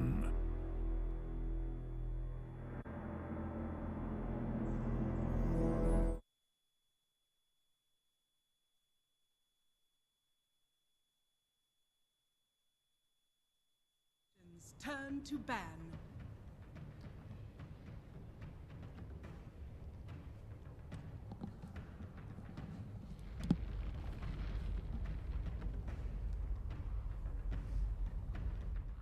Ten seconds remaining. 5 seconds remaining. Welcome back, everybody, to the International, the Wild Reserve Card time. Series. This is game number 2 between Execration and Escape Gaming. Right now, we are watching Execration, their international lives on the line here, as they need to be able to make the comeback and win both game 2 as well as 3 to be able to get and be one of the 16 teams here at the International. If not, they will be heading home. Execration. And I was just about to predict the bans from Escape. I'm sorry, dude. Were you gonna call that Tidehunter ban? I was gonna call the Meepo also. If Oh, you could cool. I believe it. mean, if you saw the Meepo earlier today, you know 1-2 ban on Meepo is a must at this point against Execration. You don't want to risk that. It's just the main thing is you'd probably feel silly if you lost to it. 10 seconds remaining. Because everybody knew, like, eHome Yeah. banned these 2 heroes every single time. 5 I feel so seconds bad for remaining. Complexity because they were the ones that decided that they were going to roll the dice. Yeah. And Reserve just time. let that one go, and we kind of saw how that one went. Escape saw that and they're just like, nope, we are Nope, not. nope, We're nope. not test subjects number 2. Because you got to confirm it, you know? Yeah. Well, they got their confirmation right there. Execration instead will have to go for the first pick, Mirana. Feeling that that was not the hero that cost them game number 1. Still going to be a strong pickup for them here in game number 2. And I would have to agree. I feel like the Mirana did have a Escape sizable impact Gaming's on turn that to game. pick. And it really didn't come down necessarily to any one hero or any particular kind of draft. It just came down to mostly that Roshan fight and the decision that where they got, as you said, panicky.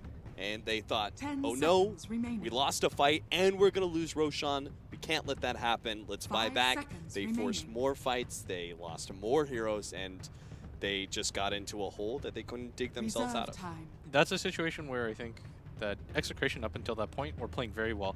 We talked about how they were doing the sleight of hand where they kept shifting wherever Escape were going. Then it was that mid tower. I really want to stress that because that top safe lane tower, 2 seconds later they lost it. It didn't make a huge difference for them to go for that just because Koikva got out. He just TP'd out with the spin. They weren't able to cancel it. More importantly, they lost Abed mid. They lost that mid tower. Then all of a sudden, that smoke to go into that Roche pit was enabled because of that.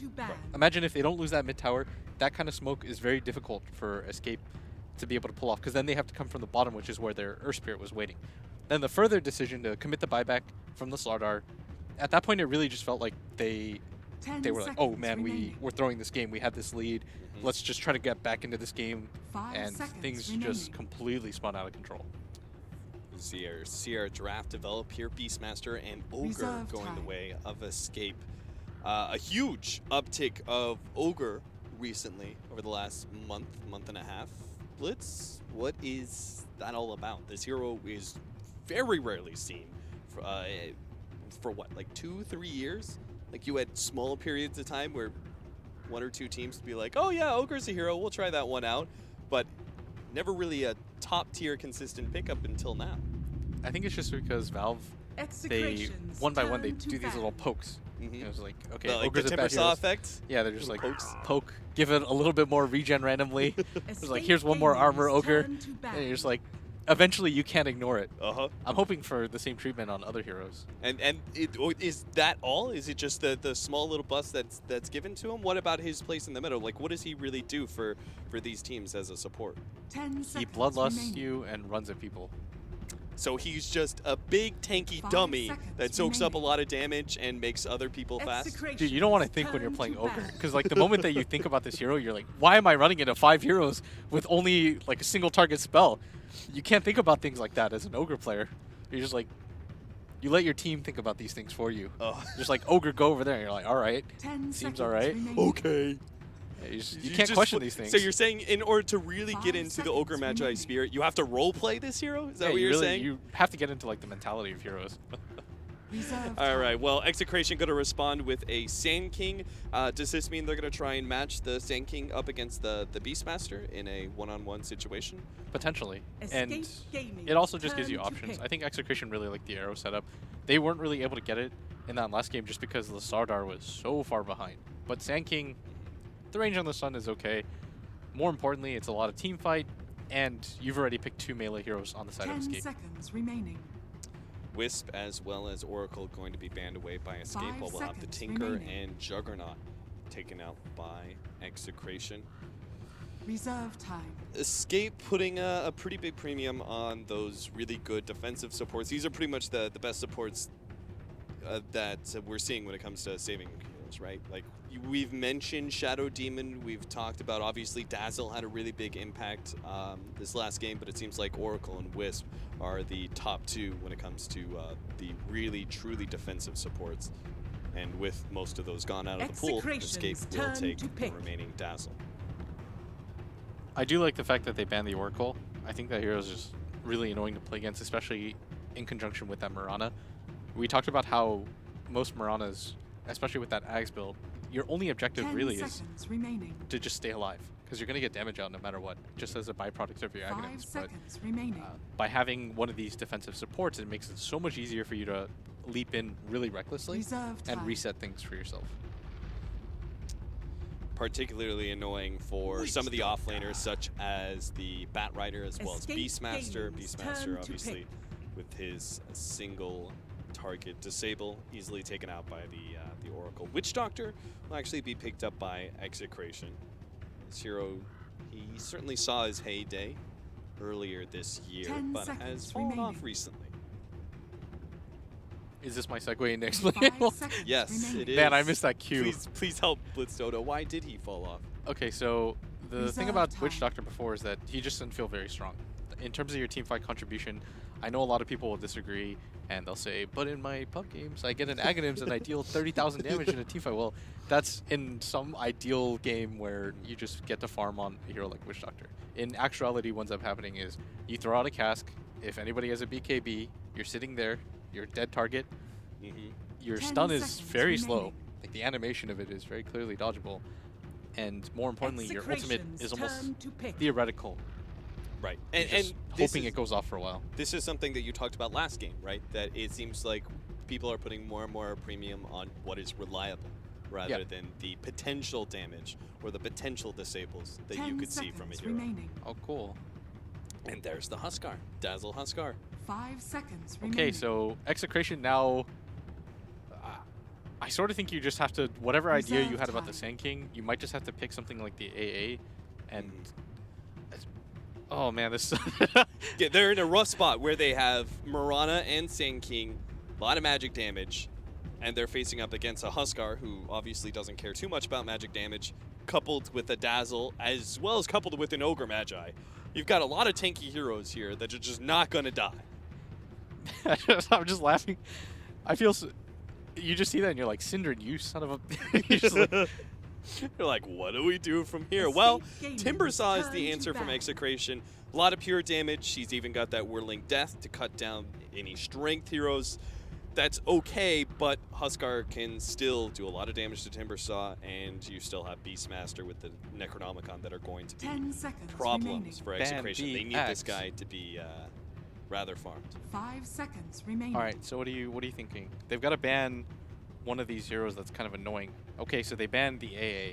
It was AA or... Execration's It depends on where they think the Sand King's going to go.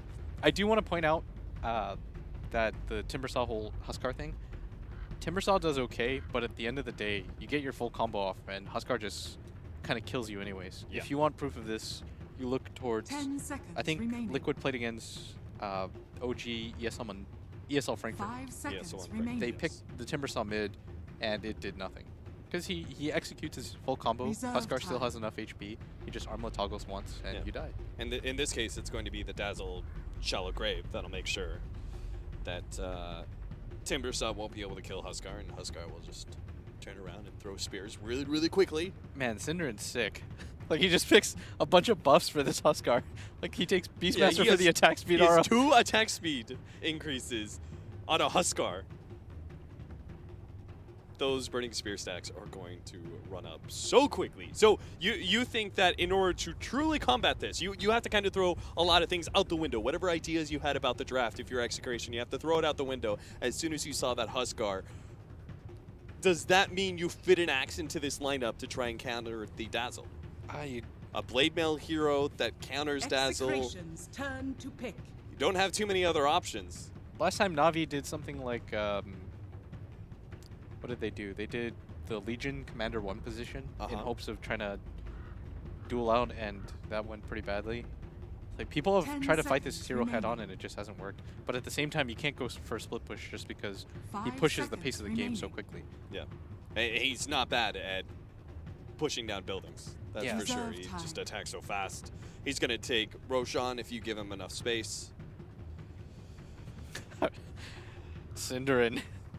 He's been waiting for this one moment. Yeah, you devil you. And there is a Sven, heavy physical damage dealer.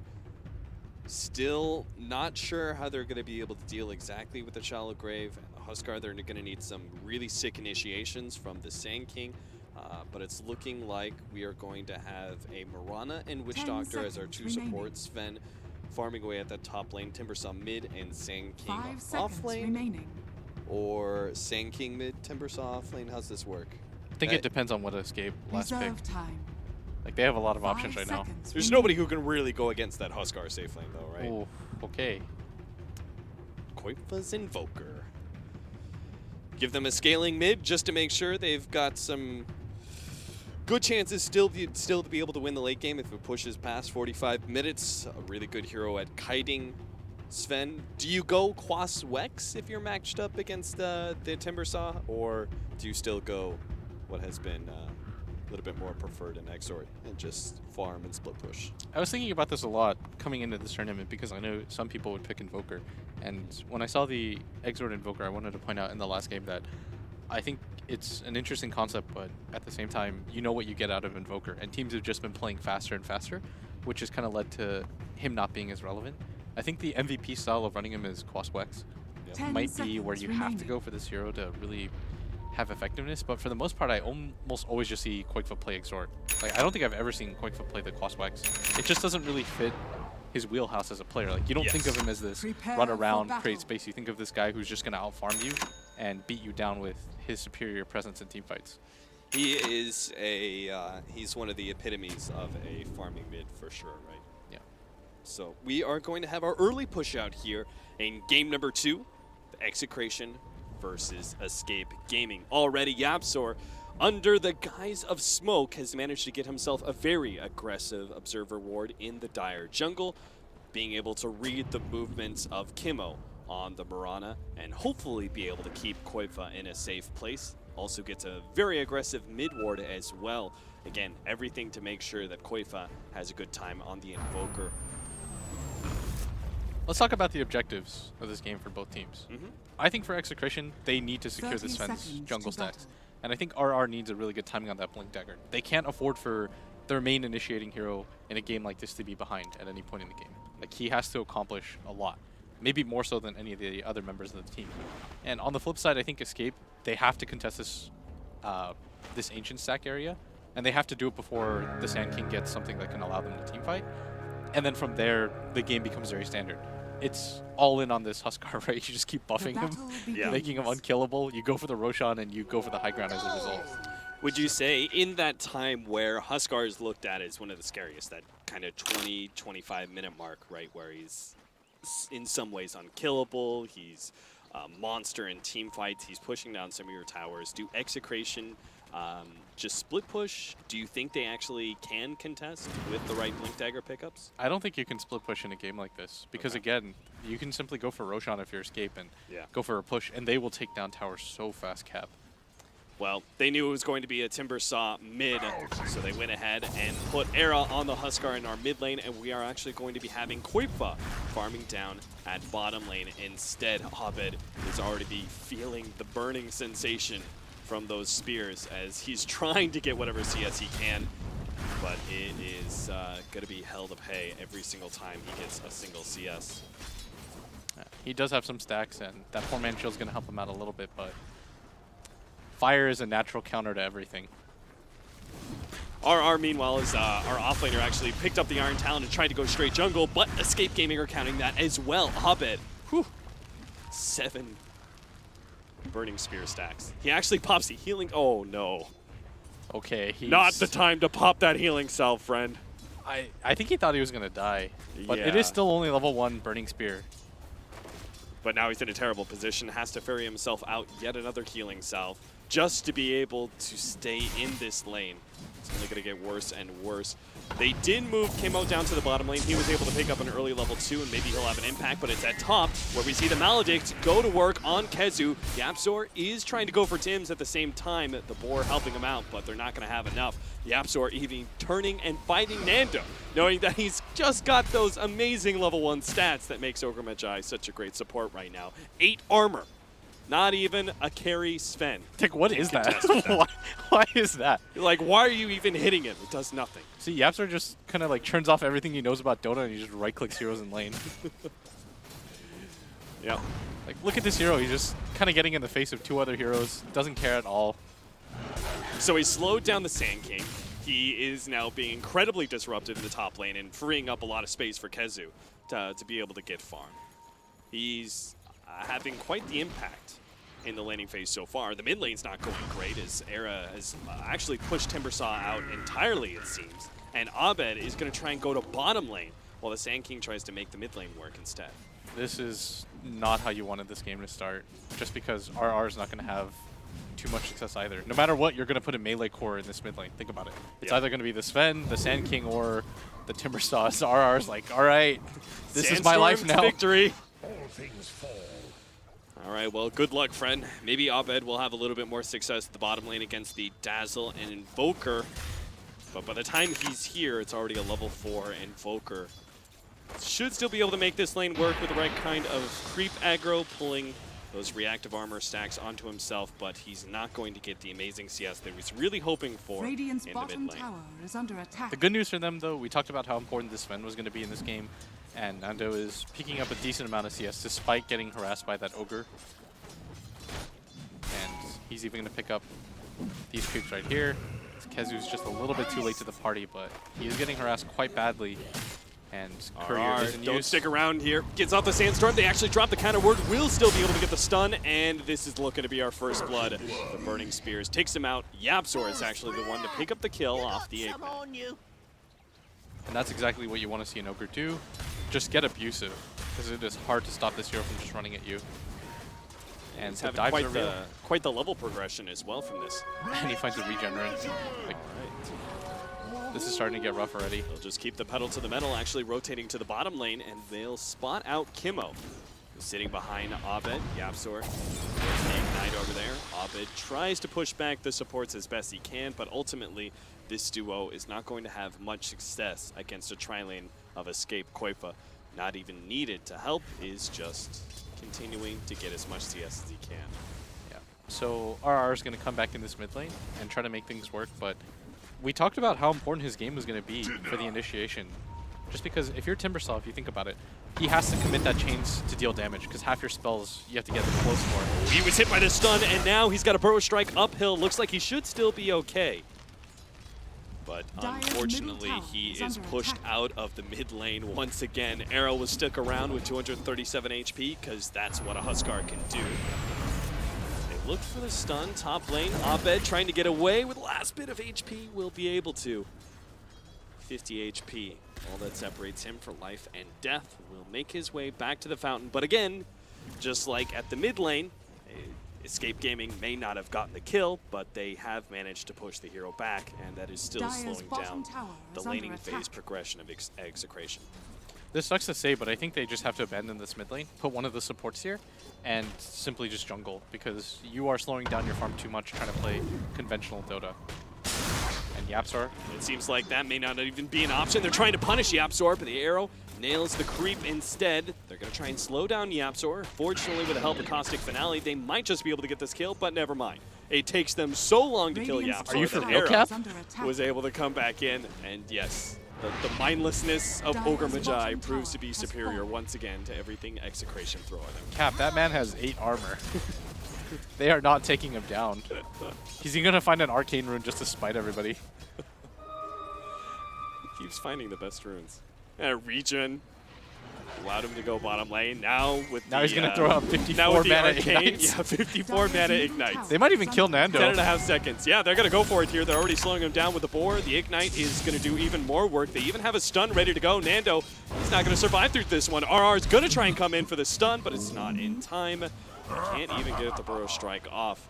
And RR will simply replace the Sven in farming this lane. It seems like, in general, Execration just playing a game of musical chairs, bouncing heroes around from lane to lane. That is the absolute perfect term to describe what's going on right now, because Execration, because of the draft and that 4th pick Huskar, because they had to commit those 2 heroes that were so heavy in magic damage, there's no real way for them to swing things. Like, they kind of just have to keep swapping around and hoping a different formula is going to work. But we all know what happens in Huskar games. We saw it during the Starlighter Finals when Na'Vi just rolled over. We saw it at a lot of the games at the Summit.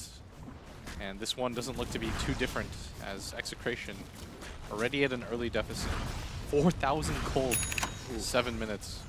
Their only sliver of hope at this point is Nando, who's got 52 CS, but obviously he's already died as well. Does have that Helmet Dominator. They're going to try and start stacking things up, but as you can see, that Ancient stack is already being blocked up by a counter ward. Because they realize this is the only way back into the game for Execration. If you understand that their winning condition is they have to get these stacks off and get that Sven large enough to battle one-on-one against the Huskar, then all you have to do is continuously put a body on there. It doesn't matter how many wards you have to commit or how many heroes you have to commit. Do not let this Sven get Ancients if you're escaping. Yeah, they've got 2 different, not just the counter ward, but 2 different observer wards placed around that area just to be able to make sure they have full control of the Ancient stack. Execration will not have that opportunity available to them. Yeah, they don't care about vision anywhere else on this map because they know that they're getting so much off of the laning phase, and Execration are reeling from the fact that they can't really do much here. I mean, the Ogre Magi is running around. He's getting a lot of information. Kezu actually fully rotated in. Now, they did fully abandon the mid lane, it seems like. Kimmo, he's going to show himself every once in a while as a support, and looks like he will be the victim of Kezu's smoke wraparound as Kimmo unable to get off the leap in time. They are going to have the Sunstrike over the top, which means Koipa will take the kill, and he's already got the Hand of Midas, so his levels in farm already just fine. It's only going to get worse from here for Execration. Yeah, there's just nowhere that they can really reliably gank anybody at. This Invoker almost always had that Dazzle behind him. In that top lane, the Beastmaster was supported by that Ogre, who we already talked about, 10 armor on him. And that Huskar, just, you have to kind of forget about it. He's already got an armlet. So there's no real way for Execration to get back into this game, even by going for any sort of engagement. So they are just kind of playing the pace of the game. Maybe hope that Escape overextends somewhere. Okay. You don't think they can even, like, just go for something that was, like, really different? Like, 5-man smoke to bottom lane or something. Like, that might actually work. It's just something so off the wall that maybe it catches Escape Gaming by surprise. They're going to have to do something like that if they're going to stand a chance in this game. Yeah, standard play does not look good for Execration. Yeah. You notice that Cinderin already makes his way up here because he realizes that Huskar is your everything. This is the hero that you want to play around at this point of the game. Koikva will continue to do Koikva things, but even in a 5v4 situation where he's just airstriking with the Sunstrikes, you can win team fights. He's not going to make the same mistake that we talked about Execration made in game number 1, where Abed showed himself in the mid lane. As soon as Escape makes some sort of play on the other side of the map, Koifa immediately backs up to jungle and even plays even more defensively, playing near the tier 2 at mid. Tims is going to be jumped on here. The Sunstrike going to be off the mark because Kezu unfortunately couldn't get off the Primal Roar in time to line that one up. But still, they get the kill nonetheless and might just be able to get Nando as well. Trying to make a play, cutting through between the tier 1 and tier 2. Runs into Koifa, managed to get off the stun, but now is blocked in by the Force Spirits. Excellently played by Koifa, trapping Nando. And Cinderin, ball players, will take the kill off the Shadow Wave bomb. Yeah. And I really like the fact that they're just leaving Era up here to continue to get solo XP. Because the one thing that could slow them down is if they split up, or if they group together too much, they might just get behind in levels, which is what we're seeing with this Dazzle, who's only level 5, as opposed to the level 6 Witch Doctor. But at the same time, they understand the strength of the lineup. Once again, they can just ball around this Huskar, and there's not a whole lot that Execration can do. I think Execration is making the correct play here. They went for this bottom area like we talked about in the last game, how important it is for Dire to just invade Radiant jungle. The problem is the payoff just isn't as strong in this game. Right. They didn't manage to catch any heroes lurking there in the bottom lane like earlier. Maybe they could have caught Koifa or something like that, but Escape had fully abandoned the lane by the time Execration made that kind of rotation, and they only get a tier 1 in exchange for the tier 1 that had already been taken by Escape at top lane. I think they really just need some sort of wombo combo off of this Witch Doctor ultimate into the Sand King ult when he eventually gets a Blink Dagger. Like, I'm racking my brain so hard right now. Yeah, you're looking 10 minutes in the future because everything before that is all doom and gloom for Execration. Yeah. There's no other way we can really get around that. Yeah, I know my job really sugarcoat this one. My job in a game like this is to try to figure out a way for Execration to, get back into this. But like, this is sometimes just what happens in a Huskar draft. They're even going to find a DD rune, and they're probably just going to go for Roshan right now because they know that there's no Blink Dagger available on that Sand King. In which case, Execration have very small chance to be able to fully interrupt a Roshan attempt. They are going to cut Abed across here behind the tier 1 at top lane and see if they can take that. Now, that'll obviously mean that Escape get a free Roshan, but hey, we already said that Execration can't contest anyway, so if they can just get a little bit of gold in their coffers in exchange for that Roshan, that is at least something to work with. Yeah, this is a take what you can get situation. And that stack that we were talking about, the Ancient's still not available. And that is the whole reason why you pick Sven. Now this is where the Doom push comes in as Execration. They're just gonna, they scan, they confirm what they already knew as Roshan falls, and now they are gonna sit behind this bloodlusted Huskar. With the double damage as well, and Alacrity. Still going on, and Alacrity. Oh man, we forgot about that one. 2 attack speed increases from the Beastmaster Aura as well as the Ignite, and with that last big Invoker, we now have Alacrity damage increase as well as attack speed. And sure enough, 13 minutes in with an Aegis, Escape Gaming will push high ground, and Execration do not have the tools to really get a good initiation to threaten Escape. They still don't have the Blink Dagger. They can't really fight this. Like, their Sven has no way to gap close. They don't really have a save for him either. Like, if he commits with the God Strength, at that point it's do or die situation. They're going to pop the Mirana ultimate, but it's going to get spotted out as RR was farming mid. And Escape are just going to sit behind the Sagus and essentially dare Execration to make a move on Era. So many buffs coming on, the Weave, the Alacrity, the Bloodlust. And puts Inner Vitality on himself just to make it easier. Kimo is going to be the first target, spotted out there.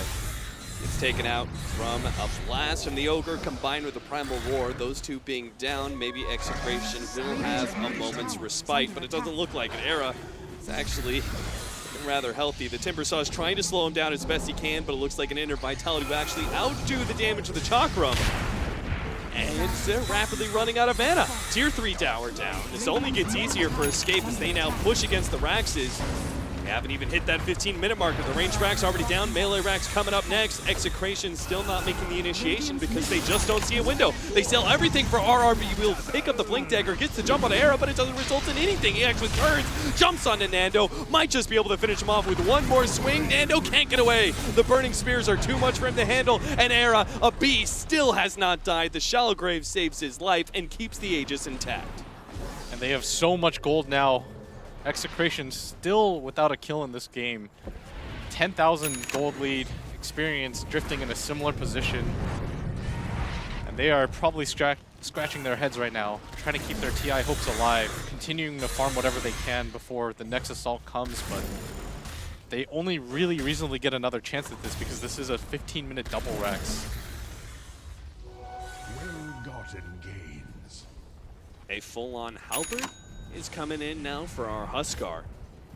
So a very early big strength increase, as well as now you have a disarm to play against the Sven, as well as an evasion chance. Yeah, they'll just do the same thing again. They'll play behind this Huskar, similar to what they did with the Tiny and the Healing Ward. How do you buy yourself time as Execration? 2 minutes until the Aegis goes down. Maybe Escape won't push high ground if that Aegis is intact, but how do you buy yourself 2 minutes? I think you just have to take a fight right now. It doesn't matter what it looks like at this point. You can't afford to get second set of racks down at just 16 minutes into the game. Era deals too much damage. You hope for a dream fight right now with RR and this Witch Doctor, and they're smoked up. They're looking for it. Here he goes. Here comes the jump in, epicenter straight on through. The Burrow Strike only landing onto Era. They pop the God Strength. Looking to be able to finish Era off, but they already have the Shallow Grave down, and Execration forced to retreat. Buying themselves some time. Tim's going to work with that Death Ward, and they will be able to take him out. Aegis down, and Era rather deep inside the base. RR thinking about slowing him down with a Burrow Strike. No, actually doesn't go for it, just hoping that Escape will themselves run away, making this job a whole lot easier for Execration. Double stun, Chakram on the way in, but can't finish up the creeps, and Escape will continue to beat on this melee Rax. It's going to be 2 lanes of Rax down before the 20-minute marker, as it seems Execration have run out of steam once again. Yeah, even with the Aegis down, without any of the ultimates available, there's no way that they can take this fight. Lucky for them, they don't have any casualties on their side as nobody goes down for their troubles, but still, losing a Rex in that kind of fashion is going to be pretty disheartening. I think Escape can just continue to do what they've been doing and go for this top tower. If they really want to secure this game, they can just wait for the next Roshan and reset. Look at the way Escape put themselves very defensively behind Era. Were not in range of that epicenter one bit. All they had, the only target available for Execration when it came to the initiation, was Era on the front lines, and that just meant only an Aegis would go down, and Execration did not have an opportunity for any follow-up past that. That's disciplined play. Like, they present the target of Era. They said your only condition for winning this game anymore is if the Sand King gets a multiple hero epicenter off, so they take away that possibility entirely. We now have a Blink Dagger for the Huskar, so he can go ahead and pull a little Seek and Destroy if he wants to, and pursue Execration all the way into the back lines. But first, they're going to take down this tier 2 and go from Siege onto the tier 3. Epicenter is back up. They're going to go for the smoke once again. Wrap around, see if they can find a better target than Era. They've got to get this backline if they're going to have any success in this team fight. Once again, Escape are keeping themselves pretty well spread. The Epicenter about to go in, blinks in, and they'll be able to make the jump onto Koi for the follow-up there from Abed, but it's just not quite enough damage. RR gets ripped a new one, and so does Abed. He makes a long jump in across to the trees, but he burns away, and Koifa will take the last hit. It all just comes down to Nando with the full God Strength, but that is it. A total shutout here in game number 2 as Escape Gaming will be your 16 team here at the International. Congratulations to Escape. Condolences to Execration, as I thought they played very well in their previous 2 series, but made a few errors in game 1 that just made it impossible for them to win, and in game 2, just think it was a straight out draft. They did the best with what they could with their lineup, but at the same time, not a whole lot that they could do once they saw that Huskar. Absolutely. It seemed like in so many ways, in both this game, last game, and maybe just that's the story of Execration here at the Wildcard, is that they just ran out of steam. They made really good showings. Previous match against eHome, they took a game off of them. Very impressive to be able to do that. Push some of the other games the distance. Took out Complexity themselves in that lower bracket, but at the end of the day, were not able to seal the deal up against Escape Gaming, and will not be one of the 16 teams here at the International. A shame, really, especially after that great piece that we saw with Kimmo. Certainly plucked some heartstrings there, and I'm sure they won a lot of fans, but there's going to have to be next year for them if their hopes lie on the International. Congratulations to Escape Gaming. They're going to be moving on. We will see them tomorrow as the group stage is coming up. Our panel, though, I'm sure has a lot to say as they've been sitting on the sidelines watching this series, and I'm sure they have high hopes for Escape Gaming moving forward. Yes, indeed. Thank you very much, Capitalist, finishing off our last match of the day. We do have a brand new panel to introduce you to, just because we wanted to show you the guys that are going to be with us tomorrow afternoon, all afternoon. We've got Shiva, we've got Shane, and we've got Gods. How you all doing? Pretty of you all been sitting on the sidelines like, yeah, we want to go and talk about the games. Yes, basically. There's been so much to talk about. So many good stories, so many good games. Hold on. We have a visitor. Hello? What? Oh, a delivery. Oh, I should probably explain this, Shane. What is this? So it's a letter from your dad, and basically, wait, not that one. Oh, okay. Your other one. Oh, the other one, the English one. Yeah, basically, what's going to happen is every day, because Shane's not on at the same time as Pyrian, they thought they would write each other letters. So Pyrian has written you a letter. So if you want to open it and read it out, Let's have a look here. Yeah, it's sealed with a Yeah, it actually has a loving Dota piece symbol. of wax. Yeah, It's actually really cool. Yeah, it's lovely. Break the seal. You Actually, suddenly you're feel- not even breaking the seal. You're I don't supposed to have break a the seal. cutter. I don't have a letter cutter. Yeah, we'll fix that tomorrow. Okay, I'll have a letter cutter tomorrow. Yeah. All right. Let's see. Lovingly written in by hand as well. Okay. Read it out. To my beloved son, I hope this letter finds you well. I've had a good morning, but I picked Execration to beat Eat Home, and I was wrong. It's okay. They did pretty good, though. Like, They they did. did really Yeah, well, yeah. in fairness. Yeah. Beat Eat Home. Oh, bringing great dishonor upon our family.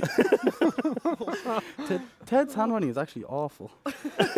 Now it is time for you, my son, to accurately predict the winner of the final match.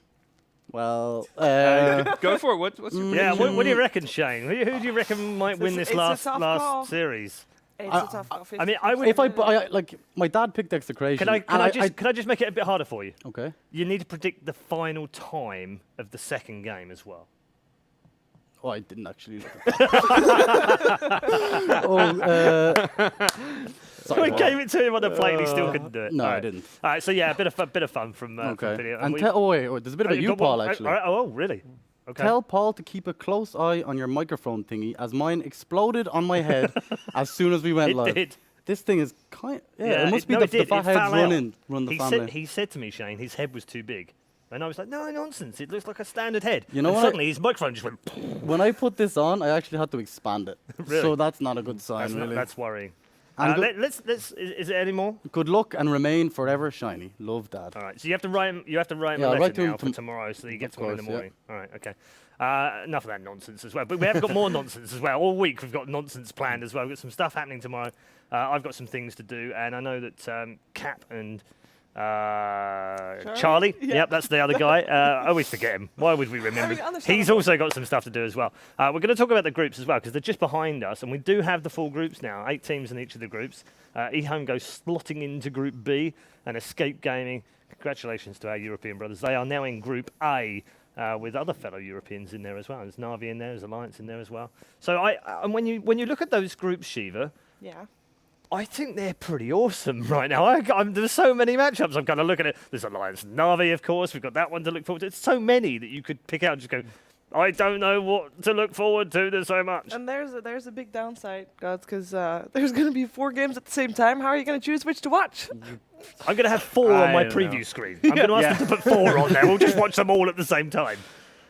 It's going to be a lot of crazy games tomorrow, Yeah. and that's when the upsets really start coming, because there's so many games, so many teams that you can't prepare for everyone. You're playing that many matches in one day. You're not watching physically the other teams playing in your own group. So. Yeah. So you can almost bring out a Meepo in a game and then maybe bring it out again later on, because they're going to know. now- They're going to hear about that, aren't they? Which group do you think is the hardest, guys? Because Okay. I think adding I don't think there is a hard one. eHome to Group B I will be definitely makes biased. it more difficult. We are the afternoon panel. Yeah, that's true. The afternoon is in charge for Group B, Group aren't B. you? Group Yeah. B is B. afternoon. Right. B group, best group. B group, best group. So B group, hardest group as well. Right. That's going to be the Okay, I like toughest that. I one. like the logic behind it. Yeah. Let's talk a little bit about Escape and Execration, because I think Execration have obviously exceeded expectations, gods. I think everyone just looked at the group and went, they're going to finish 4th. They're rubbish. They shouldn't even be here. And actually, they proved. They're a high-quality team, a great team, had some great strategies, threw out a little bit of Meepo cheese as well, just to have some fun. Eliminated complexity, which I don't think anyone expected them to do. And okay, they came unstuck against Escape in the end, probably ran out a bit of steam towards the end of the game as well. But they've done well. They should be proud. Absolutely, and for them, I think you look at game 2, it's like you just got completely outdrafted, caught by surprise by the Husker. You try and counter with a Timbersaw. That doesn't really work because the lanes are a disaster. I think they look back at the games they played well. Everything up until then. Game 1, they had a real chance. They took a game off eHome. That's something that Escape can't say. And in 2 days from now, we might be looking at that and going, wow, actually, that was really big, because now eHome have just gone 13-1 in the group stage. Even so the third game as well, when they lost, it was really, really close right until the last second. Yeah, it was. And I'm very happy that people got to know Execration, because everybody now knows about Abed. 15 years. There's so much power in that one guy. So we haven't heard the last of them yet. So I'm very excited for that. That's good. And Escape Gaming. I mean, Synderen gets to finish last again at a TI. Absolutely, it feels like TI. It's Shane's lost it already. He's like, what do I come up with after? We're only joking. We love Synderen, but just order has been restored. Friendly ribbing. Friendly ribbon. Yeah, look, he's going to earn more prize money than the rest of his career, so fantastic. Regardless of what he does. Are we done with the Synderen burning now? Or? I want to point out that Kezu today. Yeah. For me, he played if there MVP. was one MVP of Escape, it was Kezu. Yapsor's Marana in both Actually, of the come on. But it's Keketsu set it up with the Knicks. But it's a Marana. Whoa, We've seen so many people do so well with Marana. There's something wrong with the In both hero. games, he had a 20-minute ags on a support Marana. True, roaming Marana. Yeah, I just want to point out, Marana was 6-0 this morning, right? See? In 1, 2, and 4. Doesn't matter where you play it, 6-0. Yeah. That's not like backing your point up. That means it's amazing. You can play her almost anywhere. Exactly, but it also means that sure, Yapsor did a really good job, but at the same time, everybody else did too on Marana. Right. He stood out. As far as the Marana, I'm not sure you convinced anyone. You know? I'm not sure you convinced anyone, Shiva, with that one. No, but Yapsor did very well as well. You're right. Yeah. It was like the combo of them, though. Yes. I'll give you that. All right, it's teamwork. A bit of teamwork. I like that. Okay. All right. So let's look ahead tomorrow. We've got a schedule for you, so let's show you that. Plenty to look forward to tomorrow with groups A and Group B. I don't know if have we got that ready. Are we that ready? Maybe not just yet, but we can talk about some of the matchups that you're personally looking forward to. I know you guys are going to focus on Group B, but Well, plenty to look at. There we go. First of all, I was going to say, me and Shane are going to look forward to TNC versus Alliance tomorrow. Really? Why? Because we are commentating that. Oh. Yeah. Now it's on. Now it's We on. got some of the qualifiers. It was really So, fun. on your screen right now, first 4 games tomorrow, we have Wings versus EG, looking forward to that one. OG LGD, looking forward to that one. Na'Vi playing Escape, looking forward to that one. Wait, look at that. TNC versus Lions, looking forward to that one. Brilliant. It's so difficult because, okay, you said the first one, right? Wings versus EG, and I'm already thinking, oh my God, it's going to be Wings versus EG. And then you say the next one, shit. I want to see that one too. Like, they're all good. They're actually all. Like we all have it's to like watch, we have the 16 best teams in the world or something. Amazing or something, right? Who knew? Who knew that we'd end up with great games against great teams? I guess Valve do it right with the teams they chose. You know, like okay, this works. This works for me. I'm happy to watch this Dota. Yeah, very happy. What are you looking forward to, Shane? Okay, I have to say TNC and Alliance because I'm past it. But forget the bias. Okay, Wings EG. I just love how Wings play. They're really unpredictable in their draft, and they're just really aggressive and fast-paced. And I love that style of Dota so much. They've been playing really well recently as well. They have, yeah. Like, Na'Vi as well. Yeah. You know. Won the last tournament before they came in. LGD. Double major champions. Just get 4 screens, guys. That's like literally the only answer. Just watch them all. Yeah. I'm very happy to see LGD as well. Yeah, I want to see how they're doing because we've talked about it before Manila. They came in very quiet, didn't they? No one really knew what they were going to be doing, and they were a bit quiet in the background. And all the teams were telling us, like, practice, LGD really scary, like they're playing really well. And we were like, it scrims, how much do you put? And then they go through the tournament, and they actually look legitimately like potential champions. I wonder how far have they come? Can they maybe do it again? Can Gel out be a double winner? They were the team that has Banana now instead of September. Yeah, they're playing with a stand-in. So I actually think, because I was actually a fan of Banana, definitely a TI4, of course. You're happy with this. I'm not too sad. They do have a very different type of style of playing, and I'm really curious to see how that's going to work out. But I believe that they can get. It's not like far. they're replacing him with like some no-name or random guy, right? It's not like there's digital chaos and they're putting slacks in. Like that. I mean, that could happen. Yeah. I'm just don't joke about that. If you're listening, DC, just all of you stay well, for God's sake. Just all stay well. Don't eat anything dodgy. Don't get food, but please stay well for your sake. Otherwise, Slacks is in as your 5th. We're gonna wrap things up. Just final thoughts on the day. Gods, what have you enjoyed today? I've loved seeing wildcard matches because you start things off with such high pressure, important matches, and that's where it just gets things off like amazingly well. 2 teams knocked out. Sad for Complexity, sad for Execration, but for Escape and eHome, like they have now the main event to look forward Yeah, I to. almost feel guilty at enjoying the day because two teams have got to go. It's like, oh, God.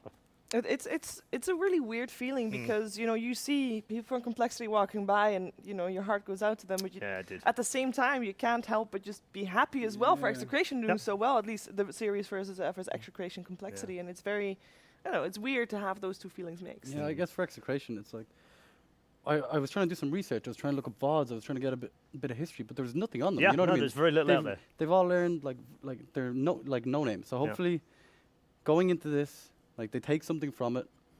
From the day like game 1 against eHome, they played amazingly. Like eHome had a great lead. They came back. They used this experience and like go for the majors. Like continue with the team. Don't give up because they look strong. To be honest. Absolutely. All right, thank you all three of you. We look forward to seeing you tomorrow and covering Group B with you. It's going to be fun. It's going to be a roller coaster day. And we'll wrap up with a big thank you to you for watching, of course. Do make sure your interactions are with us, though. We'd love to hear from you via all the usual social media channels. Facebook.com/Dota2, of course. Plenty of stuff on there for you to check out, exclusive stuff too. It's also on Twitter using the hashtag #TI6. And if that's not enough for you as well, check out the monstrous Instagram account. Dota2TI is fantastic. Plenty of pictures on there of all the talent from yesterday as well. Thank you very much for tuning in today. It's been day 1, the wild card day, where 2 have gone through and 2 have gone home. We'll see you tomorrow for the group stages.